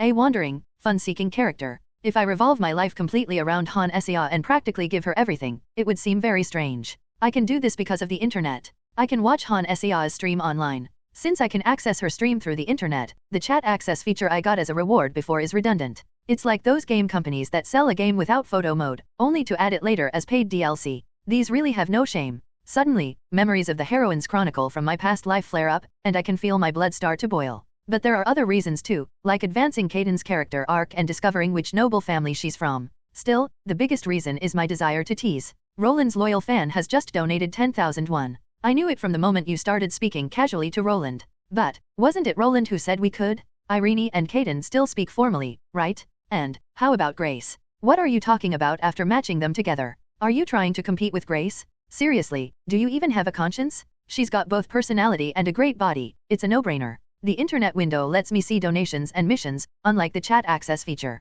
This makes the lengthy carriage ride more bearable. Seeing her jumping around with each donation, I can see why viewers enjoy teasing her. Han Sea, while being brutally attacked by the chat, is busily running around the market. Kaden steps in as a temporary teacher, helping with the camping assignment I gave. She likely knows more about camping than even Grace, being a former mercenary. While roasting Han Sea, they also get lessons from Kaden through donations. Though there do seem to be a few gamers who have experience camping. Gamers come from all sorts of backgrounds. Kaden, is this enough? Yes. We're not staying for more than a day, so it's enough. I'm watching the world through Han Sea's camera drone. The view is slightly above head height. Sleeping bags, tents, ropes, tools, and provisions are all being gathered. Thankfully, Han Sea's inventory allows them to carry a large tent without issue. Otherwise, they'd be lugging around backpacks like soldiers. Tent, sleeping bag, rope, knife, lantern, flint. We don't need that. What else are we missing, guys? Why do you need a lantern when you have light magic? Your viewers are like your notepad. If you don't bring bug spray, it will be hell. You said no to flint, so why keep the lantern? Are there many bugs in the forest? I haven't seen any. She keeps doing what she needs to, despite the viewers' endless complaints. As much as I hate to, it's time to turn off the stream. I've got my own work to do. Rai translations. A few hours later, I'm still surfing the web in a comfortable carriage. The magically enhanced carriage ride brings me to the northern part of the kingdom. This is a region of precipitous mountains, teeming with monsters, and perpetual snowfields in the north. If I were to compare it to Heroine's Chronicle, it reminds me of the daily dungeon for mining water attribute magic stones. Of course, I haven't memorized the background of all the dungeons, but I recall the monsters and the terrain being somewhat similar. Adventurer's badge, confirmed. I find myself at an adventurer's guild in the north. If the city's adventurer's guild trades in magic stones and materials gathered from the tower, this northern guild thrives on goods from explorations of the untamed lands up north. It's wilder and considerably poorer. Unlike the tower, where monsters endlessly respawn and transform into magic stones, the monsters in the northern mountains form part of the ecosystem. Senior Adventurer Roland, is there a specific request you're interested in? In such a poor neighborhood, when a senior adventurer suddenly appears, all eyes gather. The envious eyes of the burly old men are a given, as are the jealous gazes of those who haven't quite understood the situation. They may not know who Roland is, being so far from the city of adventurers, but as members of the Adventurers Guild, they'll certainly know what it means to be a senior adventurer. After all, the badge of a senior adventurer is earned only after extreme hardship. I'm here in search of a certain material. It'd be great if I could take on related tasks as well. What material are you looking for? A striking woman with brown hair, a contrast to the icy northern winds, greets me with a warm smile. Even in the north, the receptionists are beautiful. I hand her a note detailing what I'm after. The note lists a series of tedious tasks, like obtaining specific ores found only in the snowy mountains or crystals from ice giants. The receptionist's face lights up as she reads the note. These are not mere requests. I'm not just skirting the edges of the mountain range, I'm delving deep into the mountains. Even if they only bring requests related to the materials on the note, it will be quite a lucrative venture. For the guild, which profits from commissions, it's like stumbling upon a jackpot. Could you let me know where you're staying? I can organize the requests and have them delivered. I haven't arranged accommodation yet. Can you recommend somewhere? In that case, I suggest the Goat Valley Inn. The food may be a bit simple, but the rooms are kept clean. Even a senior adventurer like yourself should find it comfortable. Upon exiting the guild, walk left, and you'll find a building marked with a large goat horn sign. Retrieving my note from the smiling receptionist, I step out of the guild. I don't intend to do this alone. I also plan to hire a few intermediate-level adventurers. Considering the roles from scout to porter, Han Sea's inventory comes to mind. I wish I too could have an inventory in addition to the chat feature and the forum. Rai translations.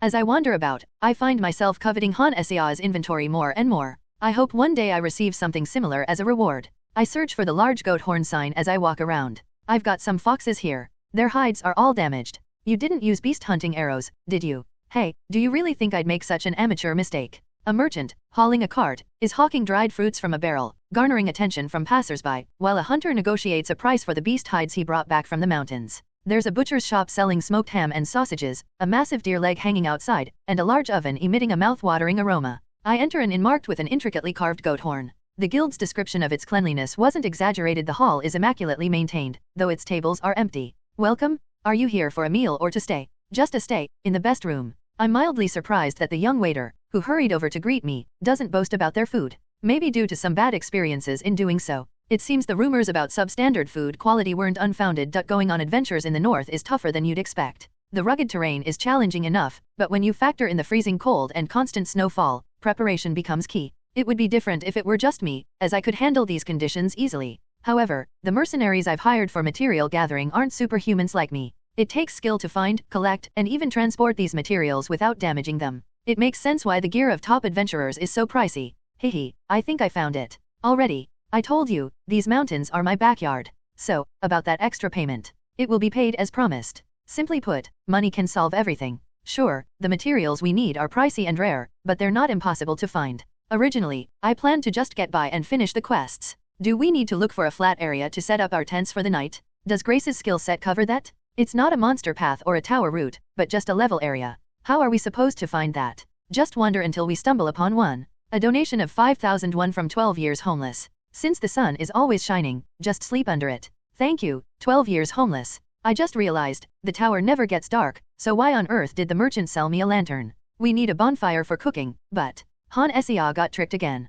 Fooled by an NPC lol. They say keep your eyes open wide in the city. It's impressive that you're just realizing this now. Did she buy a lantern without knowing why? It's so much fun watching Han Sea's stream and surfing the web. Racing around snow-covered mountains in search of a fist-sized rock versus lounging on a plush chair in a fancy inn, sipping wine, and browsing the internet. Isn't it clear which option is better? That's why I've hired extra people using my spare change. If I accompany Han Sea up the tower, I'll easily earn back the gold spent here. It looks like we've collected enough. Should we head back? Yes. The others should have gathered by now. I've made it to the dangerous midpoint of the mountain range, a bit too risky for intermediate adventurers. But in the easier areas, adventurers, attracted by the gold, are scurrying around with a sparkle in their eyes. A wealthy high-level adventurer buying time by spreading gold around. Nobody can resist the tempting sound of jingling gold coins.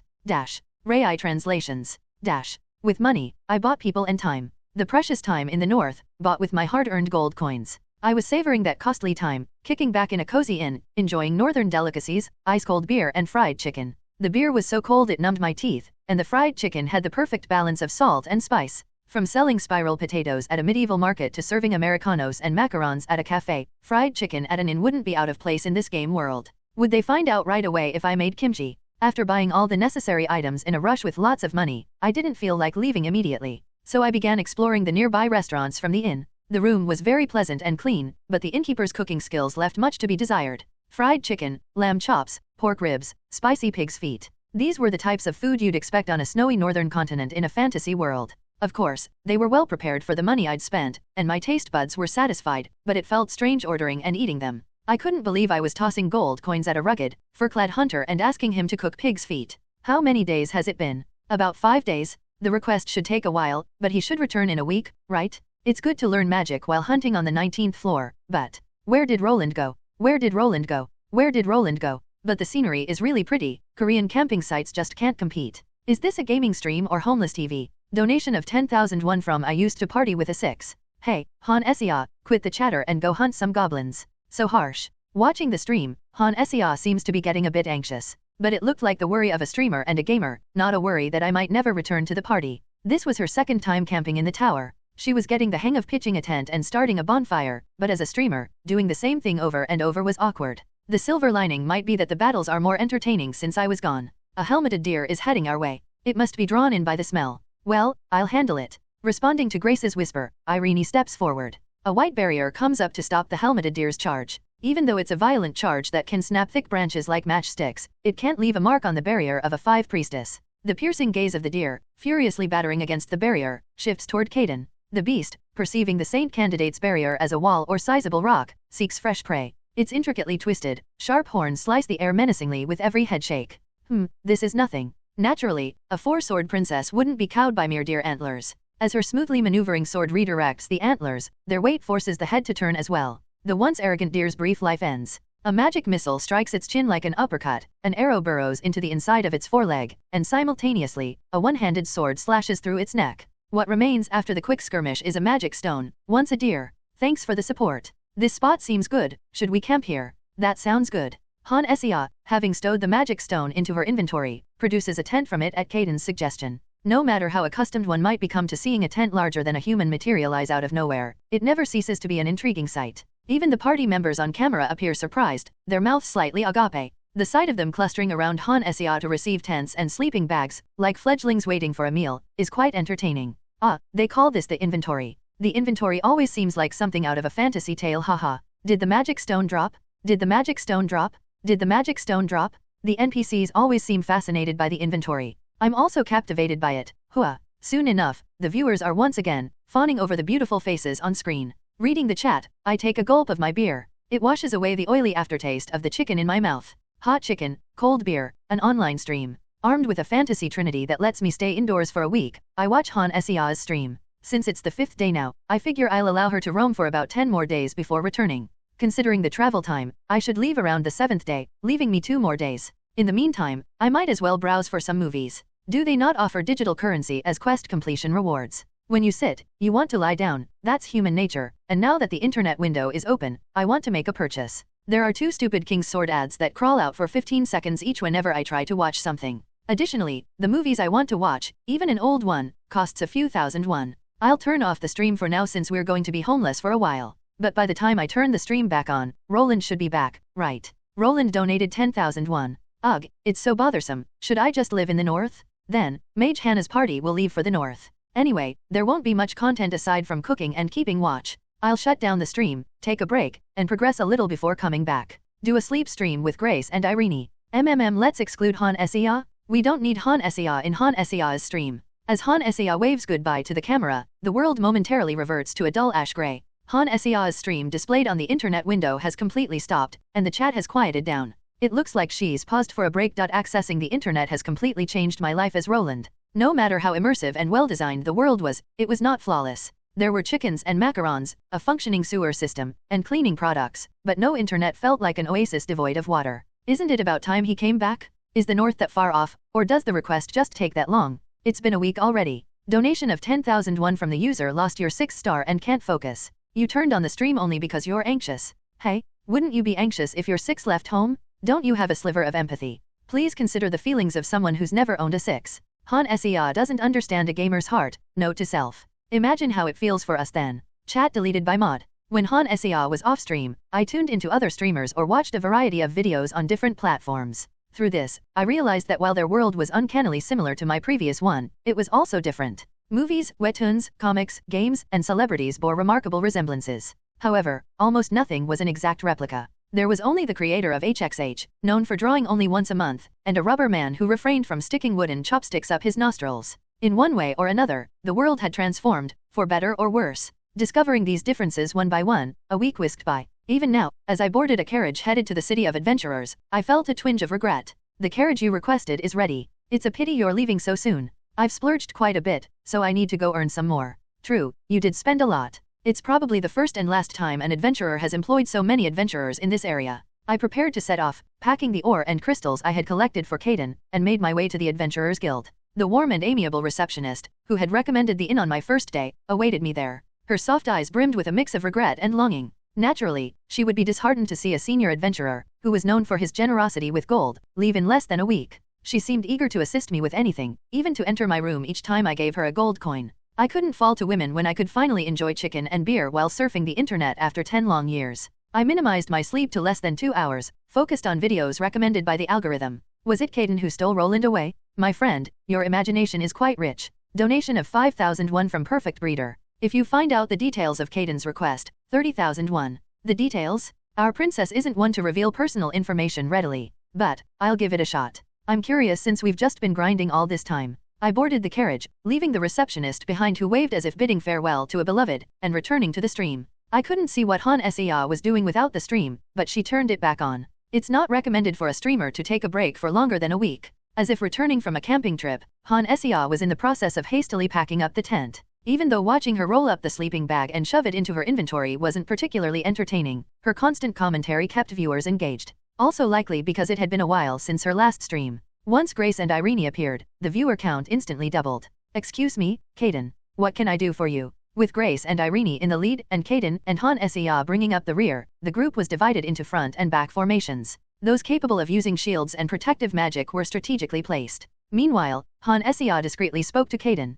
It seemed she was attempting to satisfy her curiosity and complete the mission simultaneously. They seemed to have become closer over the course of the camping trip, their conversation flowing a little more naturally. Of course, when I say natural, I mean from Caden's perspective. Always blunt and somewhat antisocial due to her cross-dressing, Caden rarely spoke unless it was related to adventuring. We have never shared anything personal amidst our conversations before she made a request regarding the armor. Our discussions solely revolved around adventures, mercenaries, and Rebecca. May I know about the request you asked Roland for? If it's not too intrusive. Well, it's nothing much. The two individuals strolled down the forest path. Although they appeared to be a handsome man and an attractive woman on the surface, one of them was a woman masquerading as a man, truly a testament to the wonders of magic. Grace and Irene seemed focused on a lively conversation about cooking up ahead, but likely due to the mission, the camera drone abruptly turned and focused on Caden and Han Sea. I have a set of magic armor from my family, meant to pair with this sword. It's too much for me right now, and for some reason, it's damaged. Can Roland fix that? He's capable of retrieving the necessary materials to repair it.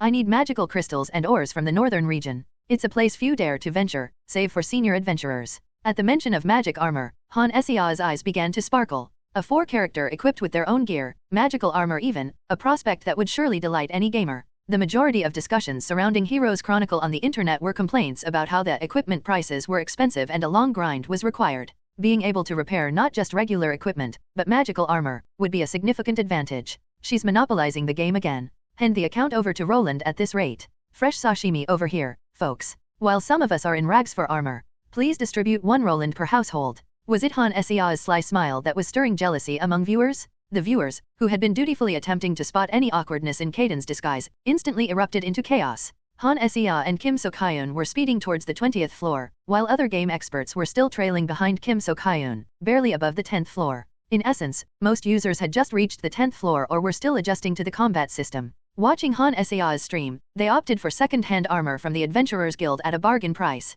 While some were squaring off against goblins as a beginner, even wearing second-hand ragged armor, if a 6-broken character found on the street handed over a 4 characters magical armor, it was natural to feel envious. Ahem, I am working hard here yet they say that the sashimi is fresh. Sorry, even this is too much for me. I am sure you guys will shame me regardless, so let me be shameless. We have a golden Roland at our house. Don't you have a Roland at your house? Unable to reconcile with reality, the viewers reeled from Han Sea's stinging retort. Scouring the internet, no other 6 characters had emerged beside me, leaving them no choice but to react in such a manner. I think 2 more 6 characters are likely to appear. The brilliantly shining 6 event from before showcased 3 silhouetted figures. Typically, when a new character is introduced in Heroine's Chronicle, 1.5 and 1.4 character appear. That's how the game's update usually works. However, in the 6 event, whether it was to commemorate the debut of the first 6, or to exploit the gamers' wallets, 3 characters were slated for release simultaneously. Whether all 3 were male, or if only one of the 3, namely Roland, was male and I was simply unfortunate,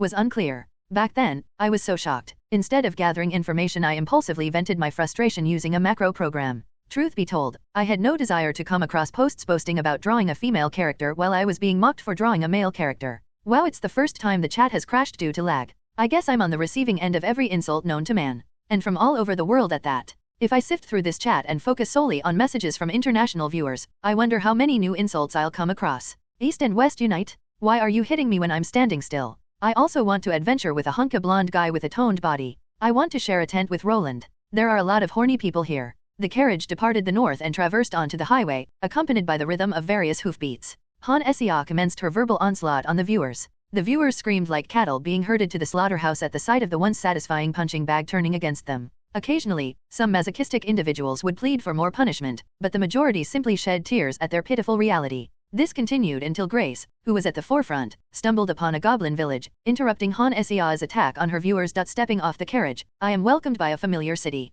It's a long, 3-day carriage journey each way, but with internet access, time doesn't really matter. Traveling to Grace's village was slow due to the number of carriages, but heading north in a more expensive carriage alone, I managed to make the journey in just 3 days with no stops. If I hadn't hired adventurers with money, wouldn't it have taken about 3 weeks? It's a situation where the costs outweigh the benefits, but I'm not complaining. If it earns me the gratitude of a disguised noblewoman, then it's all worthwhile. Roland, you're back from the north. Did you bring back anything interesting? Sadly, nothing to eat. That's a shame. Upon my return to the city in the late afternoon, I head to the Adventurers Guild. There, behind the counter, is Ellis, greeting me with her usual enthusiasm. Unfortunately, I didn't bring anything back for her. The journey takes 3 days, there's just no time for me to shop for desserts. Ellis doesn't seem too disappointed. She probably wasn't serious about it. She's not a gourmet looking for delicacies from every corner of the world. She's just a woman who has a soft spot for sweets. Where's the rest of my party? They sold a lot of magic stones yesterday, so I think they're taking a day off. That explains why Han Sia didn't stream today. Perhaps she's keeping busy on her own. Even without streaming, there's plenty to do in this game. From participating in events with fellow adventurers to practicing simple alchemy, exploring the city and mapping out areas, repairing equipment, and taking care of yourself. While these tasks don't necessarily make for interesting streaming content, they are essential for gamers. Come to think of it, Han Sia did make a wolf lore during the full moon wolf quest last time. Seems she's picking up some alchemy skills. Did anything happen while I was away? Business as usual. People who descended from the tower went back up. There was a squabble with the mages over gate rights. And some of the adventurers who were up top have settled down on the 20th and 30th floors. On the 20th floor. Apparently, since a 10-story gate was found, mages who believe they can find a 20-story or 30-story gate led to them hiring the adventurers that came down. Anyone could think of that. Not just gamers. Regardless of being part of a game world, the NPCs aren't idiots incapable of thinking. The unknown tower that doesn't exist in religious scriptures is a mystery even the mages are trying to solve. But then, what if a gate suddenly appears that skips 10 floors? Would you just think, wow, convenient? Or would you believe there's more hidden waiting to be discovered? Obviously, curiosity would lead you to explore further. In this world, mages are like scientists in the sense that they seek to uncover the unknown. They come across as a mix of scientists and university professors when you look at their assistants. Was it wise to join the mages tower? Picture of piled up research documents.jpg. Clip of assistants dozing off in front of a boiling potion.gif. It's like working in a lab. Wow, I feel PTSD coming on. From a basement-dwelling gamer in reality to a grad student in another world, I'd rather stay a basement-dwelling gamer lol. The Mage's Tower needs to abolish slavery. Oh, it was your choice, dear customer. It seems that this sentiment isn't unique to my world, as there are quite a few posts expressing the same thing. The unfortunate victims who chose discipleship over tower climbing due to their interest in magic or alchemy. If teens who commit crimes are sent to juvenile detention, college students who mess up are sent to grad school. Some users on the Heroes Chronicle wiki appear to have been caught in a similar predicament. They only learn about the main scenario and tower climbing from Han Sia's streams. They have to learn the city's settings and the fantasy continent's overall political situation through their own experiences. That involves countless hours brewing alchemy potions, staying up all night for magical experiments, and doing menial tasks for their masters. Of course, those guys will exhaust every resource to find something, even if it means clearing the entire 20th floor. Mages have a surprisingly persistent side. Surprisingly. As a receptionist at the Adventurers Guild, I shouldn't criticize them too harshly. After leaving the guild, I decided to enjoy my time off some more and dive back into the internet. With each of Han Sea's logouts and logins, a leap forward in time occurs in the outside world, providing endless content for me to enjoy. Nothing beats the miracle of a new webtoon episode appearing while I munch on chicken legs and drink beer. The content that Han Sea provides resonates more with me than Jesus's miracle of feeding 5,000. It's heart-wrenching watching Han Sea camp. It's heart-wrenching to see her not sorting out the usable branches while picking up stones. She walks around cutting off branches that get in her way. It's disappointing that she doesn't even consider tidying up the camp and setting up traps. I gave some advice as the heart-wrenched man, and leave the guild behind. Since it's getting late, it would be a good idea to head to the market for some snacks and appetizers. Just as I have this thought, someone calls out to me. Roland? You're back already. Kaden? I managed to get all the items you asked for. Upon seeing me, Kaden, who was strolling alone down the street for some reason, opens her eyes wide. Knowing the value of the items she asked for, she was very surprised to see me so soon. Had it not been for the carriage I rented at the Mage Guild, I would have traveled at a more leisurely pace. It would have taken more than 3 days of travel. 5 days to get there, an estimated week to gather the materials, and another 5 days to return. Kaden must have calculated she wouldn't see me again for at least 3 weeks. To be honest, the items she requested were quite difficult to find. To have gathered so many items in such a short time. The adventurers in the north are quite skilled. Is that so? They're excellent when it comes to getting items when money is provided. To be honest, I was also surprised by how quickly they managed to complete the task. I went to the dangerous areas myself, so I thought the rest would take longer to gather. Little did I know they would put in extra effort and gather everything so quickly. If it were anyone else, I might have refrained from boasting, but this time it's different as Kaden is a noblewoman in disguise. Also, the ladies from the Information Guild are watching. When I handed them gold coins, they managed to strip the entire mountain range bare in less than 2 days. Gold coins. I hired adventurers because the task was too much for me to handle alone. I have your items at the inn, I'll give them to you tomorrow. Upon hearing this, Kaden's expression subtly changed. She murmurs something at the mention of gold coins, which makes me think she's got the message. As a noblewoman, Kaden might be unaware, but as a mercenary and adventurer, she knows the worth of money. Mercenaries and adventurers stake their lives on coins.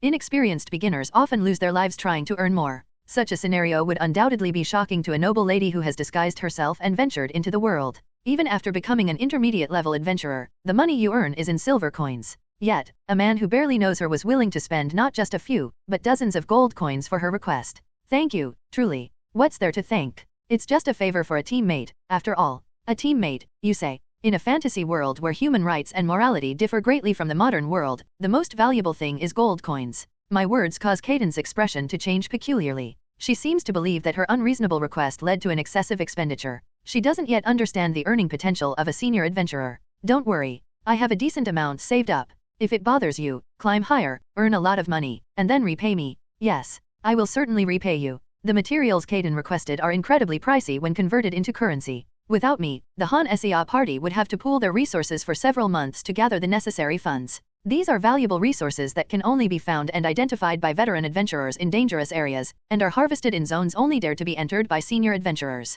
Such pricey resources are gathered by high-priced manpower, then refined by expensive mages and alchemists. Not to mention, the labor cost surpasses the cost of the material. But on the other hand, senior adventurers are those who pay that high price to equip a full set of gear. Since the materials are expensive, the money senior adventurers make is also significant. By the way, did you encounter any trouble in the tower? No. Other than a bit of fatigue after our first night watch, there was nothing else. I suppose everyone isn't accustomed to fighting in a sleep-deprived state. No other issues. Is that so? Then, let's meet at the guild tomorrow. After listening to Kaden's report, I turn away. Even if I sow seeds of anxiety in Han Sea and create a sense of debt in Kaden's mind, these issues won't be resolved immediately. These things need to be addressed one step at a time. Walking along a familiar path, I push open the guild's wooden door. As I step in, a camera drone positioned at the entrance captures my entry. My teammates are already gathered around a table, their eyes drawn toward me. Their excited hand waves remind me of kids brimming with anticipation on a field trip day. Or maybe a child thrilled at hearing Santa call their name.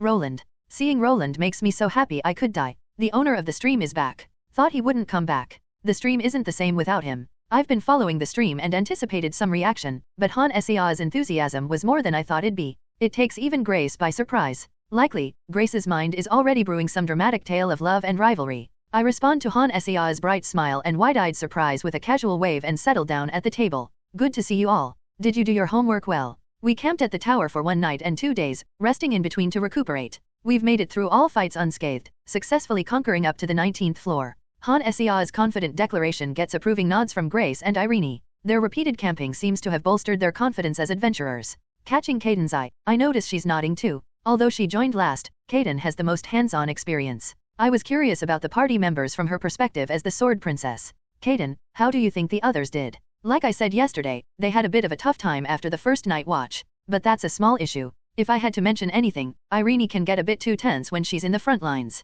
Irene looks taken aback but not upset. Defending allies with a protective shield when you've got a vanguard is one thing. Standing alone in front of a charging beast is quite another. It was scary, having to stand right in front of the monsters. But that didn't interfere with your shield casting. Irene blushes a bit at the attention, but Kaden is quick to defend her. It looks like Grace and Han Sea have not picked up any bad habits yet. As for their combat skills, I can't see anything that needs to be pointed out right now. Both Kaden and I lack knowledge about archery and magic, so our evaluation is mostly on group combat tactics. On that front, they always perform above average. It's reassuring to see everyone adjusting. If we're all set for camping tonight, let's aim for the 20th floor. Sound good? Following a quick review of the camping homework I gave them, the conversation flows into various combat dynamics. We discuss the challenges of fighting in close quarters without a vanguard and the difference between a vanguard holding off a monster's charge versus blocking it alone with a protective shield. The conversation takes a weird turn, somehow transforming into a praise session for me, emphasizing the critical role of a defensive vanguard. Your bootlicking skills are incredible for a streamer.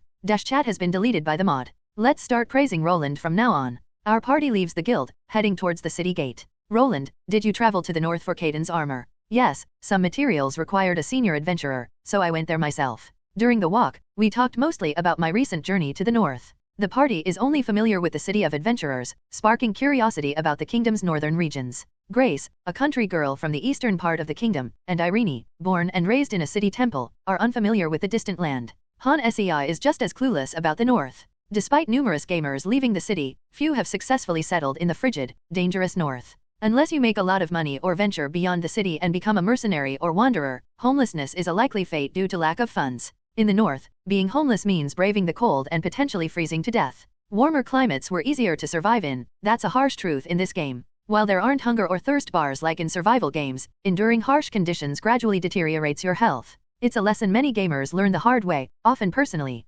Anyway, there are a lot of crazy people. So, Kaden's armor is. We've gathered the materials, now we need a blacksmith who can repair it. Kaden, do you have anyone in mind? Yes, I was referred to a blacksmith by Rebecca. Our conversation carries on as we navigate the adventurer-filled streets and cross the city gate. The mage responsible for teleportation is starting to recognize us, only glancing briefly at our adventurer badges. Stepping into the warm, sunlit plains, we ignore goblins and any monsters weaker than them. They're now beneath our notice. After all, why would a party on a quest to hunt orc hunters bother with weak goblins? Disregarding any beast that doesn't attack, we continue towards the passage. Occasionally, a horned wolf lurking on our path provides some loot and magic stones before vanishing. A viewer named Han Sea donated 10,001. Can we see the armor? Show us the armor quickly. That magic armor, I'm curious, can I see it? Yes. After all, I'll be wearing it once it's repaired. I plan to have it repaired when we get back. Would you like to see it then? Our party maintains a peaceful conversation, indifferent to a horned wolf leaping from the bushes. Indeed, after slaying dozens of moss wolves, it'd be absurd to fear a horned one.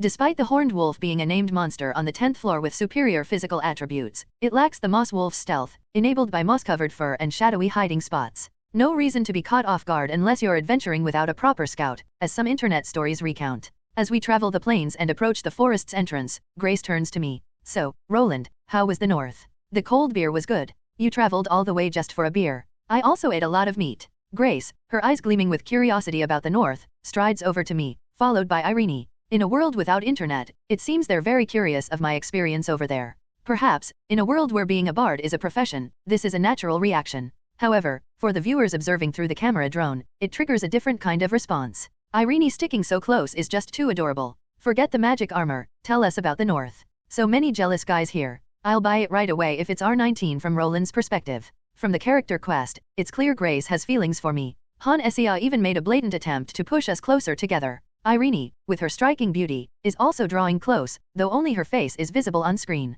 The idiom holding a flower in each hand seems rather fitting for the situation. Grace, who freely expresses her affection, and Irene, who's gradually getting closer. Given that many of the stream's viewers are male, it seems that their curiosity about my love life is outpacing interest in the mage Hannah's adventures. In my previous world, many people were deeply into shipping characters together, and the trend appears to be just as popular in this one. A gallant, handsome paladin in a fantastical setting, a charming ranger, and a beautiful priestess. The viewers fled the chat with their enthusiastic fantasies, steering the conversation in unexpected directions.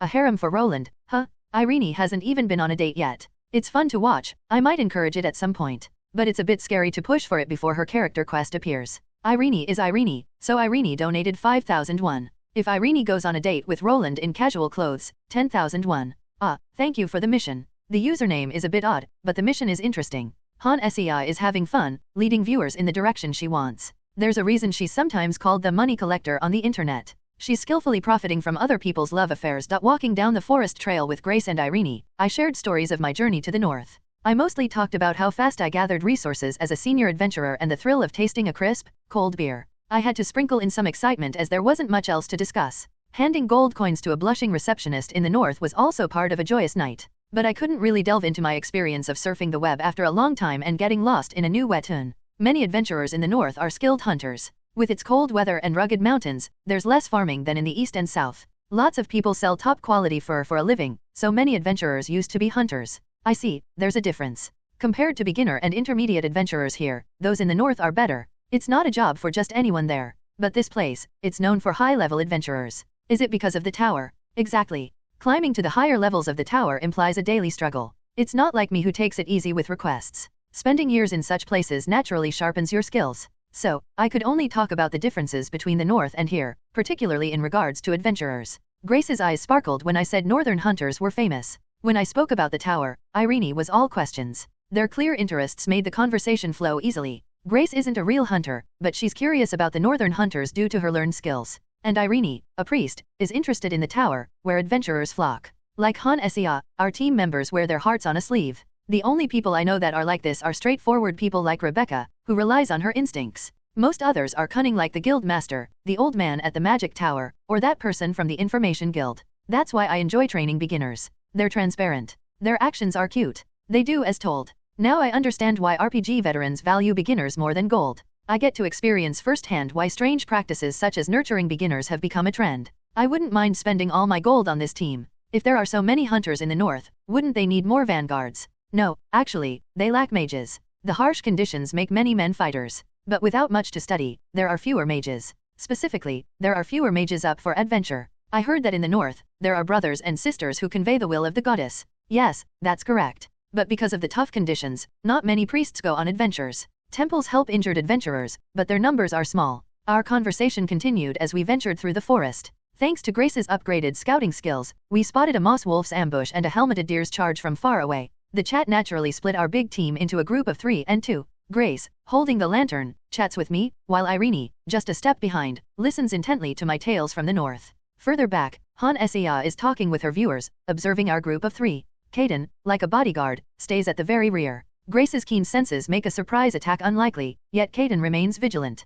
Careful. Let's spin the lottery once, Aya. In contrast to chatty Han SEA, a swoosh echoes as a branch, fashioned into a club, swings around. A sharp stone attached at the end serves as a blade. This trap could cause a nasty wound to an intermediate-level adventurer. It wouldn't be deadly, but it would be a hindrance. The only ones to set such traps on the tower's 20th floor are, of course, orc hunters. Usually, they'd use beast fangs or rusty blades for traps when looting or hunting. Ironically, orc hunters litter the tower, using branches and stones from the forest to create their snares. What's this? Looks like an orc hunter trap. That's right. Caden, good reaction speed. And Hannah and Grace, you both know what you did wrong without me saying it, right? Either from their repeated camping on the 19th floor or the overconfidence from having a 6 in the front lines. If not for Caden, that sharp stone could have hit Han SEA's face. The height was set for a strong man in armor. No matter how brutish an orc hunter may be, it wouldn't plan on smashing steel armor with a pointed stone. That's why most traps aim for the ankles, joints, neck, and eyes. I'm sorry, Hannah. I should have seen it. It's okay. I can block something like a branch with my shield. I guess I was too careless. Wow, I almost dropped my phone on my face. There are jump scares as well? Han SEA's scream scared me more. Do weaker orcs also set traps? The branch, sliced by Caden's sword, flops to the ground. For a high-rated party consisting of a 6, a 5, and 2 4 members, it was a pitiful threat. A crude stone sharpened to a point, a rope twisted from thin forest vines, and a branch wound up like a catapult. Han SEA's face reddens, embarrassed she almost fell for such a basic trap. It wasn't because of the viewers replaying the clip over and over while taunting her. It's the kind of expression seen on ambitious, prideful prodigies when they make mistakes due to overconfidence. Ha, really, Grace. I don't mean to scold, but as the party leader, I need to ask. Honestly, this seems easier to spot than moss wolves. Did we miss it because we were deep in conversation? Or did we overlook it because it wasn't alive? It's the latter. It's just a branch in the forest, there's no special signs, so I didn't notice it. In the case of moss wolves, I can feel their presence, but this is just a tied-up branch. It's something we need to see directly with our eyes. So did you see me step on the trap, Kaden, or did you sense the trap being activated? I reacted to the sound of the thread snapping. It wasn't like stepping on a branch in the forest, it was a distinctive crack. Han Sia, rubbing her face with her hand, asks Grace and Kaden. It seems her gamer's pride has suffered a blow. I learned a bit about Han Sia's reputation from the internet while I was in the north. Before she entered the first virtual reality game, Heroes Chronicle, Han Sia was a well-established female streamer. She boasted 300,000 followers on her live streams, and over 500,000 subscribers on the platform where she uploaded videos. Her gaming videos would rack up millions of views, and even off-topic videos like workouts or mukbangs surpassed 100,000 views, making her an incredibly popular streamer. It looks like there's an orc hunter nearby. We search for the traps, but it will significantly slow us down. Instead of reacting to them as we go, we need to thoroughly check the path with our eyes. Understood. We might need to tweak our strategy slightly. Looking at Han Sia's past gaming videos, regardless of the genre, two traits were apparent. One was her competitive spirit. As both a gamer and athlete, she possessed a fighting spirit that hated losing. She would retaliate if hit by a skill in a game, and hearing gunfire on the street made her jump into the fight, a characteristic of a fighting dog. This gave viewers a charm that contradicted her elegant appearance. Roland, I have a request, or rather, a command as a leader. Take the lead in front of Grace, destroy anything in our way and make a path. Not just clearing small branches, but anything suspicious, smash it to create a walkable path for 1 or 2 people. And the second trait was her tendency to solve issues with brute force rather than tact. Han Tae-sik is back? Han Tae-sik is back? Are you crazy? Your eyes are spinning, aren't they? If there's a 6 in the party, you gotta use it lol. Always used her head as a weapon. Your hot-tempered nature hasn't changed. So, it's a straight charge? Not tracking the orc hunter? The chat lit up in Han Sia's twinkling eyes. The long-standing viewers who understood her character started chuckling, saying that old habits never change. Meanwhile, the newer viewers looking for strategic insight started to question in the chat if there might be a more tactical approach. In gaming, Han Sia always marches forward with unwavering determination, never concerning herself with the viewers' opinions. If there are traps, it implies that the orc hunter is nearby. Even if Grace can't detect the traps, she will still find the orc hunter. That makes sense. So, you two, press through the forest. Hunters pursue their prey. Rogues disable traps and locks. Grace's inability to detect the orc hunter's trap is not due to a weakness in her search abilities. It's an innate limitation imposed by the game's system. Like me, capable of handling mana but unable to use magic, owing to a fundamental rule of RPGs, Grace can't detect traps. With this in mind, Han Sia issued a decisive command. Today was madness. When a lady holds a grudge. Now this is streaming. Haha. Tried to kill a full moon wolf with a broken longsword. Why you can't find a 5. Han Sia is turning heads globally. It may sound a bit over the top, but her gameplay is popping up on foreign Reddit, so she's genuinely attracting gamers worldwide. Videos of experienced players taking down bosses wearing nothing but underwear have been spreading among gamers, in the East and the West. So, Han Sia's videos, particularly her climb up the tower with 6 Roland, are quietly gaining traction in various gaming communities. People are drawn to Han Sia, the NPCs are charming, and there's curiosity about the forest that starts from the 11th floor. Now this is streaming, haha. Roland smashing trees with a hammer. GIF. Orc hunter dodging falling trees. GIF. Orc hunter finally squashed by debris. JPG. Man, if you pulled a 6, you should have been playing like this from the start, haha. You were dragging your feet, scared you might not be girly enough, but you finally got your head on straight, haha. Why's this guy attacking the streamer? Do you not know that VPN is off? Someone take a screenshot. I've seen accidental logins, but this is the first time I've seen an accidental VPN shut off. I was also curious about the power of a 6. I followed Han Sia's instructions as party leader to the letter. I swung my hammer around like a grass cutter, making a path by knocking down dense forest trees. I'd made a path not only wide enough for a few people but even a car, by tearing through tree trunks and ripping out roots with sheer power. This isn't an issue. Just like the never-ending monster spawns, the ravaged forest will heal in time. If it didn't, adventurers would have reduced the paths between forest levels to a barren wasteland. If bunches of high-level adventurers like me picked up axes and started chopping, what could an orc hunter do to stop it? Keep going, Roland. Knock 'em all down. Are we sure this is okay? I mean, others might find it disruptive. Han Sia's plan wasn't bad strategy-wise. The simplest way to handle an orc hunter's traps was to have a tank charge through with armor and shield.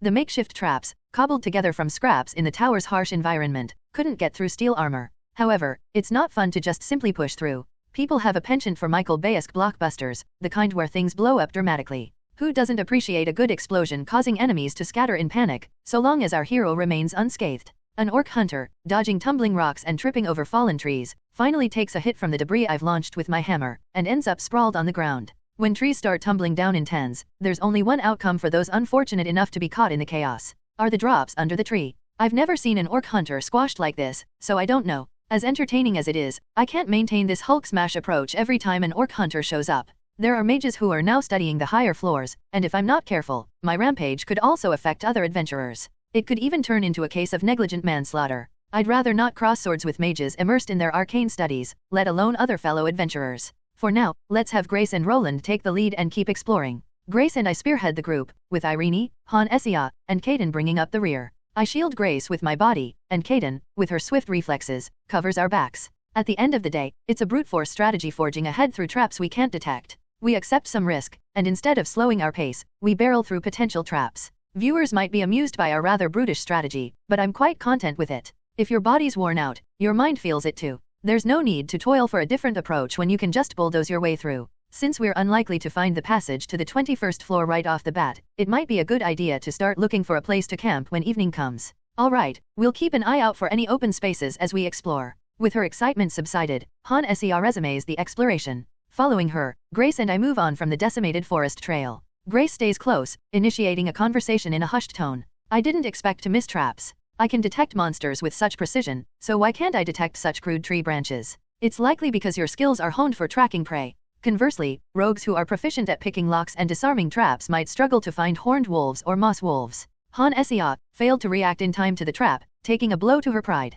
Grace, too, seems to have taken a hit to her pride as a scout, shaken by her failure to detect such a primitive booby trap. Their frustration stems from the simplicity of the orc hunter's trapamir tree branch, bent and held in tension with a thin vine. Ironically, Grace had located the orc hunter, concealed under the skin of a moss wolf in a pit masked by fallen leaves. She could detect such well-camouflaged spots with her eyes shut, yet missed a conspicuously bent tree branch. The irony is somewhat amusing. Even though I can smash rocks with fists enhanced by mana, it's normal that I can't weave a magic missile with that same potent mana. If I could use rogue skills, why would they even have separate professions? That's why adventurers on the 20th floor favor rogues over scouts. Higher up, there are no traps to contend with, and that's when scouts rise to prominence. What's at the higher floors? After the forest comes cave terrain. Here, it's not about who laid traps, but the terrain itself is convoluted and disorienting. At this point, it matters less whether you're a rogue or a scout, and more about your ability to remember the path. On the 10th floor, during the full moon wolf expedition, scouts have the edge. On the 20th floor, in pursuit of the orc hunter, rogues are up one over them.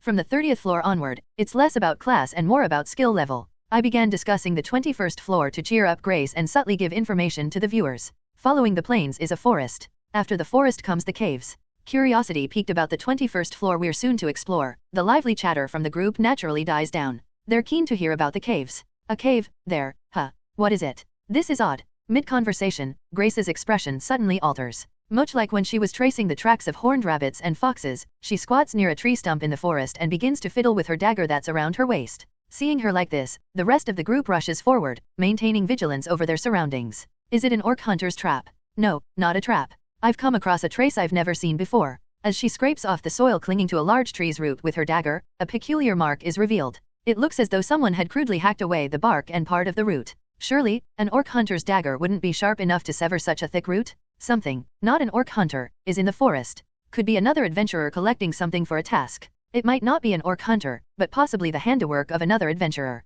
That's Grace's assessment, though Han Essia seems to hold a slightly different opinion. The 20th floor quest has begun. The viewers eagerly chat, eyes fixed on the 20th floor quest window with Han Essia. Help streamer Han Essia clear the main quest 0/1. At the same time, an all too familiar quest window shows up before me as well. Initially, I despised it for acting like a greedy game company, but now, I can't help but welcome it. Having internet access was just too incredible. I even use a VPN to make posts teasing Han Essia on the forum. So, naturally, every quest brings a surge of excitement. Let's keep exploring for now. It might be something the mages are up to. Sure, got it. Upon hearing Han Essia, Grace nods and leads the way. Although they're saying this, Han Essia, the chat, and I all know it's the monsters doing. Is the 20th floor quest a war? Orc Kingdom doesn't sound too pleasant. The full moon wolf was a raid against a large monster. Just by the name Orc Kingdom, it feels like a war's about to start. Orcs and 19+. That makes me nervous. Let's start practicing hitting the reset button. The storyline is the usual. Something suspicious is spotted by the party's scout. As Grace and Kaden hold their breath at the suspicious signs, Han Essia starts chatting with the viewers. 20th floor main quest, Orc Kingdom. Unlike with the full moon wolf, we can guess the plot just by the quest name. Han Sia, the viewers, and I all start speculating, thinking along similar lines. There are orc hunters, so if a kingdom pops up, won't there be orc warriors and orc shamans and such? That reasonable guess gets confirmed right away. Over there. Looks like orcs. A lot of them. They're in a group. By the grunting pig faces. Roland, don't only orc hunters show up on the 20th floor of the tower? That's right. And they always act alone. Contrasting the stealthy orc hunters hiding in the shadows, these pig-faced creatures are louder than a tribe of goblins. As Grace approaches, a boisterous squealing sound fills her ears before she even sees them. Peeping out from the bushes and shrubs, looking at the noisy open area, I spot large green lumps. Orcs armed with rusty, broken axes and clubs. Orc warriors, so common outside that it's almost boring to see them. They are loud beings clad in tattered leather clothes, giving off a barbaric vibe. They might be common outside, but they don't show up inside the tower. Let's start hunting. They probably won't be much stronger than the orcs outside, right? From what I can see, there's no difference. I'll go first. They weren't shrouded in dark magic, nor were they larger. They didn't have different skin colors or red eyes. Externally, they looked just like the orcs outside. Even if it's for a quest, it's not like these guys would suddenly become as strong as ogres. Trusting in my armor and strength, I made my way towards them. I didn't try to hide, pushing and breaking branches as I moved. The loud orcs quickly took notice. Squeak dash. The moment my gaze met the ugly pig's head, a heavy axe was hurled at me. A hefty, swift strike, the kind a farmer boasts could take down a goblin. There was no finesse to it, but it was a powerful blow that dwarfed an ordinary human's strength. Squeal. They're slightly tougher than the horned wolves, but not stronger than the orcs outside. A powerful axe strike that could chop a human like firewood. The cost was severe pain from my passive reflective damage. Still, it didn't die from the reflective damage, showing it was still a 20th floor monster. Instead, it dropped its axe and started convulsing on the ground, hands shaking. Is it stunned? Orc warrior, took a hit like a warrior.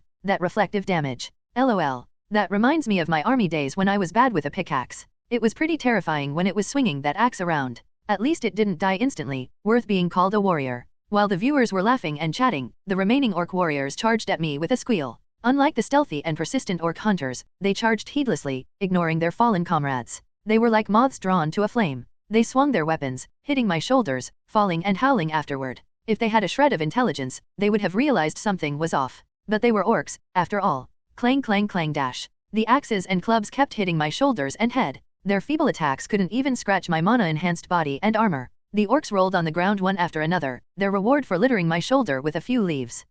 They're pretty much like regular orcs. Is it because of that magical enhancement? Yeah, I used mana to fortify the armor, creating a rebound effect. The horned wolves died because they hit their heads on it, and these guys seem to have survived because the point of contact was their hands. While casually explaining the passive skill to Grace, Caden slashes at the head of an orc writhing on the ground. A single-handed sword that moves nimbly, like a broom sweeping away leaves. As they fall disoriented, each flash of the blade results in the separation of an orc head. In their place, magic stones and loot appear. It seems the orc warriors drop loot, just like the orc hunters. There do seem to be many odd happenings in the tower lately. Han Sia, chuckling, changes the topic as Grace murmurs, looking at the necklace and bracelet on the ground. It's only to be expected that quests, like murder cases, would center around Han Sia, a gamer, as much as mysteries gather around a detective with the body of an elementary student but the soul of a high schooler. Not only on the 20th floor but also seems like on the 30th, 40th, and 50th, quests, character quests, and subquests would spring up. So, it's hardly surprising that Han Sia, the protagonist of these peculiar events, feels a touch awkward when Grace mutters something about it. But with this group of orcs showing up, we should report it to the guild and the magic tower, right? Given that we have the loot as proof, it would be easier to report. The party's focus shifts to the loot dropped by the orc warrior. Necklaces and bracelets adorned with beast bones in a pattern slightly different from those of the orc hunters. Han Sia, who carefully picks up the loot and stows it in her inventory, asks the group for their thoughts. The appearance of the orc warriors isn't a major threat, but it also doesn't feel right to ignore them and proceed to the 21st floor. What should we do?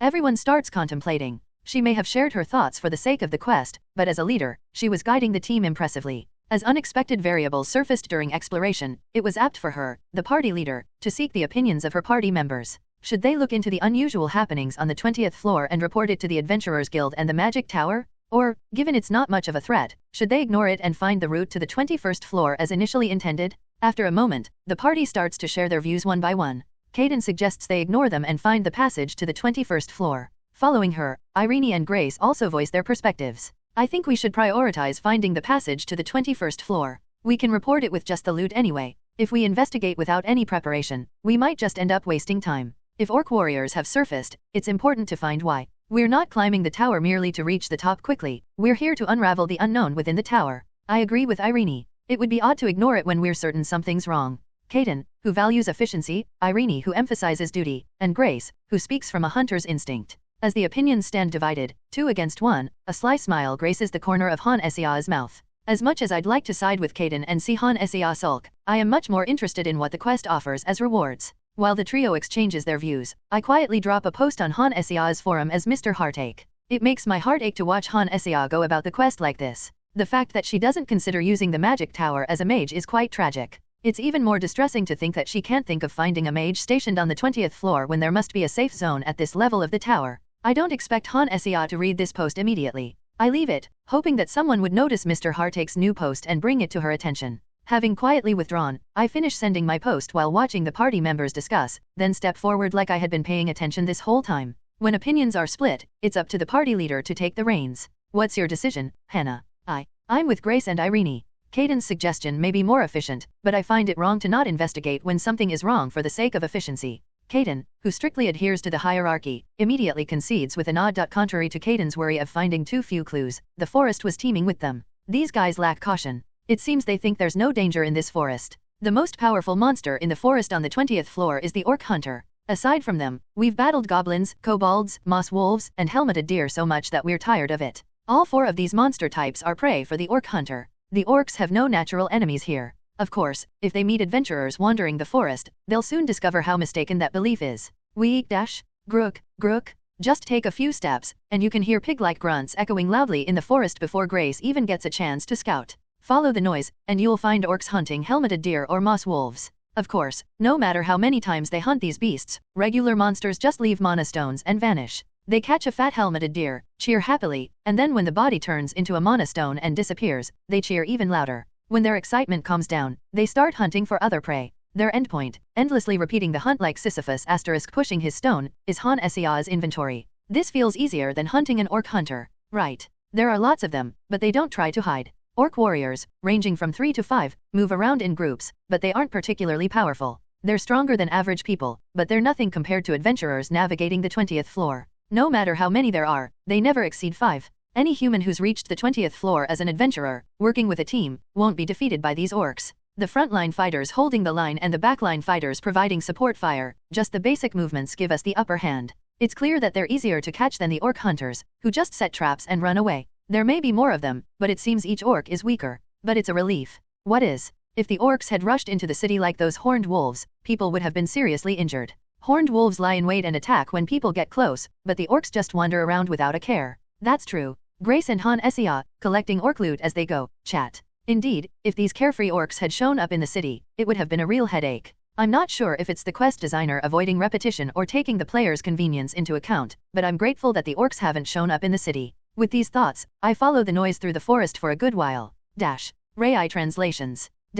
Grace, who's leading us, suddenly stops and alerts the group. There's something odd up ahead. Odd? How? No, it's just really loud. Much louder than I expected. After Grace's warning, I take a few more steps, and a rowdy noise hits my ears. The grunting of pigs, the sound of axes slicing into wood, even the sound of trees falling and being dragged. In front of us, it's not a goblin or kobold camp, but a camp of orc warriors. What is this? Goodness. This is an uncommon sight. Even for Kaden, who's been to the 20th floor as a porter, though Irene, as a saint candidate, is startled at how many monsters gather out of view of the goddess. It's understandable to be surprised when dozens of orcs gather to form a tribe and build a fence. This isn't a pathetic makeshift hut like the ones goblins and kobolds make. The orc warriors use their unique strength to chop down nearby trees, creating rough tall fences. The sight of orc warriors doing scouting and logging, and orc hunters looking for prey, feels more like a barbarian army than a monster group. I need to check this out. Check what? You guys stay back and hide, we don't want to draw in all those orcs. Roland. The team naturally hesitates and starts to back away.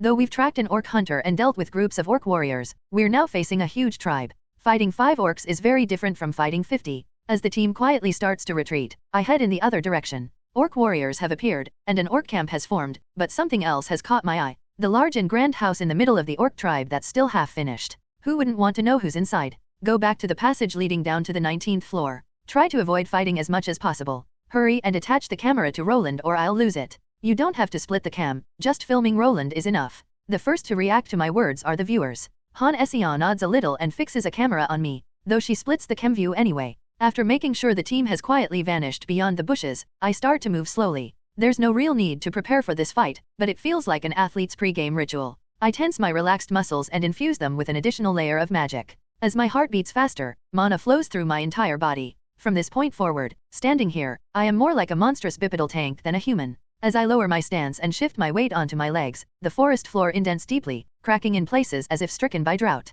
Each step I take causes dust to rise from the soil, causing a stir in Han Sea's stream, which I keep visible in a corner of my vision. Donation of 10,000 won from Han Sea, the one who bested an orcs behind. What's Roland planning? Any guesses? Thanks for the 10,000 won donation, but if you don't change that ridiculous nickname, you're banned for a week. He said something about needing to check something. Isn't he inspecting for the existence of other monsters besides the orc warriors? She sure bested them, with her magic missile. So, did Grace best the horned wolves too? Pays 10,000, then enjoys a ban. I have a condition where I can't use a normal nickname. As Grace's scouting and the noise from the orc warriors overlap, the party captured on the split cam safely head towards the passageway. The grunting sound from the orcs is so loud that it agitates even the helmeted deer and moss wolves. In this way, I proceed, step by step, keeping an eye on the live stream. The camera drone rises above the fence, filming me from the front. I avoid looking directly at it and advance with my shield raised. Moving swiftly, I reach the fence. It's a thick fence, constructed by felling an Arundri asterisk tree, chopping off its branches, and setting it upright.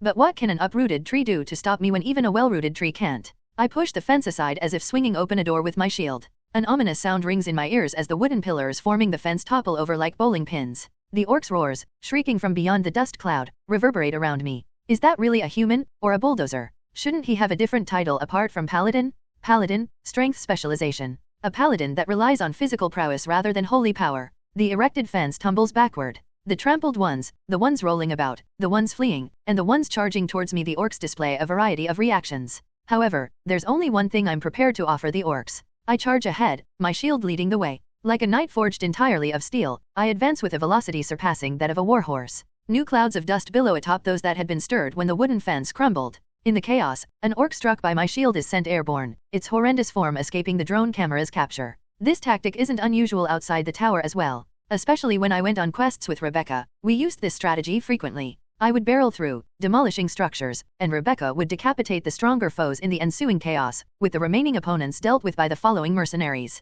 Ugh!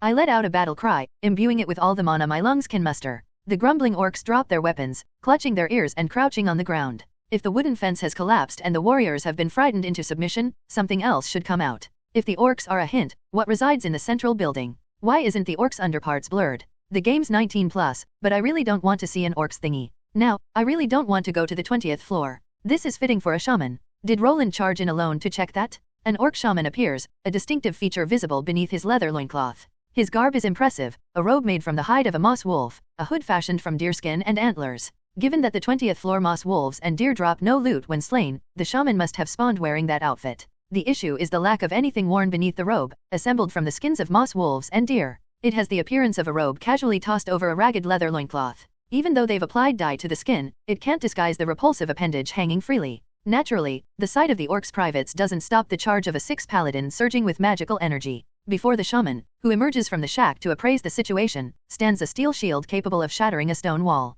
Before it can even blink or scream, it is smacked into a green pulp with a forceful shield strike, rolling several times on the ground. Donation of 5,000 won from Roland's mighty steel shield. If the orc shaman survives, I'll donate 10 million won. Do you think it would survive? I charged straight through the orc village enclosed in wooden stakes. Anything directly in my way, be it stakes, huts, trivial decorations, orc warriors, or orc shamans, is swept aside by my shield. A haze fills the air as uprooted trees scatter in all directions, and the orcs I hit are reduced to a green puddle of blood or a heap of meat, catapulting around before becoming mana stones. Of course, one run isn't enough. After smashing my way through the village and back into the forest, I tweak my core slightly by pushing off the ground, sending myself back in. I hear the orcs cry painfully once again. Why not let Roland carry you up to the 40th floor? What a show-off shaman, turning into a mana stone like that. Even in the middle of this, he's efficiently picking up items. When he went back in, I was wondering why, but it turns out it was for the loot, lol. My eyes are locked on the central hut in the village, the one the orc shaman came out of. As I dash back into the village, slower than my initial charge, I scan the ground through the dust for loot.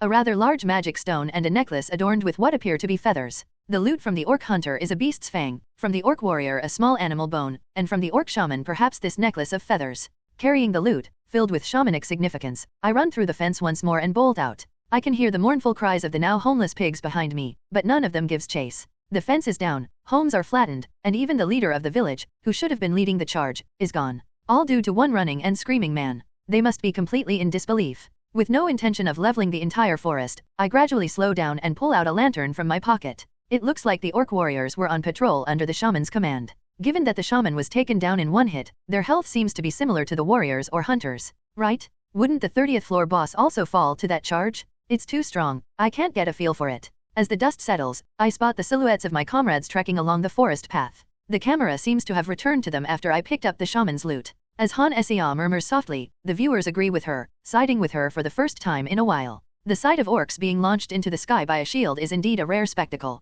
Just like when I catapulted goblins like a fastball across the plains. The faces of our team, captured by Han Sea's camera, look quite at ease. They must have heard all the racket I made while demolishing the village. No doubt they believed I wouldn't be taken down by mere orcs. Roland, what happened? The forest was quite loud. I paid a visit to the central hut in the village. As I leisurely jogged towards the group near the lower floor passage, Grace, the first to notice me, throws a question my way. To satisfy her curiosity, I show her the loot I gathered from the orc shaman. I hand over a vibrant necklace adorned with an array of feathers. The party fiddle with the necklace, intrigued, before Han Sea stashes it in her inventory. It's a piece of loot I haven't seen before. What was in the hut? An orc shaman. Looks like a shaman is commanding the warriors. Han Sea feigns ignorance, asking as though her camera hadn't captured everything. I explained about the shaman, and described the scene inside the hut prior to my destruction of it. When I rammed into the orc shaman with my shield and smashed the hut's entrance, there were objects like a large pot and animal bones. Of course, by now, they're likely pulverized and mixed with the dirt. An orc shaman, a rare one, has appeared.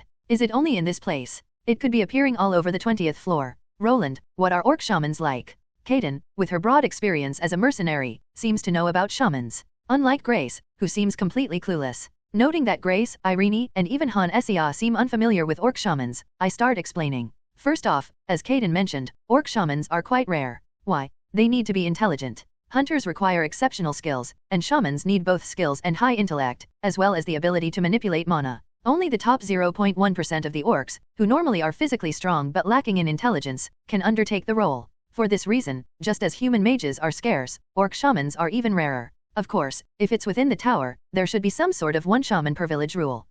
Indeed, expecting intelligence from those orcs is a stretch. The team, having experienced firsthand how dim-wit and rowdy the patrolling orc warriors can be, let out a small sigh of awe. It's funny seeing 5 of them charge at me in a straight line, only to end up flat on the ground together. The intelligence of the ones we've encountered is so low they just rush headlong at me, to the extent that Kaden, who's at the back, can safely observe without drawing her weapon. The level design was intended for average players, not someone who has somehow gone against the gacha system like Han Sea. Because of that, the 20th floor's quest monsters seemed rather weak for our group. And of course, as shamans, they cast various spells. They can induce frenzy in orc warriors with dyes and drugs, or unleash curses with tainted totems. Irene's protective shield can block these. The grace of the goddess won't fall against the dirty tricks of monsters. And well, surprisingly, they are quite sturdy. It's not the weaker ones among the orc warriors that become shamans, it's the smart ones. When one pictures shamans and mages, the stereotype of frail nerds cooped up in a room springs to mind, be it in our world or a fantasy setting. In fact, if novice adventurers often fall victim to goblins, intermediate adventurers can frequently end up on the wrong side of an orc shaman's staff.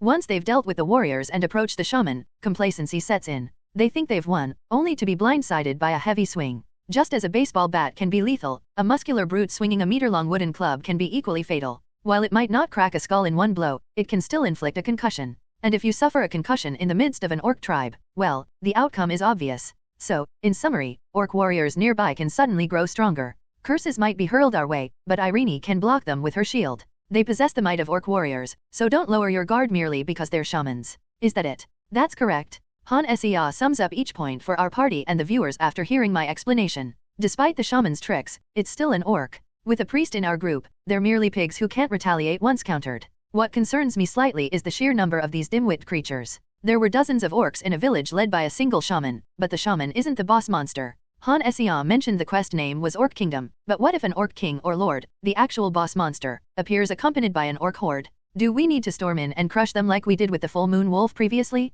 If so, I'm not sure if it would be fun to watch. We've collected enough evidence for the report, so let's move out. Given the circumstances in the tower, I think we continue without breaking for camp. It will be tough, but I hope you can bear with it. Yes, given the situation. Yes, understood. We've pushed through from the 10th to the 20th floor, hunting orcs and surveying the terrain. Outside the tower, the sun must have set and Han Sea's stream is drawing to a close. but the current situation doesn't permit us the luxury of setting up camp leisurely. 2 species of monsters that shouldn't be present in the tower have appeared, and they're not just wandering theory setting up fences and expanding their territory. Any adventurer's first step should be reporting this. Seeing Irene's vigorous nod, Han Sea also gives her affirmation. So, we'll conclude today's stream here and resume tomorrow. I'd rather not run through the forest and ruin my condition with an overnight journey. Honestly, I doubt we'll encounter anything exciting while descending the tower. Are you leaving your teammates behind? Leaving your precious party? Selfishly enjoying a comfortable journey on her own. While Irene and the others are struggling, she's taking it easy. Tune in tomorrow, something could happen on the way down.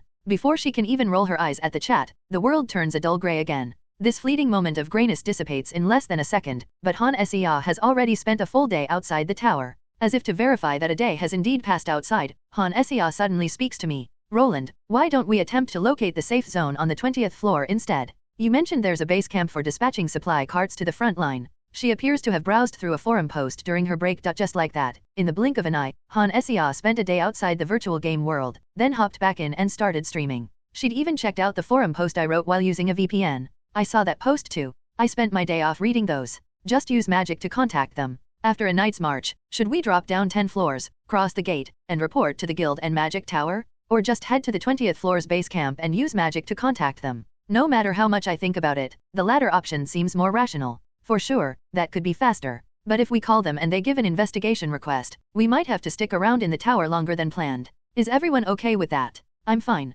If the goddess wills it. At my question, Caden gives a silent nod. Grace and Irene give us a glance, showing they're on board. Instead of a night march, a 2-night, 3-day trip might work better. Seeing everyone nod along with Han Sea's idea, I grab another lantern hung to my belt. Alright, let's head to this floor's safe zone. Is that lantern a magic item that leads to the safe zone? Yes, it was made in the tower. It's like the lantern that finds the floor passages, but it's linked to the guardian stone in the safe zone. Given our situation, let's just go straight. If an orc shows up, I'll deal with it as quickly. Once I explain, I hand the lantern to Grace, our party's scout. The outer look is a bit different, but the magic stone chunk inside acts like a compass, just like the other lantern, so there's no need for further explanation. Grace, who'd been checking out her surroundings after taking the lantern, hangs the passage lantern to her waist and starts leading. After that, nothing gets in our way. We're making good progress, sure to please both local and international viewers. Next to Grace, I clear out traps with my body and keep moving forward. If orc warriors block our path, I rush forward and smash their heads.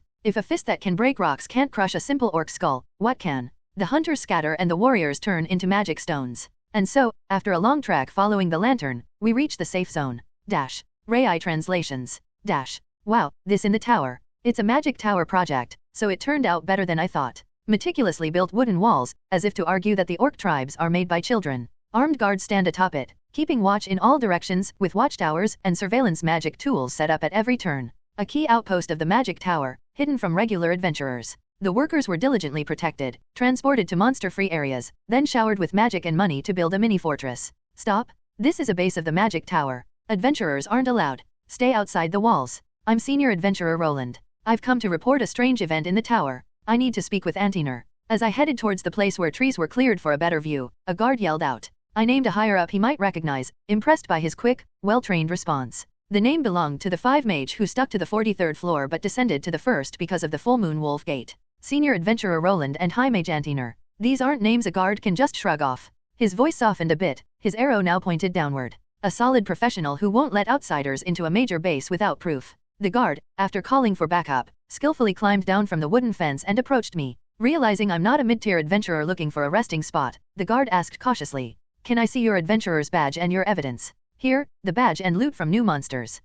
Give me a moment, please." The approaching guard didn't look at the adventurer's badge but at the warrior and shaman necklaces Han Sea pulled from her inventory. The 2 necklaces, made of small animal bones and feathers, were filled with magic. Anyone who can use magic would instantly know these weren't ordinary trinkets. Fitting for a magic tower guard protecting a critical point on the 20th floor, he seemed to recognize this right away. "Can I take the badge and loot to report? Sir Antiner is in his lab. I know he won't leave his lab even if it's on fire. Instead of knocking, just toss the loot inside. It'll be more effective." "Ha ha ha, thank you for the advice." The guard let out an awkward laugh, perhaps unsure about throwing things at his boss. He ran back up the wooden walls, had a few quick words with his buddies, then quickly vanished behind past the walls. Then, the people waiting on the walls started bustling around, working some magic device. With a grumbling noise, a large log slowly moved aside.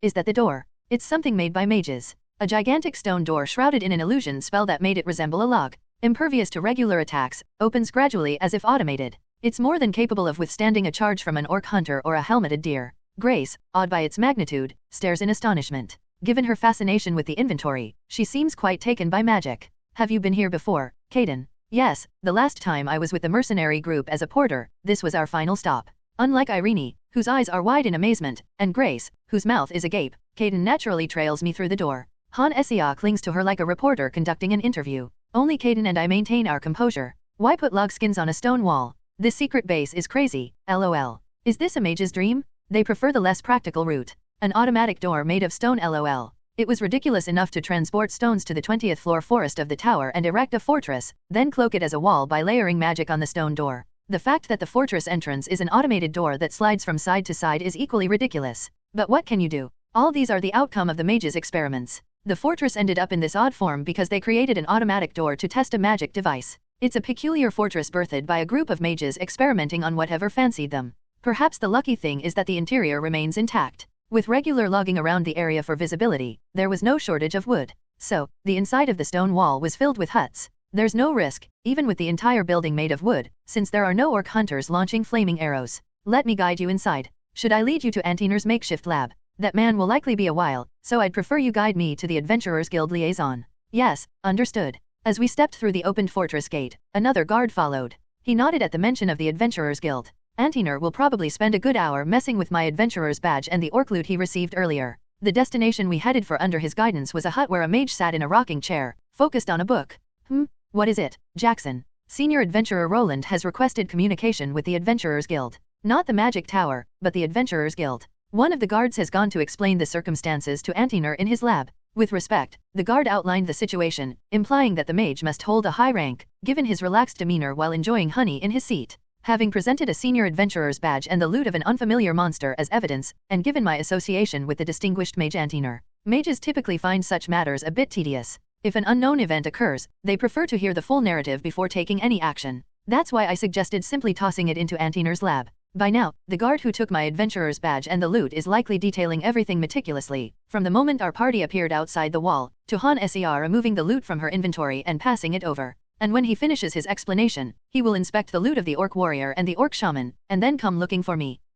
I see. I'll connect with the Adventurers Guild immediately. Just like how the mage in front of me only lifted his hand towards the communication crystal after hearing the guard's full explanation. Antiner, the high mage of the tower, is known to the viewers as Five Truth Seeker Antiner. This man, with his striking white beard, stands out in several ways. Sure, all mages are unique in their own way, but even compared to them he is different. His choice to lock himself away at the top floors of the tower for his research says it all. While he is a good man, his intense curiosity and obsession, borderline madness, can be quite scary. Usually, he seems like a kind grandfather, but when something catches his interest, he transforms into a different person. Roland, tell me what you've found. Just as the rich and guilds of the Free City don't bend to nobles or temples and speak their mind, the high mages of the Magic Tower have similar power to nobility. Yet, Antiner doesn't care about such dignities. His messy clothes make him look entirely different from when he was at the Adventurers Guild. There's no trace of the impressive high mage, just an old man who looks like he should be sitting on a park bench, rushing toward me. What did you bring this time? A new monster inside the tower?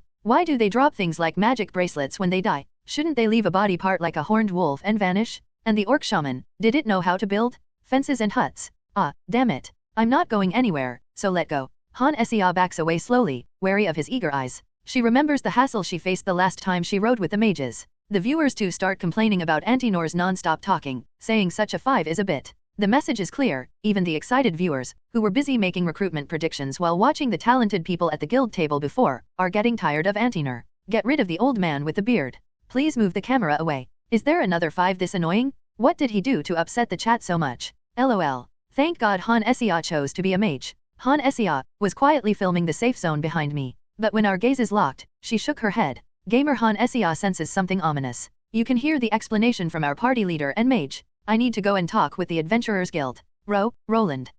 It's the talented mage Hannah who discovered the full moon wolf, right? The other high mages seem to like you since you brought a fresh view on magic. I guess the rumors were right. How do you feel about finding an orc warrior and a shaman? Do you want to come into the tower and do some research? A mage should deal with a mage, lol. Keep the camera on Roland. Should I mute and take a break? When I get back from the gym, they should be done talking, right? A 5 that even a 6 can't stand, lol. Han Essia's mouth drops open, and she stumbles back, feeling betrayed, but there's nothing she can do. Once the old man catches you, he doesn't let go until his curiosity is quenched. He doesn't stop until he has all the answers. Before, he'd stuck to Rebecca, claiming he had questions for the mercenaries. He was so persistent that when short-tempered Rebecca swung at him, he just cast a shield and kept following them regardless. He took down the monsters the mercenaries were dealing with, sped up their travel with his magic, and took care of their small chores as a high mage, simply because he wanted someone to stay with him and explain some things. It was only after Rebecca handed off one of her team members to Antiner that she could escape. Has Antiner left?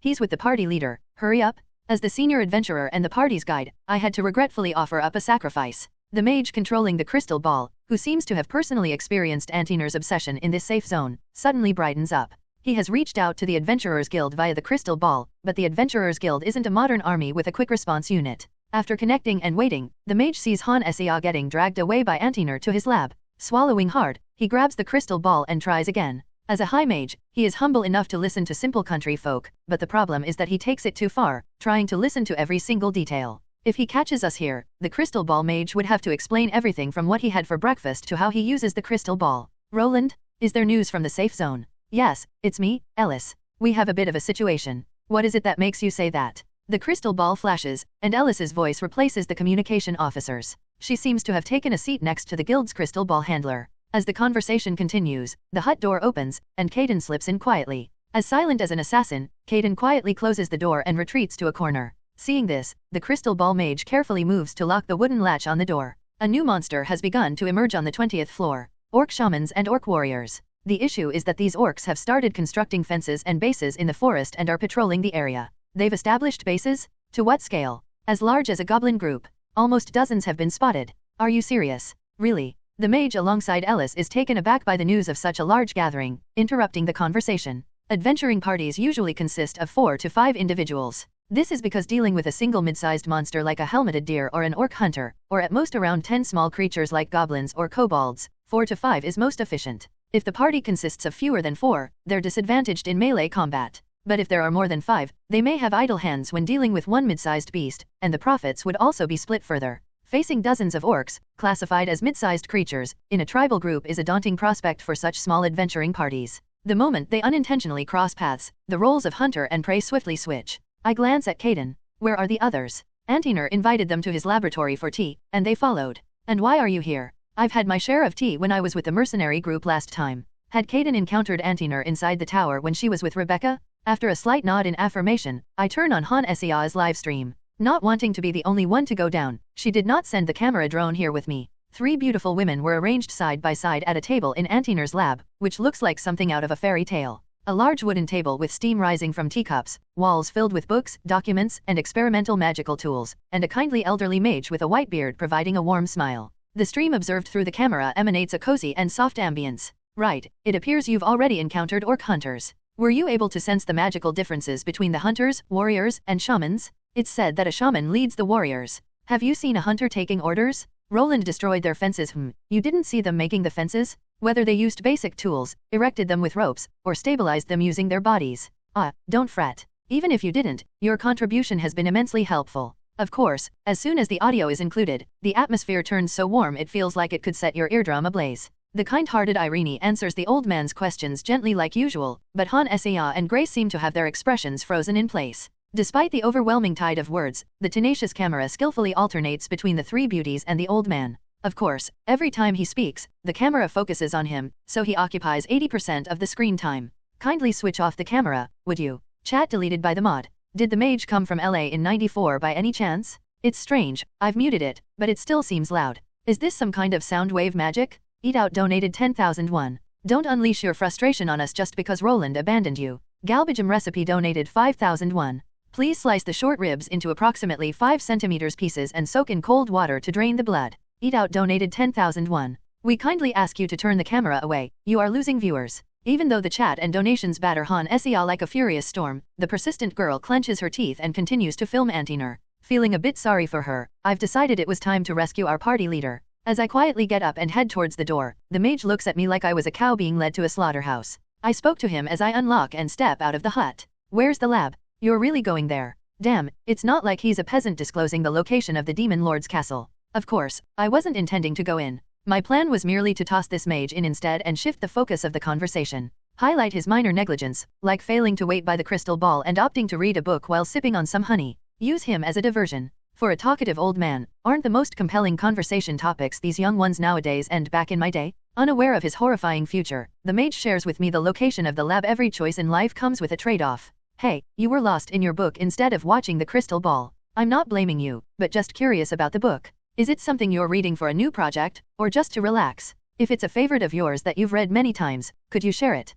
Well, once I'd passed the crystal ball watching mage to Antiner, I managed to lead our team out of the lab. The group sped up, trying to escape from Antiner's relentless questions. I didn't expect it to lead to an in-depth discussion about the book they were reading. It's typical of the monster who enjoys listening as much as speaking. Han Sea shot me a nasty look. The camera drone and Han Sea's lovely face watched me closely, but I just shrugged and turned away. I had to give up a mage to get our team out, a fair deal, I'd say. Phew, really. If he weren't a 6, I would have smacked him. Tower Research Lab Stone Statue. Han Sea donates 10,001. Run and smack Roland in the back of the head for 100,001. But he's a precious member of our party who has always been reliable. I've received a lot from accommodation fees to guild connections, so I refuse. I'll gladly accept the 10,001 though, Mr. Stone Statue. That's a professional streamer. Another money-collecting genius pops out like a carp. If it were morning, I'd have smacked him and reset immediately. Fr. Is a long tongue a trait of a mage? Ignoring the chatter, Han Esion navigated between the similar-looking cabins, chatting with her viewers. Grace and Irene, already worn out from the lab's questioning, silently followed. Rai translations. So we roamed, looking for our guest cabin, or someone who could show us the way. Then a familiar face appeared. Hey, why are you here? Charlotte? What are you doing on the 20th floor? After the full moon wolf, I wanted to see if anything changed in the tower. The pink-haired noble lady, too ambitious Charlotte Cavendish, and her faithful maid who had rogue skills, the blue-haired one maid Mari. With the arrival of the noble lady with her pink hair and her stern-faced, slender maid, the chat changed instantly. A stark contrast to just a few minutes ago, when the chat was full of expletives. A noble woman and her maid certainly add a touch of fantasy. And so, the chat turns into a wild competition again. Although you're a senior adventurer, you can't treat this place like an inn. We have urgent news for the guild. We also need to inform the magic tower. Did you find something else after the full moon wolf event? Charlotte's eyes widen with curiosity. Given that the full moon wolf event wasn't long ago, finding another odd event seems strange. To the other NPCs, it's like we're detectives at a crime scene. The NPCs see Han Sea as a skilled, promising, and brilliant mage who somehow attracts trouble. When you put it that way, it sounds a bit funny.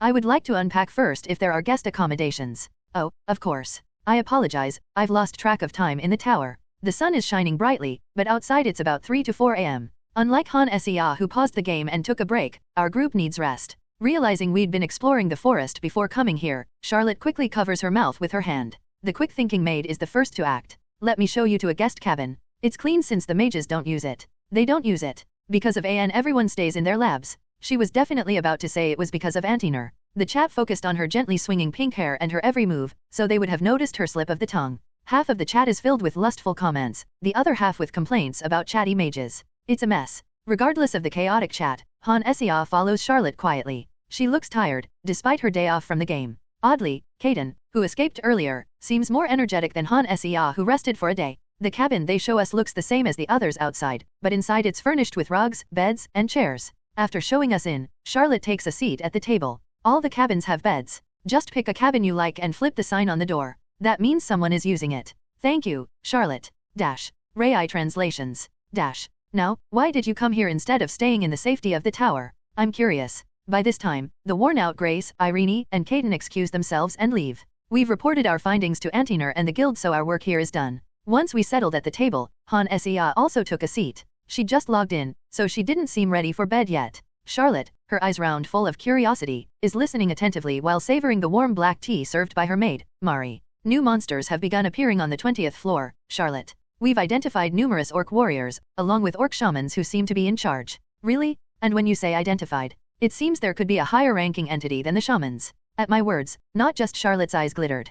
Han Sea, who already knew about the orc kingdom through the quest, perked up and regarded me with curiosity. Mari standing behind Charlotte, and Han Sea, and tens of thousands of viewers beyond the camera. It was becoming like some sort of interview or interrogation, which felt absurd. I moistened my lips with the warm black tea before me. It was mildly bitter, but the warmth and subtle sweetness were soothing. Maybe Mari's skill as a maid extends to brewing tea. Perhaps her abilities don't lie in picking locks or disarming traps, but in housekeeping and making tea. My nerves were unintentionally heightened, but after a few more sips of black tea, I began to explain. It's unusual for a mere shaman to command dozens of orc warriors. Orc shamans are respected for their unique intelligence, but they aren't typically capable of ruling and controlling others. Yes, indeed, it is peculiar to command dozens of orc warriors. Considering the orcs' lack of intellect, a suitable explanation comes to mind. Of course, I'm tailoring this to fit the Orc Kingdom quest that Han Sea discussed with viewers during the stream. To an orc warrior, an orc shaman is like a neighbor's child who attends a prestigious university. They acknowledge the shaman's intellect and skills, but it doesn't mean they have authority to command.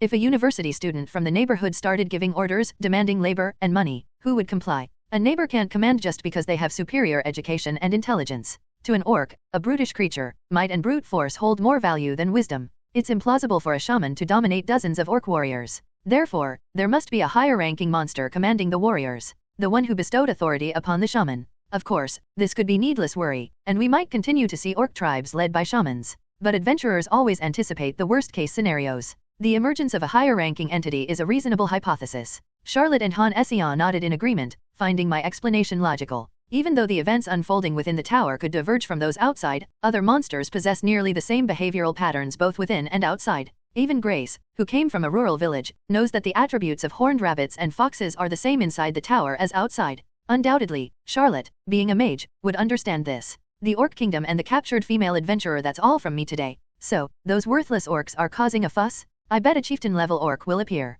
Your peculiar tastes have piqued my interest. You've gone mad. That's something to watch after the stream. Sigh. As expected, the viewers listening to my explanation were busy expressing their own fantasies. Orcs and a female adventurer, they're getting more and more ridiculous. The chat carried on, shifting between chaos and calm. Once Charlotte's curiosity was sated, she left. Meanwhile, Grace, Irene, and Caden surrendered to slumber on the cabin beds. I lounged on my own bed, focused on surfing the web, while Han Sia talked with the chat in the adjacent cabin. Nothing much to do tonight, guess I'll just hit the sack. Are you not going to have girl talk? This isn't some dating sim, haha. Heard everything already, so you just skip it. How about a sleep stream? Get on with it already, skip. Having said that, Han Sia reached out with an exaggerated motion to press the floating hologram UI of the game, showing the viewers. As she hit the rest button, she flopped onto the bed like a marionette with its strings cut, then promptly arranged herself into a proper sleeping posture. So that's how it works, huh? Simultaneously, the live stream stopped. The chat, which had been buzzing like a downpour in the monsoon season, froze as if a moderator had paused it.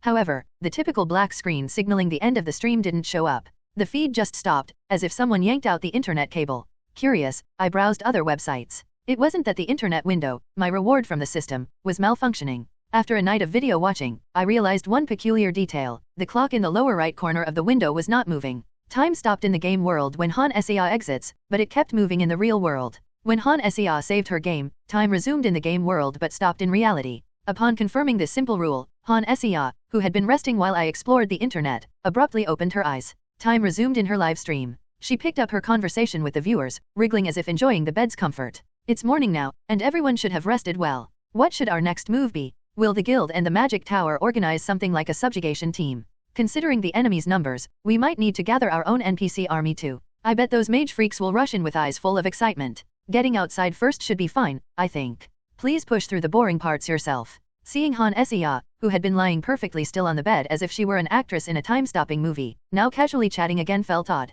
Since the other party members were likely to wake up soon, I decided it was time to get up. Rai translations. As expected of a place where mages gather, the tower cabin is surprisingly well equipped, complete with shower facilities, despite its humble exterior. After a quick rinse, the team grouped in front of my cabin, looking refreshed. So, what's next? Why don't we have breakfast here, then head out? We could push on for another day if we want to, but we don't need to wear ourselves out. If we were strapped for cash, we might push to collect as many magic stones as possible on the 20th floor while we're here. But we're not in that position. We're quite well off, so daily living expenses aren't a concern. We live comfortably, with no need to consider cheap inns to save on equipment repairs or camping in the tower. So everyone agrees with my proposal. No matter how eager they are to conquer the tower, nobody would argue against taking a break after 2 consecutive days inside. Especially Irene, who probably wants to spend time with the temple kids. Even if the Magic Tower and the Adventurers Guild are fast, they won't get everything sorted the day after receiving our report. If we rest today, new requests will be updated in the guild by tomorrow or the day after. Tasks like bringing back orc warriors or shamans' remains, or exploring orc tribes.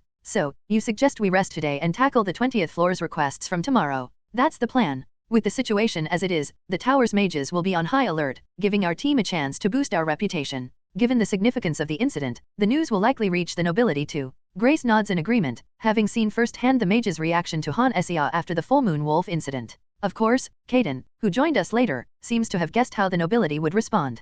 After our chat, we ventured outside the cabin, where the maid Mari awaited us, hands folded neatly. What can we do for you? The lady asked me to escort you to the dining hall. Maid Mari, a true professional in her maid duties and cooking, led the way. We followed her to another cabin, much larger than ours. Given the abundance of trees, everything here is a cabin, from the walls to the research labs, magic device storage rooms, and the dining hall. It's fitting for a safe zone crafted by mages. Rai translations. The dining hall was simple, just a large hearth surrounded by tables. Han Sia, unfazed by the modest setting, retrieved a pot large enough for a person to crouch in from her inventory and placed it by the hearth. This unexpected appearance of a pot seemed to startle Maid Mari. Oh my, is this magic? Yes, it's an inventory magic that allows you to store items in a subspace. Mari's shocked expression seemed to thrill Grace more than Han Sia. Oblivious to the amusement of the viewers, Grace began lavishing praise on Han Sia, much like a proud father boasting about his daughter's achievements. But can a gamer feel proud because the game system gets praised? All this gamer does is press the I key to access the inventory? Such praise left Han Sia laughing awkwardly, her lips twitching in embarrassment, and swiftly, she became the viewer's new target for teasing. Ah, so that's what an inventory is. Her awkward expression is too funny, lol. Our genius beauty mage Han Sia knows how to use the inventory? Streamer Han Sia is brilliant, using the inventory so skillfully. Han Sia, a seasoned user of the inventory, indeed. Keen to escape the awkward praise, Han Sia quickly rose from her seat.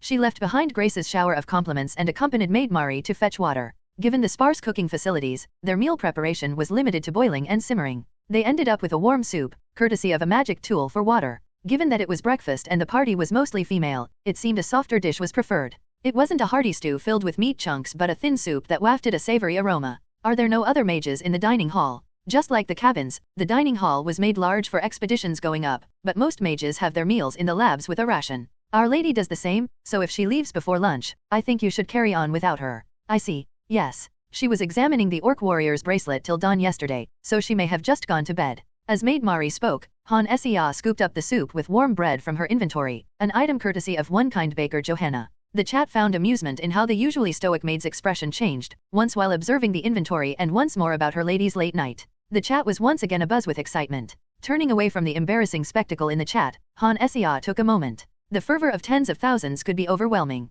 Gamers were alike, east or west. Even foreign viewers, who initially came for the walkthrough, started participating in the chat using translation tools. Ah, smells good. Any leftovers? What? F***ck. Can't I share a bowl of soup? No, it's not that. As I was about to rise from my seat, having enjoyed the warm, hearty soup, a figure abruptly drops down at our table. Rebecca, vigorously shaking her bright red hair as if shaking off water, unexpectedly requests soup. What's going on here? Antiner is an unpredictable genius. It wouldn't be strange for him to be rummaging around on the 10th floor looking for traces of the full moon wolf instead of advancing to the 43rd. But Rebecca is a different story. Despite her beast-like manner and reckless instinct-driven actions, she is still Rebecca, the mercenary queen. The reason her title remains unchanged even after becoming an adventurer is simple: adventurers pursue the unknown, while mercenaries hunt for wealth. Why is she, a woman intent on earning her fortune by breaching the tower's top floor, loitering in the 20th floor safe zone? Why didn't you go up? I went up and came down, F***ck. Did you guys see it? What?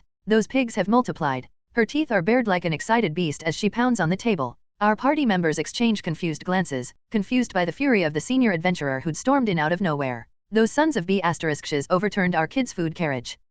From the 10th floor to the 20th, and from there through the 30th and 40th to the 43rd. Transporting food, a task even a senior adventurer must oversee. But, in keeping with a mercenary's love for efficiency, each level's adventurers are responsible for escorting the carriage. It's only natural that intermediate adventurers take care of the 20th floor. After meeting with their higher-level counterparts, they hand over the carriage at the 30th floor safe zone. It's not inconceivable for the food carriage to be raided by the horde of orcs now occupying the 20th floor. I went down to the first floor to order plenty of beer and food for the kids, and my own liquor and cigarettes. But when a day passed and the carriage didn't show up, I went down and what? These FCKs, these bastards think they can FCK with me. And it's a known fact that a starved beast grows ferocious. 1-5 rated, red-haired beast whose territory has been invaded, possessions stolen, and has been starved to the bone. It's about to be F***ed. Not me, but the orc. The orc tribes appearing on the 20th floor were causing more trouble than expected. Tens of orcs would certainly be a threat to intermediate-level adventurer parties. However, an intermediate-level scout could usually detect the noisy orc tribes and avoid them.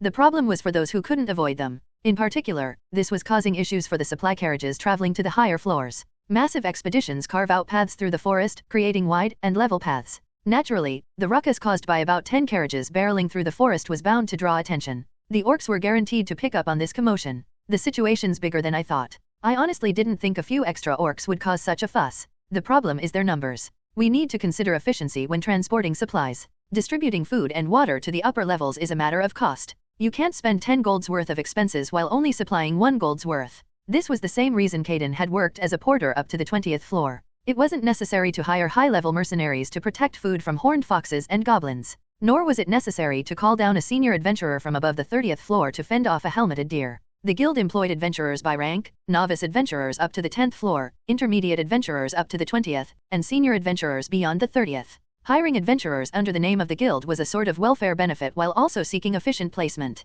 But adding orc tribes into this equation created a significant problem. If we don't take this seriously, we might be in trouble. Trouble, because of the orcs. No, our wallets are in trouble. Everyone stared at me in surprise, looking confused by my odd comment. They're accustomed to adventures in the tower, but not yet to the life of an adventurer. Their reactions are still naive. Caden, who at least has mercenary experience, is the first to catch on. Come to think of it, Rebecca was furious and stayed on the 20th floor. Right. Considering her temper, she won't go up nicely, will she? Even if she has to overturn the entire 20th floor, she'll go find her liquor. Unlike Caden, who roughly understood what I was saying, Han Sia still looks clueless, unable to grasp the situation. I simplified the story for her. Unlike the full moon wolf where we took everything, this time, it could be Rebecca that takes all the rewards. Sort of like a last hit steal. Upon my explanation, her eyes widen in realization. She hadn't even considered the possibility of an NPC stealing the boss's last hit and the rewards in an RPG game. But this was a virtual reality game that claimed to be realistic. If the furious Rebecca, a 5 character, strikes the final blow on the orc boss, the benefits awarded by the magic tower and the guild would go to her mercenary group instead of the player, Han Sia.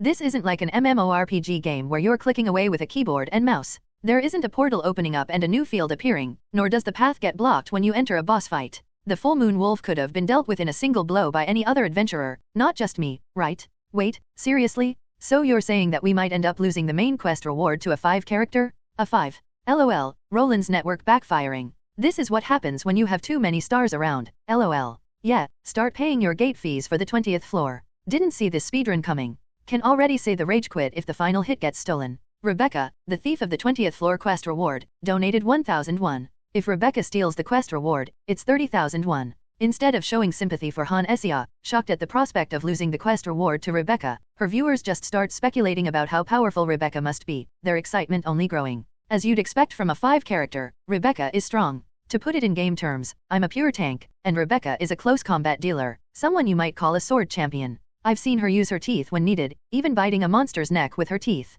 It's not a monster biting a person, but a person killing a monster by biting its neck. As if she's some kind of beast. She uses all sorts of weapons, but primarily her own body, so naturally, she kills monsters quicker than I do. Frankly, thanks to the reward from hunting the full moon wolf, our party is fairly well off. And the other adventurers and mercenaries know this fact too. If they want a taste of the money, they have to move diligently. There certainly are a lot of adventurers eyeing us. Ah, right. There are quite a few adventurers who want to join our party. Really? Absolutely. Our party is led by a senior adventurer, and we have the mage who resolved the full moon wolf incident. People see every morning that we don't even pay the gate usage fee. Today's Han Sia seems to be in charge of being surprised. She listens to Grace's explanation, clearly amazed, forgetting her earlier worry. Objectively speaking, our party could be considered a premium offer. Just the fact that we use the gate for free already makes us the top party. A job where safety is assured, the workload is light, income is increasing, and networking is easy. A job where one can plan for their retirement, breaking away from the level of living day to day, is almost something indescribable, even by the term dream job, for intermediate adventurers.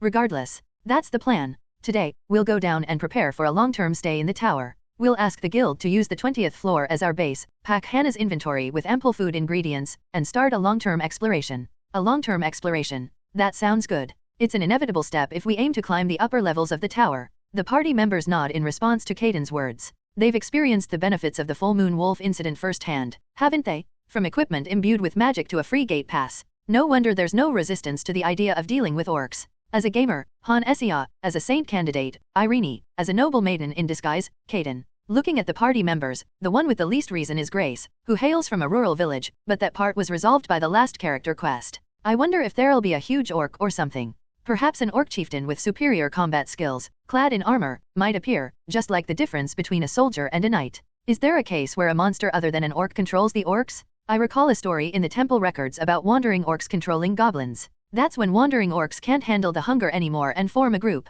I think the chance of that happening inside the tower is low. Ah, I see. Although Han Essia knows the quest is called Orc Kingdom, she does not know the identity of the boss monster, so she asks about it to the party members. Rai translations. After a well-rested night in a cabin full of magical appliances instead of a tent and filling their stomachs with delicious food, they couldn't be in better shape. Although there are more orcs, perhaps because they were no longer hiding their presence, they avoid the more annoying battles and head straight to the passage. It appears that the emergence of the orc tribe is confined to the 20th floor, as the 19th floor forest remains peaceful. So, passing through the forest, crossing the plains, and finally coming across traces of the gate, they soon come face to face with the outside air. The sun is the same, but it feels different. I agree. Han Essia resumes chatting with her viewers, with Grace stretching her slender arm and yawning in the background. If nothing happens on the way out of the tower, it's good, but the viewers might find it boring. The subject of the conversation was naturally the boss monster they would face on the 20th floor. Just as Grace, Irene, and Kaden had been speculating and talking, Han Essia and the viewers also began to talk eagerly about the identity of the boss monster. Still, it's an orc kingdom, so wouldn't the king come out? An orc king. Saying this makes it seem like the boss is too strong. But there's nothing much coming out even though it's a kingdom. There's a possibility that the quest name is a bait.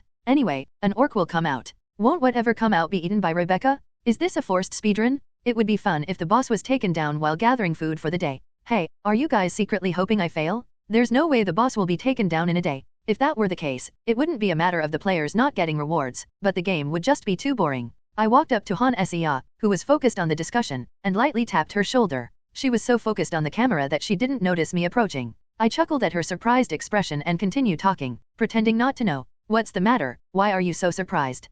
Haha. It's nothing, I was just thinking about orcs. She spouted a peculiar, awkward lie, having been quite startled. Her chat instantly filled with laughter, and seeing her embarrassedly bite her lower lip was rather endearing. This made me want to tease her even more. Wouldn't the mischievous viewers in the chat feel the same way? I explained to her why I called her out. Let's go to the market together. It would be good to fill up your inventory with food. How much more can you carry if you use magic?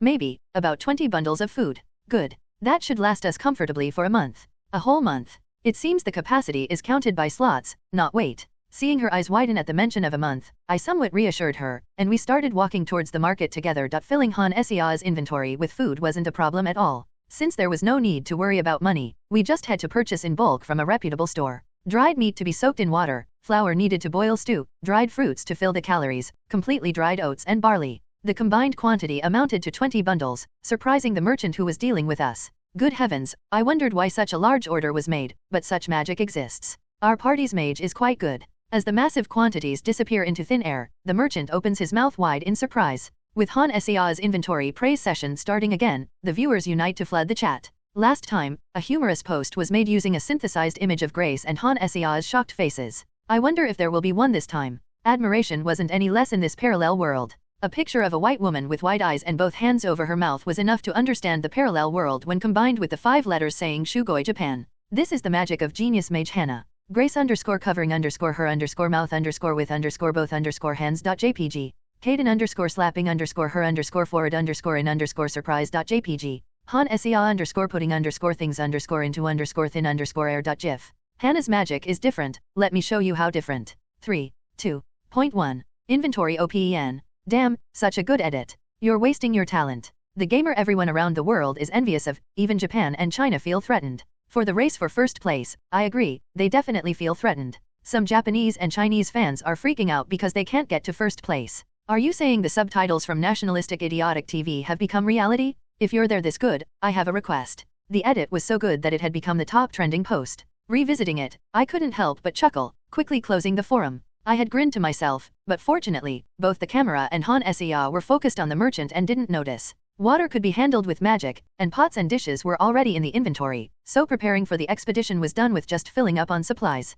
The merchant was chattering away with a smile on his face, saying that no one buys this much even when going on a long expedition. Adventurers do buy supplies, but it was natural that no one bought in bundles like us. The goods were guaranteed quality and expensive, so selling 20 bundles must have put the merchant in a good mood. Roland, what kind of person is Rebecca? She is as you see her. No, don't just say that. The way you react to her obviously makes me curious about what kind of person she is. Right. Grace had gone to maintain her bow and arrows, Irene went to the temple to see the children, and Kaden mysteriously disappeared. Even so, Han Sea couldn't just do nothing and end the stream. Maybe that's why she asked me about Rebecca, fueled by her viewers' enthusiasm. It makes sense for them to be curious as I have met various 5 characters like guild masters, mages, and information guild members, but the one I've interacted with most is Rebecca. My connection with Rebecca began shortly after I shed my novice adventurer status, during my intermediate adventurer days. Due to personal requests that started from being an intermediate adventurer, I joined a mercenary group, and it just so happened that the group I joined was Rebecca's, who was attempting to enter the tower.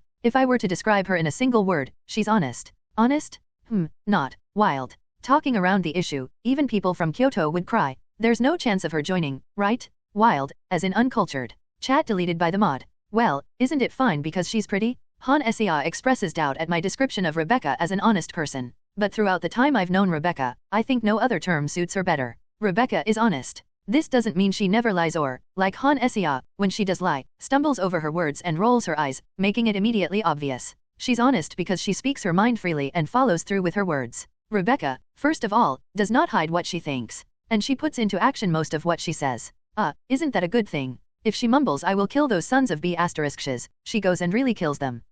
In the past, before Rebecca received her star rating, when she was still a bit rough around the edges, she endured various insults just because a scruffy girl with a good figure happened to be the head of a mercenary group. Mercenaries often live more chaotically than adventurers and use insulting others as a way to display their strength. Among them, there were bound to be those who crossed the line. When Rebecca saw these types, she would grit her teeth and swear she would kill them. She would threaten to tear off their arms and shove them into their backside, or use their useless eyeballs. Well, something along those lines. And when a conflict arose during a request, she does exactly what she says she would. After that, those who picked fights disappeared. No one wants to pick a fight with a crazy woman who makes art pieces out of corpses. Only suicidal people. Hearing my explanation, Han Sea's face turns grave. Rebecca had sworn to kill the orcs that had plundered her food cart. So, Rebecca will genuinely turn the 20th floor upside down to find the orc chieftain, just like she said, to kill him. We need to start the search from tomorrow, we need to hurry. Right. Even if the opponent is a senior adventurer, we can't pass up this opportunity, right? As I speak, her motivation fires up.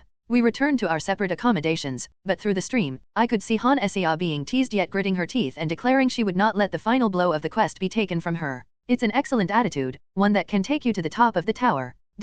Rai translations. Welcome back, Roland. Another request completed. It's just as I said through the crystal ball, Ellis. Any requests from the guild? The next day, as we made our way to the guild to receive a new request, Ellis was waiting for us at the corner table that had practically become ours. As Kaden, Irene, Grace, and Han Sea joined, she handed out a single piece of paper. The first thing that caught the eye was a bright red wax seal imprinted with the emblem of the guild. As I tried to examine it, Ellis quickly lifted the paper and began her explanation. As mentioned, the guild is considering issuing a mission. A new orc village has sprung up and is disrupting the supply caravans headed upwards. Is it a serious enough problem for the guild to move immediately? Based on our observations, the first to appear are the orc shamans and orc warriors. Just like when goblins emerge en masse and build huts, the orcs also group together and establish fences. The issue arises when they spot adventurers or caravans before they finish setting up the fence, they immediately become plunderers and charge in. That would be a nuisance if they appear on the supply caravan route. If you're unlucky, you might end up facing a band of dozens of orc bandits attacking your rear or flank. That's why the guild and the magic tower have posted a request. It's quite surprising that the orcs' spawning location and behavior patterns are already known, as if there were already adventurers hired by mages. But it wouldn't be strange if the mages, who are obsessed with research, had placed something like a CCTV magic spell in the forest of the 20th floor. Well, just like how unmanned cameras are installed at the intersection where many wild animals pass by, mages would have installed something similar in open areas where orcs are likely to appear. The guild's request is to eliminate the orc shamans and trace the reasons for their appearance. The Magic Tower's quest is to gather as much as possible from the orc warriors and shamans. Sounds like something the guild and the Magic Tower would do. Isn't it always like that? The guild, trying to save money, only requested the extermination of orc shamans and will purchase their magic stones. On the other hand, the Magic Tower's request to gather as much research material as possible, even if it means scattering money on the street. In a way, they were well matched. In the end, the adventurers earn money from the Magic Tower and the guild recognizes their accomplishments, so they don't lose anything. After finishing her explanation, Ellis leaves our table and heads towards the guild board. A new request. Well, it must be about the orcs on the 20th floor. Are you talking about the orc hunters? What have you been up to that you're still talking about hunters? It wouldn't be bad for our parties to group up for this. Immediately, the murmuring adventurers rush to the forum. By getting the explanation from Ellis, we don't have to fight into that crowd, which is a minor benefit we get from presenting her with a dessert. Leaving the bustling adventurers behind, we're about to exit the guild when someone naturally joins our group. What's the matter, Charlotte? I'd like to make a request to adventurer Hannah's party. Smiling sweetly, Charlotte and the ever-stoic maid Mari trailed behind us. It wasn't directed at me, but at Han Sia. When I extend my hand towards them, maid Mari pulls out a hefty pouch from her bosom. Dressed in a maid outfit with a long skirt, adorned with a belt hung with various items, she was an oddity, a maid adventurer. When she extracted the money pouch, the viewers began to buzz. That pouch, name your price. Where did she just pull that pouch from? I think she pulled it out from between her chest. Is there room between her breasts? That maid outfit is definitely strange. That pouch came out from a very unexpected place. Are you planning to go to the 20th floor, Hannah? I'd like to join and observe. Strictly speaking, it would be a request for your escort. I'm just going to follow you around, after all. Charlotte Cavendish, a noble lady, a mage, and an adventurer, was ambitious. As an inconspicuous noble daughter, she wished to escape her future as a pawn in political marriage and find success as a mage. Therefore, she desired to live not as Lady Charlotte, but as Mage Charlotte. Hence, Han Sia's party must be irresistible to her. A junior mage whose talents are piques the interest of a senior adventurer. As a testament to this, not long after becoming an adventurer, she managed to track down and deal with a full moon wolf, and swiftly cleared the floors up to the 20th. On top of that, she was the first to report the anomalies on the 20th floor. I want to be known more as a mage than as an adventurer. You don't plan to submit a paper to the magic tower, do you, Hannah? Of course not. However, Han Sia placed more emphasis on her activities as an adventurer than as a mage, leaving the research topic related to the full moon wolf up for grabs. Wouldn't a player be like a magical pot sprouting a myriad of research opportunities? I'll pay you a bit more than the average request reward. I also intend to help the party as a mage. The menial tasks will be taken care of by my maid. In return, I'd like the rights to research the orc tribe. Go ahead, I have no intention of joining the magic tower. Oh my, your dedication to adventuring is stronger than I thought. Charlotte's eyes widened at Han Sia's declaration to never join the magic tower. It must seem strange to her, a mage of remarkable talent from humble origins would typically join the magic tower to climb the social ladder, rather than roam as an adventurer. From Han Sia's perspective as a player, she is determined to maintain her rank 1 position and dominate the game, but to Charlotte, it might seem like she's giving up the chance for social advancement for the sake of adventuring. And so, Charlotte, in charge of observation, and Mari, in charge of meals, joined the party. Although I said I'd help, it doesn't seem like it's needed. That's because there's a senior adventurer in the party. Of course, a 2 character wouldn't stand a chance sandwiched between 4, 5, and 6 characters. When the orc warriors attacking in a pack were easily dispatched, Charlotte's voice shook, as if she was genuinely taken aback. The scene where the orc warriors automatically fell to the ground upon touching a shield was quite different from what she had imagined our fights to be like.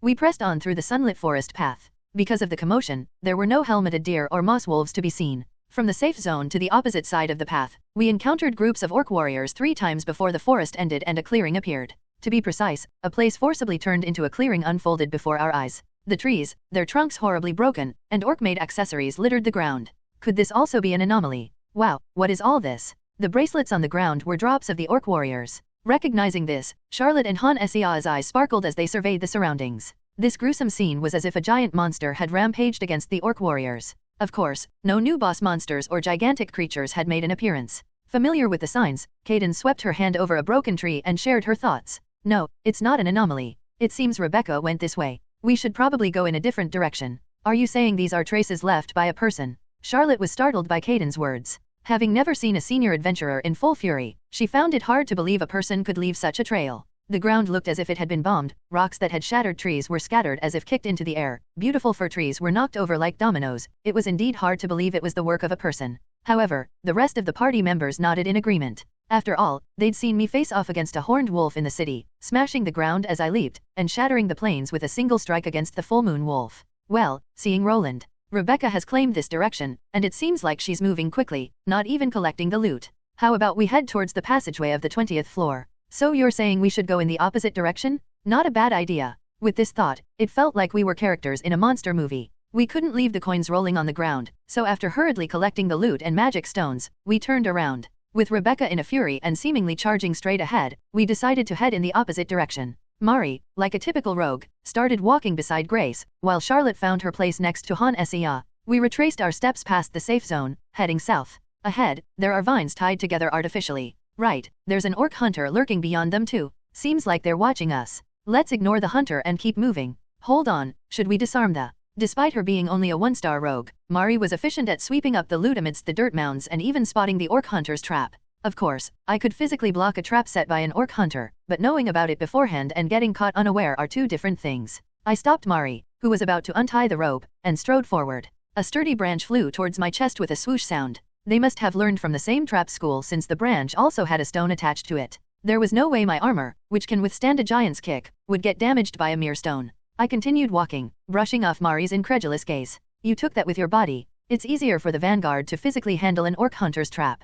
Her lady, Charlotte, who she serves, wasn't familiar with senior adventurers, so it's not surprising that a mere maid wouldn't know. It hurts when she looks at me like I'm some strange creature. In the face of the traps, the orc hunter, who had sensed Grace's presence, fled far beyond her detection range. The boisterous orc warriors charged at me, while the slightly smarter orc hunters disappeared quietly as soon as the trap was destroyed. There's definitely something odd going on, right? It seems even the orc hunters were affected. Charlotte, who had been clinging to Irene's side, was gleaming at the sight. However, Han Sia seemed to have forgotten the conversation we had earlier about the orc hunters. The one who reminded her was Caden, who was escorting the rear. Orc hunters are the kind who will hound anyone relentlessly, regardless of who they are, making their lives miserable. Ah, right. Even with the size of your group, they stalked around setting up traps. Didn't you listen to the teacher? She made the strategy herself on stream, yet she forgot about it. How high is your IQ, by the way? No wonder words like youth Alzheimer's and early onset dementia are created. My neighbor Kim was chased for 2 days. Seizing the opportunity, the viewers eagerly rushed to the chat. Most of the viewers teasing Han Sia had also probably forgotten. While having such suspicions, Charlotte's mutterings echo as if explaining for the viewers. The orc shamans set up bases, the warriors roam around in groups, and the hunters hide as soon as they see a strong enemy. Do you think they flee to one of the bases? Or are they just hiding? Do you think there's a base where the orc hunters fled to? It might be worth investigating. Next time we spot an orc hunter, let's tail it. Charlotte may not have much talent as an adventurer, but she has a strong curiosity well suited for research. Han Sia played along, appearing surprised at her words. Not only did her words seem plausible, but the quest window that popped up on stream updated as well. Uncover the mystery of the orc shamans and the tribes that have started to appear on the 20th floor. Investigate the peculiar behavior of the orc hunters. These sentences indicated the progression of our quest. As the two mages' opinions aligned, there's no need to find other reasons. Continuing down the forest path, they quickly dispatched a helmeted deer and kicked away a bunch of goblins. At that moment, an orc hunter appeared again. As soon as Grace spotted the orc hunter, Mari found a pitfall trap. Roland, do you see the tree with its roots entangled in the rock on the right? It seems to be lying behind the tree stump. Then I'll take the lead. Follow my trail. While it's not something that can be found straight away, if the location is pointed out so precisely, there's no chance of missing it. As Grace nodded, I jumped into the forest, and the sound of hurried footsteps followed. Jumping over the traps and pushing through the trees, the orc hunter bolted as if it hadn't expected me to charge straight at it, unable to conceal its surprise. The sound of branches snapping, hurriedly shoved aside tree trunks, fluttering leaves scattering, and even the sound of pebbles rolling down the slope. I pursued the orc hunter, keeping a safe distance, feeling as though I'd morphed into the murderer of a horror movie. I'm starting to feel for the monster. It's freaking scary to be chased like that. Running with a warhammer makes him feel like a real killer. It's quite impressive to see him run around the forest in armor. Afraid that getting too close would make the monster become desperate and attack, I kept my distance. As I was chasing the orc hunter, something from the forest came rushing out at an incredible speed. You pig-headed bastard. Rebecca, stop. The orc hunter that I had been following was turned to monostone. Damn it, how far did she travel through the forest to get here? Rebecca had burst from the forest, snatched someone for her amusement, and then vanished back into the woods. Her antics were straight out of a ghost story. Using Han Sia's stream, I joined them near the safe zone. I was met with an odd silence. *X on stream donated 1001. Our party member got kidnapped and had a tough time, but let's reset and follow. Why would you choose to pay for a ban? No matter how much you guys ask, I'll never show it. You've okay with Grace, but not Rebecca? Juan Tozia sweet did no takad napin das alt hansi. If we can't watch kidnappings and assault, how are we supposed to live?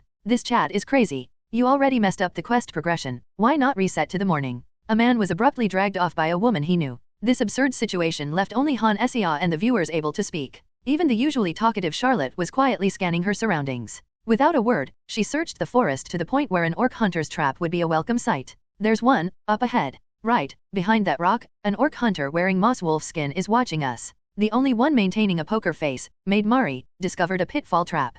At the same time, Grace, just like the last time, spotted an orc hunter. Finding the trap and spotting the orc hunter who was likely hiding behind it, the two seemed to make quite a good team. Intending to openly intimidate the orc, Grace gestured towards the rock where it was hiding. She headed in the direction she had indicated and effortlessly leapt over the pit. A cruel trap intended to sprain an ankle and inject plant poison into the wound. Naturally, if you knew its location and avoided stepping on it, it was not as threatening as even a swinging tree branch. Seeing me, clad in armor, strongly advancing, the orc hunter began to hastily retreat. At least it's not a quest that fails because one orc hunter died. The quest isn't about following a specific orc hunter, but tracking any orc hunter. If you keep spamming reset, I'm banning the word. Justice is dead. Why can't we see the forced abduction by the beast woman? Is this a game or an adult film? It's quiet in the game these days. Maintaining a steady pace, I enjoyed the stream while trailing the orc hunter. My party naturally followed Grace's lead, as if Rebecca's intrusion had never occurred. Charlotte and Mari also seemed to be keeping pace quite well, no longer seeming like novice adventurers. Compared to the composed party, the orc hunter was frantic, making a great commotion in its attempt to escape. It did not even bother to conceal its tracks, instead running noisily and without any attempt at subtlety. However, this time, there was no Rebecca to decapitate the orc hunter. Thanks to the orc's naturally robust body, it continued to run, undeterred by obstacles such as branches or vines. But, this orc hunter is really fast. Out of breath just from talking lol. Shut up and run. Is it hard even with the stat correction? Even with corrections, she's a mage, so it must be tough. On the stream, Han Sia was nearly out of breath, and Charlotte, also a mage, was starting to pale. Kaik. Quack, quack. The orc hunter, having run so hard, almost stumbled into the orc settlement. It appeared to have been established some time ago as the wooden walls were already completed. The orc hunter, rolling on the ground, glanced back at us and laughed triumphantly. Of course, the sight of a single orc posturing and relying on a wooden wall was far from intimidating. Nevertheless, while waiting for the rest of my party to catch up, I casually checked the stream. Uncover the mystery of the orc shamans and the tribes that have started to appear on the 20th floor. Investigate the suspicious movements of the orc hunters. There is a base where the orc hunters relay information. Find the shaman here. The quest window updated again as soon as we discovered the orc tribe. Han Sia, who nearly tripped over a tree root and was supported by Caden, also belatedly noticed and began rushing over.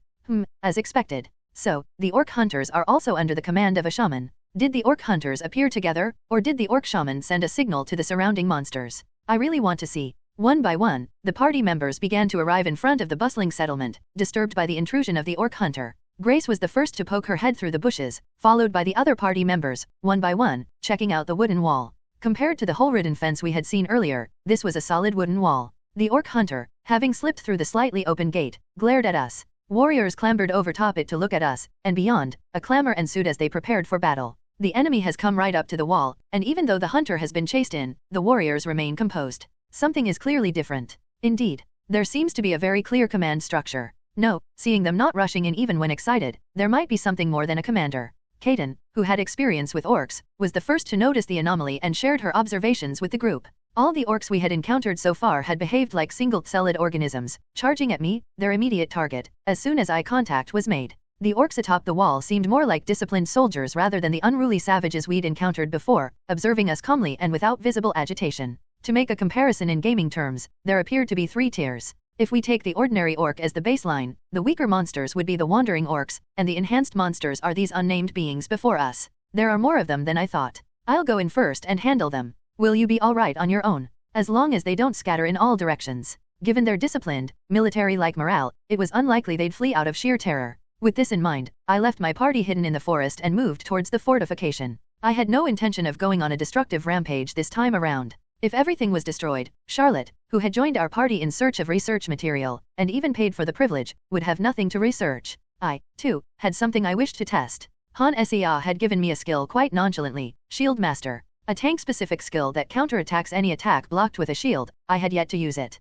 Naturally, since there had been few monsters capable of launching ranged attacks. Grr. Kaik dash. As I boldly approached, the orcs were clearly startled. A wooden gate rapidly descended to block the entrance between the walls, and hunters adorned in moss wolf skins took their positions above, aiming their bows at me. If they shoot, it'll be good for me. I raised my shield, licked my lips, and murmured softly. Han Sia would always loudly chant magic missile or spark when she cast magic. Maybe I also needed to do the same for my skills. Do other NPCs also yell out their skill names? Or was it just Han Sia and I who had to say it out loud due to the system? Oh, his shield is glowing. That must be the Shield Master skill I chose for Roland before. He hasn't used it until now. I guess the orc hunters are the first to attack from a distance. Honestly, seeing a 6 retaliate to a goblin stone thrower with this skill would be kind of funny. But the full moon wolf shoots a breath attack. The wolf boss doesn't follow a specific pattern, you know that, right? His body is flashing. Is that an aura? Bold move, shooting at a heavily armored warrior whose entire body is glowing. But the glowing does make him an obvious target. If I were in their place, I would shoot too.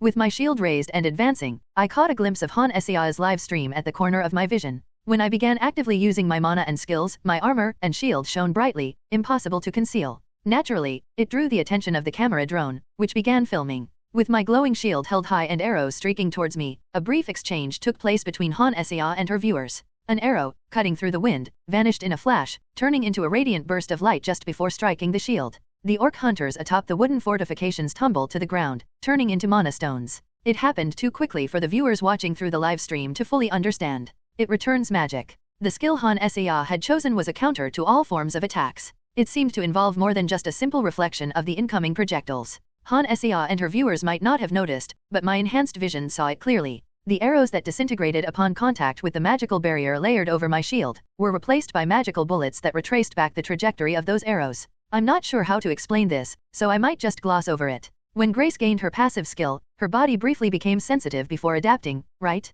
She wasn't aware she'd gained a skill, she just felt like her abilities improved. If I say that this skill is just a variation of my many shield techniques, Han Sia, as a player and a mage, won't be able to refute it. Somehow, it feels like the only thing increasing are the lies. With a bit of a self-deprecating thought, I crushed the gate and charged into the orc base. The orc warriors, paralyzed, fall to the ground and vanish, turning into mana stone. This is likely due to the berserk spell the orc shaman cast on them. Typically, orc warriors would only become heavily injured and dizzy after being hit by my passive. But when they go berserk, their attack power increases while their defense and health decrease, which led to fatal damage from the passive. Orc hunters who fire arrows and berserk orc warriors who attack from close, all die from the passive reflected damage. It's a frightening sight, seeing dozens of their kind fall as I move towards the village center. Kaeok? The orc shaman, shrieking like a scared child who's seen a ghost, thrashes on the ground. Seeing tears streak down its ugly face, I almost feel a twinge of pity for it. This one is larger, and its skin is a different color. It's kind of sad to see it like this. Remember that movie we watched? The one the movie reviewer talked about, where everything around the hero starts to die. This reminds me of that. Just one skill changes the genre. He kills everything now without even having to run. I can't help but laugh every time I watch the stream. The color is definitely darker, the patterns are different, and it seems heftier below as well. Can't these orcs wear some pants? Seriously. Feigning interest, I carefully pick up the writhing orc shaman and hold it up to the camera. This one is distinctly different in terms of color, size, and tattoos. If normal orc skin is dark green, this one is darker with a hint of brown. Come in, all clear. What more can I, a non-mage, make out from further observation? All that comes to mind, thanks to a viewer's chat message, is the filthy leather loincloth. So, I yell loudly, inviting the rest of the group who are waiting outside the wall. I had already broken the door, so they easily enter the orc's base.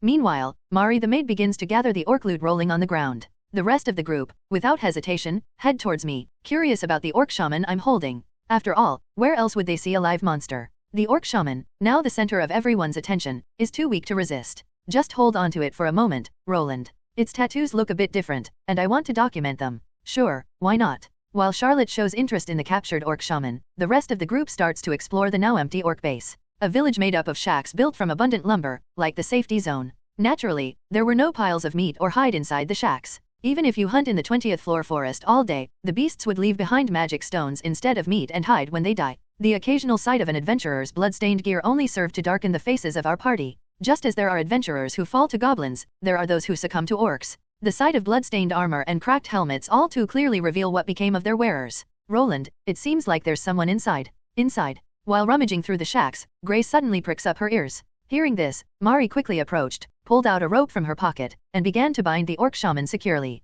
Either due to its higher intelligence avoiding pointless resistance, or it's simply drained of energy, the creature remains eerily still. Like artists sketching a nude model, Charlotte and Mari began to draw the orc shaman's tattoos. Leaving them and Caden, who had volunteered to guard, behind, we followed Grace. Just like how Charlotte's mumblings led the quest progression earlier, investigate the suspicious movements of the orc hunters. There is a base where the orc hunters relay information. Find the shaman here. A unique tribe ruled by an orc shaman. Someone is imprisoned within. Imprisoned? Was someone kidnapped by orcs? Roland got kidnapped, now orcs are kidnapping too? Is today's theme about kidnapping? Someone captured by orcs? Could it be? The quest seems to have some creepy elements. Wouldn't the creepy ones be the viewers spamming the chat? Grace detected something, and Han Sia confirmed it through the quest window. We followed her towards the largest shack. The shaman's shack looked exactly like you'd expect a shaman's dwelling to be. Dried herbs and branches hung on the walls, a few magic stones lay scattered around, and a large pot hung over the remains of a fire pit in a spacious area. However, the prisoner was nowhere to be seen.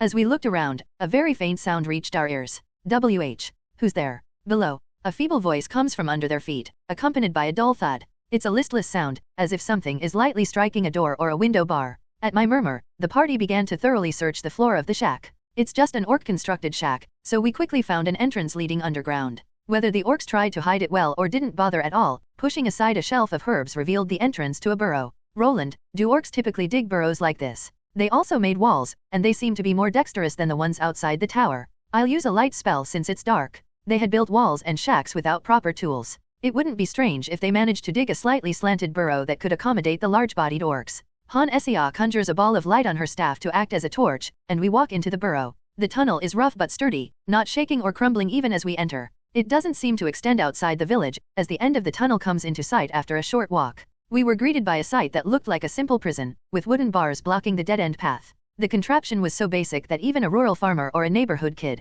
not to mention an adventurer, could easily escape from it. Is she an adventurer? The woman beyond the wooden bars looked in serious condition. However, it wasn't due to violence or violations by the orcs. Good heavens. Hannah, could you take out a bowl from your inventory and create some water? Her eyes were haggard, with dark circles underneath, and her lips were cracked like a parched field. Her frail and skinny frame clearly showed how long she had been starving in this burrow. Inside the tower, where hunted beasts yield no meat, where would the orcs get meals for their prisoners? If they had anything to eat, it would have been the previous owners of the blood-soaked equipment found outside. I didn't know exactly what happened, but I could make an educated guess. The adventurers became a meal for the orcs while this woman was left imprisoned in the cave. Even if the smarter orcs had provided food, she couldn't eat human flesh. So she had been held captive, continuing to starve. Who is this woman to be imprisoned like this? It's even stranger that the orcs imprisoned a woman without touching her in the first place. Indeed, there are no signs of violence. She just seems weak from not eating. Orcs are monsters, instinctual in nature. This can be observed in the orc warrior's behavior.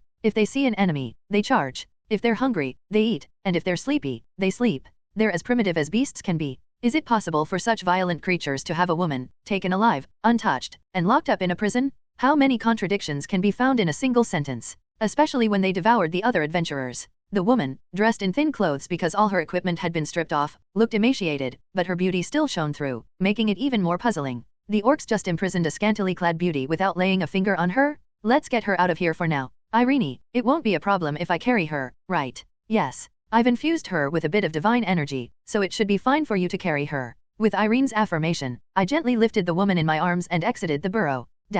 Rai translations. The shaman was kept under Charlotte's watch, while Mari collected all the spoils from the warriors and hunters, storing them in the inventory. Having also rescued the unidentified captive woman, there's nothing left to check, right? As I step out of the burrow with the woman in my arms, Charlotte, surprised, quickly runs over to us. Of course, the woman captured by the orcs would be more intriguing than the orc shaman. As a result, Caden naturally took care of the orc shaman who was tied up with ropes. The shaman's condition seems to be worsening as it was barely breathing, looking as if it might die at any moment. We've checked everything we need to, and the walls and shacks won't disappear, so let's leave a mark and return to the safe zone. That sounds good. After all, it's most important that this lady regains her senses. Although, I am curious about how a female knight of the kingdom ended up in the tower. A knight. The one who responded quickest to my suggestion of returning to the safe zone was Irene, but the ensuing words of Charlotte caused a wave of confusion to ripple through us who had entered the den. A knight, not an adventurer? How did she know that? Do you know her? No, it's just an inference based on the standard-issue knight armor of the kingdom mixed among the adventurer's equipment.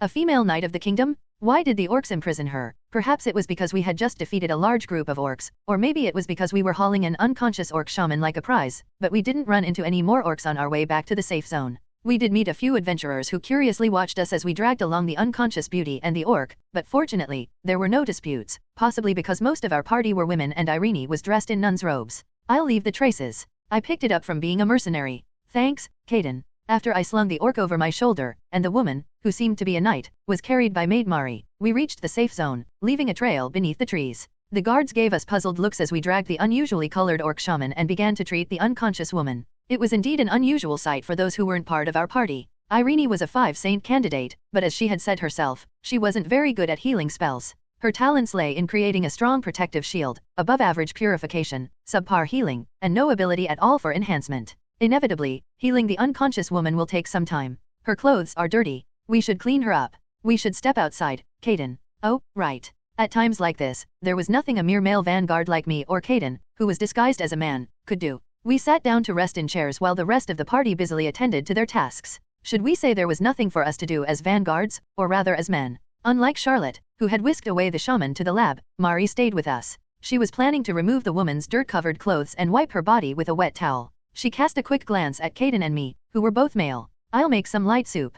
Hannah, can you lend a hand? Of course. We should have something ready for when she wakes up. Grace and Hannah gathered pots, bowls, and flour from their inventory and headed to the kitchen. At the same time, a flood of chat messages started coming in. Don't just stand there, help the maid clean up too. Whether you're boiling soup or simmering bones, don't forget the camera. You crazies who are obsessed with women. No, just crazies. Honestly, it's a little disgusting. Seems like the number of people risking harassment lawsuits are growing. This is an 18+ virtual reality game, and the stream is also rated for adults, but still, Han Sea had no intention of showing a woman's naked body. Most of the viewers were aware of this and were only half joking in their criticisms. Most of them, that is. Wow, the bans are flying by the hundreds, and it's not even mosquito season. For those who might not know, I'm not managing the chat alone, okay? You didn't think there wouldn't be a chat moderation system, did you? The chat moderation bots are now way more advanced. So, go ahead and chat away. Han Sea's words weren't for nothing. Messages in the chat were being blocked at an amazing speed, a pace that far exceeded human ability. Everything was being moderated.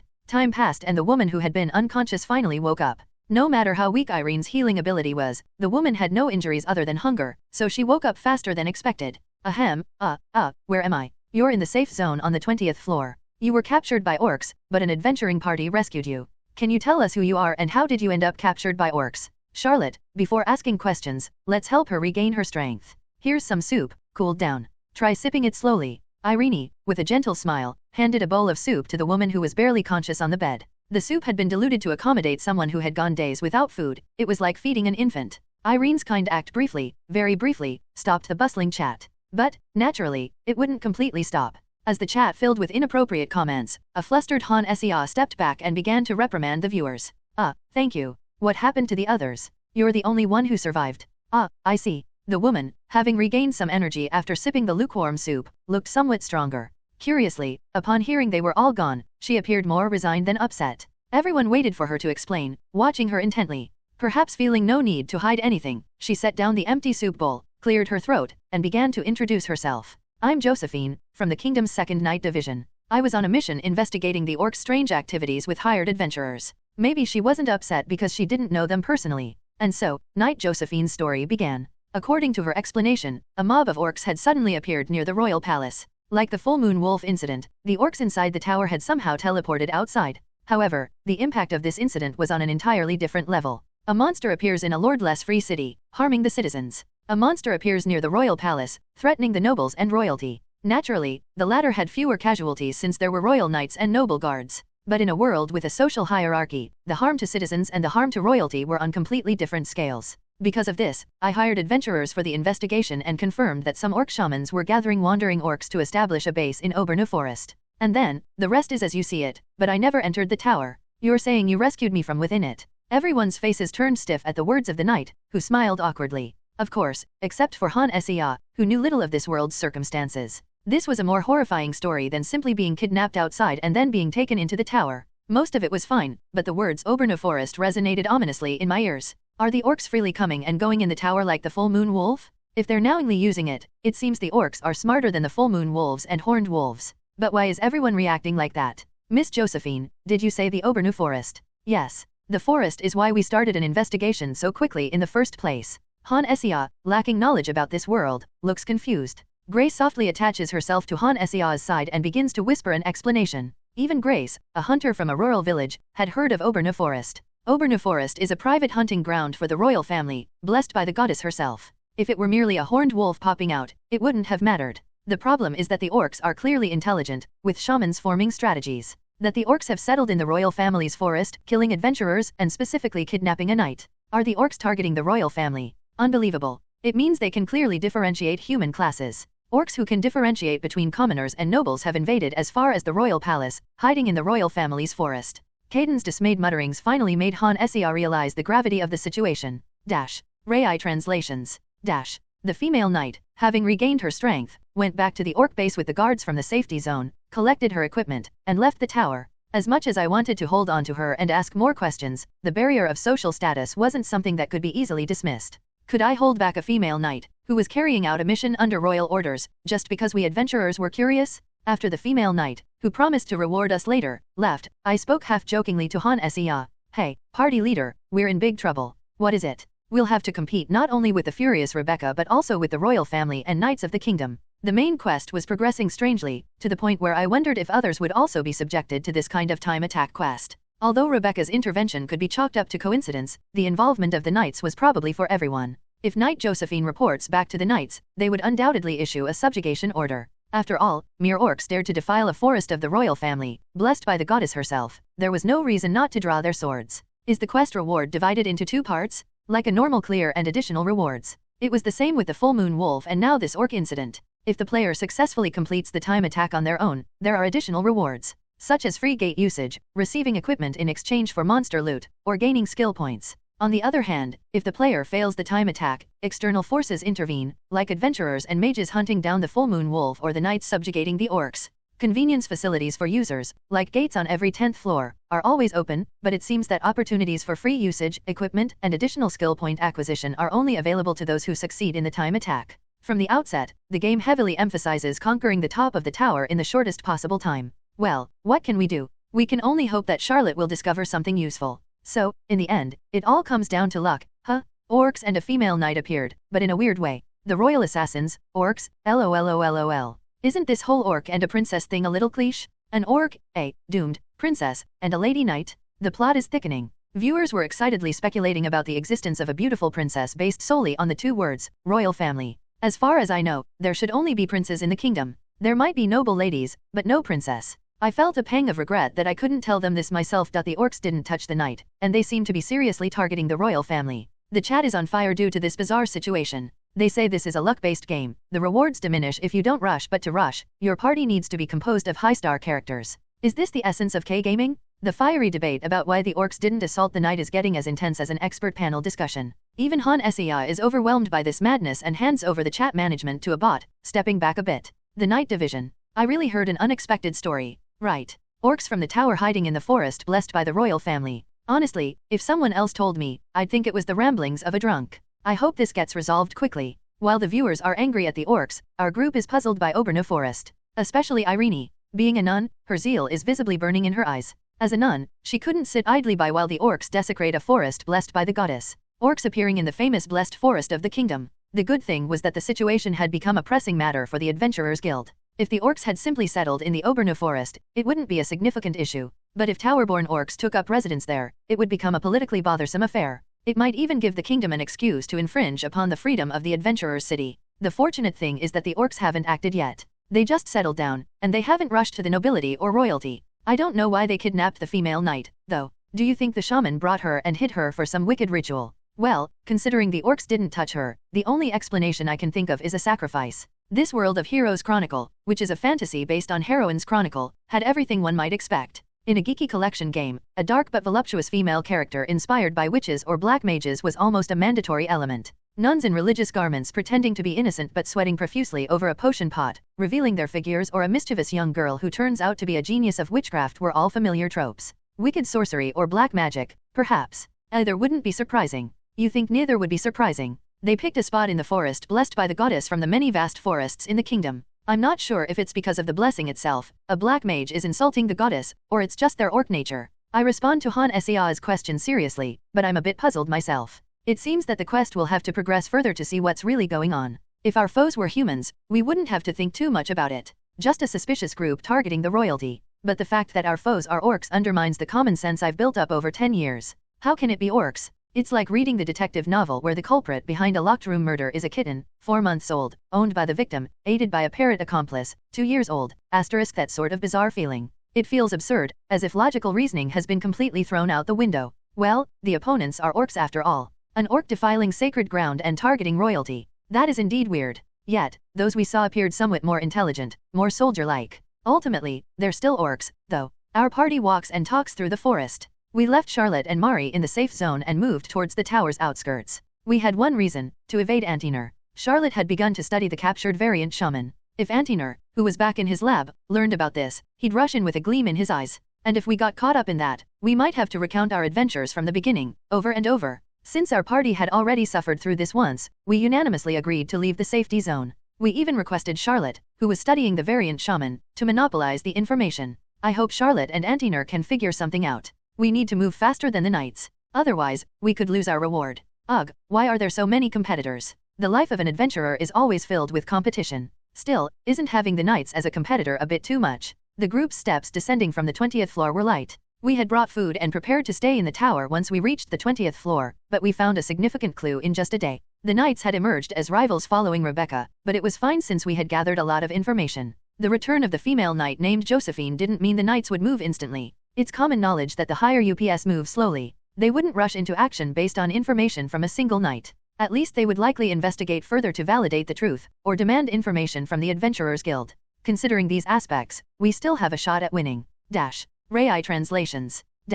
It's a well-known fact that people in high positions have heavy butts. However, there are times when those butts become light, like when their rice bowl is being taken away by those even higher in rank. An expedition party has already been formed. It seems they quickly brokered a deal with the supply unit of a mercenary group that was planning to head to the higher floors. It's Rebecca's mercenaries, you're familiar with them, right, Roland? Ah, so that's how it is. It just so happened to be Rebecca's mercenaries, who had lost their cherished goods in a swift raid, and the Adventurers Guild, desperate to resolve the situation before the royal family became involved. The timing matched perfectly, so it seems they hastily made a deal with the mercenaries, even if it meant suffering a financial loss. The nobles who supported them must have opened their wallets in a hurry too. They're the same prideful nobles who flocked to us after we hunted the full moon wolf. These nobles enjoyed the free city life where, with enough money, they could purchase honor through the adventurers. They couldn't just stand by and watch as the kingdom reached out to the Adventurers Guild. Do you plan to join this expedition too and snatch the head of the orc chief? Of course, Ellis. A gate came from catching the full moon wolf last time. I'm looking forward to seeing what the mages will come up with this time.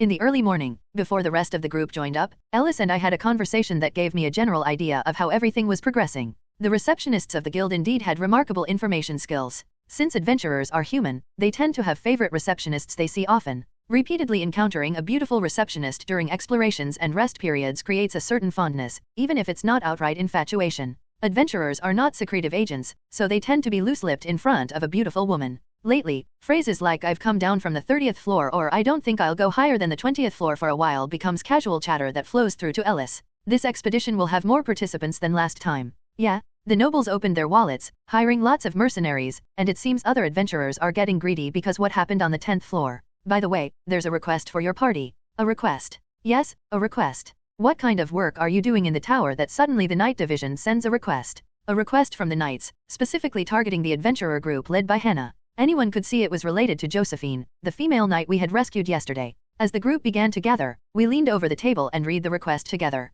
With the grace of the goddess, skip this part. In honor of the royal, skip this too. The lengthy letter was almost half omitted when all the formalities were removed. After cutting out the unnecessary portions and reading the rest, the request they made was quite simple. Having hunted the full moon wolf, rescued the female knight, and captured the mutant shaman, they requested that our party serve as guides. As guides? Should we accept? No, it would be better not to. Fortunately, the request came to the guild in the name of the knights, not the royal family. The reward is quite generous, why not? My companions look at me in surprise at my instant refusal, wondering why I would turn down a request that offers gold just for guiding the way. Their innocent expressions make Ellis chuckle. She starts to explain on my behalf, tapping the long request form with her finger. See here, the phrase "for the glory of the royal family." When it mentions the royal family, it means they have no intention of sharing the honor. By accepting gold as the guide, we're agreeing that they'll monopolize any honor earned during the quest. So that means, I suspect it's probably due to hunting the full moon wolf and creating the gate from its loot. The income from the gate leading into the tower. Isn't it a tempting proposition for the nobles of the capital? By accepting this request, players can get a large amount of gold, but they won't receive any additional rewards. We can't give up precious rewards like 20th floor gate passes, skill points, equipment upgrades, and other valuable things that money can't buy. In the end, the fact that the kingdom's Knight Division has become a rival remains unchanged. Would you opt for gold in exchange for handing over the public achievement, or would you join the expedition, subjugate the orc boss to monopolize the rewards? It's obvious, isn't it? Even if it's hard, we have to do it. We aren't newbies. It's not like we've only been playing this game for a day or two. Would we back down because we're afraid here? Nah. Even if we lose the last hit, we can just remember the location and reset. Who would get scared of mere orcs? There's no reason to stop when we're ahead. Don't block the king's path. Those who missed out on the 10th floor rewards will probably want this. How far are you planning to snowball? For Han Sia, a gamer and streamer, this question wasn't even worth considering. That's just how RPG games work, right? If you mess up after being too greedy, you return to the save point. There's no reason not to take the challenge if you can go back to the start through a reset. Should I start taking this more seriously? Whether it's the viewers, the chat, the forums, or even the public opinion on the Heroes Chronicle forum, they all seem to want Han Sia to show her strength as the one in first place. More accurately, it felt like they wanted her to prove that she is indeed the owner of a 6. Han Seah also seemed intent on attempting the time attack, even if it meant resetting a few times, unable to forget the sweet reward from the 10th floor. Isn't that just the nature of gamers? There are basic rewards and additional rewards, and you can still clear the game even if you don't get the additional rewards. However, gamers often feel that additional rewards are like basic rewards, and if they can't get them, they feel like they've suffered a big loss. As adventurers, we cannot give up on the adventure. Grace is right. If they've appeared before us, it means that it's the goddess's will. Everyone in the party seems ready to reject the knight's request and fully committed to resolving the anomaly on the 20th floor for their own reasons. It's always better to have unanimous agreement instead of divided opinions within the party. Since this has happened, we should return to the safe zone on the 20th floor and stick close to Charlotte and Antiner. So, we can move as soon as any new information arrives and when Han Seah's quest updates. We've reviewed the request, and we've declined the knight's proposal, so we should move quickly. Everyone should prepare for an extended stay in the tower this time. Didn't we just decline them? Isn't this a bit rushed? Well, it's because they're orcs. Even if they seem a bit smarter, they were only able to capture a single female knight. What do you mean? If they were really strong, would they have just captured a single knight? They would have swiftly kidnapped the nobles who were hunting in the forest and dragged them away. After all, orcs are weak and dumb. They be planning something, but an orc is still just an orc. If they're only capable of wiping out adventurers up to the 20th floor level and targeting a single female knight, they will be crushed as soon as the expedition force starts to move. They might not be as sturdy as me, but there would be elite knights moving in groups. Unlike adventurers who travel in groups of 4 to 5 for efficiency, knights who have received the king's orders wouldn't act that way. If the situation seems serious enough, around 54 knights could come swarming in to destroy the 20th floor. And the knight commander leading them could even be a 5. The saying that enough quantity makes quality obsolete isn't baseless. That makes sense. They can kidnap a female knight, but that's their limit. Exactly. Even if not the kingdom's knights, but gold-thirsty adventurers come together, they'll be quickly subjugated. So, we need to act first before the most rewarding parts are taken. And that's why Han Seah needs to get to work. Div watching Han Seah's time attack makes my heart ache. It's disappointing that as a mage, she doesn't consider utilizing the magic tower. There are likely many mages as interested as Antiner, but it's even more disappointing that she only thinks about the guild and knight expeditions, so sad/div. Now, these heart-aching comments have become a regular feature on the forum. They've become a form of celebrity among viewers visiting the forum, suggesting anything from missed rewards to different quest directions. The post I made this time also gained traction, became trending, and made its way to the chat. There's always someone who wants to show off, and plenty of people who talk about someone else's ideas as if they were their own. A donation of 5,001 from Roland Pix Collector Han Seah. Just like Mr. Heartache said, let's gather a bunch of mages and start searching. What? Mr. Heartache posted again. Gather a bunch of mages? But didn't we grant research exclusivity to Charlotte? Are we supposed to just openly auction off the loot? This isn't some fish market, but it could work, maybe. Isn't it doable if we can just endure Antiner's chatter? If you're going, turn off the stream, let us know when he's done talking. Didn't the guild organize the expedition this time? The magic tower isn't involved yet, right? Yeah, the magic tower hasn't stepped in yet. Han Seah is like this too. The very fact that she streams to tens of thousands of people implies a bit of eccentricity. Didn't Han Seah, who logged out last time, pitch Mr. Heartache's opinion to me as if it were her own? When Mr. Heartache posts something, the viewers read it and offer advice to Han Seah as if it was their own idea. Then, Han Seah, who heard the advice disguised as nagging from the viewers, gives it to me as if it was her own. My persistent posting in the forum seems to have borne fruit. Roland, I've been thinking about something. Please, feel free to share. Even as she speaks, Han Seah's eyes are busily flickering. While she doesn't stutter this time, her eyes haven't changed. Her dark, clear eyes are working hard, possibly drawing inspiration from the chat's advice. The Adventurers Guild hired mercenaries, didn't they? So, before the magic tower gets involved, why don't we strike a deal with them to lessen our competition? Antiner is a high-ranking mage, right? How about we capture a shaman, and in return, we get support from Antiner and Charlotte for our search? As we walked towards the safe zone of the 20th floor, she spoke continuously without faltering, as if she had been organizing her thoughts during our journey. The members of our party, who had been listening to Han Seah's suggestion, nod their heads in agreement. In the case of the Full Moon Wolf, both the magic tower and the guild collaborated because the city was in danger. But for the orcs of the 20th floor, there was no reason for them to team up. The guild hastily gathered mercenaries out of fear of collateral damage, and the mages have shown interest as individuals, but the magic tower did not intervene as an organization. Certainly, Antiner's reputation could draw in the mages of the magic tower. However, Hannah, there's one thing you missed. What did I overlook? The fact that you need to persuade Antiner. Oh, right. Seeing Han Seah's face change to a pale hue at my words, I couldn't help but chuckle. She'd had quite a hard time with the mages the last time she asked viewers questions through their donations, hadn't she? She had to dive into the debates of older mages for 2 to 3 hours, discussing complex magical theories. That drove the chat sentiment to an all-time low, and the viewers dropped like a receding tide. Donation of 10,000 won from the user. You gotta be quick even if you lack skills. Turn off the stream when you're persuading Antiner, you know, right? Hey, aren't you guys really too cruel? By being so cold to the elderly, you're part of the reason why our society is struggling from a lack of compassion. There are several projects to protect the elderly. You shouldn't be like this. Really, you must be desperate not to die alone. Getting wrecked 1:1 by an old man. Try to monetize even the endless chatter. If you don't want to see it, pay. That's what you're saying. Nowadays, you have to pay to skip streams. It's like the opposite of a subscription. Watching Han Sea's vehement protest against the viewers, I had to suppress my laughter with a cough. Well, both Caden and I ran away to avoid Antiner, so I can sympathize. Ah, I see. But shouldn't Roland, who is familiar with Antiner, do this? If it's a matter related to the Magic Tower, it should be addressed by a mage, party leader. If an outsider were to ask the Magic Tower to act, they would likely refuse out of pride. But if a promising rookie who hunted the full moon wolf suggests it, the senior mages who are fond of you may be persuaded.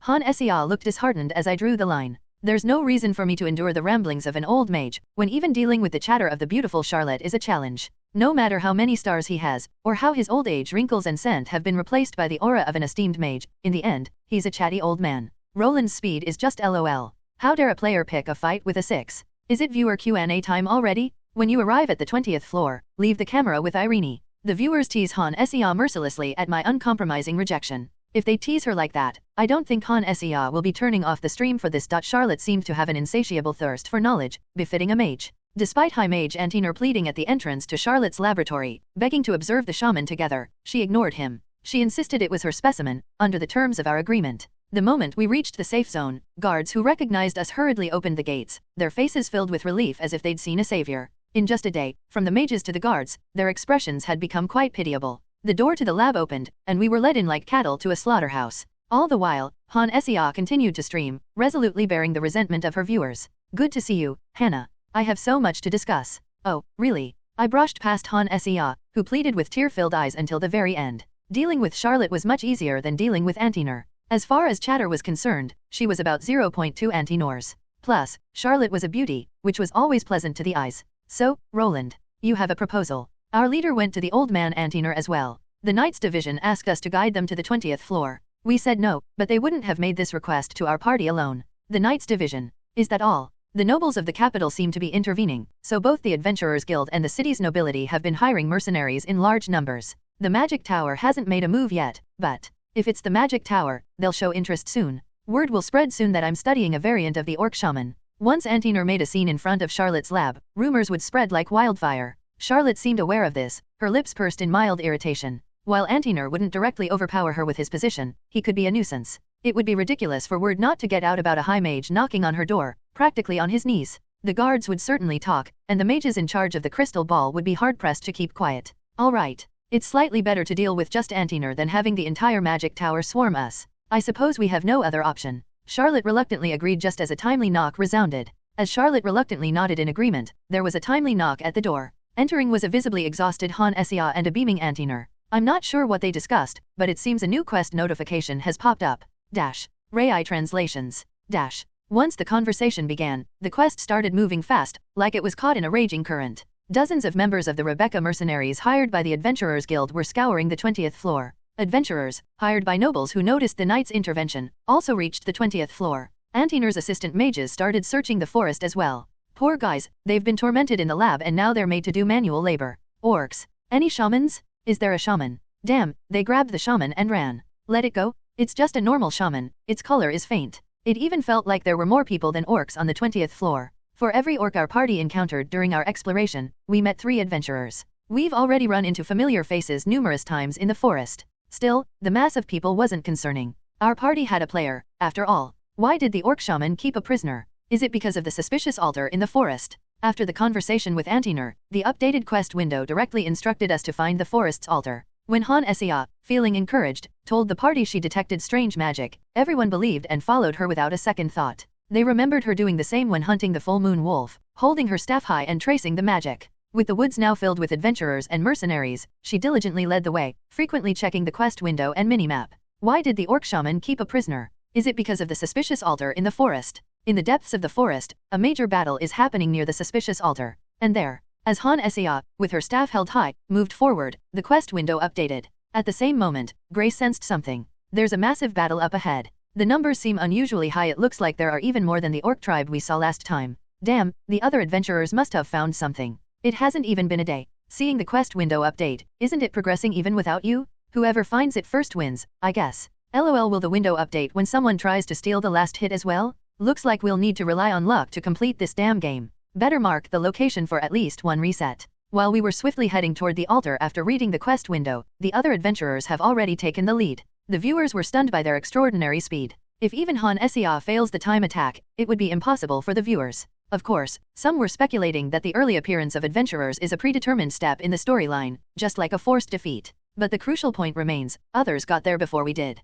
Gradually, the commotion drew closer, loud enough for me to hear. Pushing past Han Sia and Grace, I dashed forward. The long forest ended, revealing an abruptly open view, the darkening woods hinting at something unusual. Then, right before us, a pyramid. A pyramid? What's that? The altar is incredibly huge. A large stone structure resembling a Mayan pyramid more than an Egyptian one stood before us. I hadn't expected the altar to be like this. The Mayan pyramid suddenly rises from the dark forest, orcs pouring out from its peak. The party members, unprepared for the sight, were stunned by its colossal size and the great number of orcs, while Han Sia and I were simply astounded by the blatantly ripped-off design. Tattoo-covered orc warriors rushing down the stone steps of such a grand pyramid. Who could have imagined? Hey, can you help us out? We want nothing to do with the rewards, please. While we were taken aback by the sight of the pyramid, an adventurer party battling orcs on the open ground in front of the pyramid noticed us. 2 tanks, 1 spear user, and 1 archer, quite a capable party considering there were only 4 of them, holding off a seemingly endless stream of orcs without a mage or a priest. Of course, they were only managing to hold their ground.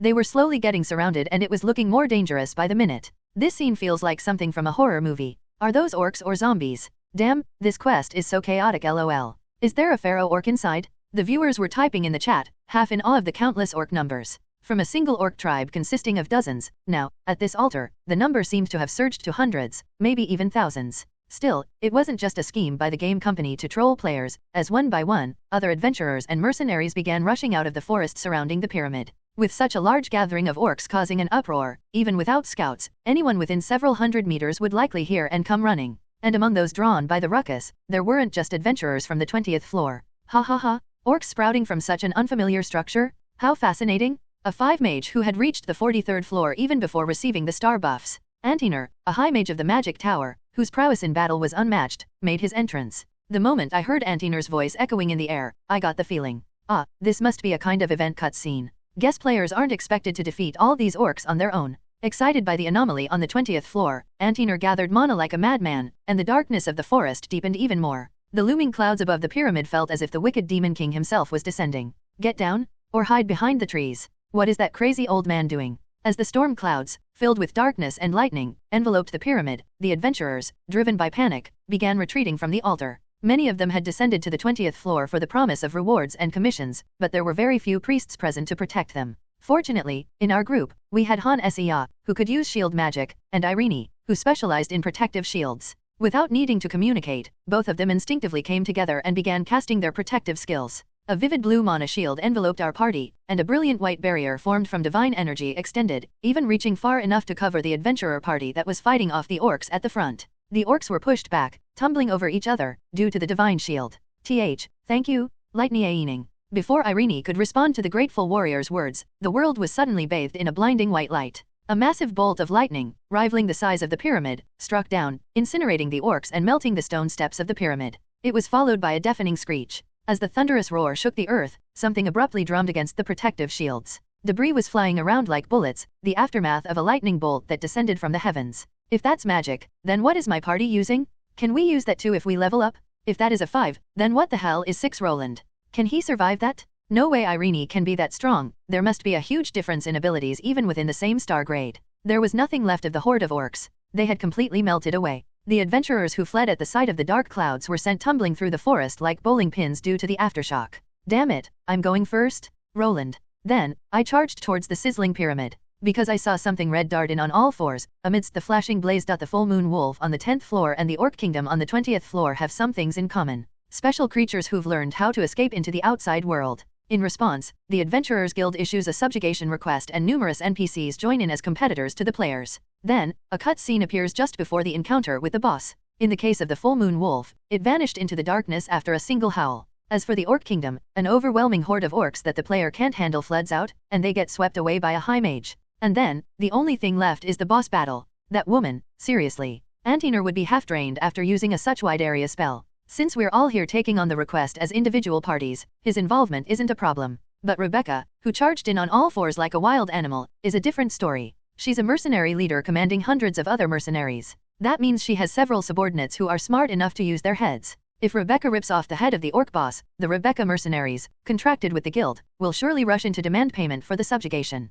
If they insist that since Rebecca dealt with it, everything else belongs to Rebecca's mercenaries, who could argue against it? So, I run. The surface under my feet, firm yet smooth, felt like I was stepping on a molten pyramid. I almost flew as I reached the top of the pyramid, instinctively checking Han Sea's live stream on the way. He's reacting quickly this time. Never thought I'd see a pyramid exploration stream in my life. Saw a red flash just now. Was that Rebecca? Seeing high-level magic makes me wet. Before me was a vivid, ominous red magic circle covering the peak, and an entrance so dark that one could hardly see a step ahead. The structure mimics that of an actual pyramid, with a dark entrance at the top that leads downwards. Taking a quick look behind, I can see the rest of my party who were quicker to snap out of it than the other adventurers, rushing toward the pyramid. I could see my party members quickly regaining their senses and sprinting toward the pyramid. Thanks to our protective shields, they weren't disturbed by the aftermath and were soon on my heels. The girls were quickly catching up. In no time, the camera drone, possibly having a teleportation function, attached itself behind me like a tail, and I jumped into the darkness. What? He reached the top in just 3 steps.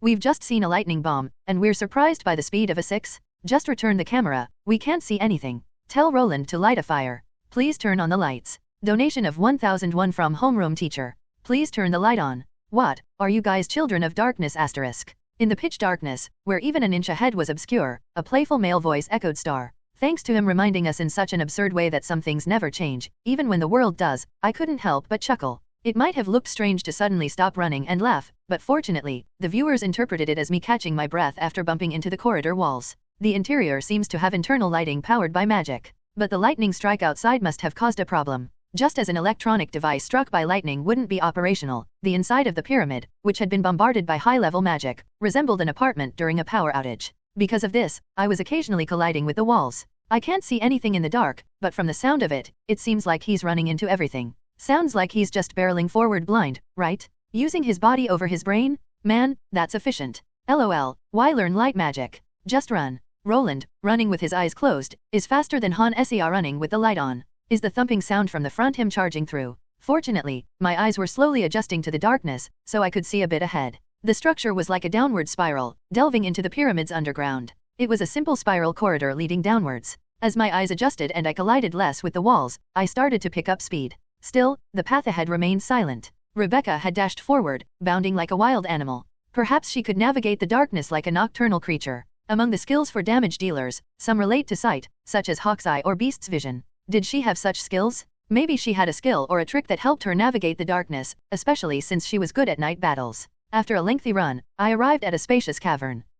In what seemed like a vast underground area beneath the pyramid, Rebecca, with her flaming red hair whipping like a wild beast's mane, was in full battle mode. The only light in the cavern came from a brazier placed atop a totem. Each time her bright red mane flashed like a spark in the shadows, several orcs turned into ash. Maybe it was to prevent farming using summoned monsters. There were no mana stones or monster loot. That crazy human? How dare she interfere with my grand plan? Grand plan or whatever, pay up for the drinks, you bastard. Facing off against Rebecca was an orc, perhaps a chieftain? This huge, menacing orc had adornments similar to an indigenous person's feathered headgear. Whether a shaman or a dark mage, every wave of his hand summoned mutated orcs. Like the captured orc shaman from the quest, these were tattooed and larger, more robust mutated orc warriors. Even if they were a bit larger and enhanced by the boss, they were still orcs. They had no chance against an angry 5 damage dealer like Rebecca. The last hit wasn't stolen. Luckily, Rebecca was venting her stress on the summoned warriors. Thanks to this, the boss, which looked like an orc chieftain, was frantically summoning these mob monsters while panting heavily. First, it was targeting the royal family and now, it could also use human language.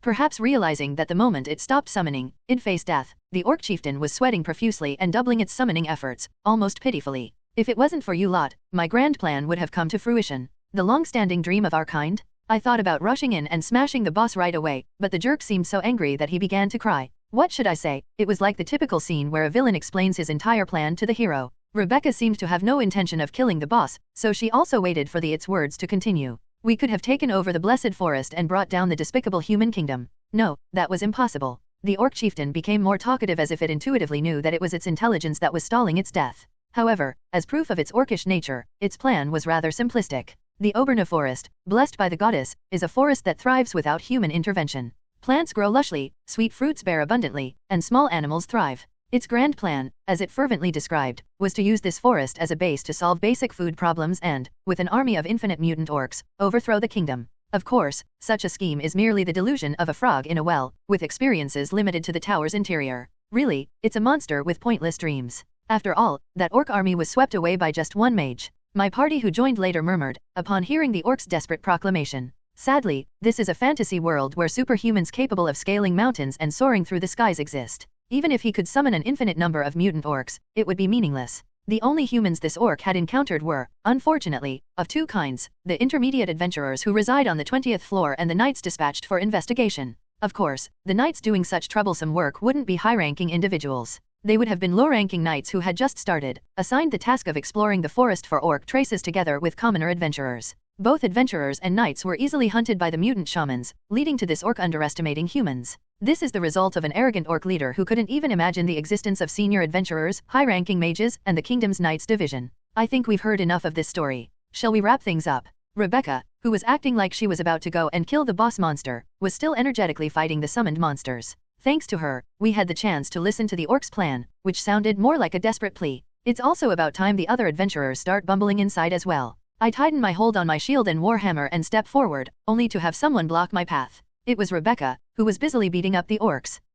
Hey, wait a sec. What are we waiting for, exactly? Look, that thing there seems unique. Let's split it in half and share it. You've completely lost your touch since you descended. I was taken aback, not understanding what she meant by splitting the boss, but Han Sia quickly caught on. Moving to the forefront with her camera, she started talking with Rebecca. By splitting it in half, do you mean capturing that orc alive? Yep, that's it. You're sharper than Roland. Don't underestimate me, you humans. *T. Hey, Roland. You hold them off for a while. Rebecca, treating the orc boss like a pig to be slaughtered, begins explaining to Han Sia in her unique casual tone. Like when we captured the orc shaman, unique individuals sell for much more if captured alive rather than just their drops. They could be handed over to the magic tower for experimentation, and if they could be taken outside the tower, they could be given to the kingdom, which in turn would increase the group's reputation and trust.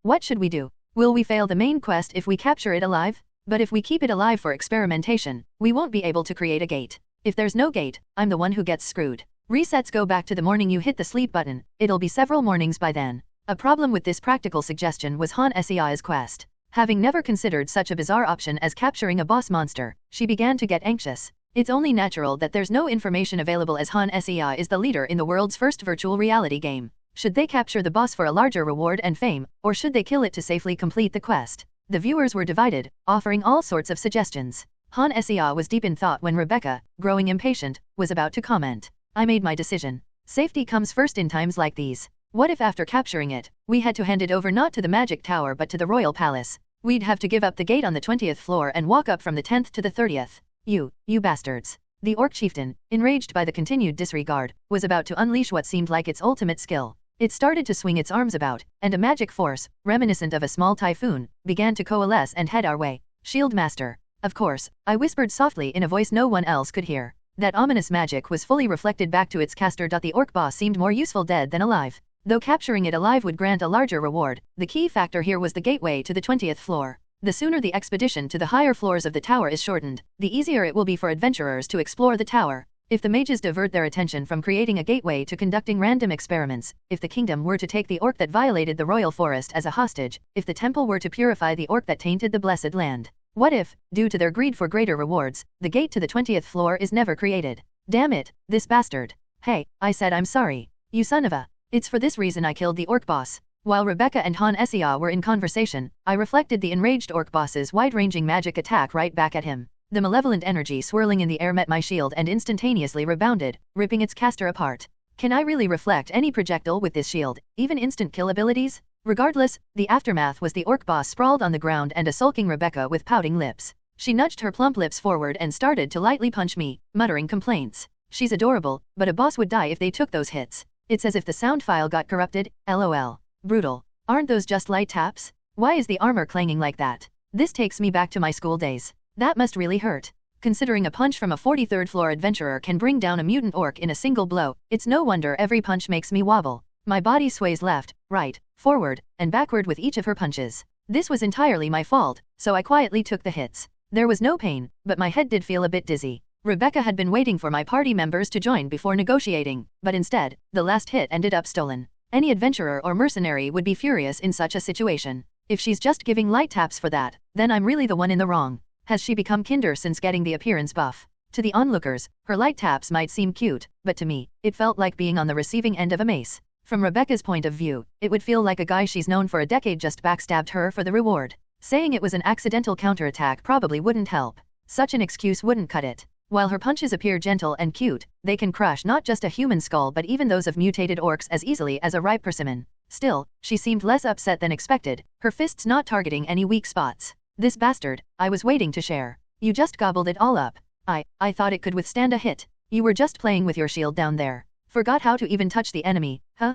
Quite impressive, aren't ya? Although it's somewhat ridiculous, Rebecca isn't mad because I stole the last hit and potentially the reward. She's mad because I killed the mutated orc boss in one hit. In other words, she's upset because she didn't get to relish the kill. The steady, echoing sounds of our footsteps, punctuated by the occasional clang clang clang, slightly startled the others. This tense atmosphere stayed as we made our way out from within the pyramid-shaped altar. Ugh, that chatterbox old man. I bet he'll blabber about everything later. Near the end of the dark hallway, at the entrance leading to the top of the pyramid, Rebecca, who seemed to have sensed something, slapped the shield one last time and hurried away. Despite being a close combat warrior, does she possess a scout's level of perception? We all just stood there, dumbfounded, watching her hurried retreat into the woods. Soon after, Antiner, floating midair, approached our group as we descended the pyramid. Isn't this like escaping a fox only to face a tiger? His face was pale, drained from extensive magic usage, but his eyes, wide and fervent, glowed with excitement. To put it kindly, he looked like an ardent scholar. Less kindly, like a madman with his eyes rolled back. I was about to go in after regaining my strength, but you guys are already out. What a pity. What was inside? Regaining strength, my foot. He was probably too focused on studying every nook and cranny of the pyramid's base to even consider entering. No mage in this world can resist the allure of the unknown. Of course, voicing these thoughts would only lead to him incessantly sharing all he knows. If it's to face Rebecca's wrath, I should lay flat and let it wash over me, but in the case of Antiner, I should share what I know as quickly as possible and bolt. Once a conversation starts and information begins to flow, the chatter could well extend over a day. Inside, there was an orc chieftain who could use peculiar spells. He seemed to know spatial magic since he could summon mutant orc warriors and shamans. Huh, an orc summoning orcs. What about the loot? Hannah? Can you pull out the items from the inventory? Lucky for us, the boss monster dropped quite a bit of loot. Unlike the full moon wolf buried in the dirt, these items lay sprawled on a flat stone floor. The subordinate monster simply vanished into smoke, leaving nothing behind. The most striking piece among the orc chieftain's loot was the large, feathered headdress he had been wearing. There were also various other trinkets, a necklace so long it might hang down to one's belly, and a beaded bracelet that would wind from the wrist all the way up the arm. Antiner's eyes lit up at the sight of the loot and the mana stones popping out of the inventory. I could tell he was torn between discussing the spoils or the inventory first. Old man, you remember our deal, right? Of course. Creating a gate on the 20th floor sounds fun. Creating a gate is fun. Okay, but the gate comes first. So, I threw out the discussion of the gate like a piece of meat to distract the hungry beast. I really didn't want to sit through a lecture on how a stone pyramid came to be in the forest. Han Sia even handed me the loot and positioned herself behind me, as if she didn't want to be within Antiner's direct line of sight. Of course, Antiner didn't seem bothered by Han Sia's behavior. He was just keenly examining the loot in his hand. He had seen the inventory last time, but this was his first time looking at the loot of an orc chieftain. It was clearly his top priority. Seeing him like this made me anxious, compelling me to say one more thing. I hope you're not planning to delay the gate because you found something fascinating. Please make the gate first and then you can play around with these items. Haha, you worry too much. I can easily whip up a gate. That's the problem. If you start other experiments because it's easy, who knows how many weeks you'll be sidetracked. Suppressing my rising frustration, I gulped down my impatience. Even though we're close, I should remain patient for now. After all, Antiner isn't the type to neglect a request. The priority right now is to head to the guild. He's beginning to get restless, frequently shifting his gaze from the loot to Han Sia.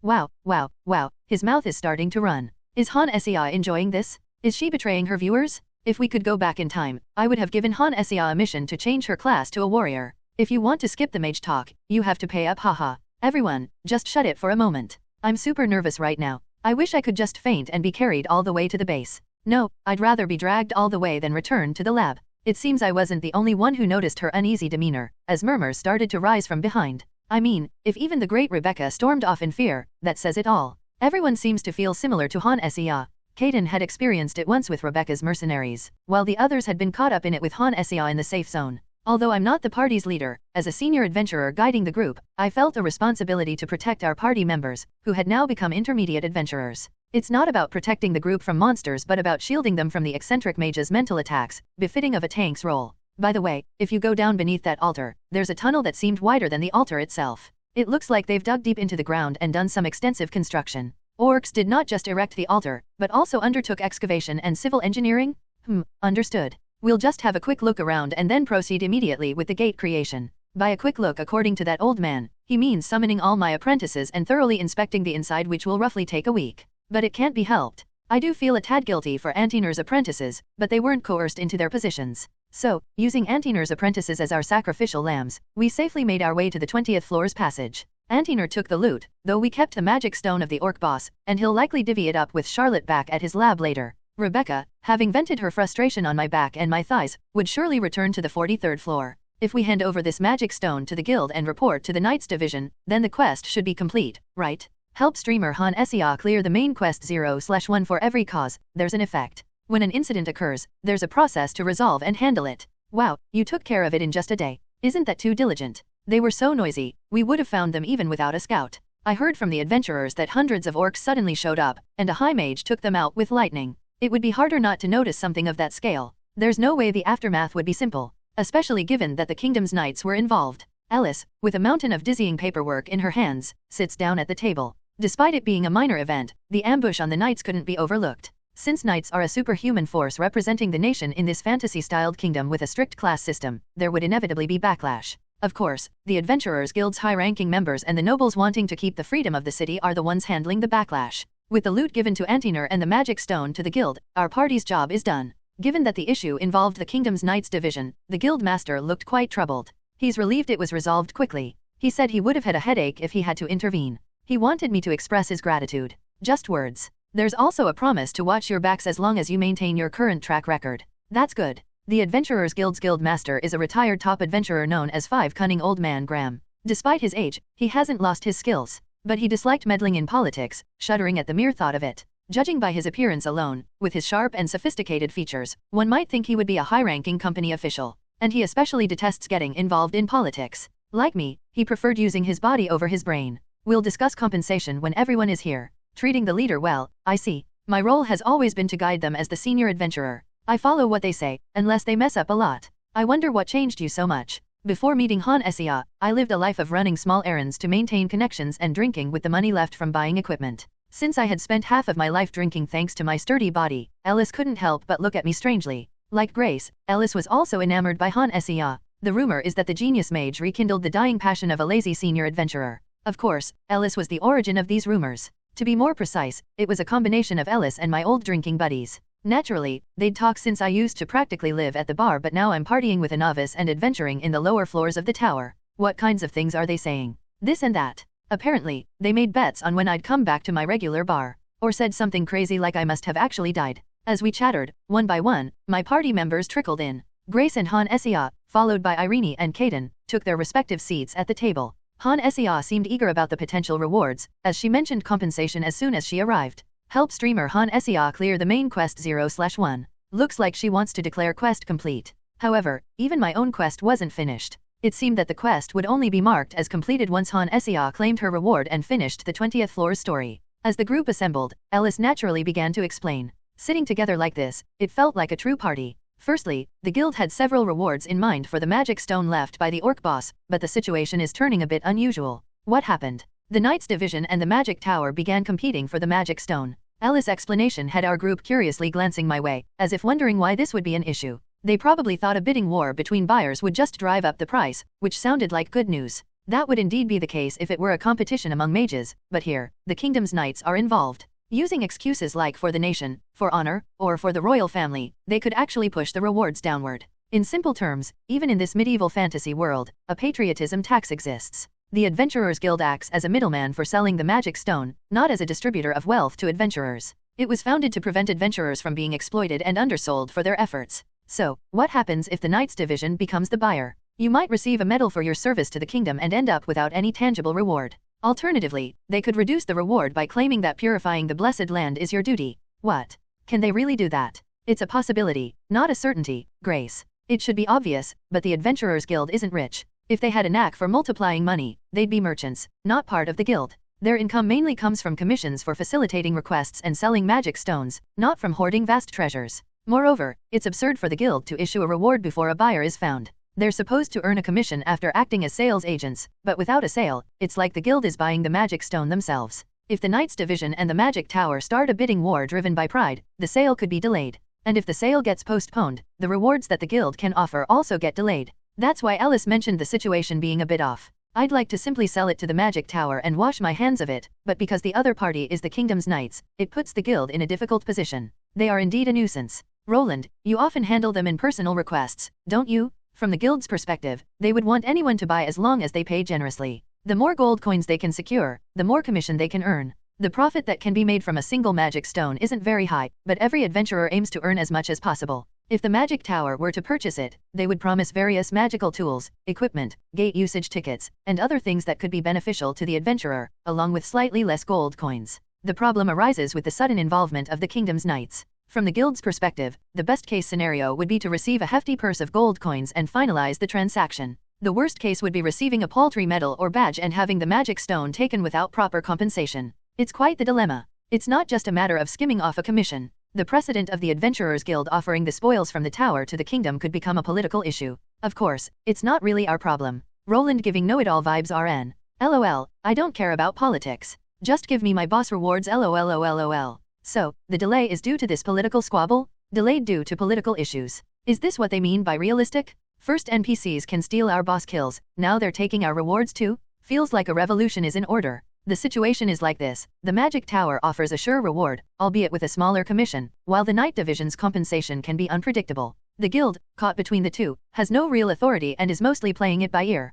Can you be so frank in front of the guild's receptionist? Well, I'm not lying. Alice laughed softly, lightening the mood of the group. Initially, everyone was concerned about not receiving their hard-earned rewards. But now, understanding that the Adventurers Guild is also acting in its own interests, they felt somewhat reassured. Whatever we do here, the outcome won't change. Whether the Magic Tower or the Knight Division comes out on top, someone will inevitably claim the Magic Stone after a fierce political battle. So we have to wait for our rewards? What should we do in the meantime, Roland? Well, you could complete the remaining requests on the 20th floor, or advance to the 21st floor and familiarize ourselves with the cave terrain. Clearing the remaining requests on the 20th floor would be like grinding. Just like the death of the full moon wolf doesn't exterminate the horned wolves, the death of the orc chief doesn't eradicate the orc tribe, so requests remain. Moving on to the 21st floor would be advancing our progress. The caves are a stark contrast to the forests. We'd be battling against large spiders and bats in an environment full of webs, narrow passages, and creatures that can fly or crawl on walls. It's a completely different kind of combat compared to what we experienced in the forest. So, I have something for your party. It's a request from the Knights Division. A request? Not for Roland but for our party. Correct, it's a request specifically for Mage Hannah's party. Should we remain on the 20th floor to improve our skills until we receive our rewards, or, as befits the stream with the most progress, should we promptly head to the 21st floor? Amidst this dilemma, Alice began to brief Han Sia. The orcs were recently seen in the Blessed Auburn Forest, right? And even after taking care of the boss monster, there are still orcs on the 20th floor. So, it seems they want adventurers who have resolved this incident to scout the forest for them. At a glance, it seems like a type of side quest. After the main scenario, it seems character quests are unlocked, followed by side quests. Of course, Han Sia would know if it's a genuine quest or not. I cast a glance at Han Sia's live stream. Seeing her hastily opening the quest window, it appeared she had the same thought. Ah, there's a new side quest. As an RPG player, it feels uncomfortable passing by without completing the quest. I feel uneasy when I see exclamation marks on the minimap. True hardcore RPG player here, mapping cities and all. It's frustrating to get the short stick on rewards, makes me restless. It's unnerving when Ellis keeps hinting at a scheme. The sudden introduction of a third choice. Now we had three options, to stay on the 20th floor, to progress to the 21st floor, or to embark on this newly opened side quest. Owing to this, the chat had become as lively as if it was China, split into three kingdoms. Unable to make a choice instantly, Han Sia, deep in thought, starts reading the chat one by one. If this were a standard RPG game, and if she were merely guiding viewers through the game at a leisurely pace, she would have instantly moved to clear the side quest. However, Han Sia is the world's top-ranking player with the most progress in the game. She is in a race for the honor and reward of being the first to clear it. It's like a speedrunner getting berated by her viewers for not skipping event and story cutscenes. Remain on the 20th floor and grow stronger while waiting for the main scenario rewards. Push forward rapidly to maintain the honor of being first, knowing the rewards will come eventually. As a gamer, it's impossible to overlook the side quest without at least giving it some consideration. Han Sia, at a crossroads, finally speaks after deep contemplation. Han Sia was a gamer before she turned to streaming. Damn. Honestly, I can't help but be curious. A side quest has appeared, and we won't know about it until someone completes it, right? If I skip this, it'll haunt me even in my dreams. True, ignoring it, that's the real trap. Do you game even in your dreams? That's quite intense. In the worst case, just use roll and smash. Romance over efficiency truly captures the spirit of RPGs. The rewards might be good. The majority of her viewers seem to support her choice. Whether Han Sia races to the top spot or not, as long as the viewers are entertained, it's all good. Though there are a few restless viewers concerned that it might cost her first place. We have a 6 Roland in our party. If we don't capitalize on this, who will? I don't think anyone can catch up to us, so shouldn't we get all the rewards we can? And doesn't it technically say only adventurers who fully clear the floor quest receive the side quest? Players who had the last hit stolen or went with the knights probably can't enter the forest. It feels more like a hidden quest. We should go in, let Roland carry us. Everyone was persuaded by Han Sia's confident declaration. Everyone saw how powerful 5 Antiner was, so they must hold the same expectations for a 6 Roland.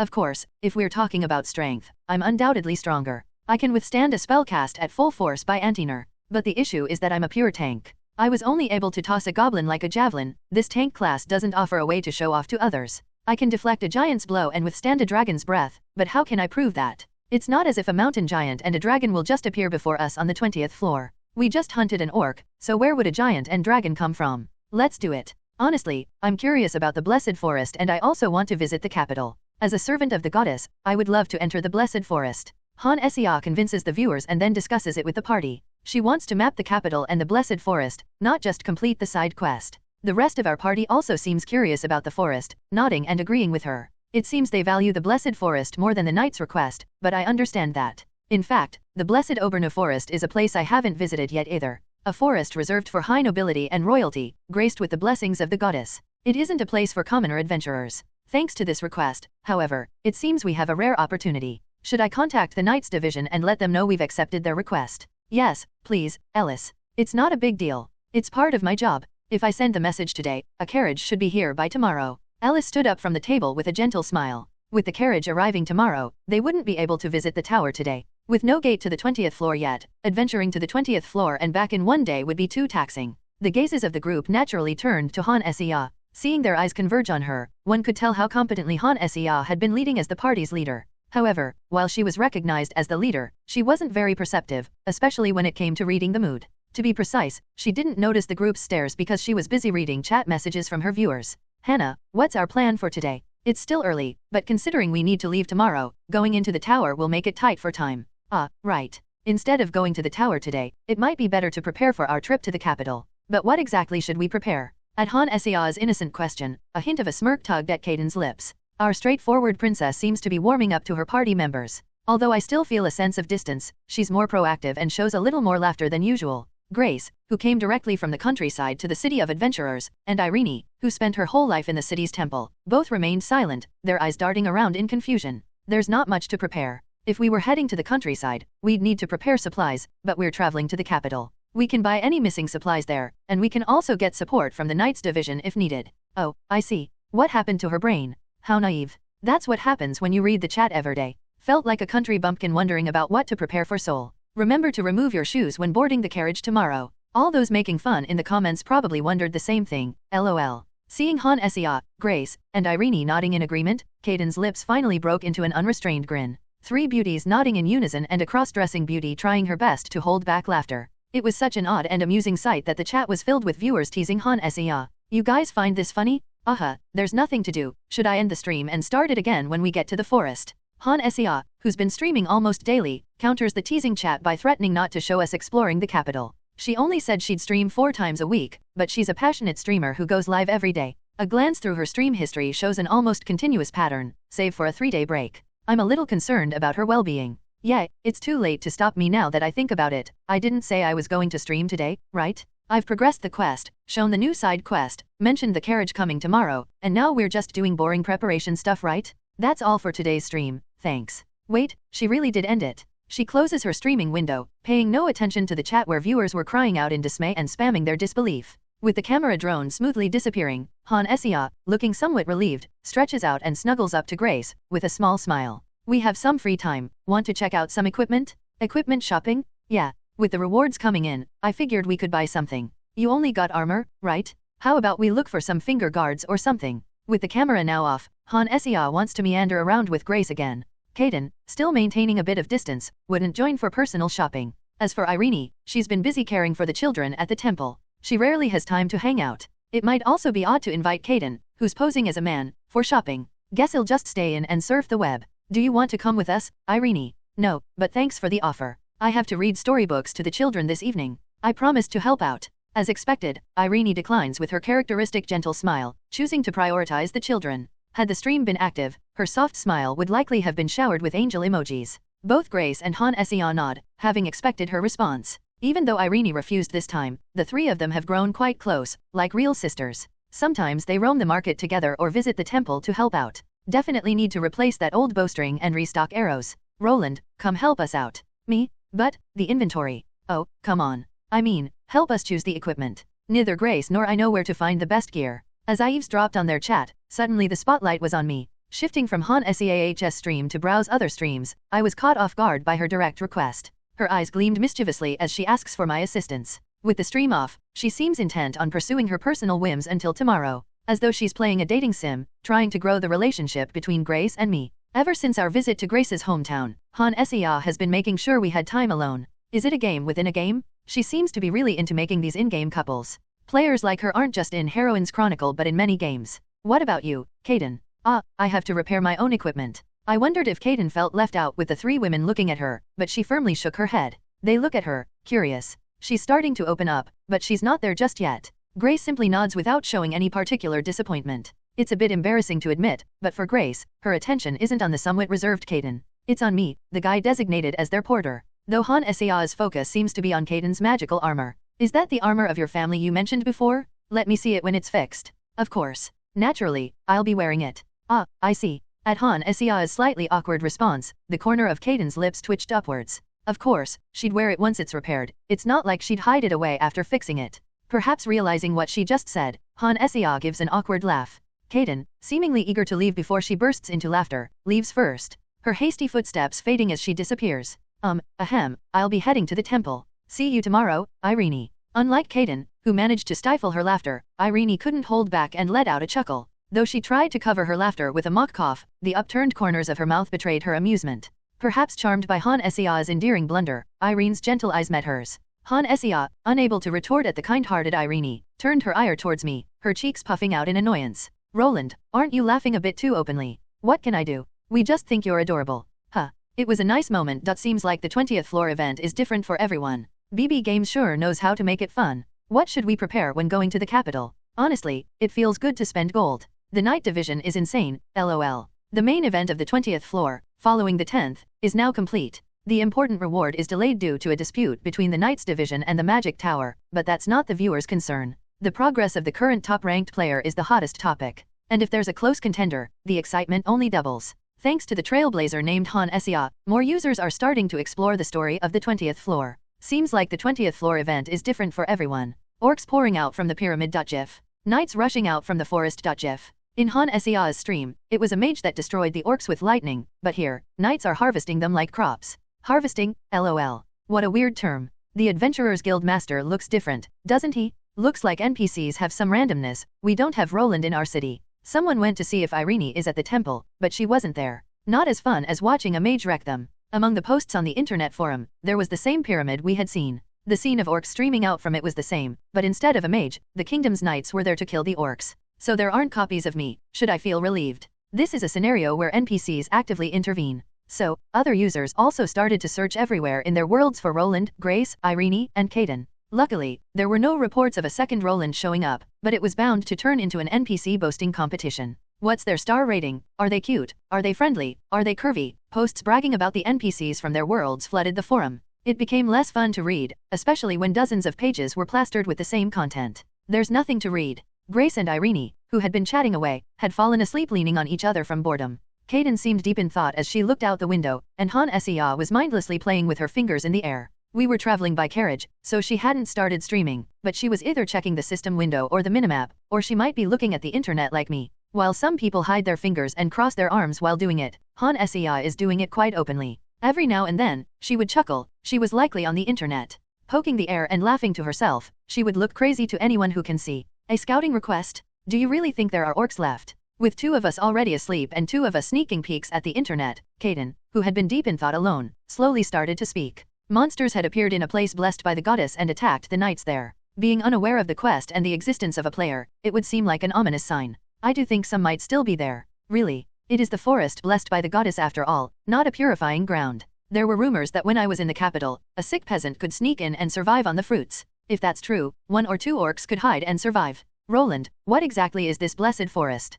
Kaden went straight to the point. Han Seah, bored of internet surfing, turned, her eyes shining. She, very clearly, wants to gather some information before she starts the stream. Like before, she's going to ask me questions to gather information in advance, and when the stream starts, she'll show off to her viewers. I haven't been there myself, but I've heard quite a few stories from nobles. There might be some exaggeration. Kaden's eyes were full of curiosity. Han Seah, on the other hand, was smiling, probably thinking of impressing her chat with this new tidbit. The real issue was that the stories I knew weren't entirely accurate. Who would be the ones telling me stories of beautiful forests? Naturally, it's the ladies who, lonely at night, whispered to me as they rest on my arm. These are rumors spread at ladies' social gatherings, not stories from knights or nobles who had visited the forests for work or to hunt. Naturally, the trustworthiness of the information is pretty low. I wonder if Han Seah will end up a joke amongst her viewers for getting everything wrong? But that could be fun. Obernu Forest is literally a forest blessed by the goddess. The soil is rich, the air is fresh, and it's a forest full of divine energy and the power of life. The reason why the royal family and some high-ranking nobles go hunting there is also because of that divine energy.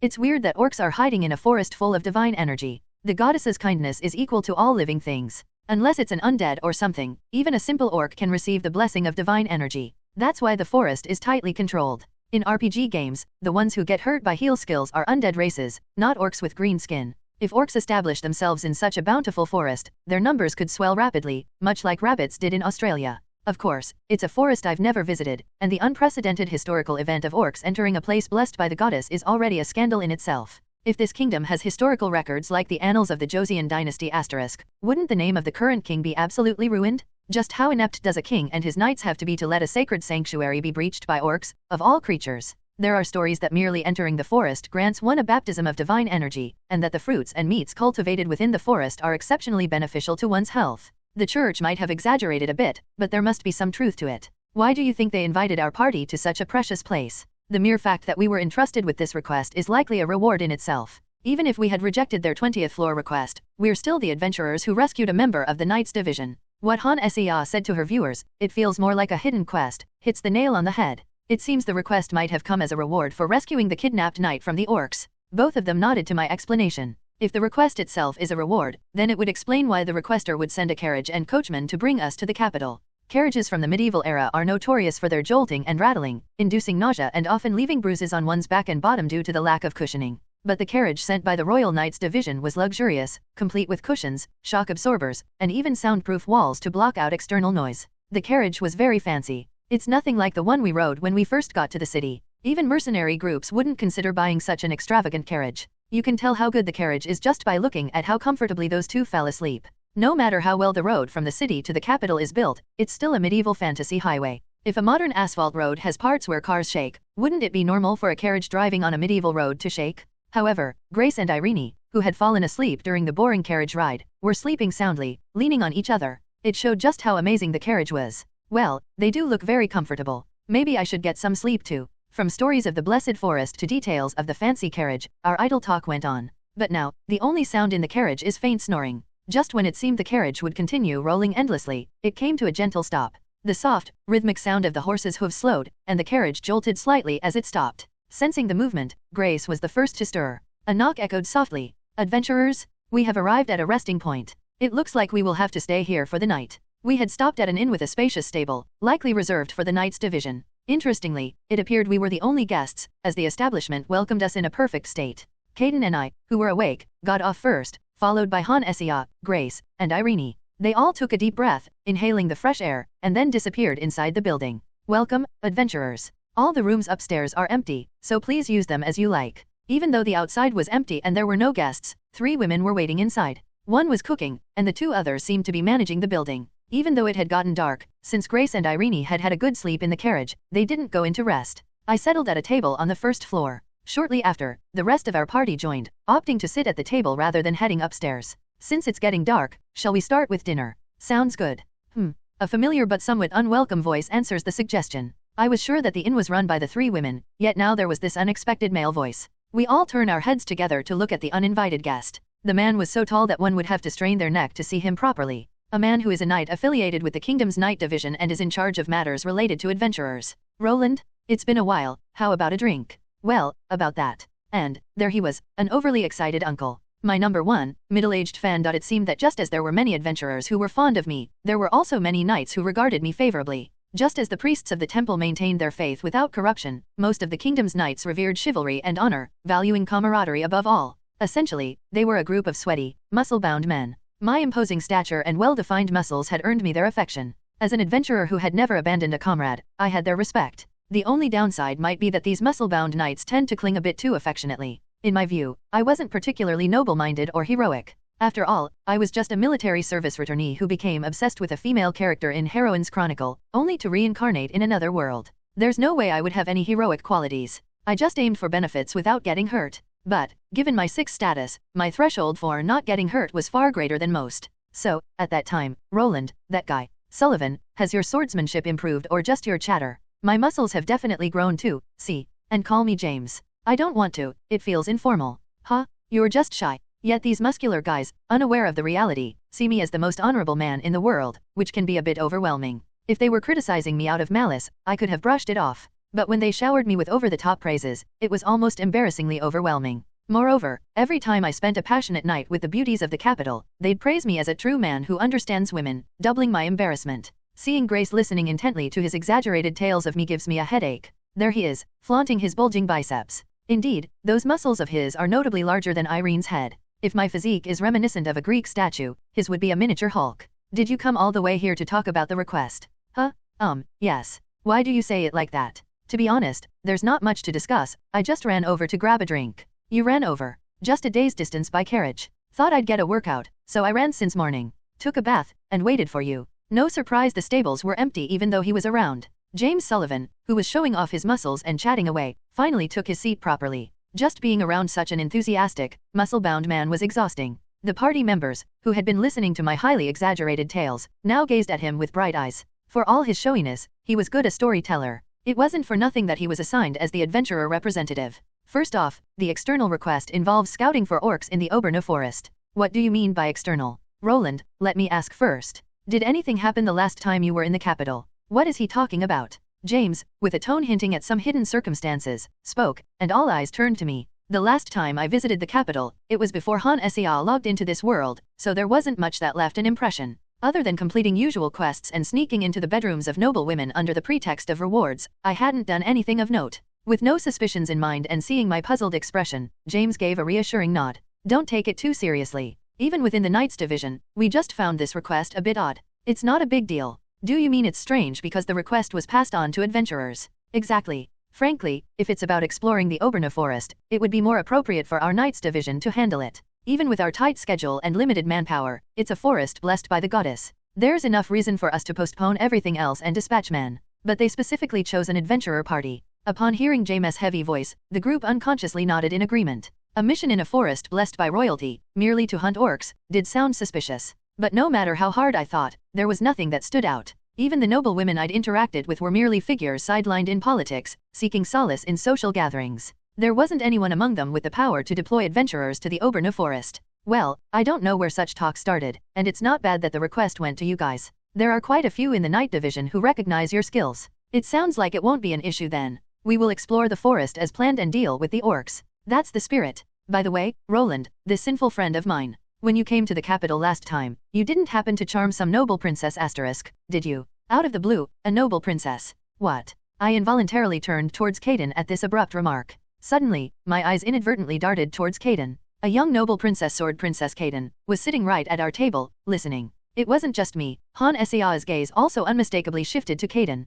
Thankfully, Caden's attention was firmly on James, so she didn't catch our suspicious reactions. And, adding to our luck, the utterly clueless James laughed off the situation and redirected the conversation. Well, sending adventurers to a blessed forest would require considerable influence. Roland, I've heard about how popular you are among the ladies in the capital. Rumor has it that a high-ranking lady fell in love at first sight and wanted to see you again. Really, to that extent? Of course, the exploits of a free-spirited adventurer have always been popular among nobles. Tales of hunting foxes in a forest versus battling monsters in vast plains are worlds apart. Add to that, you have a face more handsome than most young lords in the capital. It'd be strange if you weren't popular. It was evident that James enjoyed the limelight, especially with Grace's encouragement. Grace herself seemed eager for more tales, her eyes gleaming with anticipation. Irene looked mildly entertained, but Caden seemed utterly disengaged from the conversation. The focus in her eyes blurred, her lips parting slightly. Anyone could tell she was lost in thought. Even as Han Sia stared intently at her, turning her head to get a better view, she seemed completely oblivious, deep in contemplation. Could it be a character quest intertwined with a side quest? Considering the order, I thought the secret of the saint candidate would be unveiled before that of the Sword Princess. Of course, it might not come to light even after reaching the capital. Her current reaction felt like a teaser for an unfolding story. Irene, who had been listening politely, noticed Caden's distant expression. Oh my, Caden? Are you tired? Yes. You must be tired from the day's carriage ride. How about you go up and rest? We can send food to your room. The vacant gaze, the restless fingers, and lips slightly parted more than usual. Upon hearing the term noble princess, Caden's face turned pale. Irene, thinking it was the after effects of the carriage journey, offered a gentle smile. The usual Caden would have just silently held her ground, insisting she was fine. However, noticeably affected by the mention of princess, she gives a faint nod. I'll head up and rest for a bit. With a humble bow, Caden wobbly makes her way up the stairs, disappearing from view. Rai translations.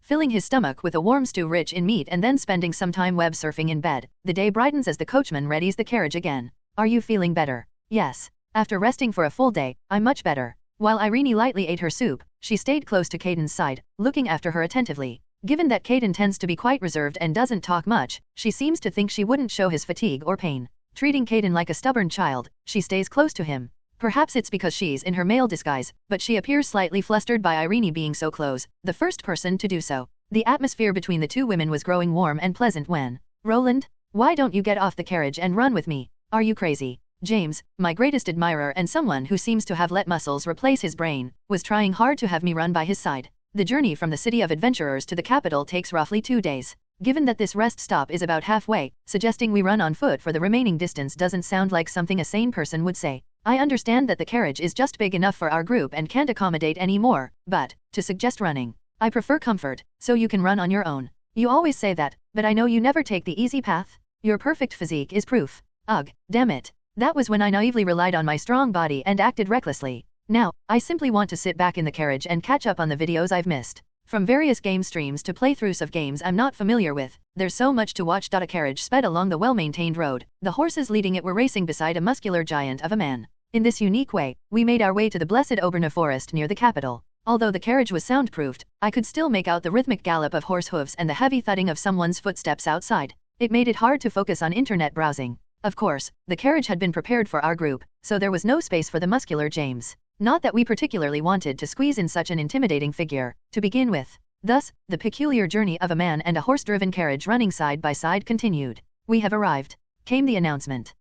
We arrived earlier than I thought. The driver, looking slightly drained perhaps due to the unconventional journey, tapped gently on the carriage door to signal our arrival. Though he was skilled enough to be employed by the Knights Division, he probably hadn't experienced something like this before. Having mindlessly watched bird-feeding videos in the park to pass the time, I felt refreshed. Stepping out of the carriage first, I was greeted by the vast expanse of the forest. From the outside, it was an undeniably stunning sight. Every tree, despite its colossal stature, seemed pristinely maintained, with sunlight streaming through, casting dappled light below. Han Sia has started streaming. Han Sia _excited?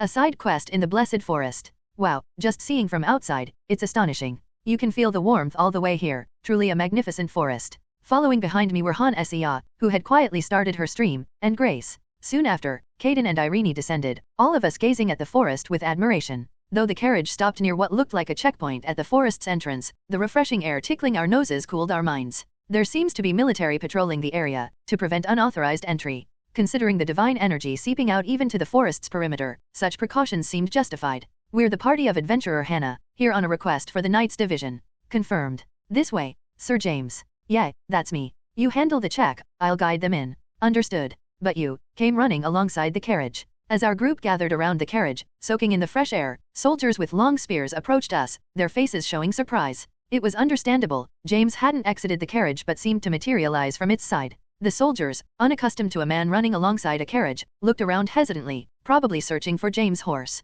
They just couldn't believe he'd run here. Leaving behind the puzzled soldiers, James led us into the military-styled checkpoint of the forest. Following him inside, we saw several makeshift buildings, giving off a true military base vibe. Damn, I can feel the tension. Went to Nonsen * for a side quest. I never thought I'd see a military base in another world lol. Thought we were heading to a forest? The stream just started. Why is there a military police inspection? A soldier is like a private, and a knight is like an officer. James casually chatting with the soldiers checking at the entrance kind of looks like an officer bypassing all entry procedures, doesn't it? The viewers also mentioned feeling the tension the moment the stream started. They preferred seeing the beautiful female characters rather than the stern-faced man. The camera swiftly panned across the checkpoint's interior and settled on Grace and Irene stretching after disembarking from the carriage, earning cheers from the viewers. Come this way, Roland. The sun's setting, we should stay here tonight. True, we arrived at an awkward time. Probably best to start exploring tomorrow, the forest is quite large. Grace murmured in agreement to James' words, her gaze sweeping horizontally over the vast forest. Despite craning her neck as much as possible, trees stretched further than the eye could see. Though the forest was near the capital, it was vast, with orcs possibly creating bases inside. Exploring now late in the afternoon would mean we'd be up all night and still not finish. We were on the carriage for about 2 days, traveling from the city of adventurers to this forest near the capital. Nothing really happened. But that knight guiding the way is a friend of Roland's. And he ran alongside the carriage the whole way. Are you drinking on steam? Do you mean Roland's muscular friend was pulling the carriage? What does that mean? He didn't ride in the carriage but ran alongside it? We'll remember that character lol. What the hell happened off-stream? We proceeded under the watchful eyes of the soldiers. With the vastness of the forest and the presence of not only the Knights Division but also regular soldiers, it feels no different from an actual military base. Although there are female knights present, they are in the minority. The majority are ordinary soldiers without any stars. With so many rugged men around, it's natural that our beautiful party attracts attention.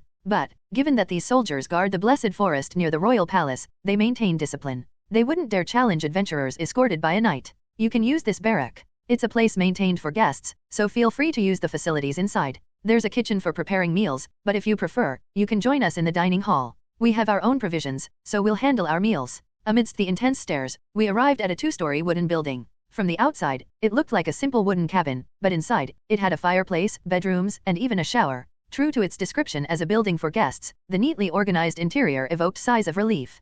Considering the surrounding area was teeming with soldiers, there had been concerns about possibly spending the night in military tents. You have food. Our mage is quite skilled, you know. In response to James's question, I naturally mentioned Han Sei's inventory. A kind of unconditional reflex, perhaps. Teasing her about it always amused me. I noticed Han Sei attempting to subtly slip away towards the bedroom, likely feeling embarrassed. But wanting to show off Han Sei's genius mage status isn't a desire unique to me. Grace, like a cop catching a pickpocket, smoothly linked with Han Sei's arm. She grinned widely and bumped Han Sei, saying, Hannah, why not prepare and take out some ingredients from the kitchen?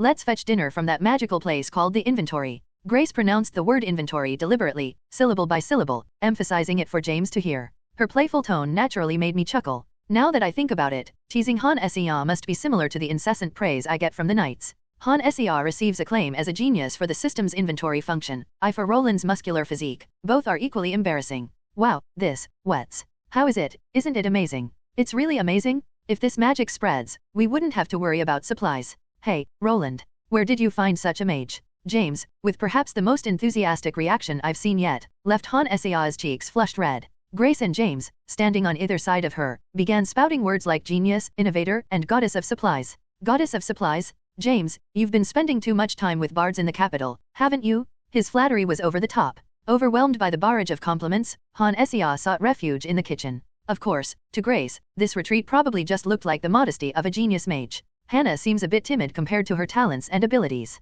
She probably doesn't want to brag about her magic. A modest mage, you've found a good companion, Roland. You too, carry on. I should go help with organizing the ingredients. Grace, ever playful, darted to the kitchen, Irene in tow. Left behind were me, James, and Kaden, who seemed lost in her own world. Since the conversation earlier, Kaden's stoic demeanor has crumbled, looking like a cat with tape on its paw. I thought she was cold and calculative, but maybe she's just lacking in social skills. And the shower facilities in the barracks aren't for individual use but communal. Talk about it with your party before using it. Even if there's someone you want to go in with, show some restraint. We don't have any soundproofing magic tools here. What are you saying? You two can go in together. Some previous guests were quite passionate, I guess. At night, you could hear the beds creaking. The beds here aren't exactly high-end. Seeing Caden's face turn beet red at the casual jest, James bursts into raucous laughter. Maybe she's just socially awkward. Caden's disguise as a man was incredibly convincing. Even sharp-eyed individuals like Rebecca, who possessed a beast-like instinct, myself, and a high-ranking knight like James, failed to penetrate her guise. From the contours of her Adam's apple, her skeletal structure, body shape, skin texture, and even her voice, everything was convincingly male. To be honest, her disguise bore more resemblance to something like polymorph found in fantasy novels than a simple act of cross-dressing. There was no trace of mana, which ruled out the possibility of a magic-induced disguise. Given this, it's no surprise that James, being his usual self, started to make crude jokes when all the female members retreated from the room. He doesn't typically make such comments in front of women, but amongst men, he speaks without reserve. Even though we're not allowed to go into the forest, occasionally there are nobles who come inside the checkpoint to take in the divine energy. But it's a little problematic when old men with weakening waists bring women along with them. There are a lot of young, vigorous guys here, so when they start making certain noises I'll help with moving the stuff as well. Whether James took Caden's stunned silence as shyness or simple innocence, his words grew teasing. Being directly involved with adventurers and mingling with soldiers, he couldn't help his nature. His lewd laughter and suggestive sway of his hips might be unseemly for a knight. But he's competent, which is why he rose to the rank of a high-ranking knight. Still, watching a muscle-bound man swaying his hips in such a way was quite disgusting. It was too much for Caden, prompting her to flee. Honestly, it was off-putting even for me to watch, so I could only imagine how uncomfortable Caden, a woman, must have felt. Did I go too far? I heard he was a former mercenary, so I tried to bond a little. He's quite pure-hearted for a mercenary. Trying to be friends. Us men bond by talking about dirty stuff. You can tell just by how comfortable I am with the soldiers. With Caden clearly fleeing because she couldn't stomach it, the knight approached with an awkward smile. He believed he was being friendly in a macho kind of way, consistent with the adventurer military knight culture. As I glanced at Han Sea's stream, I saw Caden's red face join in the inventory fun. Once I confirmed the camera was still focused on the kitchen, I directed a question at James. About the talk earlier regarding the princess, was it a joke, or was there a reason for it? You can say it's half and half. An order did come down, but it's unclear where it came from. The mere task of investigating orcs for adventurers was passed down as if it were some classified mission. For a command to come down in such a roundabout way to the Knights Division, it suggests that someone very high up has their hands in it. James, scratching the back of his head, looking a tad embarrassed, responded. Despite appearing a little frivolous and the possibility of his brain being packed with muscles, he's not one to make baseless claims. Could it really be a character quest intertwined with a side quest? I can only speculate since I can only see Han Sea's quest log if she shares it on her stream. Mulling it over isn't going to give me a definitive answer. Regardless, thanks for the info. At my response, James chuckles as though he knew I would react that way. Rai translations. The night in the military camp passes uneventfully. The moment Han Sea puts her head on the pillow, the game saves, ensuring she would wake up the next morning. The party members, weary from the journey in the carriage, silently retire to their beds, resting for the upcoming mission. As for me, I surfed the internet from the comfort of a soft bed. It may be a military barracks with basic beds, but it felt surprisingly comfortable. Fit for a military unit responsible for guarding the divine energy flowing from the blessed forest. Good morning, everyone. Good morning. I feel light thanks to the grace of the goddess. Thanks to that, there wasn't a trace of fatigue on any of the party members. What was evident was the radiant beauty of their exposed fair skin. Given that they couldn't possibly lounge around the accommodations in their armor, this was expected. Of course, the exposure was merely them wearing casual shirts. Although it was a lighter attire compared to their usual leather armor or nun robes, the sight alone sent the chat room viewers into a flurry of excitement. I bet Han Sea's right wrist that the virtue of the saint candidate is lust. This is the elegance of the world's top streamer. It's understandable that Muscleman was worried yesterday, walking around the military base like that lol. A side quest that takes 3 days, the upper levels of the tower are getting scarier. God exists in the Korean peninsula. Even the slightest exposure of the arm or the fact that the shirt did not hide the body's curves had the chatterboxes thanking the gods. It was funny to see since just 5 minutes ago, or from my perspective, last night, they were teasing Han Sea relentlessly. The group, after freshening up, gathered around the dining table, much like they would at a guild table. With nothing grand to eat in the morning, we reheated yesterday's stew, lightly filled our stomachs, and started discussing the request. The first to speak was Grace, who had quickly finished her bowl. Are we exploring the forest starting today? Yeah. From what I heard, it seems the soldiers can't enter the forest. The forest, it looked quite big. It's going to take some time. The conversation began to flow, with everyone chipping in. The general consensus was that the forest was too large for just 5 people to explore. The forest in the tower was straightforward as you just had to find the path, but here we needed to search for signs of orcs, which was a bit different. But how do we prove there are no orcs? That's a good question. We can't cover every little part of the forest. This concern seemed to be the focal point of the group's discussion. Curious glances were directed at me occasionally, but there was little I could contribute. After all, the orc search was an actual side quest, and completing it was Han Sea's responsibility. Maybe Han Sea's quest log, which hasn't been fully shown on the stream, has some progress indicators. There's a minimap and a quest window, so she should be able to handle it. Well, we might need to think of ways to track where the orcs could be hiding. Maybe Hannah can mark places with her magic. What do you think, Hannah? Can you do that? I think I can. I can mark spots with magic. I should be able to keep track. Just look at her, hesitating with those nervous eyes. While she hesitated a little, Han Sea confidently assured us that she could do it, though she'll probably just be using the quest window. Watching her, Grace and Irene, who were cleaning up the dishes, can't help but smile gently. A party leader that was capable enough to skillfully handle the aspect that concerned them the most. They can't help but feel relieved. And, though their gazes toward her looked more like an older sibling watching their younger sibling become more dependable. Well, that's a form of trust too, so all was well. Now that we've finished our meal, everyone should get ready with their gear. We're likely spending a few days, so we'll be exposed to loads of divine energy. Alright, I'll get ready and meet you at the exit. Leaving the fervent pleas of the viewers behind, the party members collected their equipment and gathered at the exit of the building. As soon as they stepped out, they found themselves again the focus of the soldiers' attention. While some of the stares were due to the beauties, but many soldiers greet Irene with a salute. Witnessing the grace of the goddess firsthand, they were naturally more religious than most. As we gear up and prepare to venture into the forest, a soldier rushes toward us. He looks flustered, perhaps surprised by the party's speed. Hold on a moment, please. What's the matter? When you go into the forest, take this. Panting heavily, the soldier offers a metal badge resembling an adventurer's emblem, engraved with a sword and shield. He must have run quite fast. He's struggling to continue explaining. The kind-hearted party members wait patiently for him to catch his breath, looking on with sympathy as his face turns beet red. When you return from the forest, you don't necessarily have to come back this way. Soldiers surround the forest, so wherever you exit, just present this badge. Oh, I see.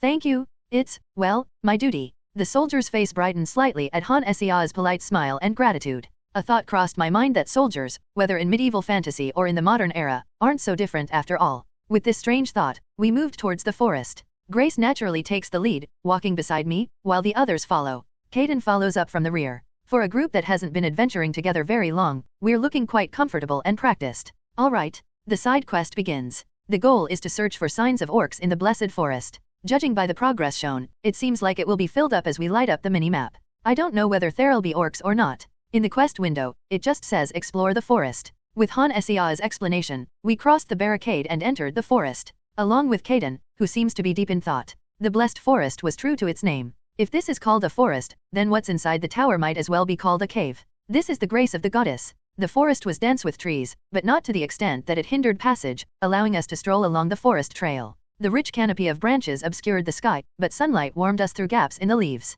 This place felt like a well-maintained park. With each breath, refreshing air filled the lungs, and chirping from birds of unknown species filled the ears, boasting a beauty incomparable to any other monster-filled forest. Look at those fruits, they're all edible, but they're much larger than normal. Can we pick them? Even this strawberry bush is giving off divine energy. Small birds pecking at fruits on the trees, bushes laden with gem-like strawberries, and small animals like squirrels darting up and down tree branches. It felt like we were in a forest out of a Disney princess movie. If only a fawn or something would come close to our party of beautiful ladies. Squirrel? Acorn? Will you get experience from killing it? The forest in the tower was cool, but it's no comparison to here. Damn it, my brain has been so wired by games that I first think of hunting when I see an animal. This is so healing. Do you get a buff from staying in this forest? Seriously, who looks at this beautiful scenery and thinks about killing squirrels? Are your brains made up of just zeros and one S? But viewers were merely curious about hunting outside the tower. After all, quite a few players started the game outside the tower given the game's open-world realism. Some players enlisted as soldiers to learn basic combat skills, and some players joined mercenary groups and headed to war zones. Due to this, the minds of the viewers watching Han Sea's broadcast for information were gruesomely curious. But still, to be looking at a forest more beautiful than any movie CG and ask if killing a squirrel gives experience points.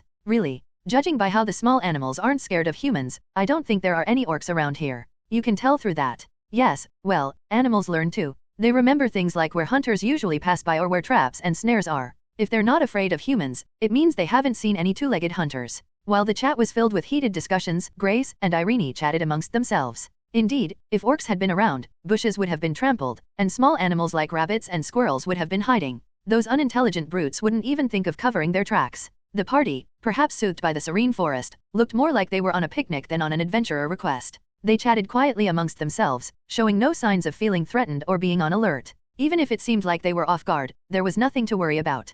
Grace would detect the orcs before they could detect us. Now the minimap is about 2% filled. Is it a mechanism that fills up bit by bit and jumps up all at once when you reach a certain area? I have to be next to Grace's side. I had intended to pair her up with Roland, but, oh well. As we moved forward, listening to the chirping of birds, I could hear Han Essia mumbling from behind. She'd been browsing the web instead of focusing on her stream, but now it appeared she had opened her quest window. As we walked through the forest, our party naturally made its way into a wide, spacious clearing in the middle of the forest. The wide, open clearing provided a beautiful view. A single ray of sunlight pierced the clear sky, illuminating the area. It was a peaceful scene that could easily pass for an illustration from a fairy tale book, if only there were a small mushroom house in the middle. Of course, there were no signs of any orcs or anything else threatening in this peaceful clearing. I'm going to mark this clearing with magic for now. Shall we take a break? Huh? Oh, no, it doesn't take that long. Han Essia casually approached the center of the clearing, staff in hand. The gathering of a meager amount of mana at the end of her staff was obviously meaningless. The progress of the quest had already jumped about 10% when we entered the clearing. It seems she had given it some thought on how to pretend she was actually using magic to mark the location. Since skills require vocal activation, she seems to be just gathering mana without releasing it. Not getting better at the game, but you are getting better at being sneaky. Holding the staff like that. It's like she's a cult leader, lol. The power of the quest window. If one clearing is 10%, and it fills up a bit by walking around, it should be about 8 clearings? I could sleep and come back. But if nothing comes out after the 8, this will just be a walking simulator. While the party enjoyed the serene environment, the chat atmosphere was quite the opposite. Even a beautiful scene would become tiresome if it went on for 5 hours, or 10. A picturesque forest full of chirping birds and small animals was pleasant to see, but if no orcs appeared, viewers would be left watching trees the entire stream. It's not a development viewers would welcome, nor would it be favorable for Han Essia. After quickly closing the video I was watching, I reopened Han Essia's stream to find the chat filled with comments about how it had turned into a walking simulator, a VR hiking trip, and so on. Hey, there's no way we'll just be walking around the forest and that's it.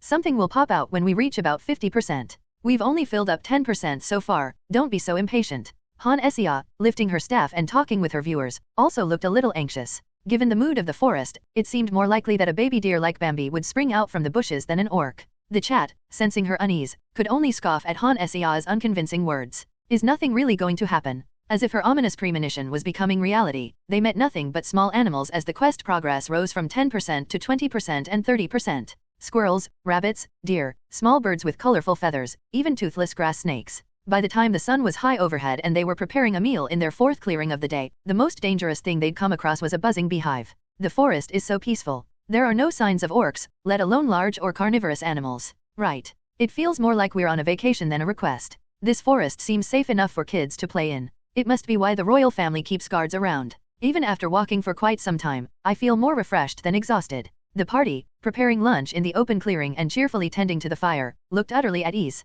Unlike Han Essia, who was growing increasingly anxious about the potential of a ruined broadcast. Even if they make a living by hunting monsters, at heart, they're delicate young women. Just as they would enjoy eating sweet macarons, chatting, and shopping, they also loved observing cute little animals amidst beautiful nature. Right now, a few curious squirrels were fearlessly approaching Irene. It was probably because of the scent of the beans and grain flour for the stew. One squirrel, with twitching whiskers, confidently climbed up to Irene's shoulder. Oh my, these little ones aren't just fearless, they seem quite familiar with humans. Maybe some noble ladies came here to recover once took care of them. Irene, laughing softly, let the squirrel nibble on a bean from her shoulder. Everyone was relaxing amidst this peaceful scene until Grace abruptly stood, changing the mood. Someone is coming through the bushes. I'm not sure if it's unfortunate that someone came just as we started eating or if it was fortunate that we can meet them in a nice open clearing. As Grace took hold of her bow, staring at the bush where the sounds were coming from, the group naturally fell into formation. I also picked up my gear and stepped forward, ready. I could tell that it wasn't an orc approaching, but that didn't lessen my guard. Logically, the only non-orc beings in this forest would be knights on a mission or high-ranking nobles visiting for relaxation. However, considering this was an actual quest, anything out of the ordinary could happen. After all, an orc chieftain opening a dimensional gate with a pyramid to invade the blessed forest of the kingdom isn't exactly ordinary. What if there were orcs that communicated eloquently or other orcs that used dimensional gates? It sounded strange just thinking of it. We are a group of adventurers carrying out a request from the Knights Division. Please identify yourself before you approach further. Unless there are other adventurers in this forest, if the approaching party is human, they are likely of higher status than us. I called out to the rustling bushes, and the noise grew louder. Considering the lack of subtlety, they didn't seem intent on surprising us. If anything, it seemed like they were caught off guard by our call. Who could it be, really? Ahem. Excuse me for a moment. I was wandering the forest and seemed to have lost my way. Emerging from the bushes was a man with a stature as massive as a bear's. He stood a head taller than me, probably reaching around 2 meters. Due to his size, his expensive leather coat was covered with leaves, and his short silver hair was disheveled, probably from forcing his way through the forest. From his intimidating face, a scar ran down his cheek, stretching all the way to his neck, giving him a fierce appearance. No way, why is the Northern Duke appearing here of all places? Han Sia, reading his information, murmured in surprise. Even after living in this kingdom for 10 years, I have never heard of this Northern Duke, and now he was standing right before our eyes. Even when I traveled to the north at Kaiden's request, I never heard any stories about a Northern Duke. Did such a person exist in our kingdom, the Northern Duke? It's a character archetype commonly seen in fantasy novels, literally referring to the Duke of the northern part of a kingdom. Given that the north is often depicted as cold and barren, the Northern Duke typically carries a strong and harsh image, befitting the ruler of such a land. Heroes Chronicles North seems to resemble Russia if it were reimagined in a fantasy setting. Snow-covered mountains and a barren tundra landscape. It seems fitting then for there to be a Northern Duke reminiscent of a polar bear. Was there a Northern Duke in our kingdom? The problem, however, lies with the existence of the Northern Duke himself. I've never heard of a Northern Duke, not even when I visited the north recently at Kaiden's request, nor while listening to the gossip of the ladies. Of course, it's natural for parts of the kingdom to be ruled by a noble, but I've never heard of such a person being referred to as the Northern Duke. A 2-meter-tall muscular giant with silver hair, full of scars, isn't that the perfect gossip material for the ladies of high society? I came to the forest for a bit of recuperation and ended up losing my way. Could you possibly guide me out? I left my troublesome servants behind for a walk. If you find it suspicious, feel free to call for the knights as soon as we leave the forest. Sorry, but we're in the middle of exploring the forest. We likely won't be heading out until sunset. While I was lost in thought, Kaiden, who had stealthily moved ahead, rejected the request. Her stiffened face, trembling eyes, and visibly clenched jaw clearly conveyed, there is a hidden story here. You can continue exploring the forest. I'm just a bit directionally challenged, so I won't be a bother and just quietly follow along. We're not in deep, we'll go call your servants. Hey, I can't possibly inconvenience adventurers who are on a request for the Knights Division. What followed was an uneasy back and forth between the persistent Northern Duke and Kaiden, who was trying her best to get rid of him. The group watched in astonishment, especially at the usually stoic Kaiden, who was almost rudely pushing back against the Duke. Kaiden? I think it would be best if he stayed with us, at least to verify his identity. If he truly is lost, it's right to help, and if not, we've discovered an intruder. The one to mediate this verbal tug of war was Irene. As she carefully voiced her opinion, both the Northern Duke and Kaiden naturally fell silent. In response to Irene's suggestion to travel together, the Northern Duke grinned, while Kaiden visibly scowled. The unexpected response left Irene, who had proposed the truce, somewhat taken aback. Haha, as expected of a nun. I'm grateful for your kindness.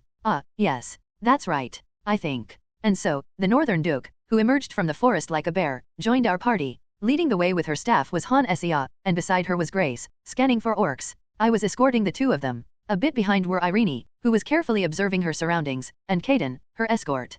Clinging close to Kaiden was the Northern Duke. Considering the narrowness of the forest path, it would make sense for that man to be at the back. However, his approach was blatantly obvious, anyone could tell he was interested in Kaiden. After all, it was hard to miss a towering man of 2 meters adjusting his pace to match hers. Do you have something to say? The sword hanging at your waist looks quite unique. It's longer than a typical one-handed sword. Do you practice a special sword technique? Yes. While Grace was busily detecting orcs, Han Sia, directing the camera drone to the back, was intently observing the interactions between Kaiden and the Northern Duke. Thanks to that, I could also see through Han Sia's stream what was happening behind us. The Northern Duke trying to continue the conversation through various trivial topics, ranging from the sword hanging on Kaiden's waist to the armor she wore. Kaiden, on the other hand, was curt, answering in monosyllables and effectively cutting off any attempt at conversation. Caught between their awkward exchange, Irene fidgeted uncomfortably. That man's the Northern Duke, and if Kaiden is, so, their father and son? Wait, she's cross-dressing. So, their father and daughter? It's clearly a side quest, but it feels like a character quest.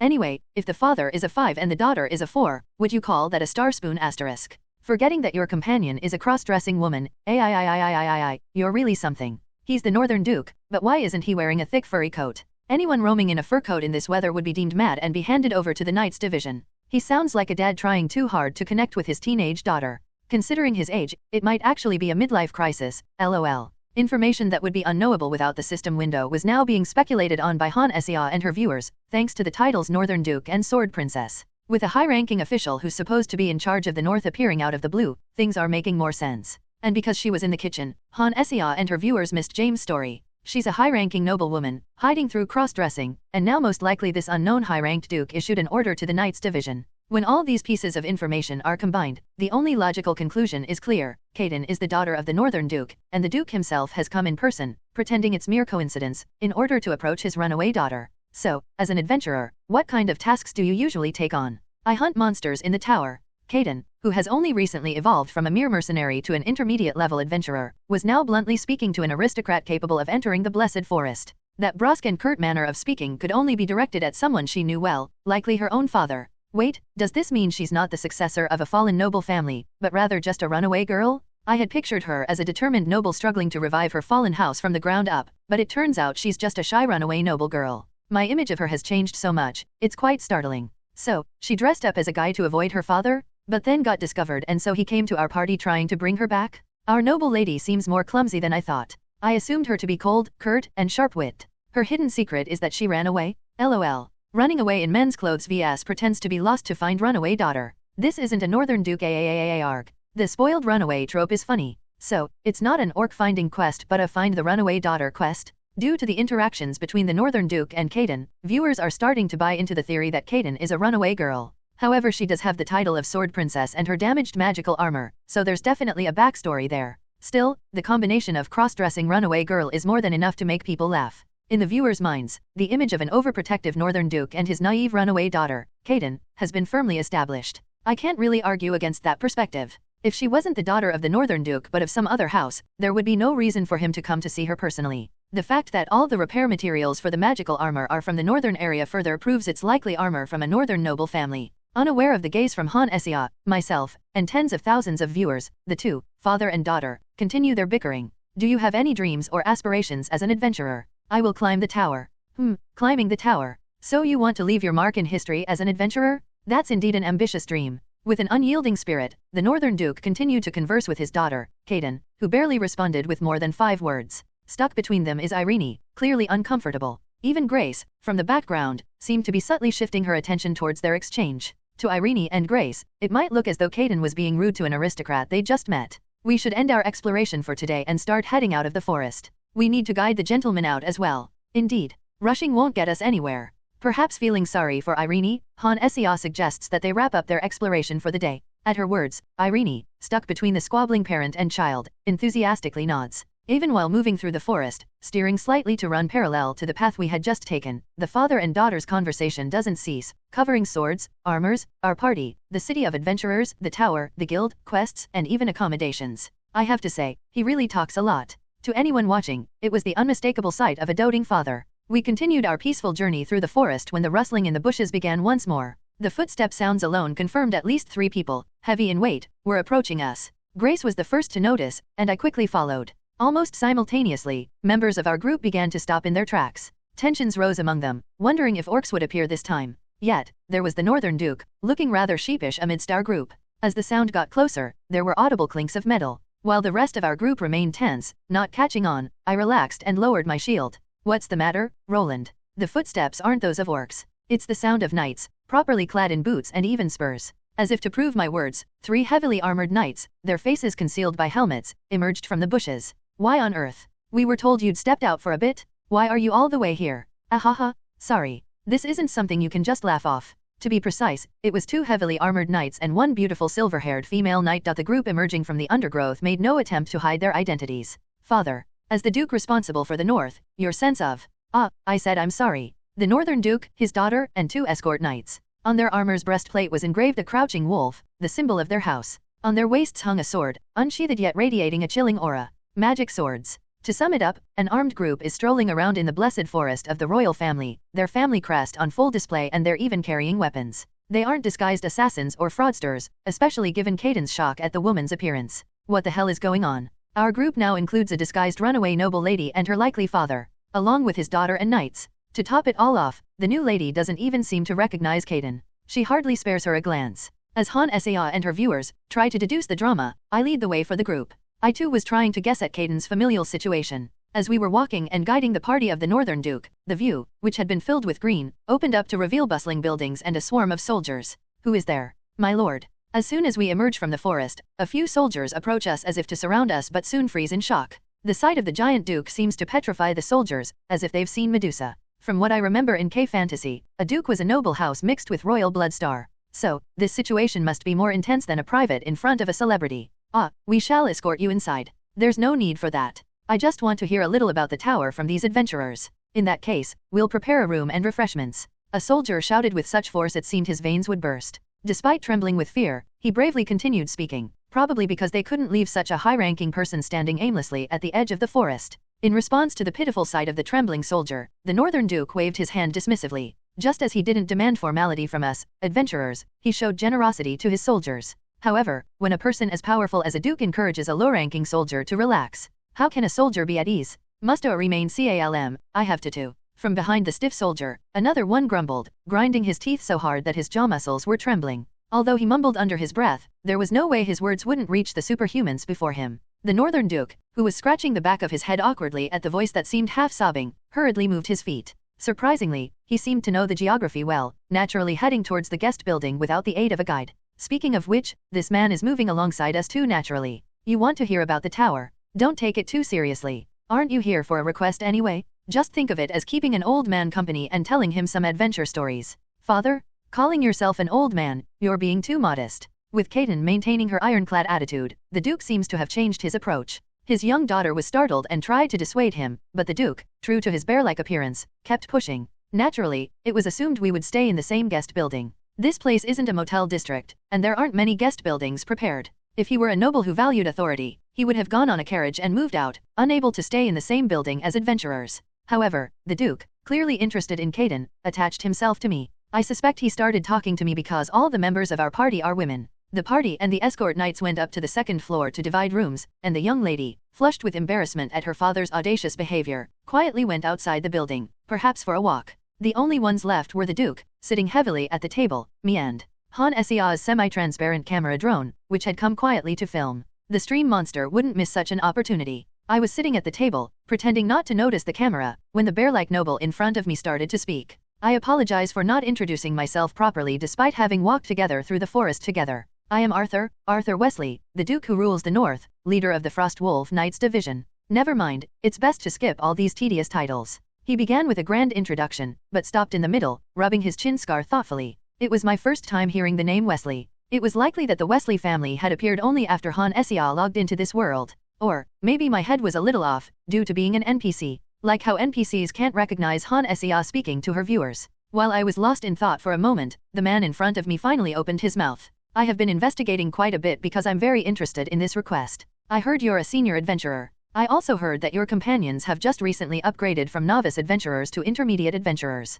Can you tell me why you are leading a group of novice adventurers? He was polite, clearly not the attitude of a noble dealing with commoner adventurers. I would love to ask bluntly, is it because of Kaden? But the camera hovering above us is the problem. In this scenario, I can't exactly blurt out that I know about the Sword Princess and her cross-dressing. In fact, I know everything there is to know thanks to Han Sea's stream. I need to continue the narrative within the scope of what adventurer Roland could know. I don't want to arouse any unnecessary suspicion from the players who could potentially monitor my private life 24/7 through semi-transparent camera drones. The best outcome would be for Han Sea to reach the game's ending without suspecting anything. For now, it starts with meeting Hannah, the leader of the party, the mage. I'm planning to play my cards right and impress him. If I manage to give a good impression, we could secure a sort of supporter. Well, if you've done your research, you'd know that I'm an adventurer who stopped on the 37th floor of the tower and came down. I heard you enjoyed a rather long break. I thought I'd rest a bit after nearly 10 years of adventuring. Well, I also saved quite a bit of money, so if need be, I could rest for a lifetime. Comfort in old age is a universal law, wherever you are.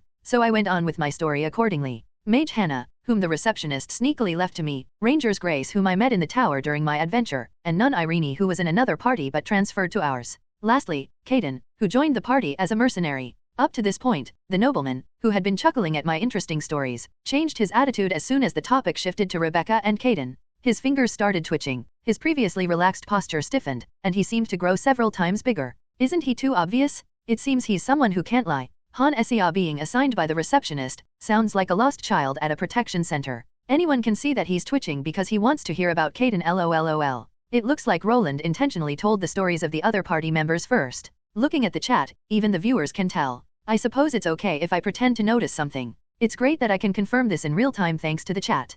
Caden joined the party on the recommendation of a mercenary captain I knew from my adventurer days. Since I wield a shield, I thought it would be nice to have a more aggressive vanguard. Is that so? Rebecca, the Rebecca mercenaries. Then, the son of the Duke ended up joining our party. As I read the chat and the Duke's reactions, I put my mind to work. I could pretend to know nothing, but then I wouldn't gain anything. Whether you're an adventurer or a mercenary, it's a profession where you always strive for benefit. With a golden honeypot like the Northern Duke right before me, I can't pass it up without taking a bite. There's no need to show off that I know everything, but there's no need to pretend I know nothing either. Pretending to know just enough to demonstrate competence and win the Duke's support for the party would be the best way to go. Did you know? Caden introduced himself to me as the heir of a fallen family and asked me for help with repairs for his magic armor. So, you recognized him from his armor, you're quite perceptive. In reality, I don't remember the exterior of the armor well, and I only found out due to the system window and Han Sea's stream, but what does that matter? The crucial point is that the man before me and the viewers behind the camera believe my words. I wonder how he will respond. After beating around the bush with his explanation, will he ask me to take good care of his child, or will he try to take Caden away? I kept my silence. Arthur Wesley, scratching his head once again, lets out a loud exclamation. Ah, damn it! Let's go outside and have a man-to-man, heart-to-heart talk. When the burly man stands up like that, the pressure is no joke. Perhaps it was the Northern Duke's, Arthur's, intent to separate from Caden and have a conversation between men. He strides forward, leading the way. Loyalty. Do you have any orders, sir? The soldiers around the guest buildings immediately scramble in all directions, like ants swept away by the rainy season's flood. With the esteemed Duke suddenly storming out as if he was furious, the soldiers must be terrified. I'd like to have a little private chat. Can we borrow a place? Yes? Understood. I can feel it. I can almost read the soldiers' thoughts through their eyes. Not as Roland, a senior adventurer of 10 years, but as a military veteran returning from service. I can feel them cursing in their minds, questioning why we're causing a fuss in the soldiers' area instead of holding a conversation in the guest house. Regardless, this bear-like Duke chose to occupy one of the tents that seemed to be a rest area for the soldiers and casually plunks himself down at a table. There is something I want to discuss first. Arthur's mana spreads out like a wave. After thoroughly checking that there was no one within earshot, he begins to talk while habitually scratching his head. The soldiers, who are used to having to accommodate visiting nobles, have moved away from the tent. Now, the only ones left in the tent were the Northern Duke, myself, and Han Sea's persistently following camera drone. Caden is not my son but my daughter. So, I'd appreciate it if you could be a bit cautious around that. Are you saying Caden is a woman? So we're starting with that. I can sense an inexplicable pride as he begins to explain, assuming I was unaware of Caden's cross-dressing. I wonder if this cross-dressing is some hidden technique of the Wesley family. Misinterpreting my perplexed expression, Arthur Wesley nods. It's a bit complicated, but our family has a magic artifact bestowed from the royal family. It's a disguise magic artifact primarily used when we need to win public favor. Isn't it a valuable item, being a royal gift? Are you okay with using such a thing for a runaway daughter? Haha, well, the story is a bit long. You're the only male in the party, right? As a father, I'm worried that there might be a misunderstanding and an unfortunate incident may happen. Swallowing the words that were about to burst out, Arthur once again laughs awkwardly. Nevertheless, he doesn't seem to have any intention of hiding anything and continues to speak anxiously. From his fidgeting fingers, his twitching jaw to his tongue moving around in his dry mouth, he appears less like a duke and the leader of a knight's division, and more like a bear waiting for a snack. Where should I start? I have 2 daughters. The older one is Anne Wesley, whom you met earlier in the forest. The younger one is Katie Wesley, who is in your party and is using the alias Caden.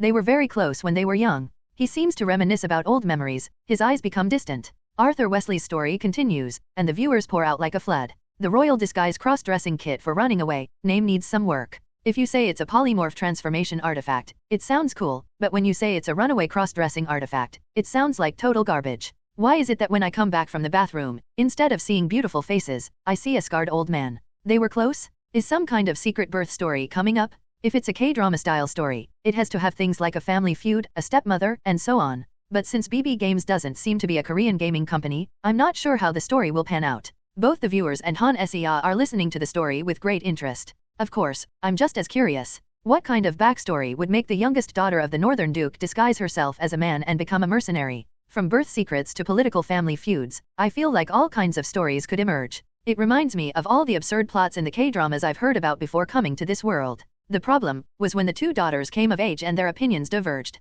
They usually got along well, so I didn't expect them to fight so intensely over succession. Did the 2 of them fight over the position of the successor? They fought over the succession. Well, in a way, they did. But the follow-up from Arthur took an unexpected direction. The 2 of them fought because neither wanted to succeed me as the Duke. What? Rai translations. The aristocracy in Heroes Chronicle seems to have borrowed from the European nobility and K-fantasy titles, a hodgepodge of European-style titles mixed into a Chinese rank system, typically seen in fantasy or romantic fantasy novels. Considering that the foundation, Heroines Chronicle, was a Korean mobile game, it was a given. It provided the perfect setting for princesses, knights, and all kinds of noble ladies to emerge. Therefore, the Northern Duke held various titles all at once. He was the Northern Duke, the leader of the Frost Wolf Knights Division, the general of the army, the lord of the manor, and the owner of the Northern Mountain Range. He had omitted his introduction due to its length. My daughters look exactly like their mother, but their habits resemble mine. Seeing them argue over their disinterest in the Duke title gave me quite a headache. So, becoming the Northern Duke means becoming the owner of the vast North, but it also implies getting involved with politics and holding dozens of official titles. Even women who lose their husbands and fall from power still have to handle politics every day. How about the one with the title of Northern Duke? Anne Wesley and Katie Wesley, the two sisters of the North, could not accept such a future. The sister who becomes the Northern Duke will be tormented by politics. There will be countless people wanting to be her husband for political reasons, and she will have to care about political diplomacy for trade between the North and other regions. On the contrary, the one who doesn't become the Duke can roam the world freely. Because all the political titles are taken by the Northern Duke, she can enjoy a free life distanced from politics, as the vice commander of the Frost Wolf Knights Division, and as the North's sword. So, what happened then? My older daughter, Anne, insisted my younger daughter was smarter and tried to provide her with a tutor for successor education right after Katie's coming-of-age ceremony. Anne, who had more interest in economics than politics, planned to manage the North's finances after ceding the title of Duke to her younger sister. And Katie, she said she would rather learn swordsmanship, grabbed a set of armor and a sword, and ran off. On the day of her coming-of-age ceremony, she said she wanted to check out the family's magical artifacts. She raided the secret vault, took her ancestors' armor and the disguise artifact, and fled that very night. Looking at Arthur, who was half-heartedly muttering as if he had given up, a corner of my heart was filled with sympathy. It felt like seeing a father crying in a bar after getting drunk. I had imagined a young lady who was pushed by her sister in a power struggle and had to risk her life by joining a mercenary group, but it was completely the opposite. A sister who tried to forcibly hand over the successor's position, and a younger sister who absolutely refused and ran away after robbing the family's vault. As the Northern Duke and the father of two daughters, he was in a dizzying and distressing situation. Well, those two were surely quite the characters. Is this a dispute over the successorship? Something seems off. A political war between two noble ladies, huh? Look how much the Northern Duke has aged, damn lol. It wasn't silver hair, it was white hair, turned due to his fire element daughters. I thought it was weird that the Northern Duke didn't have black hair, it must have turned white from all the stress. At least it's fortunate that it's not some bloody family dispute, but this does break my image of Kaden. I thought she was cool, calm, and collected. The cool type of swordsman. Han Sia and her stream are heating up star. As a father caught in his daughter's fight, it's an exasperating situation, but as a spectator, it's as entertaining as it gets. Hold on, I have to support Kaden's sister to become the Northern Duke, right? Otherwise, our rearguard sword princess would be forcibly reclassed as the Northern Duke. How messed up would it be if I lost my 4 character like this? Yeah, lol, if the sister wins, goodbye to the party.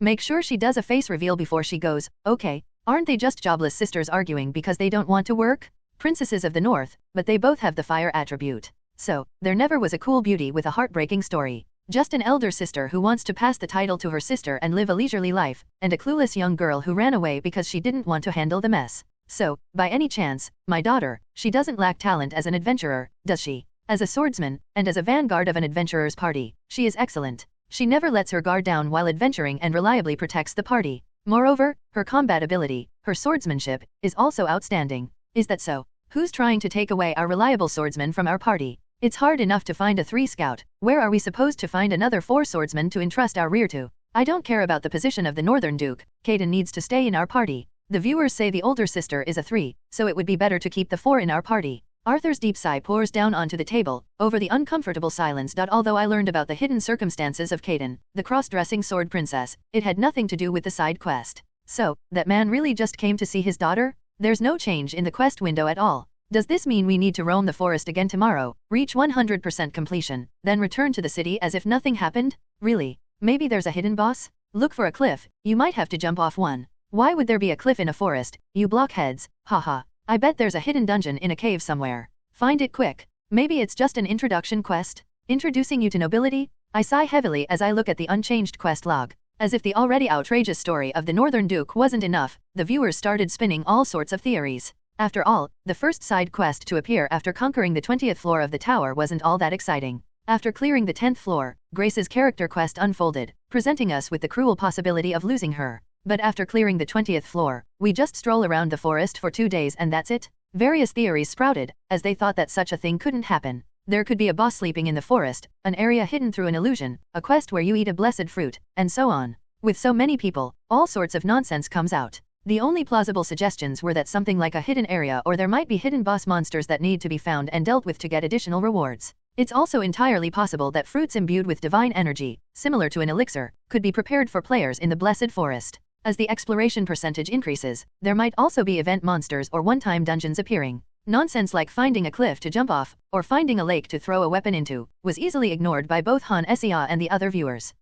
Roland? I'm thinking of making stew for dinner. Shall I make some for them too? While I was pretending to think while I scrolled through Han Sia's stream and the internet, Irene quietly descended from upstairs and asked. Arthur was loitering outside, inconveniencing his soldiers. His eldest daughter, Anne Wesley, hadn't returned since she left. Only the 2 Knights of the North remained in the guest house. We had separate rooms on the 2nd floor, but there's only one dining room. We could eat separately, but Irene, with her generous nature, seemed to consider serving them. Please, don't worry about preparing our meals. I believe the Duke will likely dine in the cafeteria with the soldiers. Oh, is that so? While Irene pondered over the meal preparation, 2 knights descended alongside the clanking of armor. The Northern Duke, eating with his soldiers in the cafeteria, was an odd sight here. While it might be common in the North for the Duke to share meals with his soldiers, it wasn't the same here. The more I saw, the more pitiful the soldiers seemed. Their tent was taken for a private conversation. They had to patrol the guest house. Now, they couldn't eat their meals in peace. What, is Roland back? The ones who came down after the knights were Han Sia and Grace.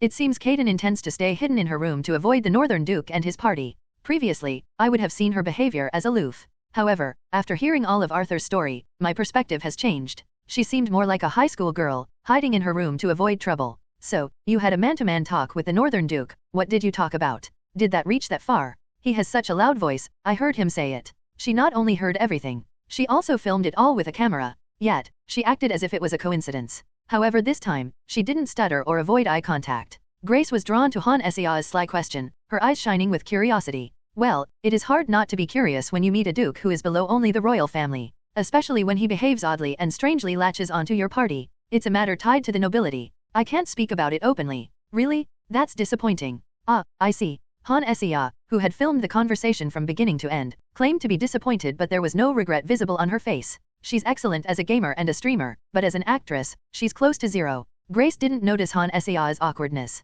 She sulked with her eyes downturned. Yeah, you can't really go around spilling the secrets of a ducal house. Let's go get ready to eat. Irene is already preparing stew in the kitchen. That's true. We can't gossip about the nobility. But why was your conversation only between men? After sending off the disappointed Grace to the kitchen, Han Sia went back upstairs to fetch Kaden. Rai translations.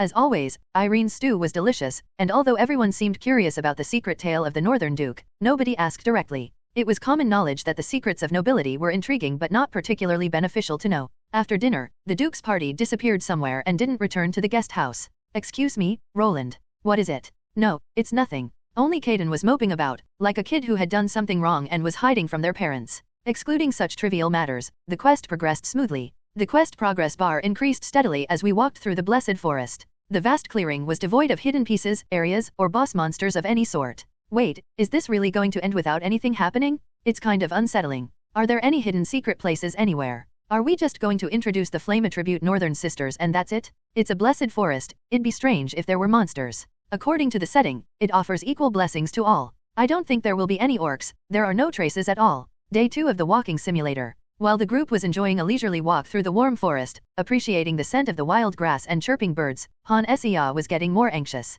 As a gamer, she was concerned about not finding any hidden storyline or bonus rewards in the quest. Even Grace, who was unable to see the chat, could tell something was wrong. Seeing Han Sia furrowing her brows and nervously biting her lip, she asked, Hannah, is there something wrong? Or something suspicious? No, it's actually the opposite. It's unsettling because there's nothing suspicious or problematic at all. Oh, is that so? Well, days like these happen. Even if there are no orcs, we're still doing our job properly. Don't worry too much. Grace gave a quick laugh in response to Han Sia's uneasy explanation. She probably thought Han Sia was earnestly hoping for some action since they were getting paid. But in reality, it was the instinct of a gamer to not want to miss out on anything. As we pass through more clearings, the quest bar is nearly 80% filled. The idea of something appearing at 50% turned out to be nothing but the bear-like Northern Duke, an unrelated human to the quest. With all the chat mentioning hidden rewards and secret quests, one can't help but grow anxious. But is there really nothing here? Aside from Han Sea's anxious heart, the forest was incredibly peaceful. Frankly, it's strange that there is nothing to be found even when a 4 scout with an enhanced detection passive is searching the forest.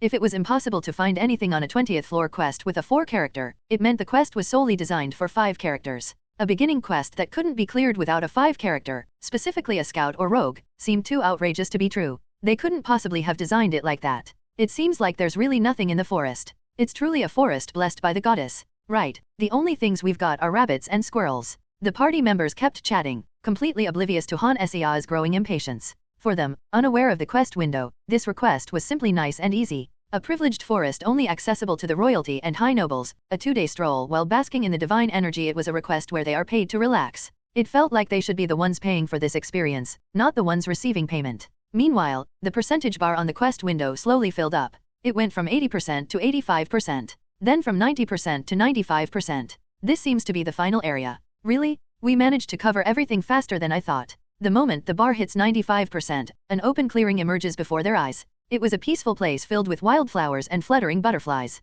There weren't even horned rabbits, let alone orcs. It looked completely safe. So there are really no orcs here, huh? Despite Han Sea's desperate hopes, the bar continued to fill. 96%, 97%, 98%.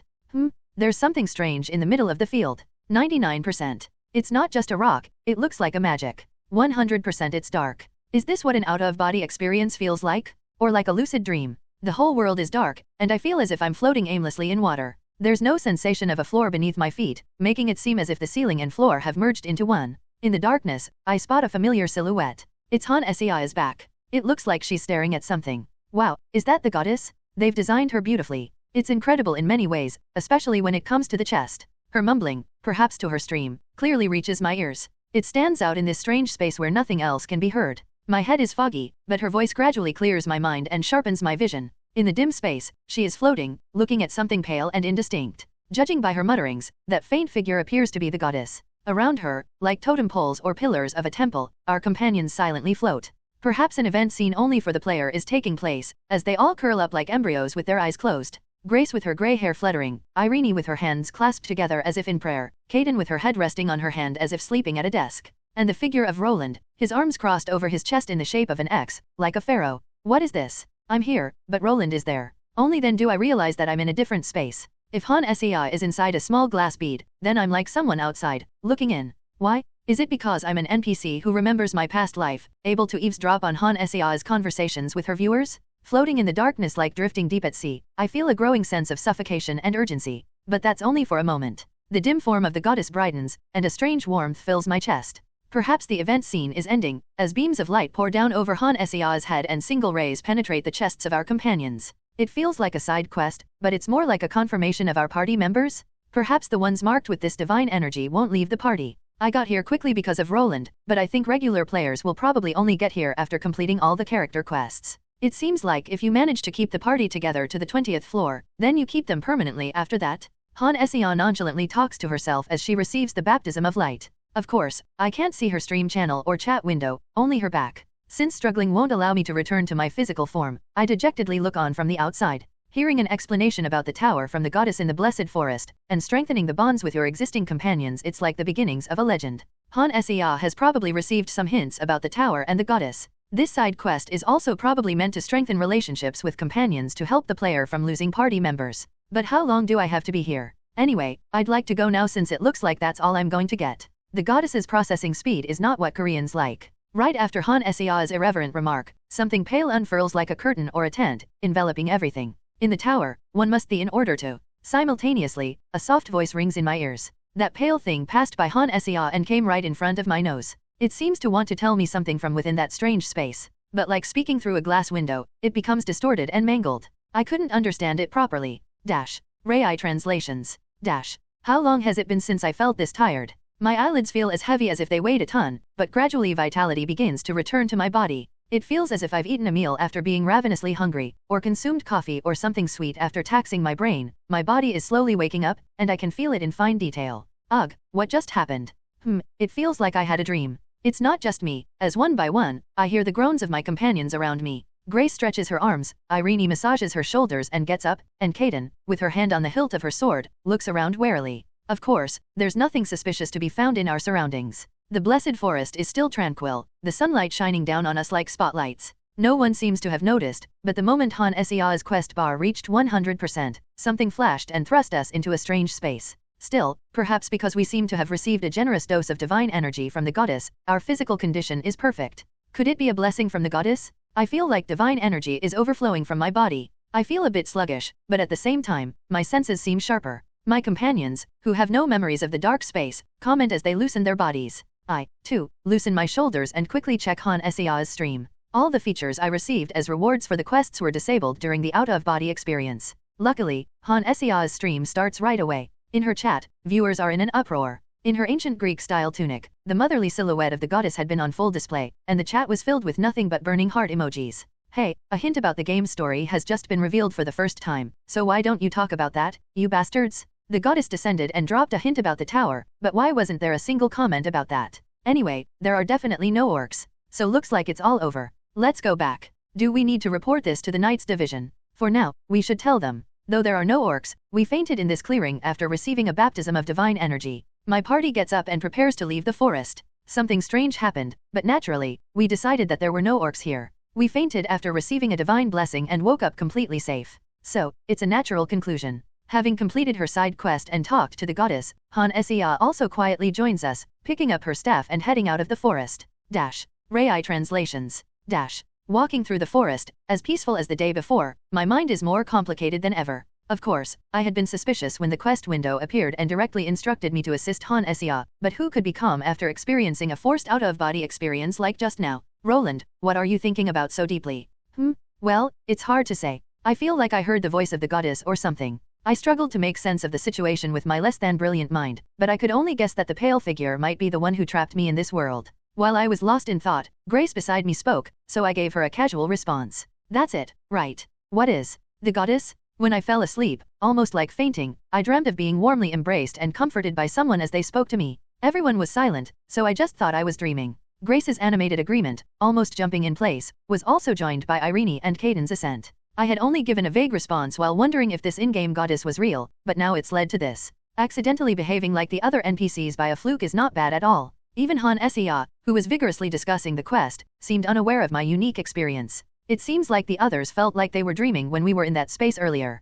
Players chosen by the goddess and her comrades. BB Games sure knows how to give the full-on fantasy experience, right? The goddess's bag of divine power is even heftier than the saints, Chat deleted by the mod. These guys never change, the story's just been revealed for the first time, and all they do is compare it to Irene. When the goddess's chest was in the thumbnail, the traffic went up by 10,000, damn lol. Arg, damn it, you guys just got the world's first reveal of the tower's background, and all you talk about is bags of divine power. And what's this about a runway for male G*Nidals? You, just take a ban for now. Let's think a little harder about the newly revealed story, everyone. After Grace, Irene spoke up, and then Caden. They all spoke with enthusiastic voices, confessing their faith-like experience of hearing the goddess's voice and feeling a mission bestowed upon them. Of course, while everyone was passionately joining in on this beautiful scene, Han Sea was busy fending off malicious viewers spamming the chat with inappropriate comments. Although it looked like a ghostly apparition to me, it seems that the appearance of the goddess was clearly revealed in Han Sea's stream. A typical Western beauty, possibly modeled after a blonde bombshell, wearing a Greek tunic, revealing her arms, armpits, and chest bone.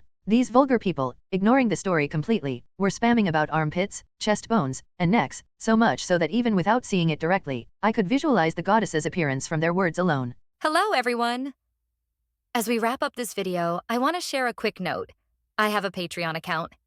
If you'd like to support me and enjoy on-demand audiobooks, you can become a Patreon member. Alternatively, you can check out my Google Drive link, which has 500+ novel audiobooks available through my Ko-fi or Patreon shop. I appreciate your support.